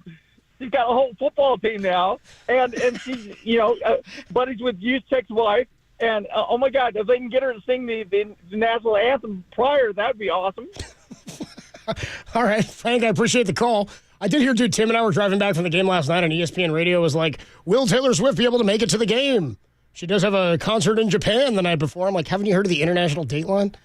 She'll be back before she left. Games on the West Coast at like time machine 3:30. She'll be all right. Yep. Yeah, Sash and I once flew out of Sydney and landed in San Francisco before we left Sydney. Yep. You left on Monday left on Monday at noon. Oh yeah, what was the line Webster had? Marvin Webster. They wanted him to fly from Milwaukee to Chicago, and he was getting in when he landed. It was 1 minute before he took off. He goes, "I ain't going." They go, "Why?" He goes, "I ain't getting on no damn time machine." The world spins, my man. It spins. Let's go to Dennis. Dennis is in Pleasanton, and it looks like he's got a thought on the I heard a lot of this just walking around the stadium. People were not happy with the defense and Steve Wilkes at halftime. Dennis, you're on the sports leader. Oof. Hey, guys. How's it going? Good, man. Belichick is available. Come on, man. They're going to the bowl, dude. I mean, stop it, dude. Come on. You know, and I were watching it. You don't have linebackers 6 yards back on just because it's third and long. I mean, that was a really poorly called defensive game. It was driving me nuts. I said I would if we would have lost, they would have fired him this morning. But they didn't. They won, and they made the adjustment, right? No, don't say stop. Exactly. I'm asking you. No, I'm asking you don't argue one side of it. Keep him on, Tim. I'm saying, Dennis, you're going to say if they would have lost, but they didn't, and he's not, and we're here. So what's your response to that? My response to that is they really didn't make a great adjustment. I think the guys played as great as they are. They're great players, and they made up for his lack of good defense. We never disguise the blitz. They all know when we're blitzing and when we're not. So it's his fault. It's his fault when they're bad, but he doesn't get any credit when they're good. I don't think they were that good. I think the defense just played up. Those guys are just incredible guys. I think his scheme is killing us, and it worries me against Kansas City. Hey, I am nervous. I am nervous, dude. I am nervous about Mahomes. I'm with you. I am nervous, dude. Hey, Dennis, I appreciate the call, man. I appreciate it, dude. Thanks a lot. You too, man. I think there's part of what he's saying that makes sense, because when you look at it, it wasn't like they were stuffing him the entire second half and making him punt. They got the fumble recovery, and then they had 2 nice drives, and they had to they turned it over on downs. So the first drive of the half, they didn't make any adjustments because they're running it right down their throat again. Yep. And I was thinking, oh, here we go. I go, you kidding me? He's serious. First drive of the second half, and that's what's going to happen. There's no way that just happened. And it did, but they turned it over on downs. So that worked out. And that's when things started turning.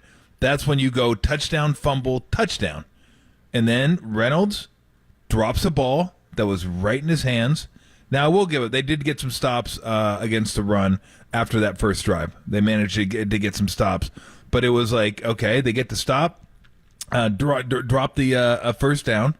Then the Niners get it. I think that was that the field goal drive after that? I'm not sure. They opened with a field goal, didn't they? The second half? Yeah, well, no, the second half was open with a field goal. But I think it was field goal, touchdown, field goal, if I'm not mistaken. But it may have been a punt in there. But then they, the Lions get it again, drive right back down the field. Yeah, they did get a field goal because it was 27-24. The Lions drive down the field, and then instead of kicking a field goal, they decided to go for it again, and they got some good pressure. They did get really good pressure on Goff on that time. It flushed him outright, and he couldn't find anybody. And then they get the ball, drive it down, and get a touchdown. So, there's part of me that agrees with Dennis in that you start looking at those drives, and you think, okay, drive down, and you give them credit for those. Of course, you give them credit for those. But it wasn't like hey, they stuffed him after 20 yards and they forced him to punt. They did have that punt in there. Yards. They did. I got the yards for They got yards in those drives. So, but again, you're right. You win, you get credit for it. You lose, you don't. But I wasn't like super impressed with the defense. They were better. I was unimpressed. You force the turnover and you do some stuff. You absolutely give them credit for the 4th down stops. Those are massive. So you give them credit for those. But no, I thought the same thing. I was like,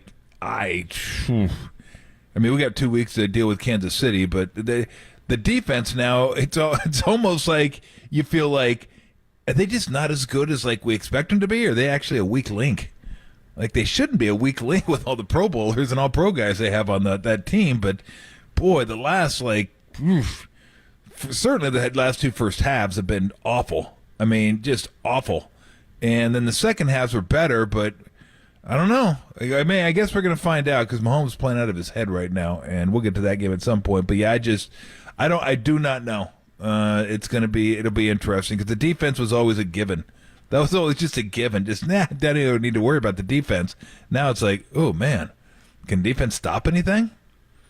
Never thought I'd say that. Well, so here's the drives for them. You're right. They go turnover on downs after 47 yards, 8 plays. So this is the second half drives for the Lions. 8 plays, 47, turnover on downs. At the Niner, 28-yard line, right?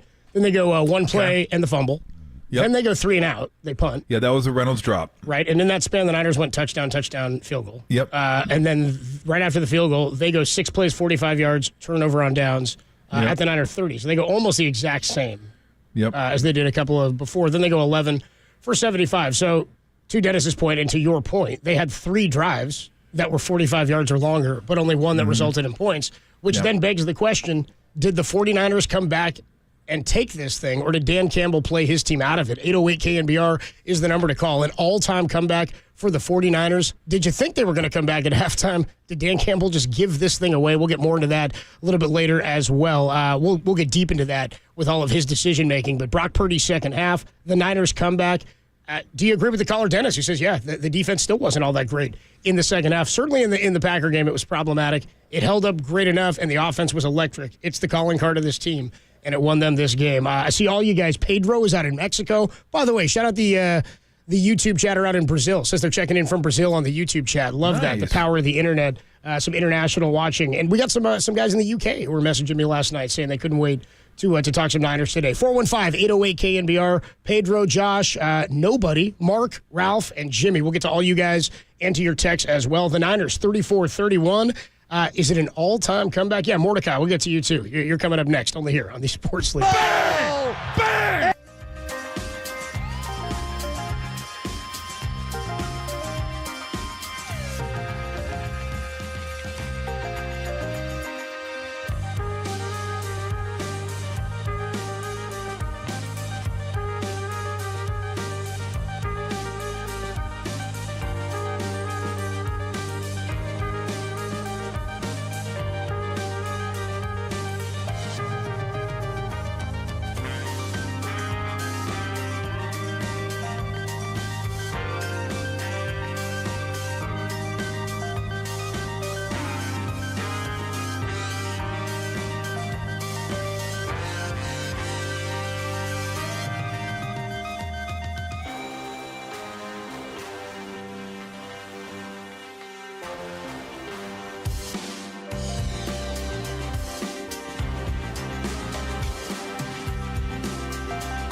Enjoy KNBR in FM at 104.5 FM. Now back to Tolbert and Copes. Tom Tolbert and Adam Copeland on the Sports Leader.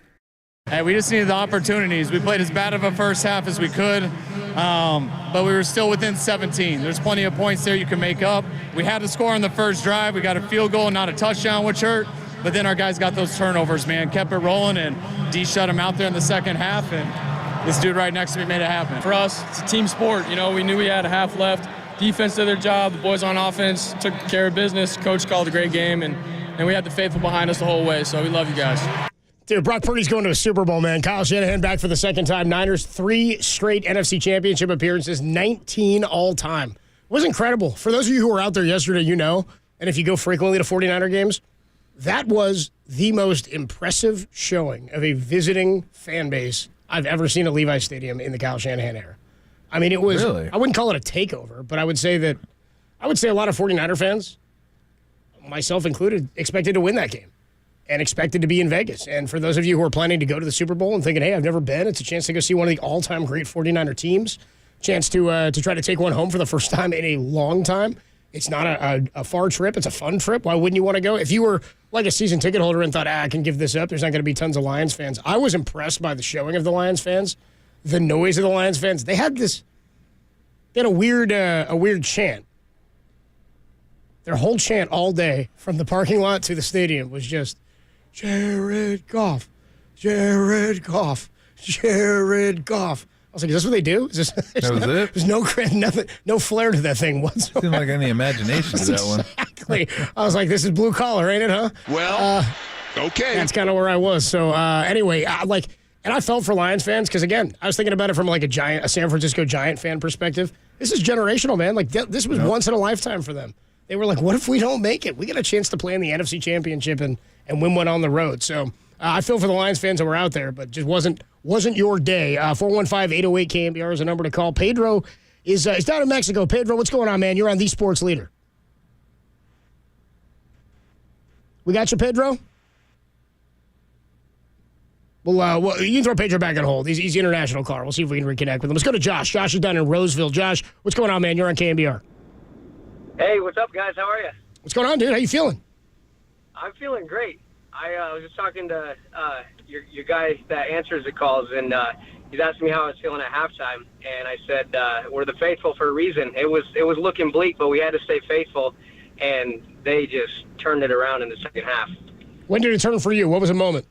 That said, I do have a question back on one of the earlier callers. I'm just curious your guys' thoughts. I feel like I was most concerned just this whole last 6 weeks, really, about our defense. And I don't mean the players and the skill and all that, but just the overall scheme and everything else. I mean, there were a couple plays in the second half where, I mean, it literally looked like one side of the field wasn't guarded. I mean, there was one, Chase Young just got washed in, and I think Laporta caught it in the flat. He had 10 yards before anybody was even within 10 yards of him. And it just seems like we've had poor pursuit, poor discipline, and, you know, kind of forcing the plays back towards our defense, and just things that we didn't see in years past. And it's definitely concerning, but I still feel like we can take it. What are your guys' thoughts on that? I appreciate the call, Josh. I'm with you because I mean, look, we just talked about the second half and the case for the adjustments, and the offense turned things around and kept applying pressure. So I think it appeared a little bit different. But if you look at the Lions' drives in the first half, 4 plays, 75 touchdown, 11, 62 touchdown, 729 punt, 546 touchdown, and then that crazy drive at the end, 17 plays for 68 yards and a field goal. I mean, they were on the field the entirety of the first half, it felt like. Niners missed field goal, touchdown, pick, punt, that's it. I mean, they squeezed the clock. They bled it out for them. They kept the ball away, and that's what you have to do. They just didn't put up enough, and maybe it's funny to say they didn't stay aggressive enough. They didn't stay aggressive in the right places. And to your point, Tom, there was no consistency, it felt like, in what his plan was for that aggressiveness. And I think when you get to this stage, you've got to be more deliberate with that aggressive nature. Yeah, like, I mean, either you want to go up 3 scores or you don't. Right. It means something to you or it doesn't. But the first half, just going back to first half Niners defense, even when they, by chance, managed to make 2 good plays in a row and it was 3rd and 10, boom, pick it up. 3rd and 12. Let's just hand it off to Gibbs. Pick it up. 3rd and 18. Surely they can stop at 3rd and 18, can't they? Oh, St. Brown across the middle. Pick it up. I'm like, are you kidding me? I go, how long does a third down have to be to where the Niners can get off the bleeping field? Like 3rd and 30? I go 3rd and 18, and they made that 3rd and 18 look like a 3rd and 4. Dude. It was like just boop, boop, boom, and then it's like 22 yards. I'm like, what? Like, what in the world's going on here?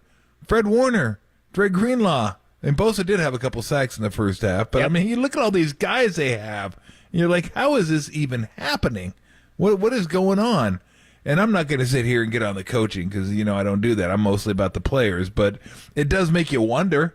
Like, they have the same players they've had in the past, or a lot of them, and they're just not doing what they have done in the past. So, again, I don't know the answers to it. I'm sure there's a lot of complexities, and football defense a lot more complex than basketball defense. There's a lot more guys and a lot of stuff going on. So, but, I mean, you wonder when you still think, look at all the Pro Bowlers they had, and so why is this happening? What's going on here? Because the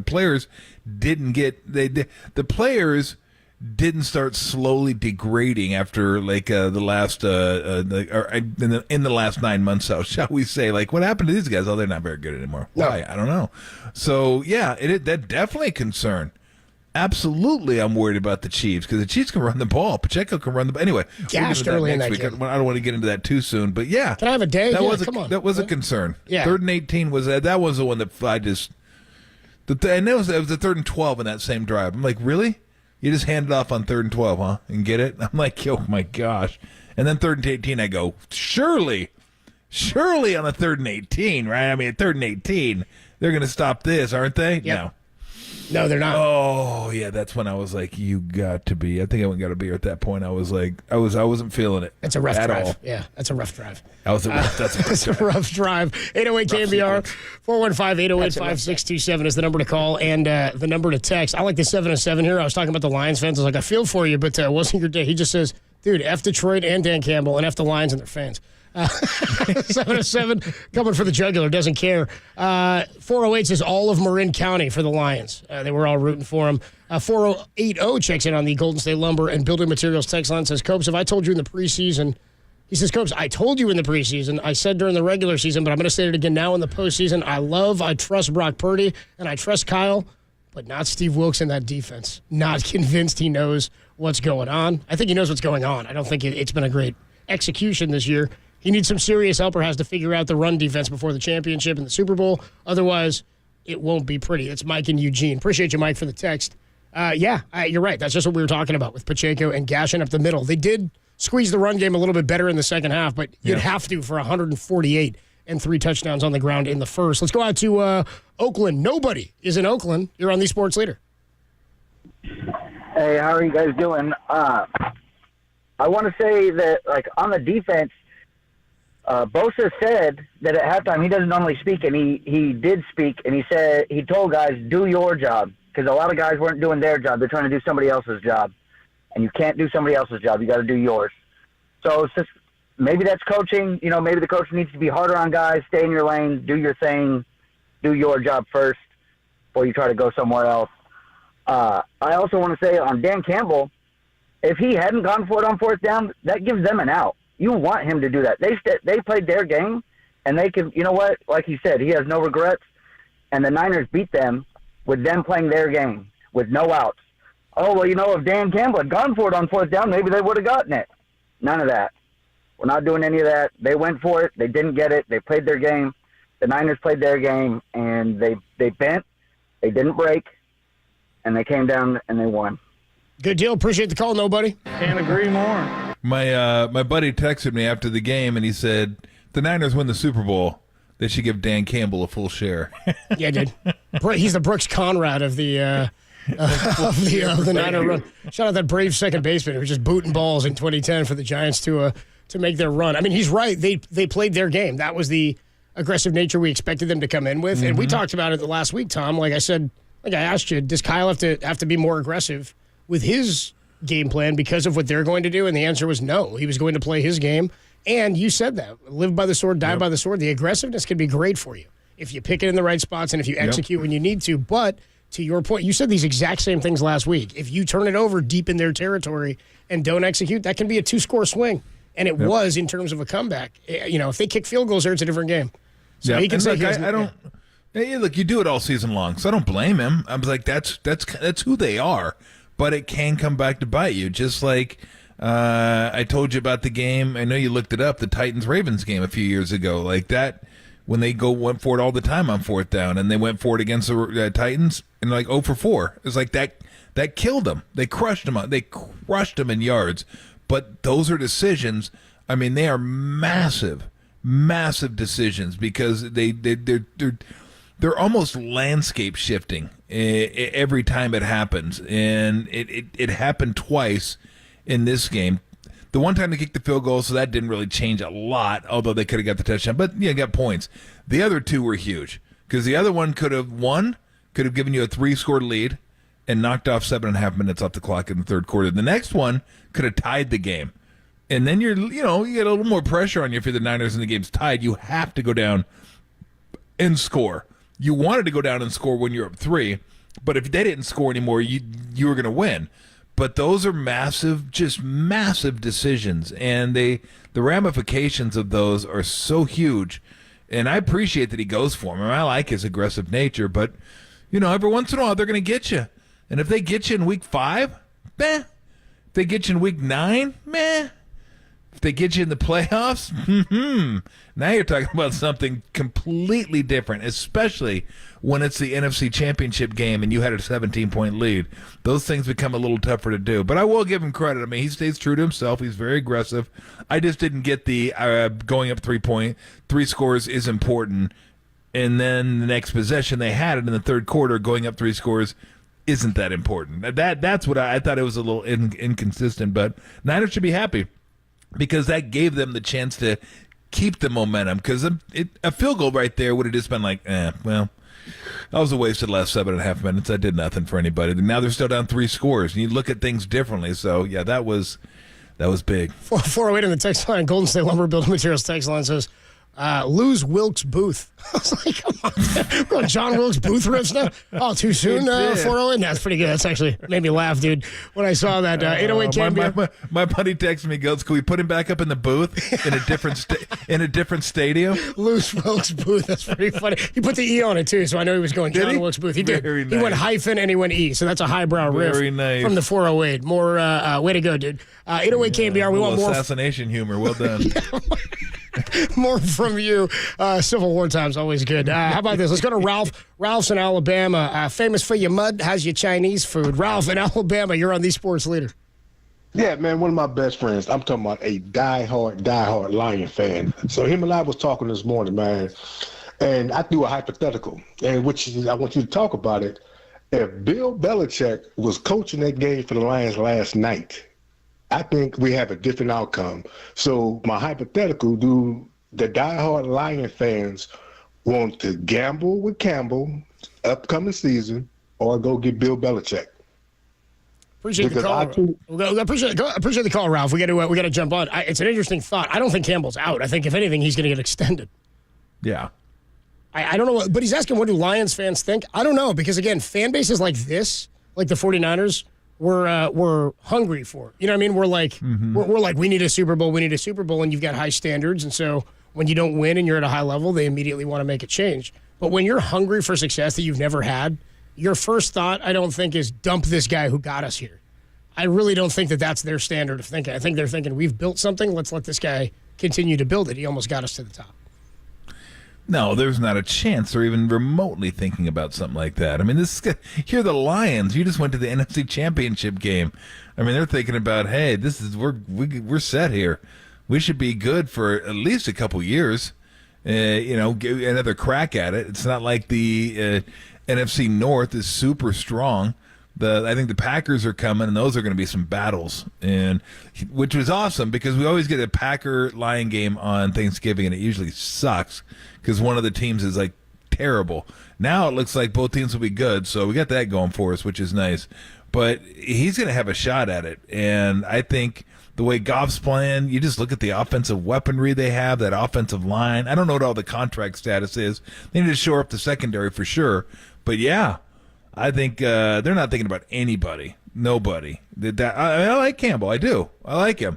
And you just got to get used to the ups and downs because you're going to be holding on to the edge of your seat throughout the course of the season because that's what he does. I'm just saying it hits different.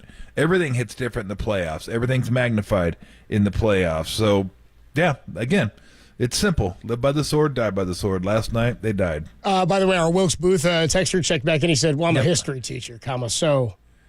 So you got it. Well done. I like it. 408. More texts from you, more calls from you. Was this the greatest comeback in 49er history? We can talk more about that. Definitely an all-time comeback in the NFC Championship. Yes. One of the greatest games, probably the greatest game in Levi Stadium history. Your thoughts on that at 808 KNBR. At halftime, did you think the Niners were going to make that comeback? And Brock Purdy, all I know is that there was one guy who they're saying is going to win the MVP, and they love the fact that he can, Tom, you called him electric last week. He can run.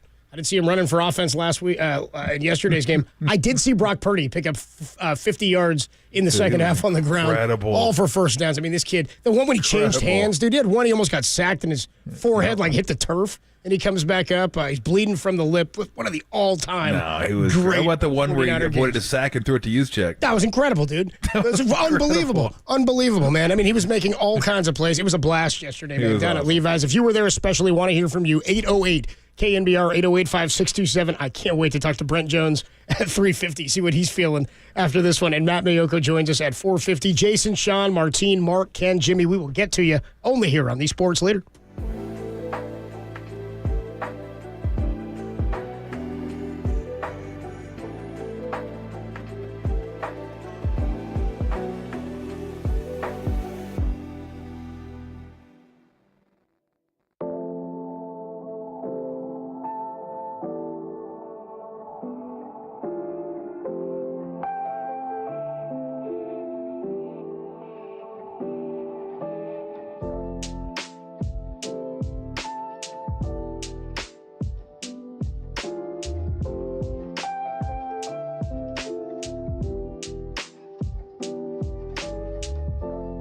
Tim Ryan joined Murph and Marcus this morning to relive all the craziness of last night's 49er victory and their win that's taken them back to the Super Bowl. That podcast is trending now, KNBR.com and the KNBR app.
Listen to the sports leader anywhere, anytime. Download the all-new KNBR app. Now, Tolbert and Copes continue live from the KNBR Casino Matrix Studio. Casino Matrix Progressive Jackpots are here. Where are you? Just drop in. Please play responsibly. 1-800-GAMBLER.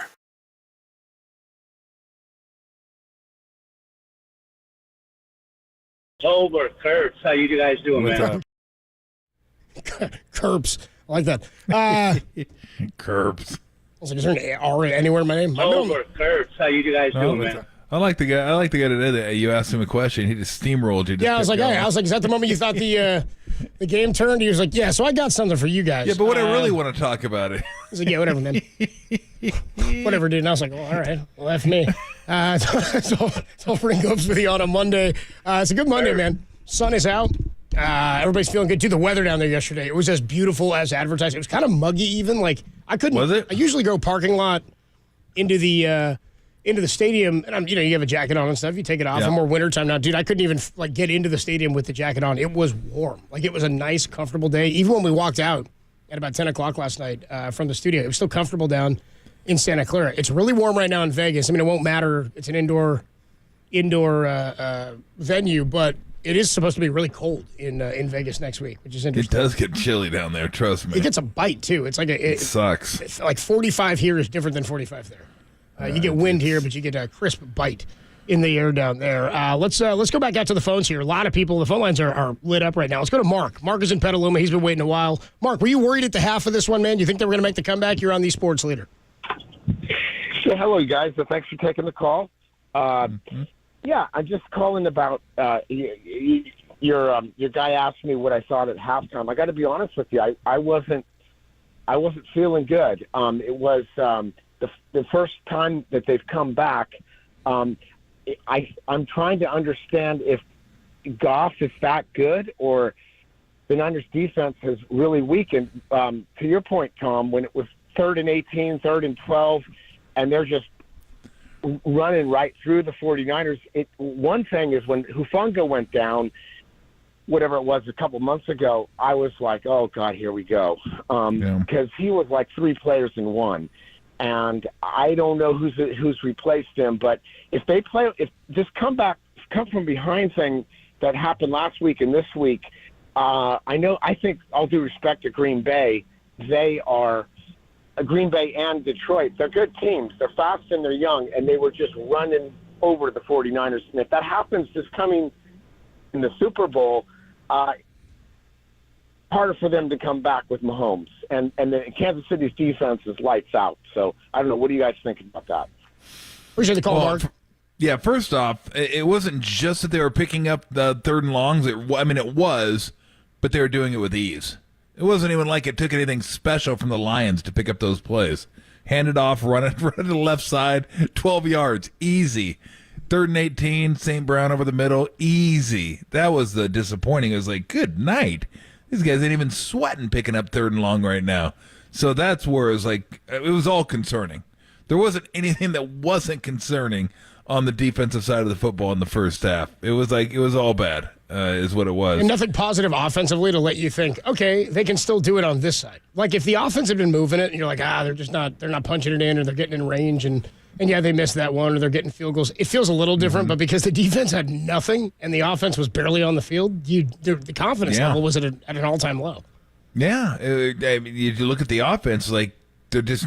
I don't know how many possessions there were in the first half, but it was very, very limited. I think they had 5. 5, but really it was 4 because the last one, remember, they punted it, or they kicked it off after the field goal. So it was 4. So 4 full possessions is what it was. They ran 28 plays. Yeah, what was it? It was a punt, missed field goal, touchdown, and interception. Yeah. That was it. There you go. So they didn't even really have a chance to get into the. They did the. I mean, basically, I flipped the script on the Lions, but yeah, I agree. You do this. You try this. You try this Houdini act against the Chiefs. Good luck. Good luck coming back from like 14, 17 down, whatever. Or if your defense is that bad in the first half and you get down, that's a different animal than these two guys. So I would advise. It was really fun, really bad for people's hearts and stomachs, I'm sure. But yeah, I would advise. You know you can do it. At least you have that going for you, which is nice again. But that's a different deal altogether. Those dudes. So. I would advise tightening up a little bit on the defensive side of the football in the first half. Maybe the whole game would be nice, but specifically the first half. I always think it's funny when we use Houdini as the magician. This Houdini for a guy who was the most incredible magician ever. He went down for at a pretty weak way. He did. The appendix got him. Yep. Yeah. What are you gonna do? I don't know. What are you gonna do? Didn't get me. All right, I said take that ass out. I'm good. Let's you better go. knock on some wood. Well, I already got it. It's gone. I had the same. My thing ruptured you. just like him. Yeah, it tried to get me, but I fought it. Oh, it tried to I fended it off. It tried. It's not me though. No, I got Houdini, but not me. I'm guessing advances in the medical community are a little better nowadays than they used to be. Look, man. Doug, I got a huge. Oh man, he goes. You're dead. See you. Thanks for coming. You got a copay? No, I don't. Yeah, Houdini didn't have insurance. That was the issue, dude. He's like, "What? You don't take Medicaid?" All right, let's go out to Jason. Jason's in Novato. Jason, what's up, man? You're on the Sports Leader. Boys, what a game! I was lucky enough to get out there, and I was out there for Green Bay. Kudos to the Lions fans. They showed up, and they were awesome. I was in section 302, and there was a bunch of them around us, and they were moaning and groaning every time Campbell wanted to gamble. They're like, he's going to do it. And then we were in my section anyway, we weren't so much worried that we weren't going to be able to come back. I think we were more upset that we had to go through that again 2 weeks in a row. So, I saw something where in that third quarter, it was literally 6-7 minutes and we took the lead. So the fact that we can do that on offense, maybe offense is our best defense sometimes. Stay out there and have our defense rested, Thanks for taking my call. Appreciate the call, dude. I get you. That's the vibe in the crowd, is that everybody is in agony there. And really, it's what we said in the first half. I don't know that anybody, people who were around me saying, come on, we're going to keep the faith. We're going to come back. And I'm like, dude, you got to show me something. I got to see enough in the game to feel like they've given us, we know it's in there because they've done it all year. But when they haven't shown it consistently over 2 games, then it starts to feel like, are they out of gas? Did that time off really hurt them? Is there something wrong? Somebody on the text line said when Cleve Farrell went down, so did the run defense. And he did a great job at setting the edge. That's really what he did well. He didn't hit the quarterback as much, but he set the edge big time for them, and that's been a problem since he's gone down. 408 on a great perspective or point of view here says, I think the comeback drastically changes the direction of this regime.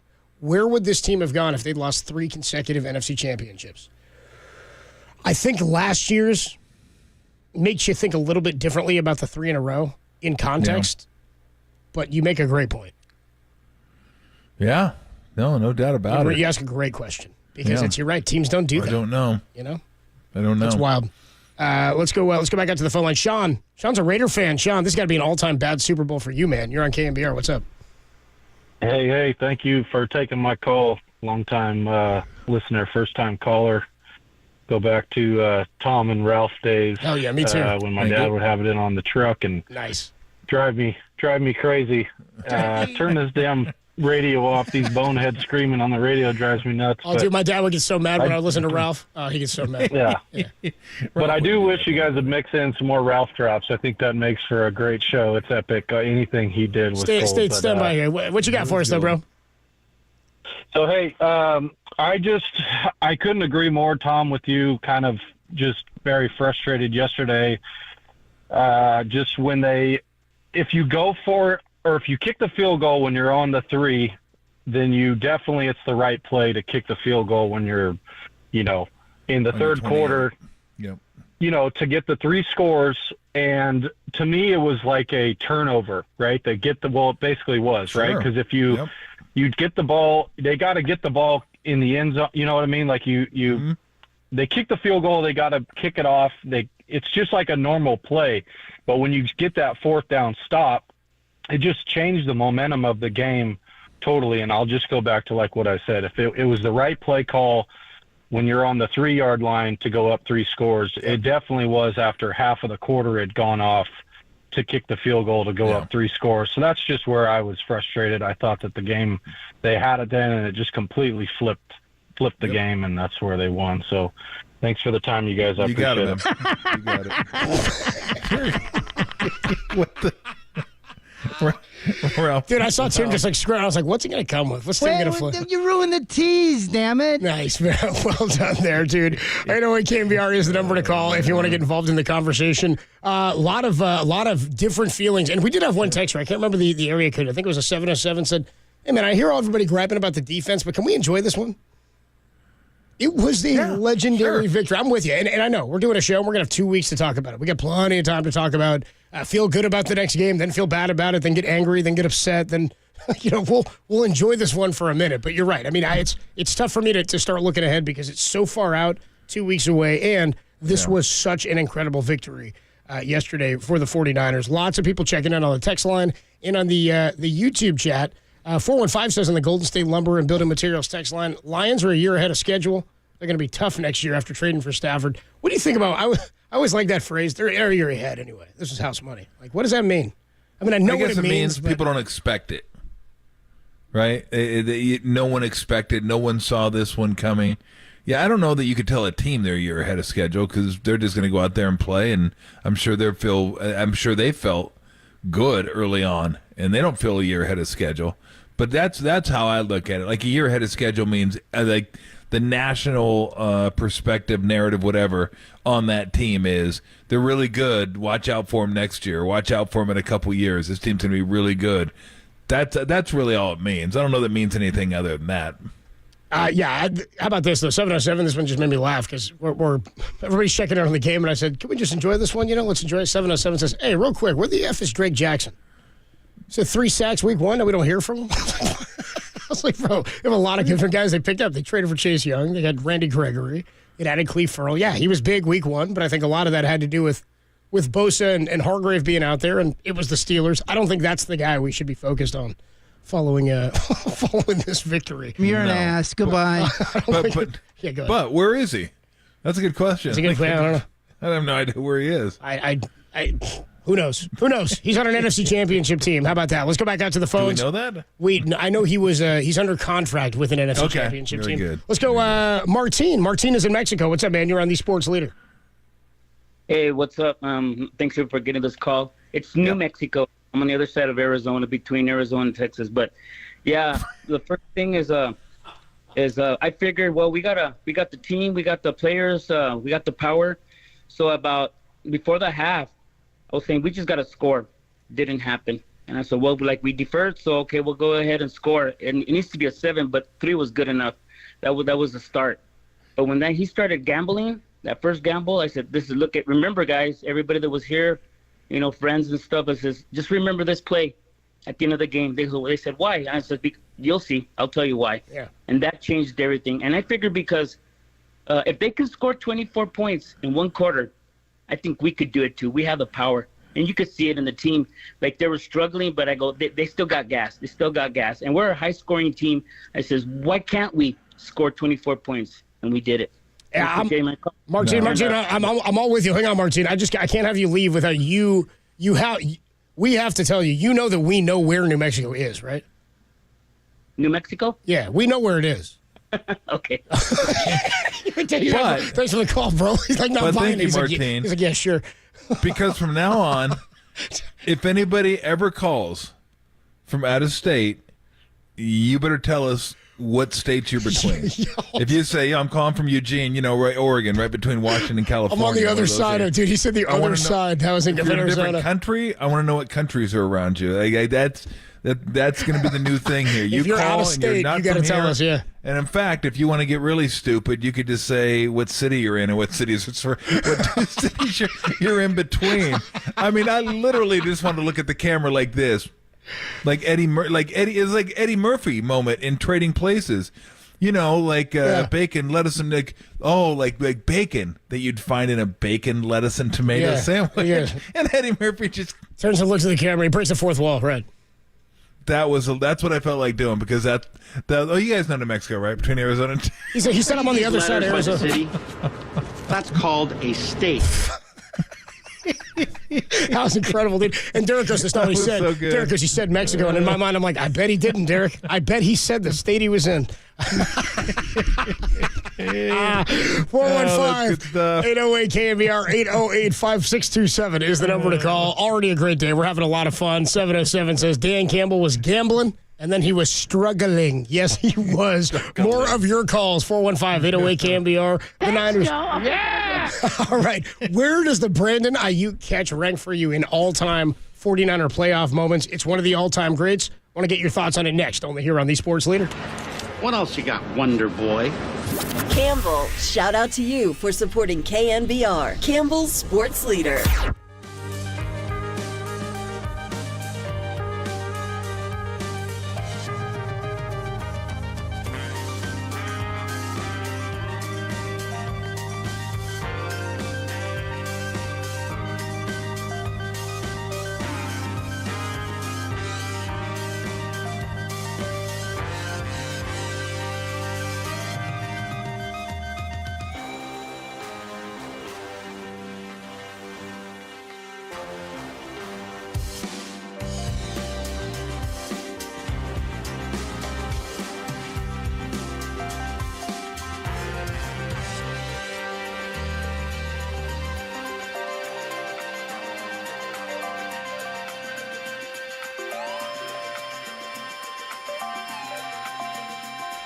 Dan Orlovsky joined Papa and Len today to discuss if the Lions give the 49ers too many chances to get back into the game. Check out that podcast. It's trending, KNBR.com and the KNBR app.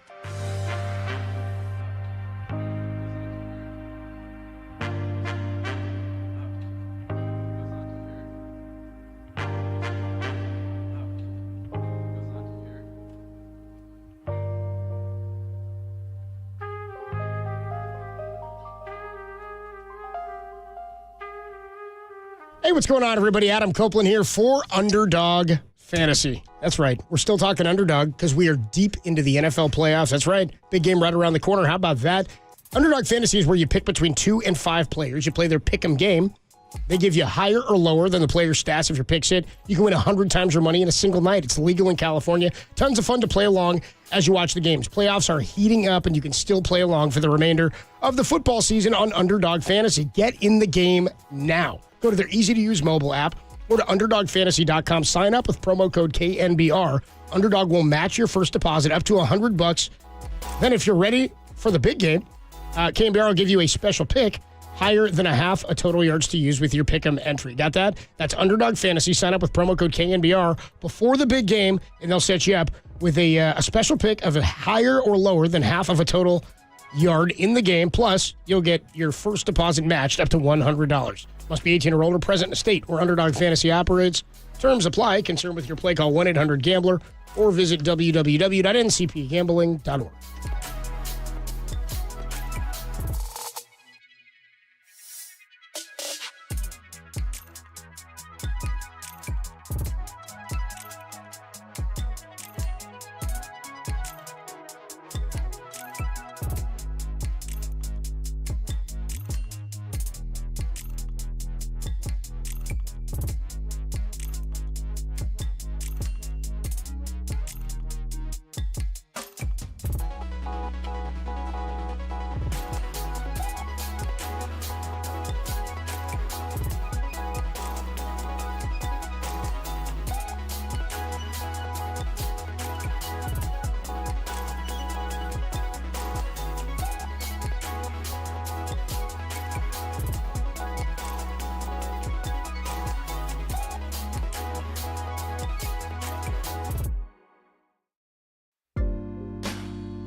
Follow KNBR on Facebook. Now back to Tom Tolbert and Adam Copeland. Tolbert and Copes on KNBR 104.5 and 680. The Sports Leader. 30 out of the shotgun, drops a couple of steps, going to take a deep shot to Brandon Aiyuk. It's deflected. Oh, he caught it! Caught! Aiyuk caught it out of the air. A flag is also down. Did Aiyuk score? He got touchdown on the 2-yard line. That's going to be DPI and a deflection, and Brandon Aiyuk never gave up on the football and came down with it at the 2 or 3 yard line. Dan Brown of The Athletic is calling it the Aiyuk fluke. I like that nickname. I'm good with that one. The Aiyuk fluke, immaculate deflection, a little too close to home. I like the fluky nature of it there. So Brandon Aiyuk was one of the all-time incredible plays just because of the nature of it. The deep ball should be intercepted there. Hits off of the defender's face mask. Aiyuk then, like a little tip drill to himself, goes down. It was such a cool shot of from behind the play of the defender having the ball hit off his face and missing it, and the flag is in the air. They ended up picking up the flag, did they not? The DPI flag? Yes, correct. They picked the flag up. It took them a minute to decide what was going on, and then the Niners punched it in. Just your reaction to that play, and I mean, when you saw it, you knew this is one of those plays. When you watch something like that in real time, you're like, they win this game. This is a play that goes down as one of the all-time franchise moments. It looked like sleight of hand. Yeah. Like, I didn't know what happened. All I know is the ball hit somebody and the ball was in the air and I caught it. I was like, holy bleep. Did he catch that? We got that. And then I didn't know. I go, I think it hit up, but I'm not sure what happened. And they showed the replay. I go, it did. Dude just clanked it right off his helmet and just perfect bounce. Absolutely perfect bounce. And he was able to grab it. For a minute, I thought he scored. Then it was pretty obvious that he was touched. But yeah, that was incredible. Absolutely incredible. I mean, stuff like that, you just, of course, you can't expect anything like that. No. So when it happens, it's just so out of the ordinary, and it just kind of kept the momentum going. Like, they had it in their favor, but I would say if momentum's 1 through 10, the momentum they had was probably about a 4.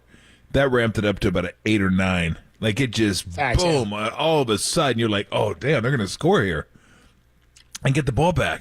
This game's going to hit different for the Lions only being up 1 touchdown after being up 17. Then it's going to be like, oh, we got a game here. You guys got to execute, or keep executing, I should say, because they're right in your rearview mirror.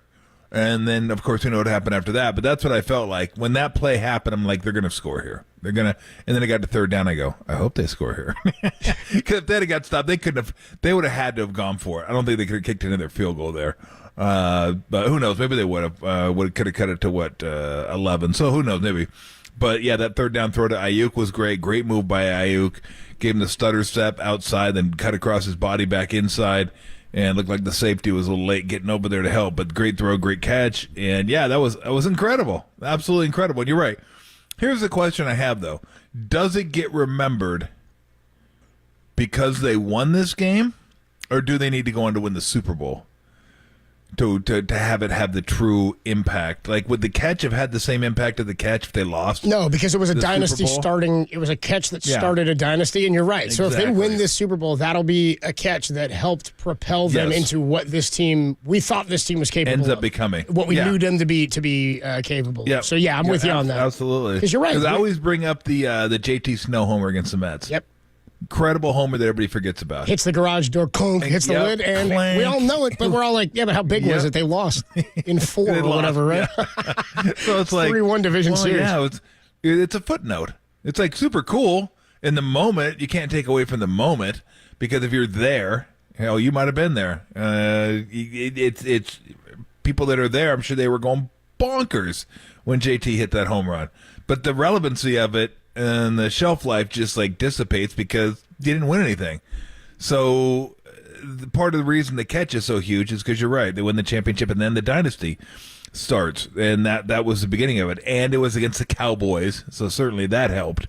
But yeah, if they go on to win the Super Bowl, that will be right there. That will probably be right there with the catch. Because I can't think of anything else. I mean, we got the catch too. With T.O., I mean, it's cool. Really nice catch. I mean, maybe it's certainly a better catch than the Dwight Clark catch, but it's not more relevant. than the Dwight Clark catch. It's just not because they don't go on to win anything. But as a catch in a vacuum, incredible catch. Not with the 707 thing. 707 thinks it was pure luck and doesn't need to be on Mount Catchmore. I'm like, really? Because had he not caught it after that bobble, how many people would be sitting here like, you got to come down with that? It was right there. You got to let – screw that, 707. You'd be one texting in being like, you got to catch that if you're Aiyuk. Got tipped right to you. That's one where he's and again, as to counter that, a 415 says it's an incredible catch, but he goes, Brandon Aiyuk is that guy. He says this is a 408. He says this isn't his first incredible catch. I'm with you. He's capable of things like this. That's why it's not fluky or lucky. 808 KNBR is the number to text and to call. Many people are saying, Copes, it's called the BA ricochet. No, just because Greg Papa decided that in the last show does not mean that's what it goes down in history as. You have to use it. If he didn't have it on the call yesterday, it's not his decision for for everybody to say, no, that's what it's called now. I know he'll use it incessantly. For the next 2 weeks. I know he will beat it into your brains, listeners, as the BA ricochet. No. You will never, ever, because of that, hear me refer to it as the BA ricochet, because I'll let it happen naturally. Dan Brown, a writer, one of the great Bay Area writers, called it immediately. He's like, the Aiyuk fluke? And I was like, that's cool. It's just sort of catchy, sort of fun. Bottom line is, no matter what we call it, you'll always know what we're talking about. If it's not made on the call, a lot of times you don't need, or if it's not in the headline of the paper the next day, you don't need a big name on it, but if you can't retroactively, he's already done the Aiyuk is on fire. You don't get to decide one of the catches also. All right, he's got his Aiyuk thing. Let's leave it there. All right, that's where I'm sitting on that. 808 KNBR. Let's go out to the phone lines. Don's in Healdsburg. Don, you're on the Sports Leader. I appreciate it. And I was at the game yesterday, and it was a little stressful, and I was hoping they were going to make good halftime adjustments. But the earlier comments about defense, I think two things stand out to me about the defense this year. One is in the last two coaches we've had, obviously, very outspoken and very charged, if you will, enthusiastic. And we don't see that now. Now, does that have an effect? Who knows? But when you take a look at what we did on third down conversions per game as far as the defense is concerned, or allowing it, this year we ranked 27th at 42.08%. Last year, we were at 38.7. And unfortunately, in our last three games, we've allowed 55% conversion. Okay. And you take a look at of course, Kansas City in the same scenario, they allowed 40% last year. And this year, they're at 36.2. So when you take a look at it, I think that's the thing that really stood out when we got Hartbreak. I thought we were going to really, be stiff because we lost a couple of players in free agency. And I thought we were going to be pretty stiff with it. But it just doesn't seem to be as good this year.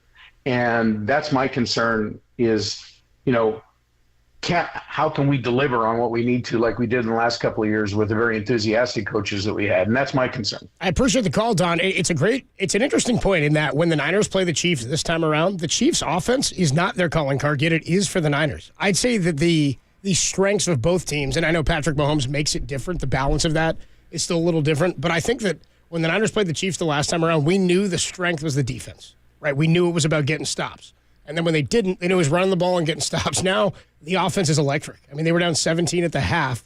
They come roaring back by the end of the third quarter. Kyle Shanahan's not going to get any credit for the down 5 after 3 quarters, right, in the comeback, because he erased the deficit in 13 minutes into the second half of 17 points. So it is interesting that this time around, it's going to be about the Niners' defense trying to hold up against an offense that is not the strength of the Chiefs, but playing much better, and the offense of the 49ers, it's intriguing. It'll be a much, much different matchup, at least on paper, entering this game than we've seen in the past.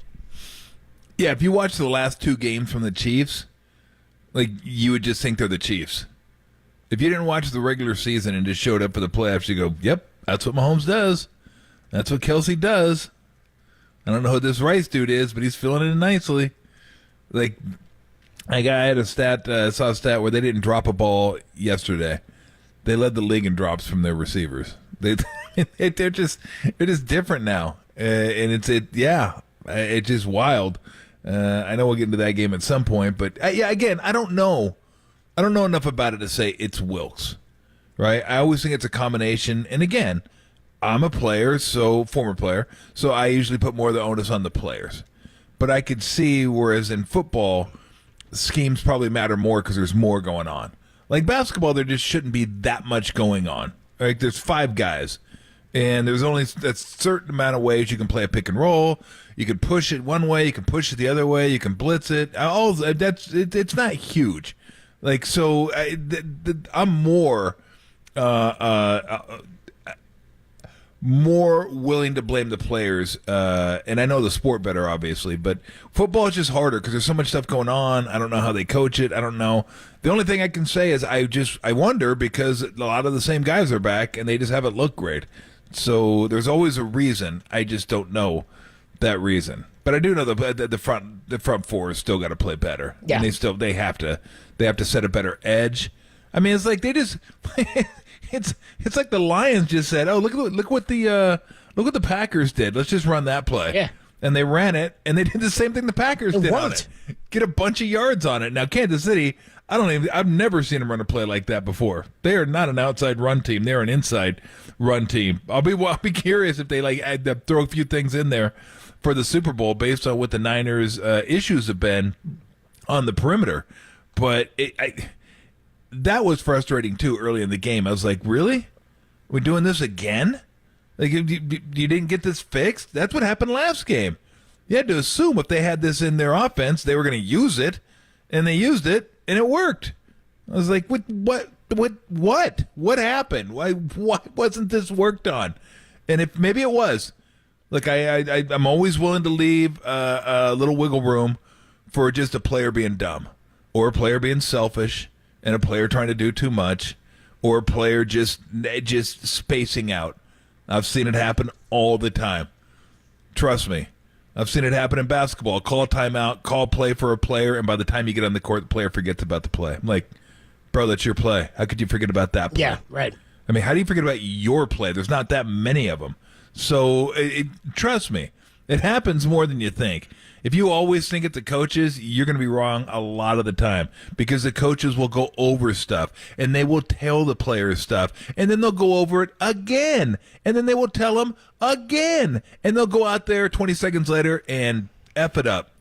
And you're a coach, you're just thinking, what else can you do? Like, as a player or as a coach, I mean, you're telling the guy, you're reminding the guy, and then they go out there and don't do it. There's just not much you can do at that point. So if you're watching it at home and you always think the players are doing what they're supposed to be doing, don't. That's a huge mistake you can make. They don't do it. And then they'll go rogue. Football, they go rogue all the time trying to make plays instead of doing what they're supposed to do. That's why that phrase, do your job, is appropriate, especially in football, really in all sports, but in football, like, don't get out of your lane to try to go make a play. When he cuts back, you got to be here. Don't go over there. They got that. Okay? So, and basketball is very similar, too, in that don't do stuff you're not supposed to do, because then you screw it up. It's just there's more components in football, so there's a lot more than go wrong and a lot more players that more can moving screw parts, something right? up. Yeah, exactly. You get one player out of 11 that screws it up, you're probably not in great shape. You get two, then you're screwed at that point. You're thinking, well, you still got 9 more. Yeah, but it just doesn't work that way. So, again, this goes all back to the defense. I know it hasn't been as good. I've been saying it for 2 weeks now. Even though sometimes, people say, well, their run D was better. I've never thought their run D was great this year. No, we talked about it last week at Post. We said that was the number one thing for this game. I don't care what their personnel's been. I've been skeptical of it all year long.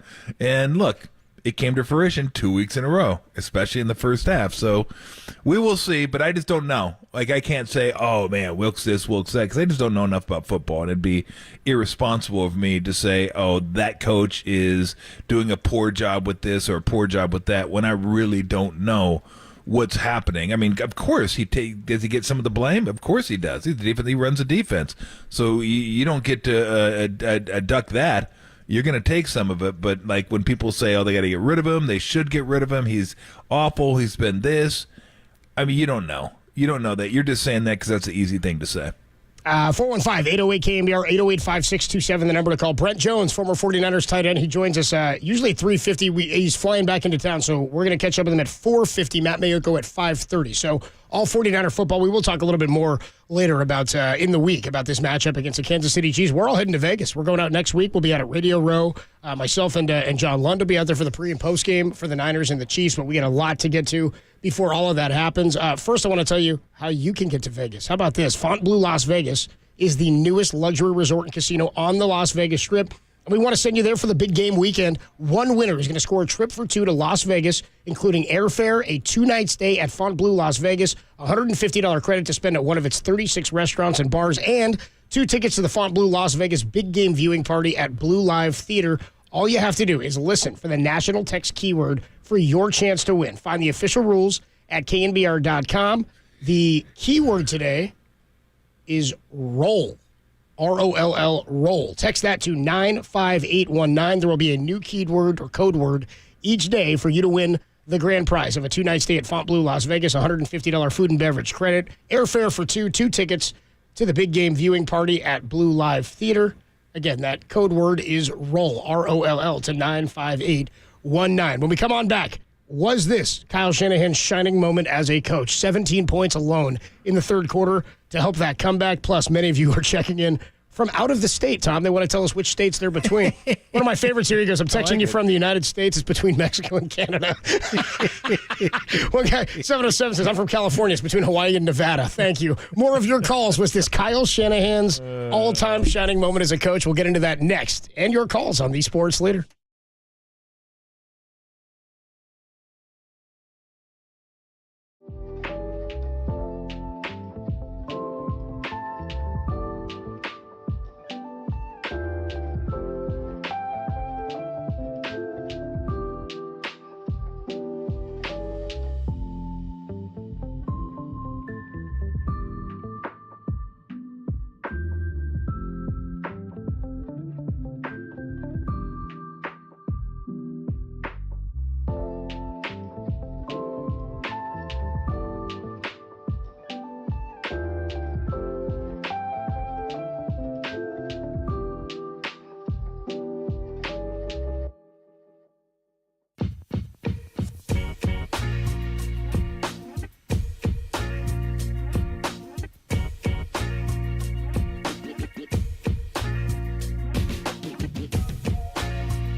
This is KNBR, and they are Tolbert and Copes. Listen to us here and follow us on Twitter, Instagram, and Facebook. We are KNBR 104.5 and 680, the sports leader.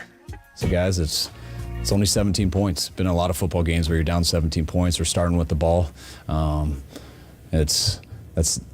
There's plenty of time to come back, plenty of points to come back, but regardless of any of that stuff, we're not going out like this. We got to be a lot more aggressive here in the second half and in everything we do, offensively, defensively, special teams. I thought we switched up a little bit more, tightened up on some things with some pressure, some man coverage, and the guys didn't want today to be the last day, and we put ourselves in a hole, but they played like it in the second half, and we were able to get the ball to bounce the right way, and we made up for what we did in the first half. There's Kyle Shanahan following the 49ers' 34-31 victory over the Lions. From the moment Kyle joined the 49ers, he was known as the OC of the Falcons who blew a 28-3 lead, which is always one of the most hilarious labels that he had to carry around. Not Dan Quinn. Not the guy who's like going to get another defensive coordinator job or a head. He's like, I wasn't even part of that. I'm just a head coach, dude. Just a defensive guy who coughed. He goes, I'm just standing there. I don't know what you're talking about. Tom Brady torched him, and everybody was looking for somebody to blame. They're like, it must have been the offense. They stopped scoring after they were up so big. I was like, what about the guys who were on the field against the guy who threw for all those yards and forced overtime and won the game? In this, in his time as 49ers head coach, here's the number I was talking about. He was 0-30.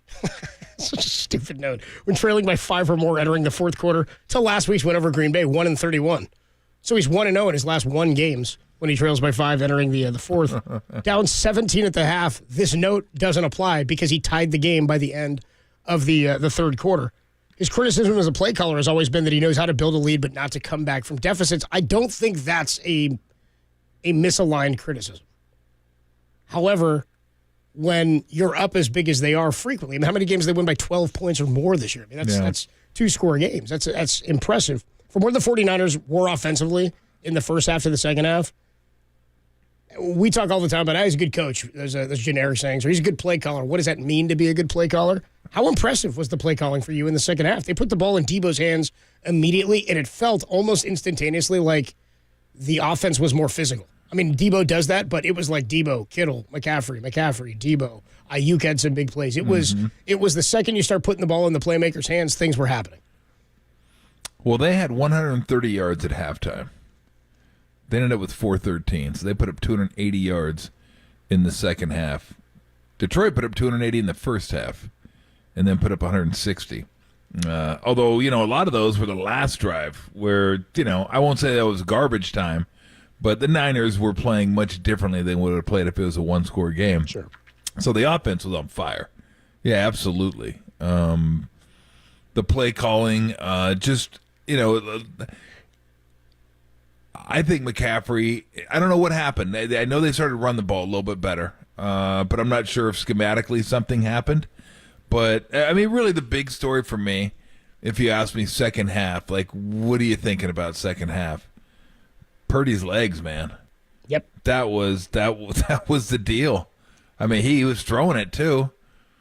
But, let's be honest, 51 yards of that was lucky because that could have easily been picked. Because he overthrew Aiyuk by a good spot, and it just came right back to Aiyuk. But he was great, but his legs were the difference. The legs were incredible. And I knew, and we've seen it, for those people that don't watch a lot of Niner games, maybe they haven't seen it, but I remember saying when he came here, I watched him a lot at Iowa State, and he did this. This is like what he did.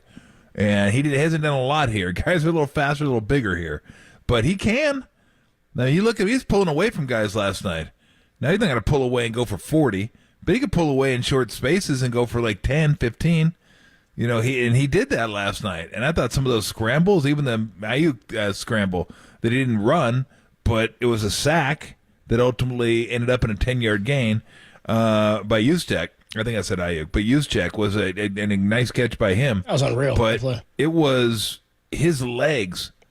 That's what I think of second half. I think of Aiyuk, absolutely. And the fourth down calls were something that had a huge impact on the second half. But I think his legs. You don't think of him much as a runner, but he can. 50 yards, over 50 yards on the second half. He was picking up chunks in the second half and on third down. So they were in critical situations, and he was picking them up. So, yeah, he was spectacular in the second half. First half, absolutely spectacular. First half, he goes 7 of 15, 93 yards and a pick. Yep. Second half, 13 of 16, 174, a touchdown, and the 49 run yards net is what it comes out to, because I think he had negative. Is that 2. It was? Okay, because Zach? I think he was like a negative 1 or 2 or something in the first half, and then he ends up a total of 49, I believe, was the finish. But it means he went for over 50 in the second half on the ground, and they all went for first downs. Let's go back. And he did that, by the way, last week. We talked about that. I kept bringing up the final drive against the Packers. It was only 2 runs for 11 yards, but both went for first downs on that drive where he goes 7 of 8. Again, big play Brock. He's coming through when they need him. Let's go out to Jerry in San Mateo. Jerry's been waiting for some time, and he wants to talk about Purdy using the legs. What's up, Jerry? You're on the Sports Leader. Yeah, hi. Thanks for taking my call. I was really depressed the first half of the game. I just thought, oh, my God, this is like a video game, and the little guys are running over the big guys, and they're making them look terrible. And I said, oh, my God, I have to have faith here. And then the second half, Mr. Purdy just amazed me.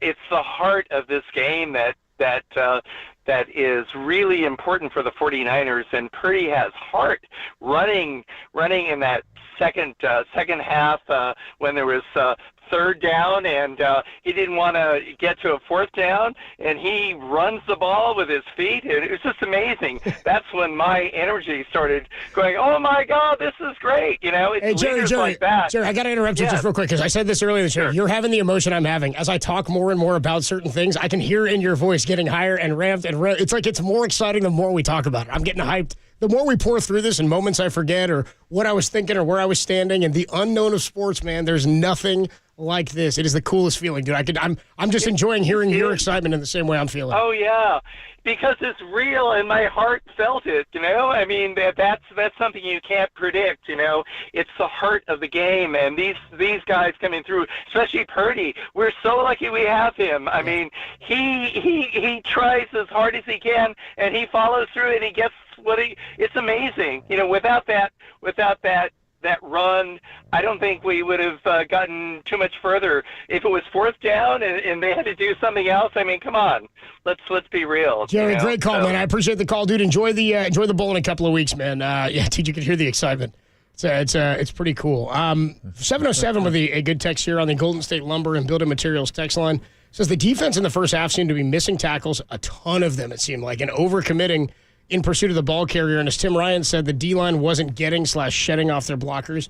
It did feel to me like they missed tons. Like, I didn't know if it was like the Lions are this elusive, but it felt like everybody they tried to hit, they were bouncing off of and they were staying on their feet. Even at one point, I think Gibbs took a handoff and fell down and got up out of the backfield and kept going. Like, it was some weird stuff in the first half. Yeah, the big one was the Gibson whipping on Gibbs in the touchdown run. And Chase Young's just standing there. Yeah, Chase Young's like, I'm not. And I always get, I know we say missed tackles, we immediately think of the defense going, oh, missed tackle. Missed tackle. That dude's hard to hit. I mean, Gibbs is shifty. That guy's quick. Like some of these guys, I'm sure they put it down in the book as a missed tackle when you whipped on Barry Sanders. But it's like, bro, you kidding me? Mm-hmm. Nobody had a shot there. I certainly didn't have a shot there. It does happen. I always make it a point to tell people, the other guys get paid too. They're not just out here for bleeps and giggles. They get paid. They're really good, and they're going to make stuff like that happen.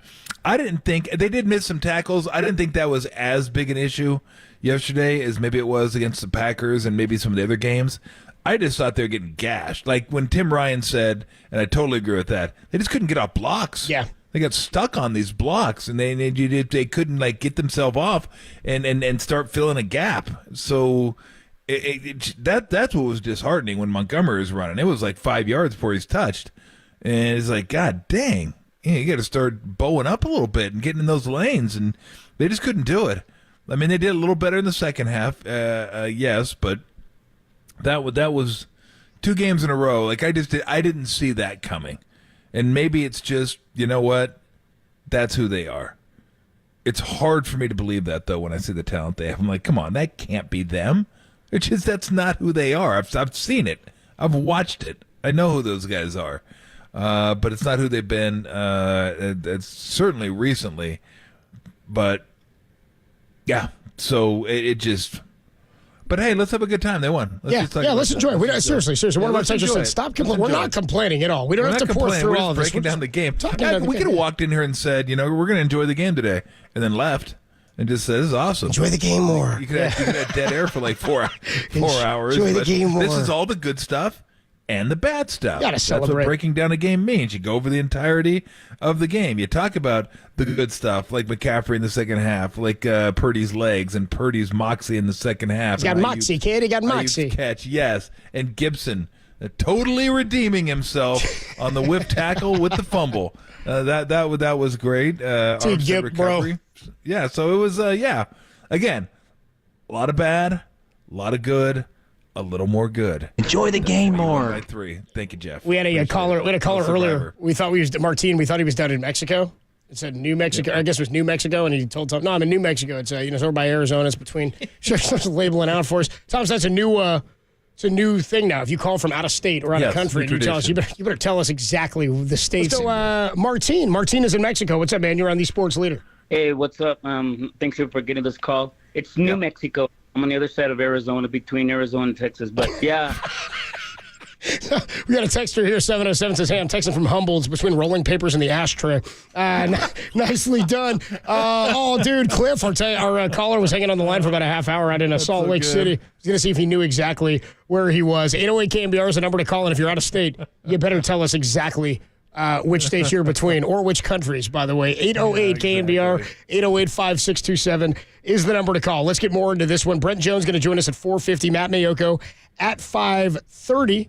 But let's get more into the AFC side of things. We'll get to more of your calls, too. But I want to get your thoughts, Tom. Chiefs do beat the Ravens. It's the Niners and the Chiefs yet again. And, dude, the MVP, Lamar Jackson, did not look that good yesterday, man. Charles Omenihu, who, by the way, nice sack fumble that he forced there on Lamar before he got hurt in the game. Anyway, we'll talk more about this one. I thought Mahomes was as good as Mahomes has ever been yesterday. We'll talk about that next on the Sports Leader.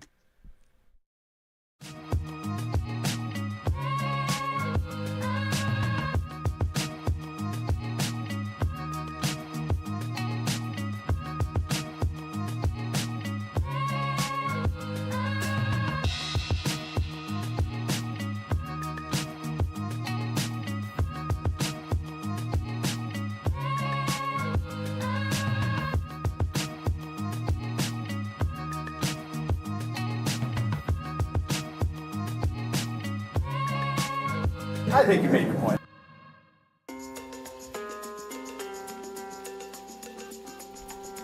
Never calling it that. Strictly out of spite. All right. The 49ers are headed back to the Super Bowl after a 34-31 victory over the Detroit Lions. More on that story is trending on KNBR.com and the KNBR app.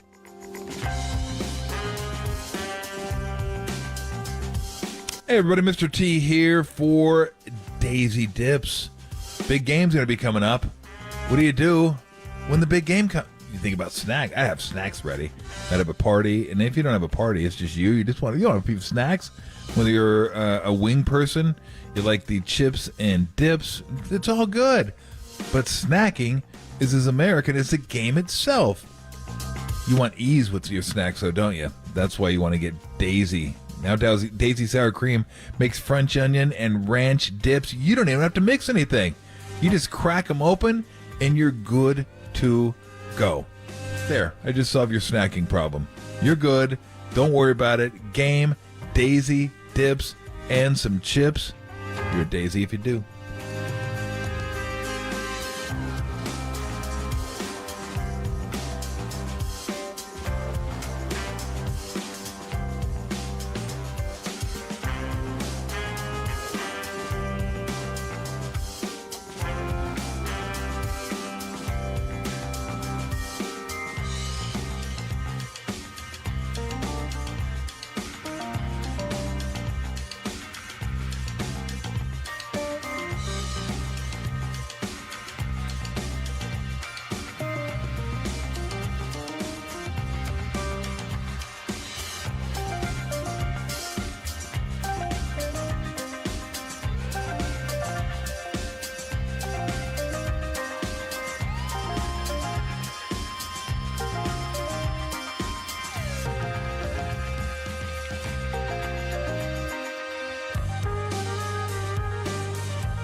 Listen to the sports leader anywhere, anytime. Download the all-new KNBR app. Now, Tolbert and Copes continue live from the KNBR Casino Matrix Studio. Casino Matrix Progressive Jackpots are here. Where are you? Just drop in. Please play responsibly. 1-800-GAMBLER. Oh, I think we were just pissed off. I think guys were extremely pissed. I mean, that first half wasn't just that we were down by 17. It was the way we were down. They were kind of having their way in the run game. We weren't getting much in our run game either. And we don't want to go out like that. We didn't know how, I mean, we dug ourselves in a big hole. But I wasn't just talking about how to win this game. I was talking about how to start playing right. We got too much respect for our team. And that would have been a real rough way to end it if we couldn't have played better with our group. And that's why I was so proud of the guys. They didn't really care about anything except finding a way to win. And you could see it on their faces. You could see it at halftime, and you could see it in that third quarter, and you could see it all the way to the end of the game. Kyle Shanahan there, maybe no truer statement than would have been a rough way to end it, man. I don't think there was a good way to end it. If it's not with the trophy in Vegas, there's no good way to end this thing. Anyway, KNBR is the number to call and the number to text. We'll catch up with Brent Jones a little bit later. We will get plenty into the Chiefs and the Ravens, but some other stuff I wanted to get to, too, as it relates to Kyle Shanahan. More of your thoughts on his game. Do you think 49er fans, because, dude, as recently as last week, as recently as yesterday, so we get this KNBR wine line set up. Mm-hmm. We're figuring out how we want to work it, do some bit with it with the callers, where you can call, leave voicemails. We used to do that a lot.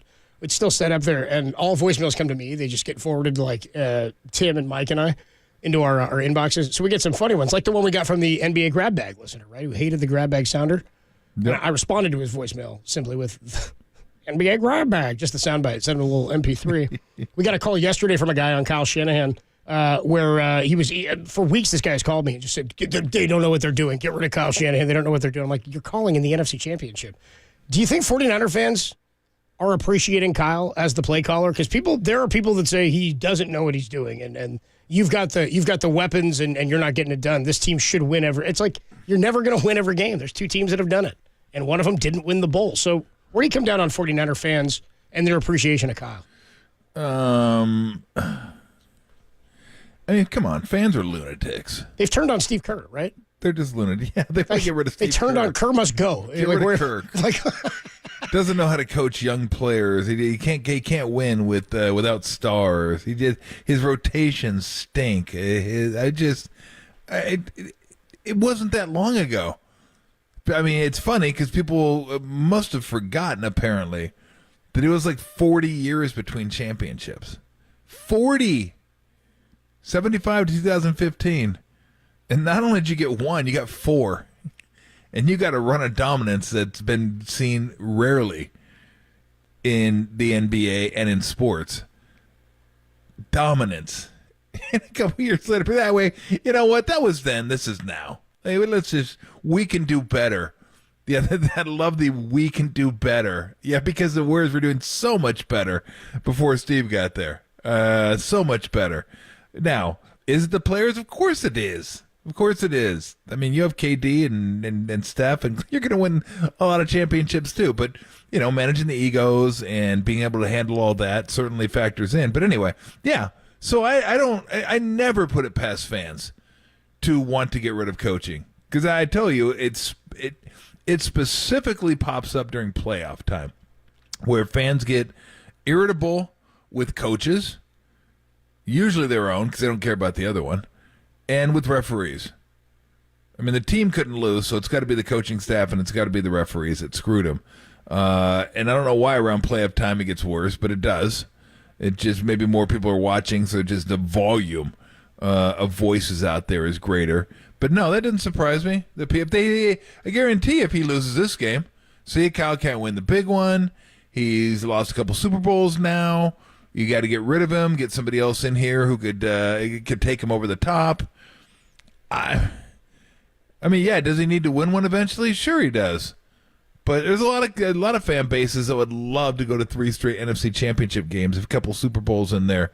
The Lions for one. The Lions have been to, you know what I mean? Yeah, there's a fan base right there. They showed up at Levi's because they're not getting it. But again, it proves my theory. Every time you raise the bar, no one wants to bring it back down. No. Like, that's the new normal. Like when the Warriors are rolling, well, hey, keep doing it. And people don't realize that bar is unrealistic. It's fairyland. It's fantasyland. It's just it doesn't exist. And like, it usually doesn't apply to why you were like for the Giants fans. They're like, dude, we're not landed. We won all these championships. You got to land free agents. It's like they didn't land free agents when they were winning championships. They did. You're not expecting things to happen that weren't even the reason they were successful the first time around. Yep. So the bar for the 49ers is get to where you're at now. Yeah. But win it this time. Yeah. You've been there before. Like we've done all this NFC Championship game, whatever. We've done that. We've seen that one. It was great game, awesome. But hey, it's time to win a Super Bowl, and that's just the way it is. I mean, fans always want more. They always want it, and then when you give it to them, then when the team does it, it's like, all right, keep it there. Don't go back. Don't go back at all. That's no. 10-7. It's never enough, dude. All the fans want is Tim has it. It Isn't. There you go. Watch Kyle. If he wins the Super Bowl now and 2 years from now, give me another one. He misses a year in the playoffs, and then 1 year he gets ousted in the first round. Oh yeah, they'll say bye-bye. We'd like a new coach. Oh, bro, if they don't win it this year, people you've lost your uniform. Oh, they will. Oh no, that's a given. 2 weeks, there'll be people who want him gone after a victory. Yes. You're an ass. Goodbye. Yeah, there's people who are going to be like, get Kyle out. Kyle must go. They didn't win by enough. They went by enough in the Super Bowl. 415-808-KNBR is the number to call and to text. Let's go back out to the phone lines. Dale is in Sacramento. Dale, what's going on, man? You're on these sports that you've been waiting a while. Hey, Tom, that was a big setup so you could rip my guts out when I start hammering on the coaching. Okay, I will. I don't doubt it. So, one caller brought up Hufanga earlier, and it just rung a bell in my head. It's like he's on the field and the defense, they're nails. And they look awesome. He's off the field and they stink. So I want to try to use baseball to make an analogy. And when the Giants won 107 games, who was behind the dish talking in Kapler's ear running the pitching staff? Buster Posey and Kurt Casale. Yeah. And then 22 comes along, and we can't hit our asses with our hands. So I'm just wondering, Dale, the connection's getting tough. I can tell where he's going. I think that the place he's going is to D'Amico Ryans. I think he's saying the change in voice, because I think he was talking to Hufanga. He was talking secondary. He's talking voice, and maybe that's what he's talking about. There was questions about that early in the year. Remember when they wanted Steve Wilkes to come down from the booth to the sideline, and comments were made by Fred Warner where people took them the wrong way, or maybe they were misconstrued a little bit or not totally in context. But it was about, it's a different voice in your ear. It is a different cadence. It is a different situation. And sometimes you're on the same page with guys, right? And sometimes you understand where guys are going to go. He talked about, I assume he's going things like when Buster can put down a finger and Matt Cain's never going to shake him off because they're on the same page. It doesn't work the same. It's not apples to apples with D coordinators and O coordinators, but I do hear, I think that's the point he was trying to make. And if that's where he's going, there's always going to be changes to coaching staffs, which to me is more impressive that the 49ers have been able to maintain this consistency, have been to more championship games than anybody in the NFC in Kyle Shanahan's run here, and have done it 3 years in a row. It's incredible that they've done this with 3 D coordinators, an offensive coordinator who left. Look at all the coaches around the league. That should tell you about Kyle Shanahan. Mm-hmm. And look, you could, in theory, I would think in football, because there's different schemes, so many different ways of doing stuff, that you could get someone who's a good coordinator come to a good defense and it not mesh for whatever reason. It doesn't work. I don't know how. It seems logical that could happen. And then you could be an okay coordinator and you find the perfect system and think like, wow, this is like hand in glove. I think with D'Amico, it's almost a little different with D'Amico and Saleh. Is you could see the fire, like you could see these guys are leaders, and I'm not sure that Wilkes ever like exudes that. I don't know if he exudes it. He didn't really. I don't know if he exuded it as a coach either, like as a head coach Carolina. It just seemed like he did a good job with them. But it didn't seem like, and maybe that's what they got used to, kind of the fire and the guys on the sidelines jumping up and down and like almost like one of the players and going crazy like they're one of the players. And so I don't know. I don't know. I just know it's different. I know it's different, and maybe I'm not giving enough weight to Hufanga being out. Maybe I'm just not. Maybe he was so good because he was good in the run game. There's no doubt about that. That was his strength, being up near the line of scrimmage. But maybe that's part of it that I just don't. I don't fully value that like I should. Because you think safety, right? That's not a huge part of the run game. You get the line front seven's part of the run game, but in this defense it was. He was. Mafunga. But maybe I just, maybe that's something that, when I keep banging at this, it's like maybe that I should mention that more often, because maybe that's a possibility. That's a big reason why. I still don't think it explains everything. I won't buy that. I can't wrap my head around buying that. But I can wrap my head around it being a big cog to that wheel, and him just knowing how to fit in all the fits and stuff like that. So I just know it's not the same.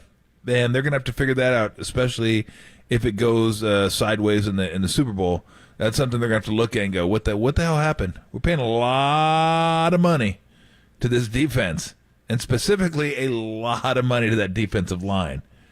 What happened? What the hell? Why wasn't this a defensive line that was just tearing through teams like we expected to? And they're not. And that's what you got to ask yourself. And then, look, they're going to have to ask themselves regardless of whether they win or lose Super Bowl, because it's been a little bit of an issue. And, again, it just hasn't lived up to what the expectations would be. But, yeah, we'll see. I just know it's different. I wish I could tell you why, how, what, but I can't. 415-808-5627, the number to call and to text. 408 on the text line says, #spoiled fans. Well, yeah, again, you raise the bar. Fans want that to stay at that level. It's natural. And even that bar is not really the bar. It's a step above that. You've already had that. Yep. You've tasted that. You want something new. Yep. 707 says, the great Route Man in Detroit. Route Man says, texting from Mackinac City, Michigan, the tip of the middle finger, MCDC and Eminem got double guns for all the doubters. Go for two, Dan, says Route Man from Detroit. Nice text there from Route Man. Back out to the phone lines. Let's go to Ken. Ken's in Pacifica. Ken, you're on the Sports Leader. What's up, man? Hey, what's going on, guys? How you doing? Chilling, man. How are you? Good.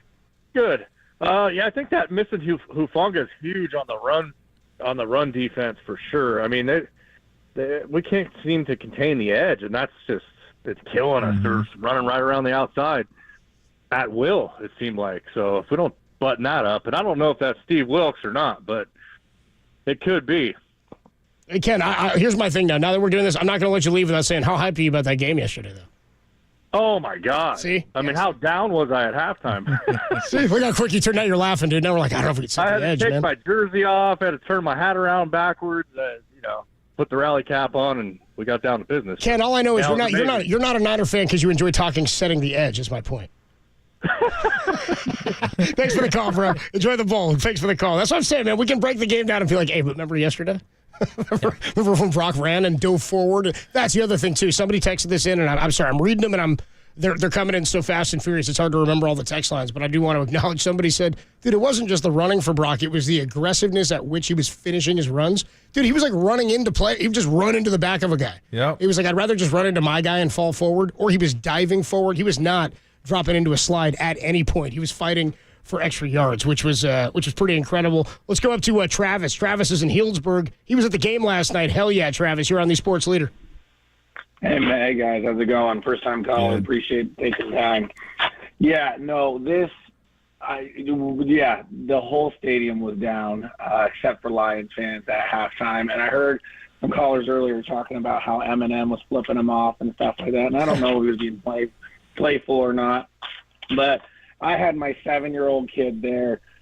This is I don't know, the fifth Niner game he's been able to see. All of them playoffs. He's been kind of a lucky charm for my buddy and I. He has not seen them lose in the playoffs at home, so it's been remarkable. The amazing thing that happened, though, is we had Journey behind us, and they were great with Detroit fans and Niner fans. Total respect. But the big kudos goes to Hunter Pence. That guy had our section so wild at the start of the second half. He was so much energy for us. He was giving us all the credit. He was not taking any of the credit for the energy that he was bringing. He was unbelievably humble, high-fiving everyone, the passion that he has for Bay Area sports. Some guy in the fourth quarter felt like it was over, was spraying a beer everywhere. He came in his box, tells him, no, don't do that. Just the utter love that he has, the overall great person, and was flawless. He slapped my kid high five, I don't know, at least 10 times. Very cool, man. I mean, yeah, I saw he was out there. Brendan Crawford was there, too. I saw they were on the field before the game. Danny Rojas from Ted Lasso, Football is Life. Big George Kittle fan. Yeah. Hey, Travis, real quick, though, how sick was Brock's run in the second half? Oh, you know what? I was pumped at the game and watching it, and today I am even more hyped about it. I was telling my friend, I can't believe what we just watched. It's unbelievable. That was unbelievable, and I am $1 million today. I'm so glad you were there with your kid, Travis. Great memories. That's one you'll never forget. It's one he'll never forget. And dude, you got Hunter Pence, a World Series champ out there, high five, and he's hyping up the Giants before Game 5 or Game 3, I guess, in Cincinnati, and then hyping up Niner fans when they're down 24-7 in the NFC Championship. 415-808-KNBR. We got plenty more time to get to your calls and your thoughts on the 49ers' victory over the Detroit Lions as they head back to the Super Bowl. Let's get more into this part of it when we come on back. Somebody texted this in earlier, and I want to acknowledge this. How big of a deal is it that the Niners are battle-tested now, entering the Super Bowl? I mean, was it... Tim and I said this after the game yesterday when the Eagles went down and the Lions and the Cowboys went down. Everybody thought all year those are the only 3 teams in the NFC that anybody's got to worry about. The Lions are there for sure, but were they a real threat? I think now that the Niners have faced these 2 teams and struggled against them, they had to battle to get through. They may be more battle-tested now than they were the last time they took on the Kansas City Chiefs. 808-KNBR on that thought. We'll get more into this when we come on back, only here on the Sports Leader. Mofongo. Roner Parks, shout out to you for supporting KNBR. Roner Parks, Sports Leader.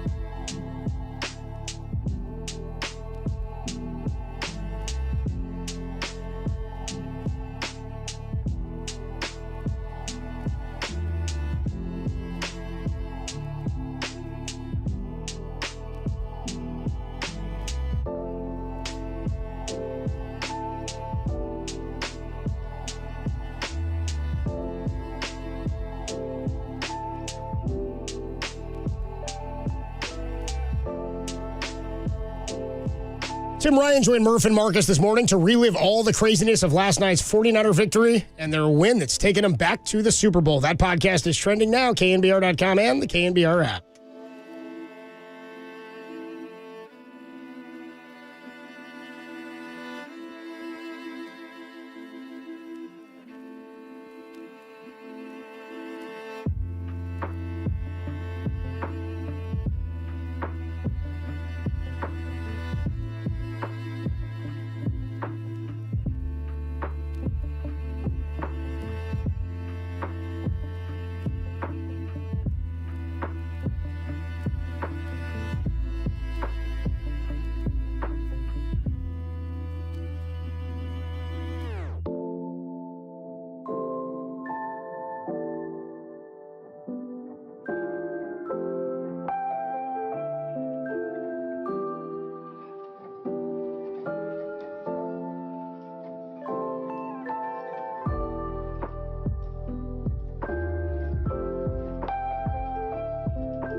Tolbert and Copes. Tolbert and Copes. Now continue. Follow us on Twitter at KNBR. This is KNBR 104.5 and 680, the sports leader. Jackson shotgun on second down, throws, caught by Flowers over the middle, dive, breaks the plane for the touchdown. The question is when he lost the ball. Oh boy. Moving on the field as the runner fumbles short of the goal line, recovered in the end zone by Kansas City for a touchback. Jackson looking, Jackson middle, end zone, intercepted, and it's Bush with the pick.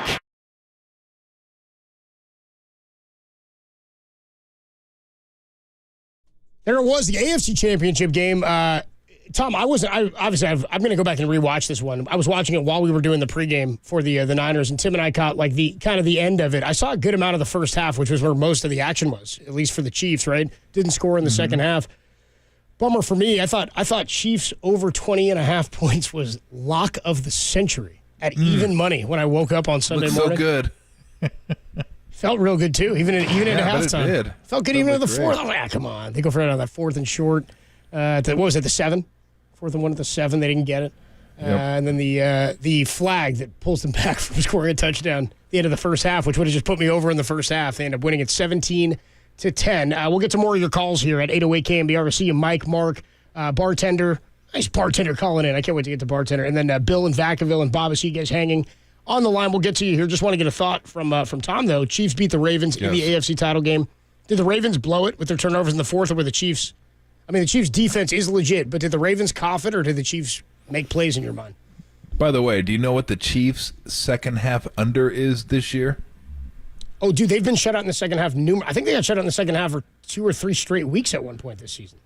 The Chiefs' second half under, or just the game the Chiefs are involved in. It's not Chiefs specific as in their points. It's total, like a total for a second half. It's second half totals when the Chiefs are involved. 19-2. The under hits at 19-2. Yeah, the under it's incredible. It just hits every single game. I mean, it's just wild that I don't do it. I've never done it because I hate those stats. Because once you find out about it, you're like, nope, too late. And you need to get in on it on the ground floor. You get in it late, but yeah, the last 4 or 5 weeks it's been solid too. Here's the one thing, like my takeaway. Like when I look at the Niner game, my takeaways are failed fourth downs, Brock Purdy's legs, and the Niners overcoming a huge deficit and not playing well and winning again. But my thoughts when you ask about this game is, God dang Mahomes, man, that guy is incredible. Kelsey's turned it on. Like, where was this during the regular season? And look out. Like, these guys, we know what they can do. But those two guys are just awesome. Awesome. And then I also think about the Ravens, a team that led the league in rushing attempts, led the league in rushing yards. You know how many running back carries they had yesterday? 6. Their running backs ran the ball 6 times. That is it. It wasn't like they tried to establish the run and gave up on it. They just gave up on it from the get-go. I could not. That game, I had no idea what was going on. Like, what are these guys doing? Are you serious? This is the game plan against the Chiefs. Like, and the Chiefs can be run on. Like, their secondary is, I won't say much better than their run defense, but it is better because they got a really good secondary, which is why I think this is going to be a McCaffrey game against the Chiefs. But anyway, I thought they're going to run the ball. Surely they're going to run the ball. That's how they're going to beat the Chiefs. And you keep Mahomes off the field. Nah, let's not run it. Let's not run it. We led the league in rushing attempts and yards, but let's not run it against the Chiefs. And it was, and they still had a chance. If Zay Flowers doesn't fumble it into the end zone, that puts them a field goal down. Again, maybe he wouldn't have to have dived into the end zone if he didn't get the stupid-ass taunting penalty at the 11-yard line when he pushed knee and then spun the ball next to his head and then stood over him. Like, really? You thought you weren't going to get that? Of course you were going to get that. So that led to being backed up, and then being backed up led to the fumble, and then the game was over. And then Lamar, I don't know what that throw was into the end zone. That had zero chance. Zero. You could have prayed as hard as you wanted to from now until praying was illegal. And people stopped praying, and that ball wasn't getting through. More like Isaiah, no unlikely, chance. huh? No? Thank you. Yeah, thank you. But I just, it did. That's the part that just killed me, that they didn't run the ball. And the Chiefs, like we've said it all year, the defense has been the driving force for them. Like, with the Chiefs, it's almost like the offense leads the way. That's what we all expect. With the Niners, you all expect the defense, but it's been the offense. With the Chiefs, been the defense. Their secondary is like really good. McDuffie's a stud. Snead's a stud. They got other guys that are incredible. And the front, the front four, you might not know a lot of them. Jones is a monster. Karlaftis is really good. I mean, you mentioned Omenihu. Unfortunately, he's going to be out with the ACL. That sucks for him. That sucks. It's so cool to see former 49ers who make big plays. Yeah. Like, again, you see a bunch of these moments in playoff lore here for the 49ers, but Omenihu was here. You just like guys who are part of the team. So many guys have come here and left and gotten good deals. Like, Omenihu was a former first-rounder. I remember when the Niners signed him, it said, Niners acquire former first-rounder, and then I saw his name, and I was like, okay. I don't know who this is. Like, I was not dialed in, I guess. I don't know. You went him in a who? I went him exactly, dude. And then all of a sudden, he's a huge factor. He made some big plays last year too, and got a contract. So good for him. So that was my thoughts on that game. That I just could not believe they just didn't. I could not believe their running backs ran the ball 6 times. I don't know what that. If you could have had a prop bet on that, you'd have won millions, because that couldn't even have been a possibility that Edwards and Hill ran the ball 6 combined times. It just wasn't. It wasn't on the table, and they just didn't. And it's like that. Not like they were ever out of the game. They were always within 2 scores. Kind of felt like it was teetering, and I guess it was. But you still could have run the ball. They just didn't run the ball. But from Kansas City's standpoint, it is Mahomes. I mean, come on with this guy. This guy may very well be, at the end of the day, the greatest quarterback of all time. I mean, he's trending that way. I said that yesterday. He is. I think it's done. I think he's the best we've ever seen at the position. Well, it's almost like it's not a great comparison, but it's almost like the Tiger Jack comparison, where Jack has more majors, but it's like, yeah, but Tiger's better. Yeah. Yeah, but he has more majors. You're like, yeah, I know, but Tiger's better. It's like, but Wooden wasn't playing a field of 64. He's playing a field of 8, exactly. Like 16, you can be better without winning 7 Super Bowls. Yes, agreed. And I think you're right. I do. I think you're right. And that's not diminishing anybody. It's just like, that's how good this guy is. Like, he just turned it up a notch. And that throw you mentioned earlier that he made to Kelsey in the front corner of the end zone. Jeez. I mean, he's serious? Like, just up his back hip. Dude, the hip was unreal. Wanting to catch, but then to put it only where he could get it. He had a play, by the way, too. One where he stood in the pocket collapsed around him. He looked like he was going to scramble one direction, scrambles the other. And then remember, he sort of leaps it over and throws it. And it was Kelsey goes diving again down. Diving catch, yep. Diving Kelsey. I mean, these guys. And by the way, Travis Kelsey, passing Jerry Rice for most catches in playoff history. Yeah. It's an insane number. It's like 150 or something, too, right? It really is. Well, it reminded me of the I wonder if Purdy saw that catch earlier in the day and threw that one to Jennings across his body. He goes, hey, Mahomes did this.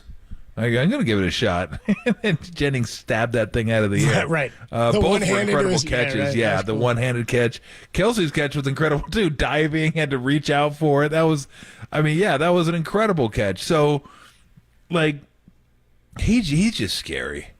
He's just scary, and now that you have a running game, and if this defense isn't like tighten it up, like you just look at Mahomes, you're like, God dang it, they're the new Patriots, where they're like always going to be in it, like they're always going to be there somehow. They're going to be there, and I think at his age, if he wins, that'd be 3 already. I don't think he's had a season where he hasn't played an AFC Championship game. He's been and the thing was this year was, I don't know, let's see how he does. Got to play on the road. Win-win. Thanks for having me. Yeah, they're like, Super Bowl. How's he going to fare as a backup? Well, you won both of them. He's 10-1-1. Or he's 11-1-1 now, right? Yes. No, he's incredible. 10-1-1 or 11-1? Yeah, 10-1-1. 10-1-1 is a dog, and I think with like 9 outright wins or 8 outright wins. So, it's a dumb stat. We got a whole week. We got a whole week to talk Bill Vinovich. We won't get into that today. I saw some people texting in. You guys got to let us milk this 2 weeks of this game. We'll get into the officiating crew what it is as we get closer to the game. Back out to the phones. Mark is in Petaluma. Mark says, he wants to talk some Brock Purdy, dude. That second half was a blast, man. What's up, Mark? Holy cow! What a great game. Go Niners. Best part in hindsight this morning, waking up and rereading the text that I was getting in the second quarter from my Packer fan friends and Cowboy fan friends.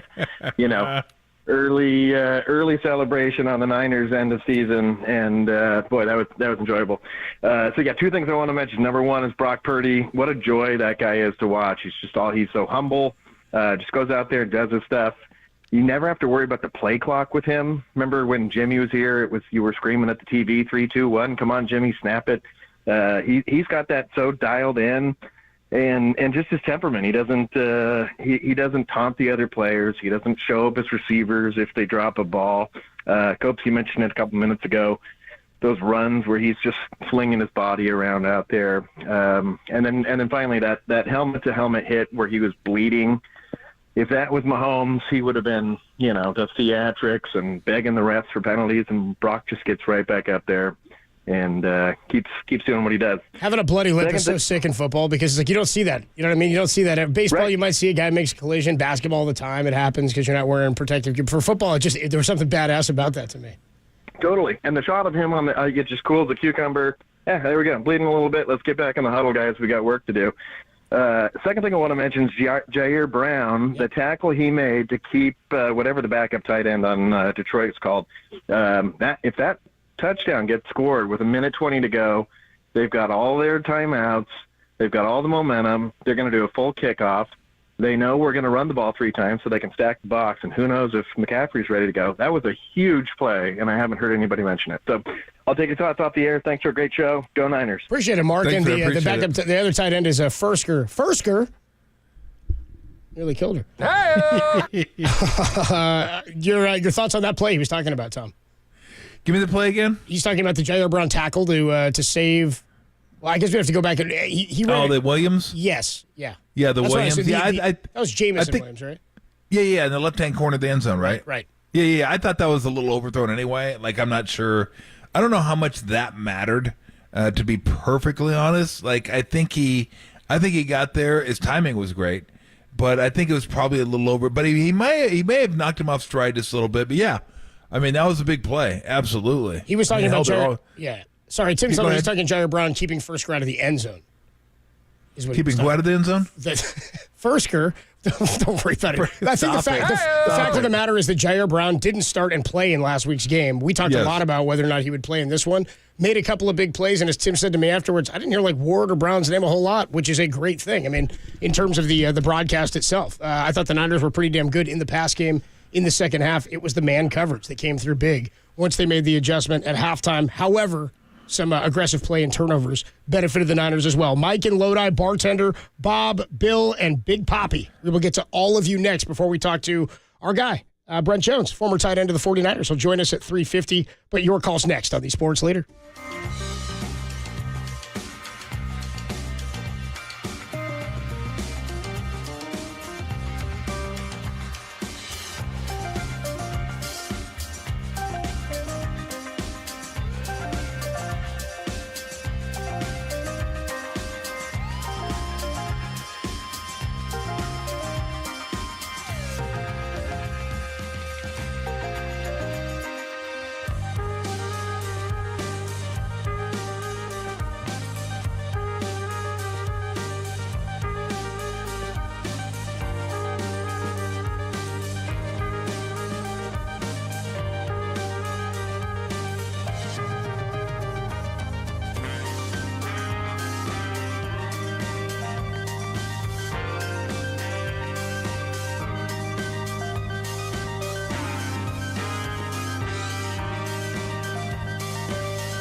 Listen to the sports leader anywhere, anytime. Download the all-new KNBR app. Now, Tolbert and Copes continue live from the KNBR Casino Matrix Studio. Casino Matrix Progressive Jackpots are here. Where are you? Just drop in. Please play responsibly. 1-800-GAMBLER.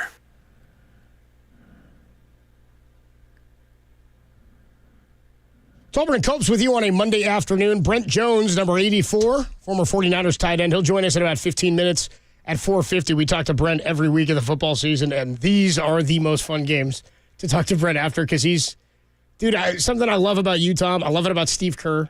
I love it about Brent Jones. You guys are fans, man. You guys are sports fans. You're into it. And Brent, a lot of the guys, Dennis Brown, it's been really cool to watch football with him this year because I can tell.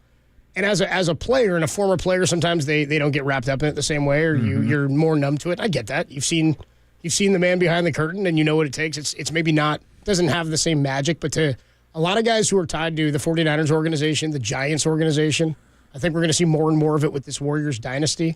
Andre Iguodala was one of those guys. You just wanted to be around. I mean, who's the other one? Zaza, of course, is with the organization. I just think that the more you see of that, culture. That's about culture. That's about what you build, right? But it says something about what you've built that these guys want to stay tied to it in our fans. And Brent is one of the biggest in terms of Niner fans. But I've seen it with Dennis Brown, dude. Yesterday, he was asking me before the game. We talked about nerves, and he says, he goes, "Isn't that weird? Why are we nervous? We're not playing.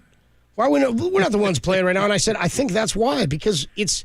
Being a fan is about investing in something you have no control over. You're all in, and you love to say we because you want to think that moving this way in your chair and wearing this shirt. And one guy says, I took a shower at halftime. I turned my game off twice. I cried twice, which I was like, I get it. I mean, I didn't get that emotional, but the wave of emotions is what being a fan's about. And yesterday is what makes you remember why you're a fan. It's a lot of fun, and it was worth all the pain of the first half. But Brent Jones will be a lot of fun to chat with. Let's get your thoughts here. We got a few people who have been holding. Let's get to them, and we'll wrap up the calls here before we get to Brent Jones and Matt Mayoko. Let's start with Bartender. Bartender says he's between Pleasanton and Livermore.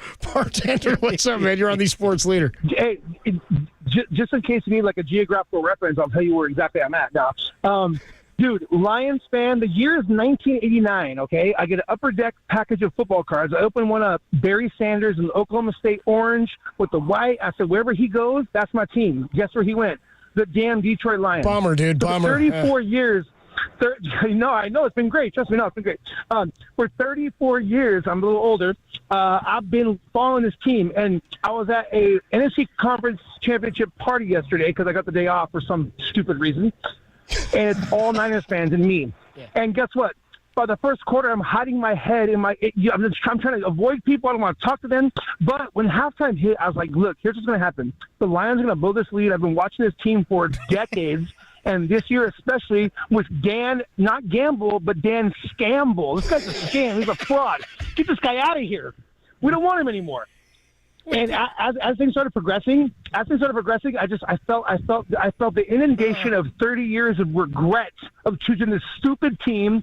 But dude, I'm telling you, this is what Lions fans do. It was kind of crazy leading up to the NFC Championship. I was asking my Niners friends, like, is this how you guys feel every year? Is this what you expect? I don't know how to deal with this. I don't know how to deal with expectations. So Tommy's been listening to you since you and Razor. Adam been listening to the leadoff spot, bro. I love you guys. I'm just telling you how it feels as a Lions fan. It's normal. It's normal. This is it. It's a life of regret. Peace out, y'all. Love y'all. Real quick, bartender, if you're still there, dude. If you're a listener to the show, he's gone down. I was gonna say bartender. Apparently newer. Dude, I'd be clearly a bleeding heart Lions fan. And dude, he's like our guy Dan Ogden. Dan Ogden, former executive producer, or what was he? What was his made up title? What do we give him? Yeah, executive producer. No, something like that. Director of content. That was good enough. That's right. No, he's good.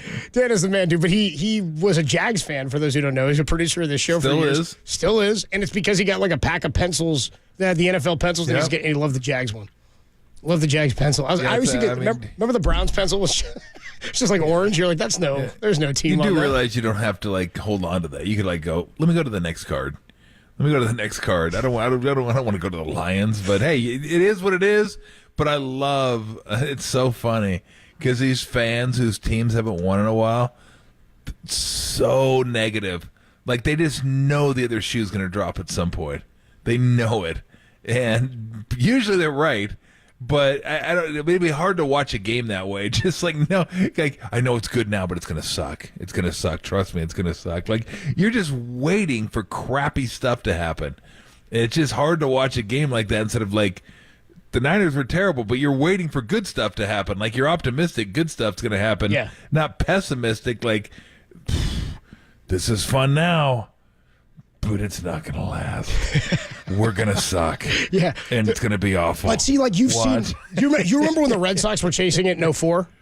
Oh, yeah. Remember, like, it was, they would go to the crowd. I remember you'd see maniacal fans jumping up and down, and then they would show the fans who were standing behind the dugout with their hands on their face, or the Cubs. Oh, yeah, absolutely. And they're sitting there stressing out. They're just like this. Even when they're winning and they think, like, this is going to happen, nobody can wrap their heads around the fact that you're the team that bottoms out. So my mom used to say to me, those are the real fans, the ones that are, like, on the verge of tears, like they're going to puke, even while their team's going to win a World Series, versus the guys who got their corporate seats and they're drinking and down at the bar because they want to be no doubt at the event. Like, the fans, and to the Lions fans' credit, I mean, I know that people were partying. I didn't see every fan, of course, that's there, and not everybody's going to behave the same. But the Lions fans I was around and saw not only were awesome and fun and cool to be around, I talked to a few of them, and they were bleeding heart, man. They were there like, even with a 24-point lead, they weren't. The ones I was around were not taunting because they had seen this before. They felt like this was going the way that our guy bartender had just said. Let's go out to Big Poppy. Big Poppy's between Tahoe. Speaking of Red Sox. He's between Tahoe and Davis. Big Poppy. Nice. Big Poppy, you're on the Sports Leader. What's going on, boys? Love you guys. Been listening a long time since Razor and Mr. Tom. I remember us having a good argument about steroids in baseball, but I'm going to stick to the Niners. Yeah, please do. So you were for him, huh? No. Please do. So, miss but I those just days. wanna No, not really. I just want to start off with the why we got down so early, and I think it's one because of tackling. I think we had good angles, but we just didn't have the tackling. And then for the offense, I think we needed to pass the ball instead of run the ball. So most teams, you want to run them and then kill them with the pass.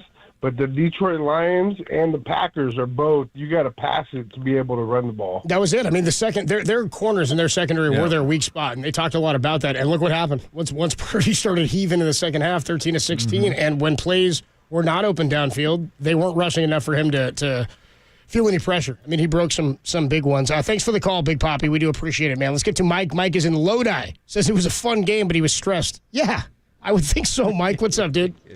Hey, how you guys doing? Up, Yeah, bro? I was definitely stressed.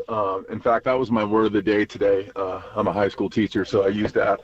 But I do want to thank Dan Campbell. I remember Tom talking about this last week, that if they go for it, sometimes it'll benefit the other team when they don't make it, and it clearly was the case last night. And then as far as the run defense, our DNs were really overcommitting, and we weren't getting off blocks. And then once we got a little momentum, you could see the energy tick up in the defense, and they were able to kind of just ambush them there in that second half. And a few things went our way, which was helpful.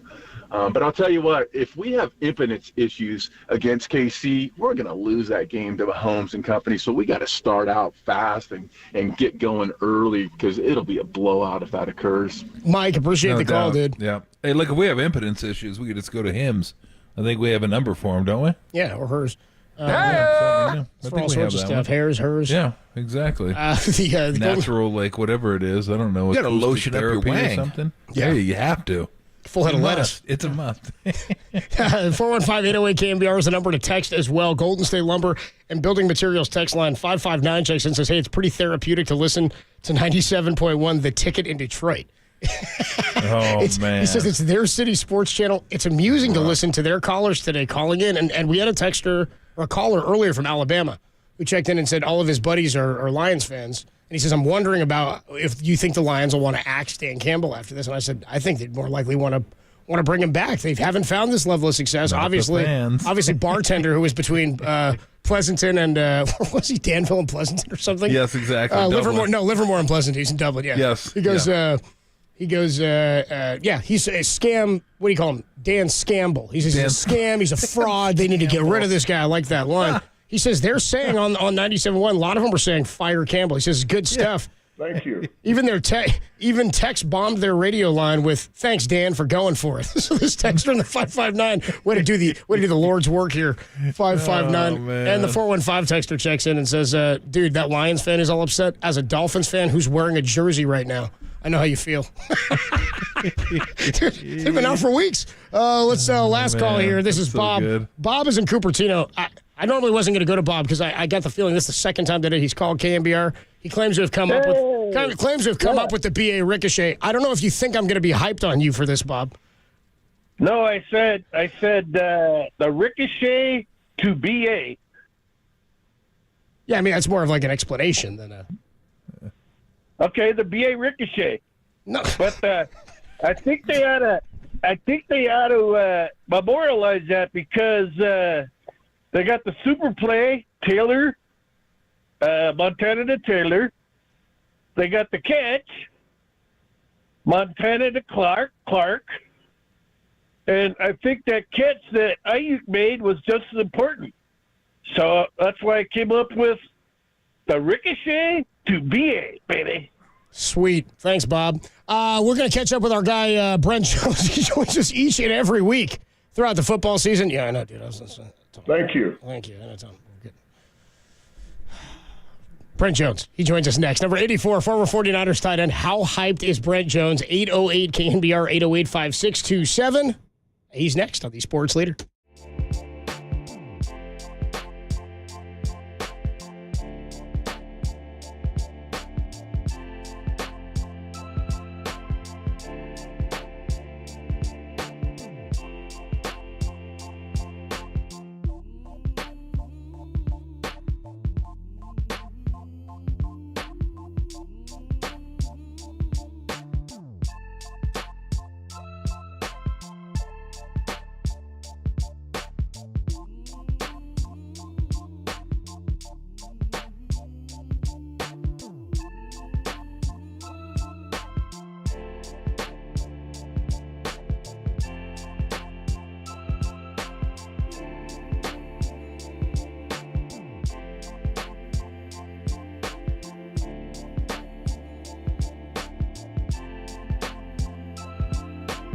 Dan Orlovsky joined Papa and Len today to discuss if the Lions give the 49ers too many chances to get back into the game. Check out that podcast. It's trending, KNBR.com and the KNBR app.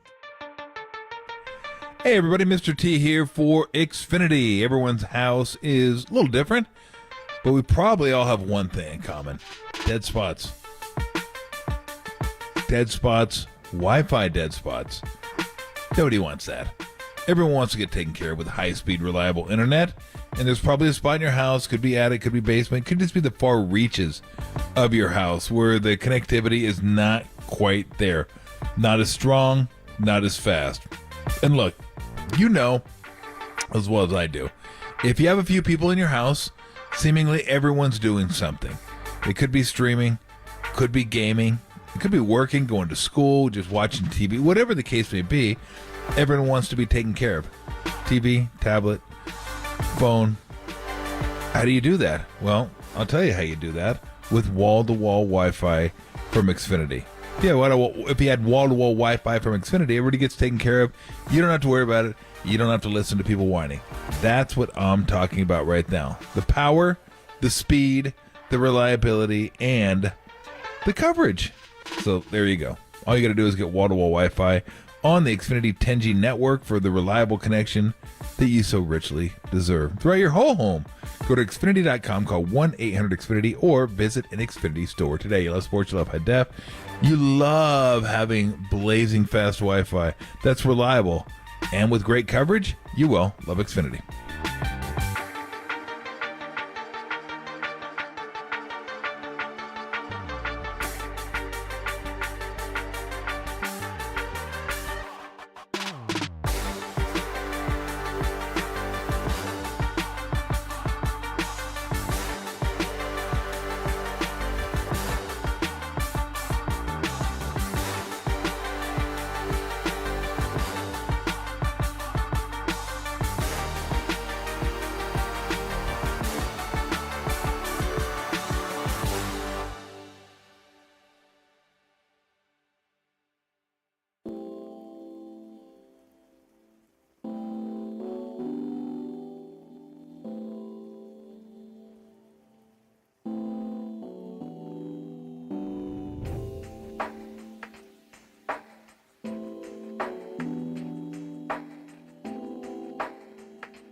my guys.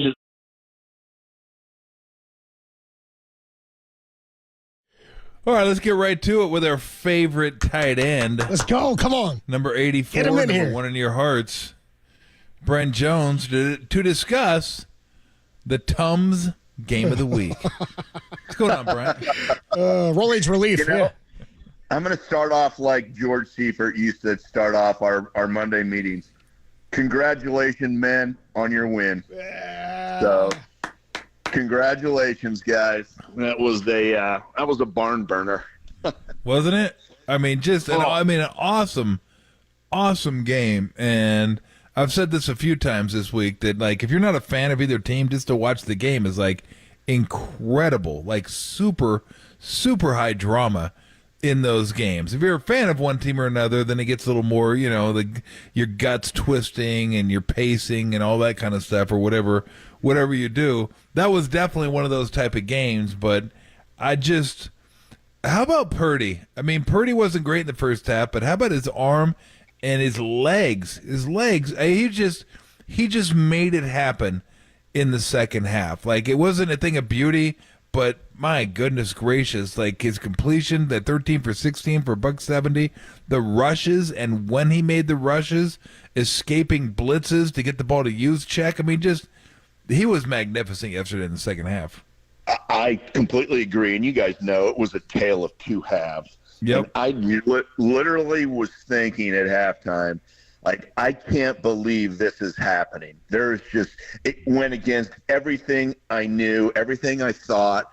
A 3-score lead for the Lions, and everything they did was right, other than, they kicked the field goal, to go up by 17 instead of getting that touchdown. I know they wanted to get that touchdown, but I thought, even still, three-score lead going into the half with the way that they were playing, and then conversely the way that we were playing, I was thinking, man, I never saw this coming. I really didn't. And we came out nice in the third quarter, but settled for the field goal, and I thought, okay, at least we've got some spunk. We're not giving up. And then they'd take the ball and drive it right down our throats again. And Yep. I'm thinking, you've got to be kidding me. Like, there's no way. And, Dan Campbell going for it on, I guess that one was 4th and 3 or 4th and 2. 4th and 2. It's like maybe 4th and a long 2. Yeah. I'm actually, I thought they were going to run the ball for sure, because they were getting big lanes and big yardage. It felt like we weren't tackling well up until that point. And then just that stop. I know Campbell was going for the knockout blow, right? So he wanted that 3-touchdown lead, going for that. Don't know if it was the right call or not, but he's played that way this whole season. So that's what they're used to. I thought the run was coming, and golly sakes, us stopping them right there gave us hope. And from that moment on, like, we played flawlessly. It was strange the way the defense reacted from that point on, really. I mean, maybe there was a few other, not perfect moments, but we played much more intense. We were tackling better. We were rallying to the ball better. We were wrapping up. All the things that we weren't doing in the first half. If you'd have told me before the game started that the Lions are going to rush for 180-something yards, I would have gone, no way. Like, that's not going to come out well for us. But man, you know what's funny, Brent? Just to catch up, because I do want to go back to that play you're talking about, the 4th down play. I too thought that was the kind of the swing moment in the game, because they could have kicked the field goal, went up 17, and knocked off 7.5 minutes on the clock, and just said, we're starting from scratch again. So look, you haven't got no closer, and now you have to do it in a quarter and a half, not 2 quarters. But I thought the play before that was the real interesting one because they put Amon-Ra St. Brown in the backfield on 3rd and 5 and ran it to him and to set up the 4th and 2. I think it was like I said, I think it was 4th and long too.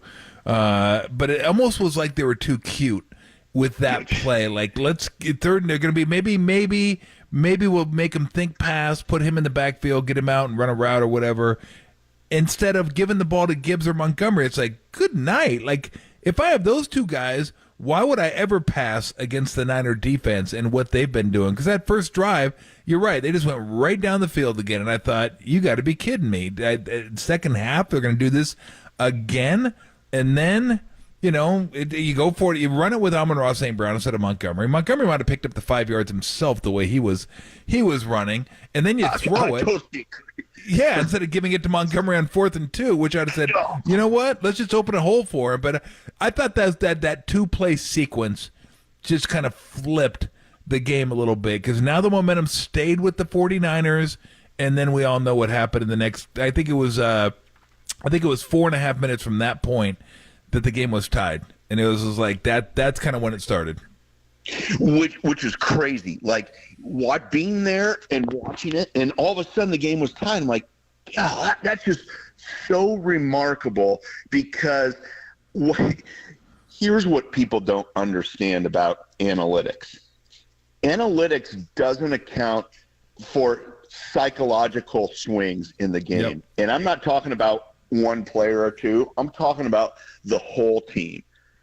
Because, like you said, if they don't go for it and they kick a field goal and it's a 3-score game, 7.5, 8 minutes into the third quarter, psychologically, that changes everybody's thought process on the Niners sideline. It just does. People don't realize.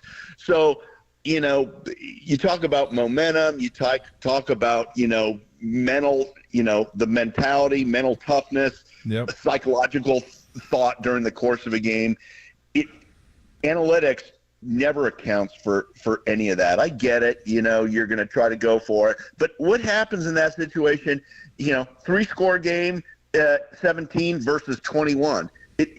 I got to tell you, from a if you're on the wrong side of that, it doesn't really matter. It's a huge, huge difference to fight back and get into the game with, a quarter and a half remaining. So, of course, the big Debo play downfield, it looked like it was pretty good coverage. And then there was some PI.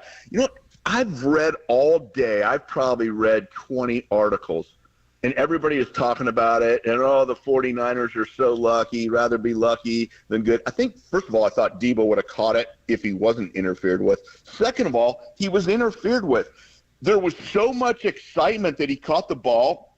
In my mind's eye, now I could be wrong because I wasn't watching television, but I know there was a flag on the ground, wasn't there? You mean Aiyuk? You said Aiyuk's play. Sorry, yeah, Aiyuk. Yeah, that was there was a flag, Brent. They picked it up. They picked it up because he caught the ball. That's what I'm wondering. We keep saying he picked it up. We keep saying he picked it up, and I'm wondering, did he pick it up or did Kyle decline it? Because I'm like, those are two different things. Picking up means they discussed it and no DPI. Yeah, he said there was no DPI. So there was no penalty called. So that's crazy. Okay, because I thought it was pass interference. Anyway, it obstructed him from getting to the ball. Yeah. Needless to say, it was a heck of a play, and then the touchdown, and then coming back on the first play from scrimmage to fumble. Those two plays, the momentum shift, you could feel it. It was palpable in the stadium. You could feel it, and it was remarkable, and it was fantastic. Talking to Brent Jones, former 49ers tight end here on the UMA guest line. I was there too, man. As maybe from the second half on, my favorite thing ever, dude. I can't tell you, Brent, how I told Tom this at the top, dude, how pissed I was when Journey started singing. I cannot emphasize how infuriated I was because, dude, first of all, I'm like, all right, whatever, Journey. Okay, cool. This will be fun. And then, dude, they didn't open with Don't Stop Believing, and I yelled from the suite. I said, dude, it's right there. Don't Stop Believing's right there. And then I said, this whole thing stinks. And then I left. And then, dude, I went down with the fans, dude, and I said this earlier. I have not hugged more strangers in a day since Buster Posey hit a home run the opposite way in 2021 in Game 1 of the LDS, man. I mean, Dan Campbell, man. The decision to not go for it at the end of the first half to go for the touchdown and go for the jugular to me. And then it was totally against everything that they've done. You've got to be more deliberate in an NFC championship with your aggressiveness. And then to say, I'm going for it on 4th and 2. And again, when they come back down and get stopped after 2 40-plus yard drives, I mean, it's the difference in the game, and the Niners took advantage. They left the door open. It's kind of the way I see it. I don't think they blew it and they lost, but I think they left the door open in ways they didn't have to. Yeah, I totally agree. I didn't mind him as much going for the 4th and long, too. That's been his MO. But the other one, following that other 40-something yard drive and then saying, you know what, we're going to go for it instead of kicking a tying field goal. You know, you got to put some pressure on the other team, right? And maybe you think you're going to get the first down, but at that point, you know, let the 49ers offense feel some of the pressure of the game as well. And so I just didn't, from a sports fans' perspective, I thought, you know, going for it twice instead of kicking the field goal probably cost them everything at that point. And it's easy to look back after the game, but they had been like that. But I thought for sure he was going to come to his senses and at least kick that one. Yeah, I just didn't get the thought process because you go up 3 at the end of the first half. I got that. But then you have a chance to go up 3 after burning 7.5 minutes, and you don't do that. So I thought he was like kind of hopping lanes a little bit. Like, well, then now I feel like going for it, and there I didn't feel like going for it. It just, I don't know. And I'm sure they have some chart that tells you those were the right decisions. But I just thought it was a little odd. But your thoughts on we've talked about Purdy way too much, probably throughout the course of the season, just because we feel like, not defending him, but how ridiculous it is that people think this guy is just a system quarterback, or he's going to be exposed, or he has been. Look at the first half, always exposed. That kind of stuff is like, okay, if you're not there yet, then there's no sense of dragging you there. Like, you just don't want to be there. That's your mindset. That's where you want to be. And that's your stance, and anytime you have a chance to say that when he plays bad, you're going to say, look, I was right. No, you're not right. But yesterday was different because yesterday was just like the total playmaking package of Brock Purdy. And you can only make plays when you're in like a calm mindset, like when you see things clearly, heart rate low, and you're not frantic. You're not frazzled. You just, here comes the rush. Let me duck here. Let me get here. And then I'm gone. That was as impressive to me. And I guess it goes back to the Miami game last year, Brent. Like, he came in, it's like, damn, this guy looks like he's been doing this a little while. I mean, this is an NFC Championship game. Really his first. You can't count a couple plays. And the second half, when you're down and you're realizing back against the wall, you're a number 1 seed, you're about to get embarrassed at home against the Lions, and that's what was happening. They're getting embarrassed. Not beat, embarrassed. And to be able to, like, lower the heart rate and do the stuff that he did, that was impressive. Tom, I agree 1,000%. Not only that, there were some throws that he made where I watched him just take a shot, and he delivered. And, I mean, you talk about standing in the pocket. There's a lot of guys that cower, wince, backpedal, throw off their back foot, and I could name names, but I'm not going to. But he did not. He stood in there as strong as heck, made a couple of great throws, and just took shots. And I'm like, this kid is a stud. I've thought that the whole time. Other people, I don't know that there's any other quarterback that has every freaking throw analyzed and overanalyzed by a bunch of people that don't know what the hell they're talking about. And it gets frustrating, but I'm going to say this. Quote, the MVP of the league that people think is the MVP can't win a big game and has not, and has proven, I guess his playoff record now is what, 2-5? Lamar Jackson? I mean, the guy's a great talent, but let's face it, he hasn't stepped up in the playoffs yet. And so score 10 points at home is a massive failure when you're the favorite. Again, another failure. So I don't want people overanalyzing Brock Purdy in a second year that was the last pick of the draft that has done nothing but execute, make big throws, handle pressure, read coverages, throw it deep, throw it medium, throw it short, and be the cool, calm, collected customer that he looks like a 35-year-old quarterback at age 24. So if you don't think Brock Purdy is the man, one, you haven't watched enough film. Number two, you're a hater and you're never going to get on board. And number three, you don't know what you're talking about and you're losing credibility. So let's face it, the kid's been a freaking rock star from the day he walked onto the field. And he would have beat the Eagles, in my opinion, last year if he didn't blow up his arm, which, sometimes you just have to there's so much social media. There's so many naysayers. There's so many people trying to get clicks. It just gets annoying, but then you got to just not listen to people that don't know what the hell they're talking about. There's no doubt about that. And be careful. Be careful saying rock star. You may get Billy Idol showing up at your door. Good call. Or I could have Journey show up. I thought they were going to change the word. I thought they were going to say born and raised in South Bay. Yeah, they repped that South Detroit pretty strong, I thought. I was like a little too strong. Yeah. Down 24-7. I'm telling you, I didn't need it. I did the whole thing. I was like, I don't know about any of this, man. Come on, dude. Come on.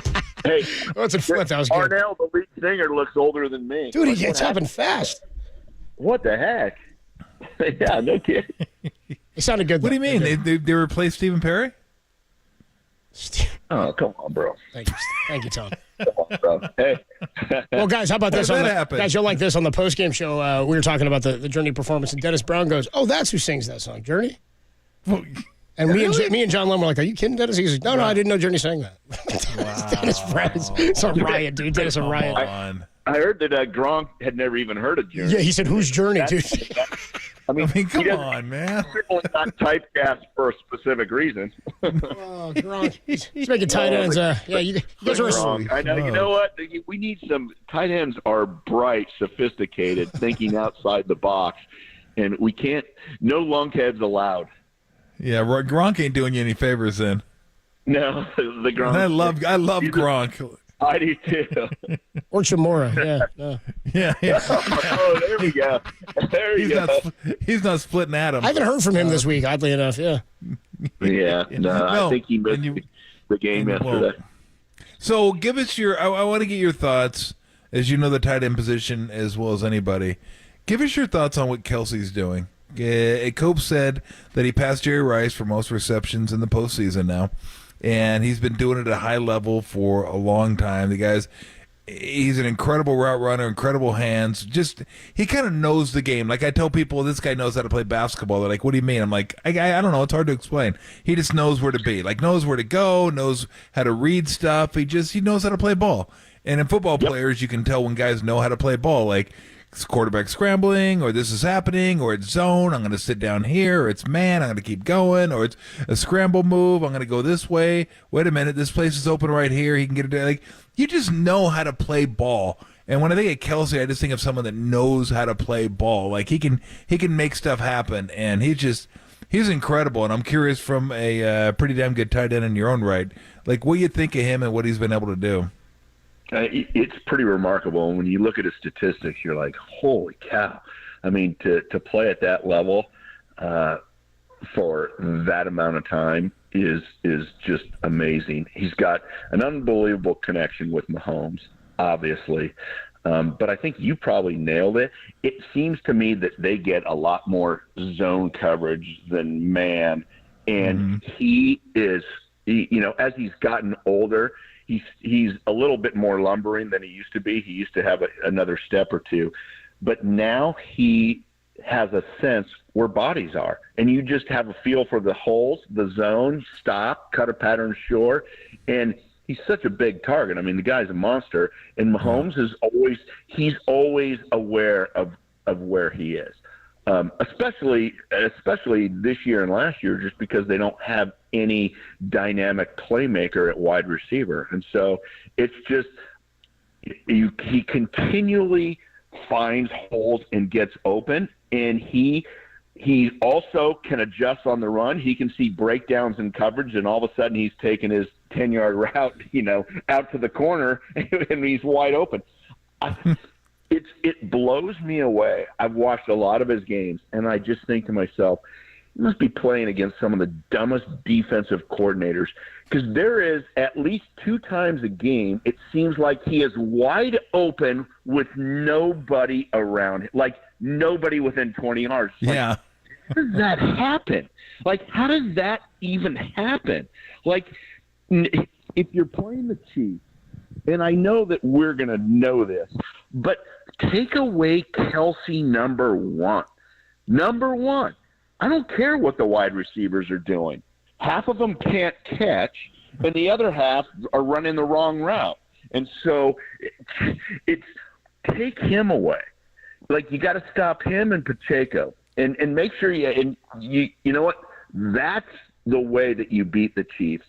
Do you have a spy on Mahomes?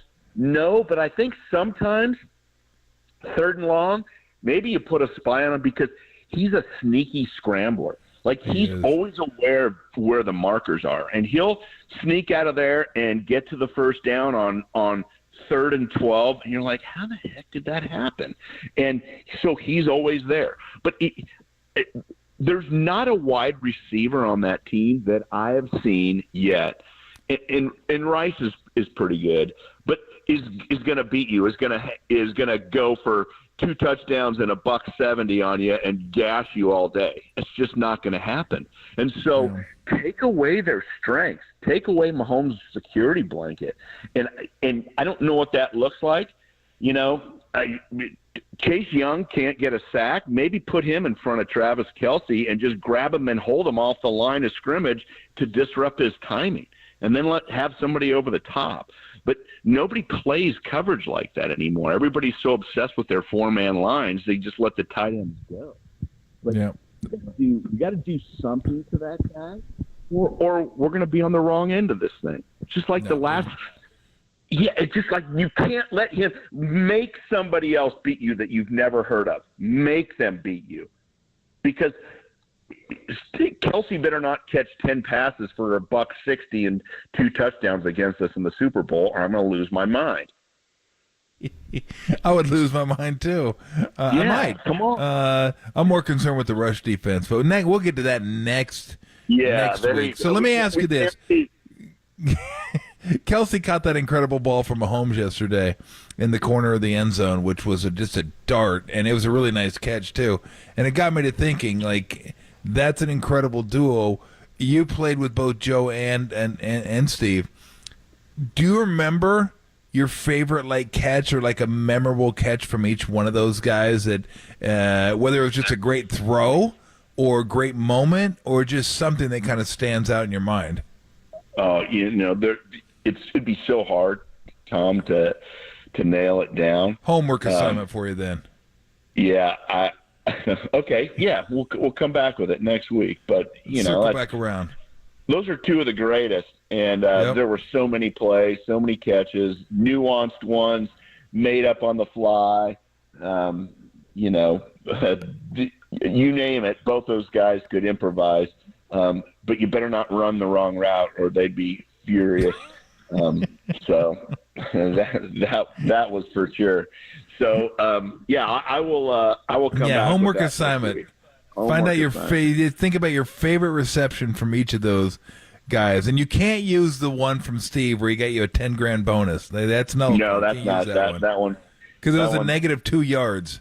That one wasn't good. It was it's a good ball though. That ball, yeah. It was exciting, but it overall it was like that was exciting for you. It was. Everybody in the stands was like, "What the hell was that play?" High-fiving it. He lost. Why is that guy celebrating? Yeah, why did he spike the ball? Why did he headbutt that guy? What's going on? Why are they? Exactly. I'll fire it up. Face mask to face mask. Oh man! All right, man. We will. We'll let you run. We appreciate it always. The conversation is always a lot of fun, and we look forward to doing it again next week. We'll be beyond the NFC Championship game, and we'll be previewing the Super Bowl between the Chiefs and the 49ers. So I can't wait for that, Brett. Guys, 2 more weeks of joy and excitement. It's going to be fantastic. Hell yeah, bro. There you go. Hell yeah. All right, Thanks, we'll talk to you Brent. next week, Have bro. a good one, man. All right, fellas. Thanks. Yep, take it easy. Good deal there from Brent Jones. Just real quick here on the Golden State Lumber Building Materials text line 323 checks in, says, hey, fellas, just heads up. That line about South Detroit and Don't Stop Believing, it's actually a negative thing. He says, quote, born and raised in South Detroit, he took the midnight train going anywhere, meaning I got to hit the F out of here. Anywhere is better than here in South Detroit. That's a good point. That's a good point. 323. Well said. We flipped it on his head there. So it's Tolbert and Copes with you on a Monday, a Victory Monday afternoon. We're still going to catch up with Matt Mayoko from NBC Sports Bay Area. He'll join us at the bottom of the hour at 5:30. But we haven't played much sound from the postgame of the Niners victory. Why don't we get a postgame Niners victory sound soiree? And there's some Dan Campbell in there as well. Tolbert and Copes only here on the Sports Leader. Morgan Hill, shout out to you for supporting KNBR. Morgan Hill's Sports Leader.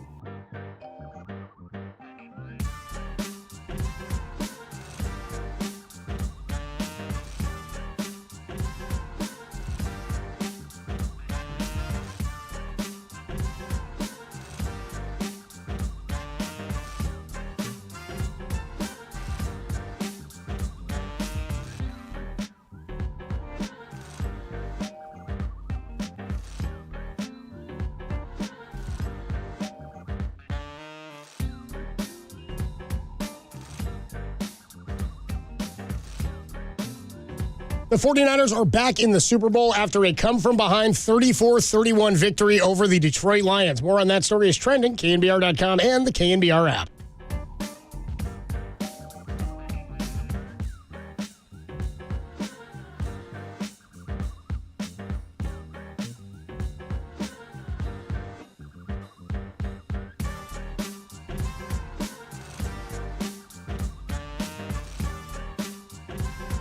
Hey, everybody, Mr. T here for Daisy Dips. Big game's going to be coming up. What do when the big game comes? You think about snack. I have snacks ready. I'd have a party, and if you don't have a party, it's just you. You want a few snacks. Whether you're a wing person, you like the chips and dips, it's all good. But snacking is as American as the game itself. You want ease with your snacks, though, don't you? That's why you want to get Daisy. Now Daisy Sour Cream makes French onion and ranch dips. You don't even have to mix anything. You just crack them open, and you're good to go. There, I just solved your snacking problem. You're good. Don't worry about it. Game, Daisy, dips, and some chips. You're a Daisy if you do.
This is Tolbert and Cope's Sound Soiree. No, I've whipped up this nasty little soiree.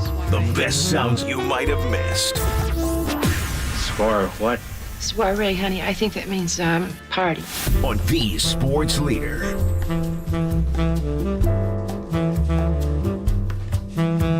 Tolbert and Copes with you on a Monday evening. We are streaming on twitch.tv/thesportsleader, YouTube, KNBR, and the KNBR app. We haven't played a whole lot of post-game sound from yesterday, so we'll get some of that to you. By the way, I didn't say this to Brent. I did just shoot him a long text. Because I said, dude, first of all, you were at the game yesterday and you didn't say a word to me about being there. And then second of all, I found out from the texters that you were eating at Original Joe's not 4 blocks from my home on Friday. And the disrespect is overwhelming. From, quote, my guy. You know what I mean? My guy. That's what I said to him. I said, from my guy, there's a lot of disrespect. I put my guy in quotes. Let's get you some sound in the Sound Soiree. Matt Mayoko going to join us in a few minutes here, the bottom of the hour, and we'll get his thoughts and updates on anything from the game yesterday. McCaffrey said he was okay. Remember, he stepped out of the game and felt his shoulder. Dude, that's a leader, man. He said after the game, my shoulder felt a little pinch, and he wasn't pinch or something. He wasn't feeling great about it. And he said, I was afraid. I just didn't want to end up in a situation where I didn't have a good grip on the ball and lost the football. And so he's like, give it to Mitch, dude. Let Elijah Mitchell hold on to that thing and punch it in, and there you go. Elijah Mitchell comes through. Takes a village to win a Super Bowl. Some sound from yesterday. Let's start with George Kittle, man. He came up with that. There's a great old YouTube video and circled the internet and a GIF now. It's the high school football player who's not going to lie. They had us in the first half. George Kittle said that yesterday, and then Kittle talked then about the difference between this year's team and the team in 2019. Don't forget, George Kittle said in 2019, I will be back here with a vengeance. And he's facing the same team. Here he is yesterday. I thought our team in 2019 did a fantastic job of handling those games. You know, teams coming to the stadium and just kind of whooping up on them. I think we did a really good job of that. And I think we handled that, whatever the pressure was. I thought we did a good job of handling winning by a lot. We did a good job. But when you have to come back and win, and you have to win 2 very gritty games, I think it kind of sets a sense of urgency into the entire building. And, all right, hey, guys, look, I don't know if there's things we have to fix, but there's things we have to lock down, tighten up, refocus on. And I think it just kind of throws some gas on the fire of a sense of urgency and like, hey, guys, we're almost out of this 2 different times. And luckily we're a good enough team with good enough coaches that we're able to come back and get those wins. But let's try not to do that again. I would advise that. That sounds good to me. Yeah, I'm on that side too. Let's try not to do that again. How about taking a 10-point lead into halftime? That'd be good. Yeah. It's like when Kyle Let me ask you this. Just out of I mean, this really doesn't have anything to do with anything, but how many would you have to be up at halftime against the Chiefs to feel like, you know what? Time to crack open the beers and just sit back and relax. This one's over. Legit? How many would I feel comfortable with? Yes, I mean legit. 24 is not enough. 31 maybe? I was thinking 28. Yeah, 20. But even that, I might think, that's 4 touchdowns. I want 5 scores. Yeah. 5 scores, I think, would make me feel pretty good. Because I'd be like, they have to score on every possession, and the Niners can't score at all. And I would feel like 4 scores, I'd be like, 7 years ago. Thank you. Thank you. Sorry, it's by the way, second Abe Lincoln riff of the day. It really is. We had a history teacher text us earlier. We're killing it today. Thank you. So he didn't want to see any more Wilkes Booth. Steve Wilkes Booth. And he did the E at the end, which is I can't believe we didn't break that out early in the season when he was up in the booth. I was too busy. Did we break it out? Tim said, Tim said we broke it out when he moved down. I was probably too busy riffing on Madam P.J. Walker. More from the postgame here. Brandon Aiyuk, the inspiration he got to make the deflection catch, I'd say winning. Here's Brandon Aiyuk on the catch. Before the game, a ladybug landed on my shoe. And y'all know what that means. So that's all I can say, because other than that, I don't know. Just great luck. God was with us today. Great win. Bang, bang, Niner game. It's crazy. I've seen people talking about the ladybug thing. Dude, when I played high school baseball, that was a big thing. We had a lot of ladybugs in our outfield, and that's a luck. It's a one of those good luck things. You find a ladybug, it lands on you, you let it fly away or whatever, you make a wish when it does, or when it hops off of you. And we would do that a lot. We're a very good baseball team, so it clearly was not a factor. Or just didn't outweigh how bad the team was. But Brandon, I mean, again, it's superstitious stuff. I love any little bit like that, any little story. But I was saying last night, there's probably a 30 for 30 to be made on whatever happened at halftime in this game for the 49ers. Yeah, I don't know what happened, but I think pride. I think pride kind of took over. Like, we're just getting our teeth kicked in out there. This is embarrassing. Like, it was. I mean, I go, these guys are garbage right now. Like, it's exactly what I said to myself with the defense. I go, this is garbage. I go, they're better than this. This is terrible. And I'm sure it was very similar at halftime what they said to one another. Like, you kidding me? We're doing this? Like, this is how we're going to go out getting punked in our own house? No. So I think there was part of the, we got to figure out a way to get this turned around. Maybe just a little extra focus, a little extra physicality. Interestingly enough, that being said, it wasn't like they came out there and just stuffed them. We documented that. Detroit still moved the ball in the second half. They just got stops on fourth down when they needed to. And again, those all count. So that's huge. Absolutely. The fumble was the biggest one.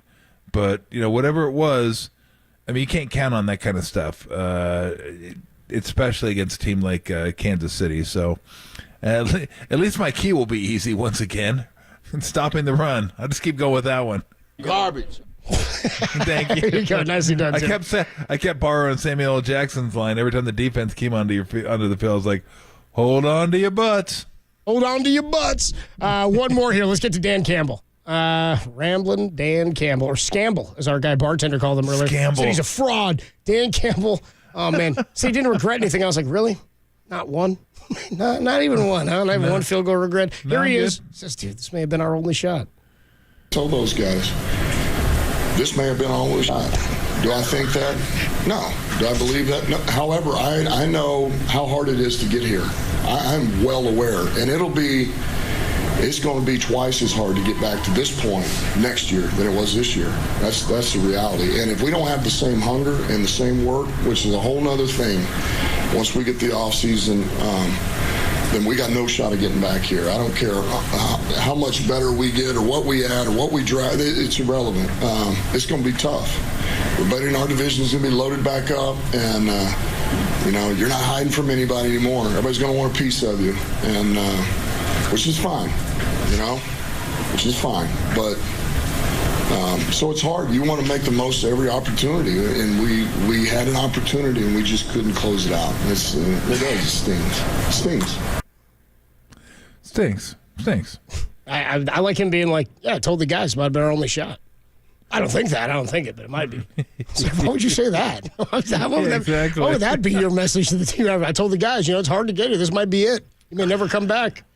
Guys, you remember Dan Marino, right? Yeah, I remember. Super Bowl. Yeah, he never won one, guys. Never got back. That's never it. Never got back. That's that. You guys may never get back. You guys may never get back, and it's going to be really hard next year, too. Way harder than you think. Way harder. We'll probably never do it. Screwed. It was Dan Campbell, and he's right. They may never get back. These things are fleeting. Especially the 49ers, and you go to 19 NFC Championship games. This may have been always shot. One of our callers said, you guys think you feel like this every year? I was like, kinda, yeah. Kinda. I mean, they went to 3 straight with Harbaugh. They went to another one in 19. Well, they've been to 7 of the last, 18 or 16. Is that it is? We'll go through them. It's like 7 of the last 16 or something like that. It's pretty incredible. So we'll talk more about this with Matt Mayoko, who was on hand yesterday for this one. He was on the field for the ticker tape that was falling. Brock Purdy on the podium. The Niners are NFC champs. After their win over the Lions, Matt Mayoko, our insider from NBC Sports Bay Area, joins us next on the Sports Leader.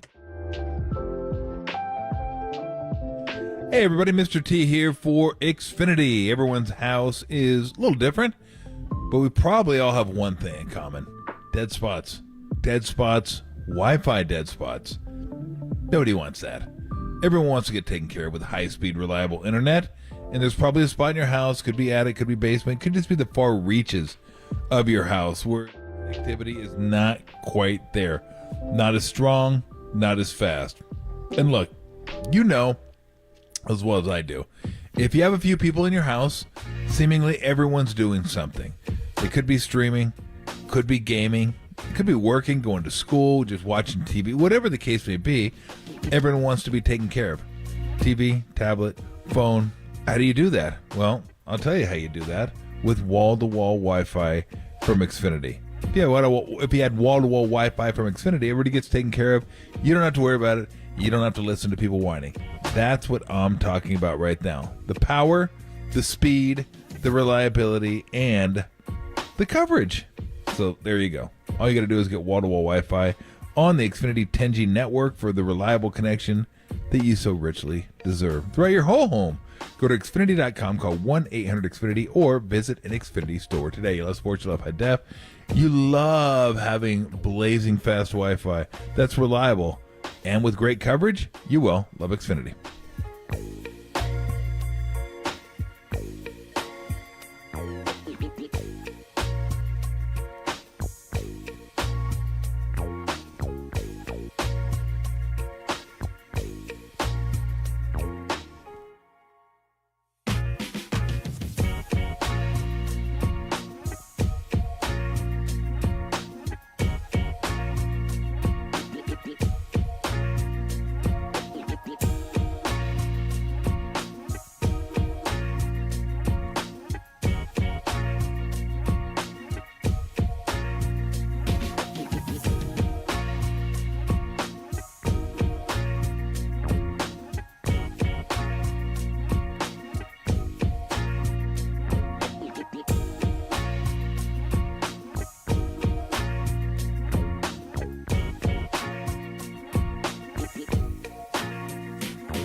Faithful. Here's NBC Sports Bay Area's Matt Mayoko bringing the latest Niner news to Tolbert and Copes. Sponsored by the Dolan Law Firm. The best lawyers they hope you never need. DolanLawFirm.com. On the Sports Leader.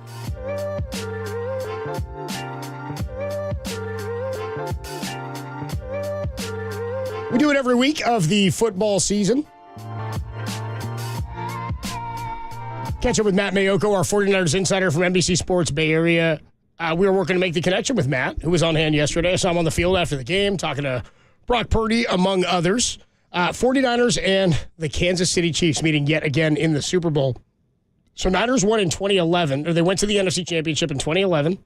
They went in 2012. They went in 2013. They went in 2019. They went in 2021, 2022, 2023. Right? So if we go back to the 2011 NFC Championship, you figure that's 13 seasons or whatever it is. If you tack them all up, 12 seasons. If you combine them, the Niners have been to 7 NFC Championships since Jim Harbaugh's first year in 2011. That's pretty incredible. My God. I mean, relative to, we used to talk a lot about Andy Reid and was it 5 straight with the Eagles? 4 straight with the Eagles. Thank you, Derek. Derek, give me the 4. 4 straight with the Eagles, and now he's been to 6 straight, I think, with the Kansas City Chiefs, which is unbelievable. Never got one championship with Philly. Went to 1 Super Bowl, which was maybe his best team that he had, the one that lost to the Patriots. That was a fun bowl. But in general, it's all-time stuff what the Niners are doing. However, it's getting into the window and realm of, that one texter earlier said, if they didn't come back and win that game, what would we be talking about today with 3 straight NFC title game losses? I'm not going that route. Question. But what I am going with is the same conversation continues if you don't win this Super Bowl. Now, so look, look, Lynch and Shanahan aren't going anywhere. No, of course not. New deals. So what does the team look like? That noise gets louder, I think. Yeah. Yeah, exactly. So I don't know. Yeah. I don't know, but yeah, they need to win this one. That would be. It's the Chiefs again, losing 2 in a row to them. A different team, but still, it just.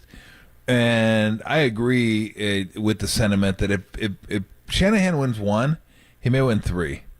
You got to get that off your back. Just okay. Now we're rolling. Now we're cooking. You're kind of freed up. Like all the expectations are still there, of course, because they're going to expect it every season. But at least you have that one, checked off, championship. Boom. That's a massive one for coaches. It really, really is. So I do agree with that for people that think if he gets 1, he'll get 3. But, it's getting that 1. How long did it take Andy Reid to get 1? How long? How good was he before he got 1? How good is he now? It's not like, this guy can't do it. He can't do it. And then he did do it, and he's done it 2 times now. And has a chance for a 3rd. And people look at him completely differently than they looked at him in Philly. Yet, he was still a really good coach in Philly. He just couldn't get over the hump. It's not that easy. You hear coaches say it all the time, and it's so true. It's hard winning at this level. It is so hard. And then each step you go, it gets harder and harder and harder. Even if it looks easy sometimes, it's still pretty hard. It can be easy. Like if you're just completely superior in every way. Guys make to it the look other easy. team. I mean, Mahomes made it look easy for the. Like that's the thing is he does. That gap has closed definitely with the talent, but the fact that he is still answering that call in ways that nobody else is even remotely, like with the eye test, even close to what he's doing. It's incredible the way he contorts his body and what he does. It's so fun to watch. So good. Except for in 2 weeks, it might not be that fun. It might be fun. It might not be that fun at all. But let's remember this. 2019, Niners had their way with him. He was down, yeah. They had their way with them for a large portion of that game. And then all of a sudden they didn't have their way with him. And it was like, uh-oh. Woke him up. He's like ready to go now. It was that pass to Tyreek Hill down the left side that just got him going. And then from that point on, it was like, God dang. So it's hard to keep someone like that kind of dormant throughout an entire game. And I don't expect it to happen this time. So, and that defense was much better than this defense. That defense was a dominant defense all the way through. That offense was solid. But to me, that team was defense-driven. This team's offense-driven. Would you agree with the sentiment earlier that I said it's funny that I think the Chiefs and the Niners have flipped in terms of what their strengths are? I mean, the Chiefs' strength is obviously the defense, which is why they've been able to hang around. You talked earlier about the note for Chiefs unders in second halves this year, and it's not their team total. Yeah. It's overall game unders for the game unders. Right. Yeah. So it's covered like of the 19 like 19-2, 18-2. It's something stupid. Like it's every single into game. the postseason. And so again, they've been shut out a few times in the second half of games. So I know that it's a scripted play thing. Their offense is just not as high octane. I do want to hit one more piece of sound here. I think we're gonna punt Matt Maiocco to tomorrow. 2:50 tomorrow. Okay. We'll talk to Matt Maiocco. Be a day removed, and we'll get better insight. Not better, but we'll get some insight a day later after the game. As now we know we've got the media schedule and everything for next week, and things are starting to formulate for what Vegas is going to look like for media and Super Bowl week. Here's George Kittle. He talked about, because you mentioned early in the show, Tom, the fourth down stops in the second half. You said that one caller we had, and I kind of clapped back saying, I think the defense made adjustments. I'm not coming at Steve Wilkes for the adjustments. They did. They also made plays when they had to, and he said, I give credit to the players there. The fourth down stops. They had 3 or 4 drives in the second half that went over 40 yards. Could have scored 2 different times, did not. Here's George Kittle on the fourth down stops and how analytics do not measure momentum in a game. But it was a huge stop, huge momentum for us. I have a question for you guys. Why does analytics people say that momentum isn't a real thing? Like what? I had a conversation with Pat McAfee, and he was like, "Yeah, all these people are telling us that momentum's not real," and that's just the biggest load of horse crap I've ever heard of in my entire life. But we can move on. I digress. That's because analytics can't quantify it. Yep. That's why they'd say it doesn't exist, because it's not something tangible. It's not something that you can. That's what I'm looking for. It's not tangible. It's not something you can explain with numbers. Yeah. You can't explain it with numbers. Fourth down calls, you can explain that with numbers. I don't know if they make sense or not, but at least the numbers will show you what the computer says or what they inputted into the computer that it says. Again, I'm not willing to concede that that's right, but be that as it may, it will say, go for it here, 52% chance of winning. Don't go for it here, 48% chance of winning. Right. Or punt it here, kick a field goal, go for whatever. But it will give you like percentages, like what your chances of winning are. You can't quantify momentum. I mean, it's impossible. It's like analytics can't account for the human element. Just can't do it. It's not in the algorithm, because there's no way to get it into the algorithm. So that's why, if it's not numbers-based and you can't account for it, you can't explain it. That's why they don't believe in it. They don't believe in the hot hand either. That's a huge topic among the analytics people. Like, there's no such thing as a hot hand.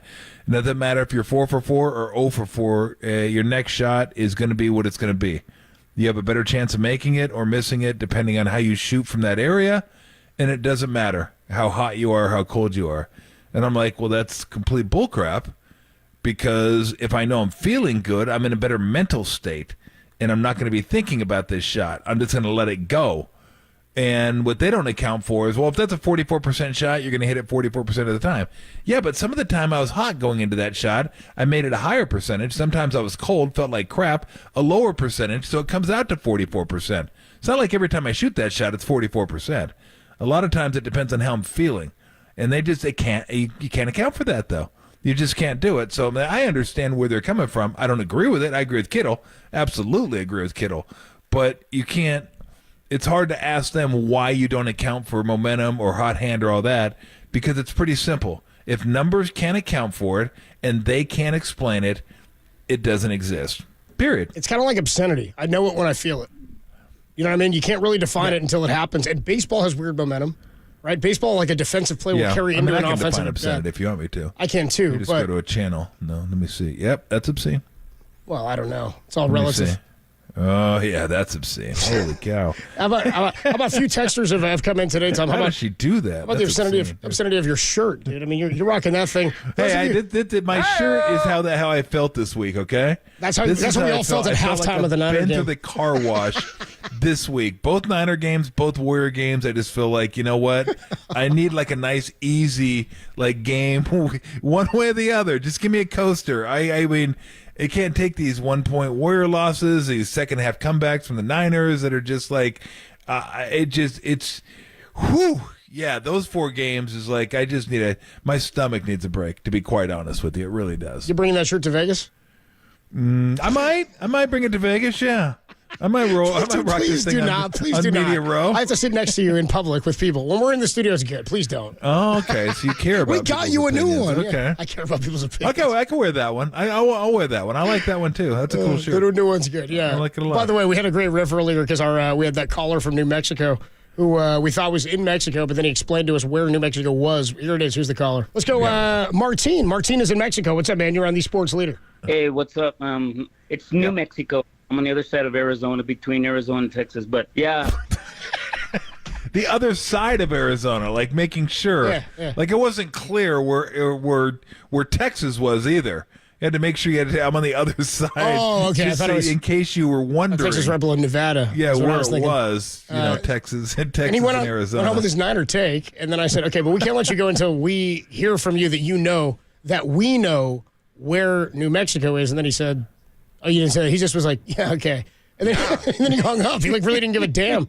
At the end, he's like, yeah, okay. So then Tom came up with a new rule. He said, anybody who calls us from out of state or out of country, you've got to tell us geographically what you're between. Yeah. Which state you're between. So we've had texters and callers doing it all day. We had a great one earlier. This guy said, hey, I'm texting, it's Don, texting from the 925, or excuse me, texting from San Francisco. I'm between the Salesforce Tower and a tent. Made me laugh. Just want to shout out that text. Texters, callers, you guys have been fantastic today. It's been a blast. It's been great. Man. It's all smiles, and again, we get 2 weeks of it, Hilarious. Right? We get to buzz into this thing. And, dude, heading to the Super Bowl yet again. 34-31 Niners over the Lions. Again, we'll connect with our guy Matt Mayoko tomorrow at 2:50. He'll join us. Dude, we're going to get some Greg Cosell tomorrow, too. I'm fired up. Dante Whitner will join us this week as well. Steve Young will be a blast. Dante Whitner. I got the Niners over the Chiefs 76-4. It'll be 78-6, but I think it'll be 3 safeties. They get pinned deep. It's good punting by the Chiefs. All right, we're coming back. We'll see what Kerry Crowley's got going on tonight. 6 until 9 o'clock this evening. And by the way, KNBR, we've got a lot of great stuff in terms of 49er coverage and some stuff that's not a part of our normal schedule that we'll get to you next week. We'll be reliving a lot of what went on in 2023 and into the playoffs in 2024. I'll tell you this, it ain't the last time you've heard that game from last night. A lot of great stuff coming your way. On KNBR, as the Niners are heading back to the Super Bowl. Kerry Crowley next on Sports Phone. KNBR, it's your show, your calls. That's next on the Sports Leader. I'm not happy tonight.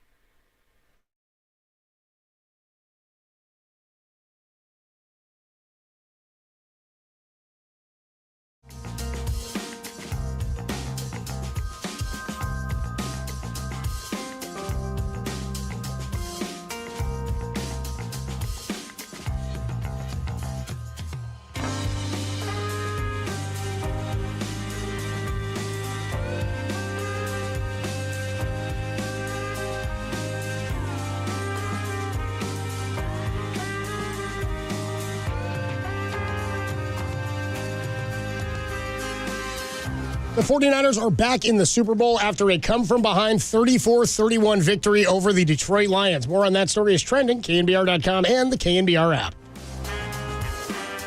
Hey, what's going on, everybody? Adam Copeland here. My good friend Steve Moskowitz is hanging out on the line. Steve, we always get into the new year, and people know it's tax season. I started getting my documents recently. What happens if I get my stuff and I can't pay my taxes? You call us, we want to make a deal for you. You know, while I was watching the game yesterday, I'm sure you knew what I was thinking about. I was looking at the 49ers down and say, I know they're down, but they can come back. And there's so many of your listeners that feel like that right now. They just feel overwhelmed. That 800-pound lineman is jumping on them.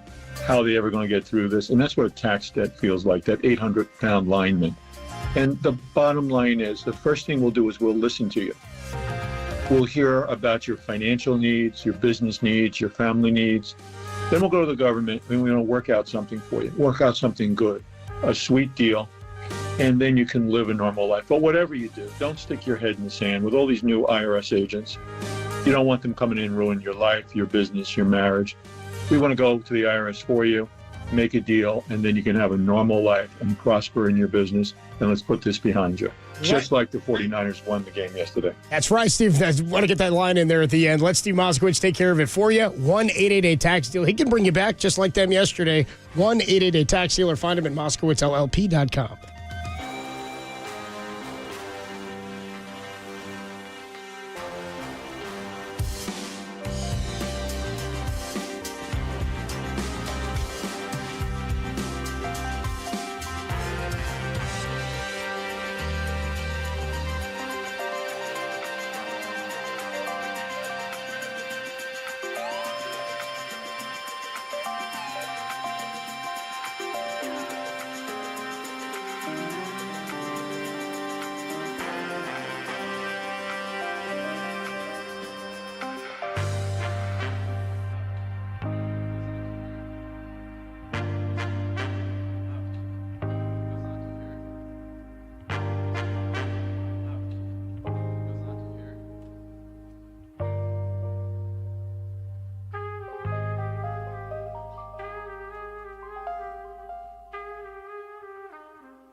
All right, it is about time to say hasta la vista.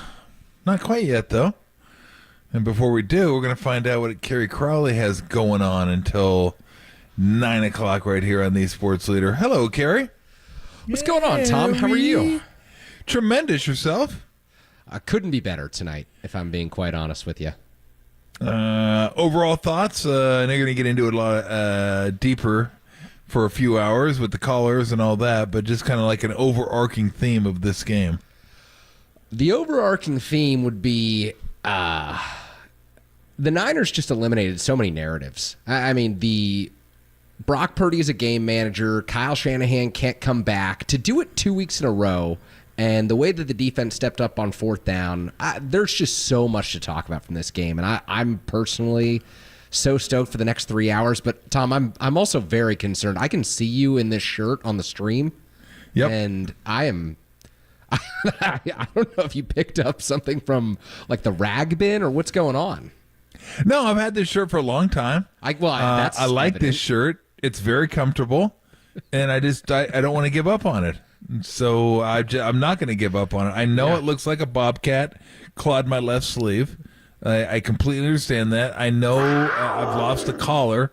Half of my collar is gone. So I like this shirt. But the boys, for Christmas. Got me a new AC/DC shirt, which I like as well, and I've worn it a few times. Yeah, and I'll be wearing it. You know what? I'm going to wear it to Vegas. How many times you worn that one? A few times. What's that? How many times you've worn that one? So you worn that new one a few times. Excuse me. Can I finish my story? Thank you. Guess. I like that T-shirt. I'm going to wear that T-shirt. And if Copes keeps interrupting me, I'm going to wear this T-shirt. And he's going to be sitting next to this bum for 4 hours. Yeah, on I'll Radio look bad. Row. I'll look terrible, I'm sure. You will. Absolutely. They know me. They know I'm a bum. They're going to be like, why are you putting up with who's this that guy? loser with that bum? Yeah, exactly. That's what they're going to say. So, now this one, I don't know if my wife would let me get out of the house with this one. So this is kind of strictly sometimes a show, sometimes in here doing the show, but I don't wear it. I don't wear it out much. It's kind of more of a gag now because people were like looking at it the first time and going, what the hell is up with that T-shirt?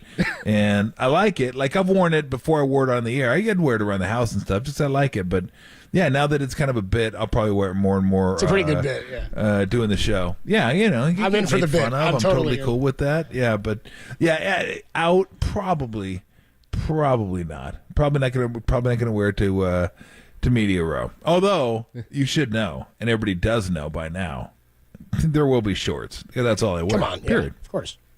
It's a given.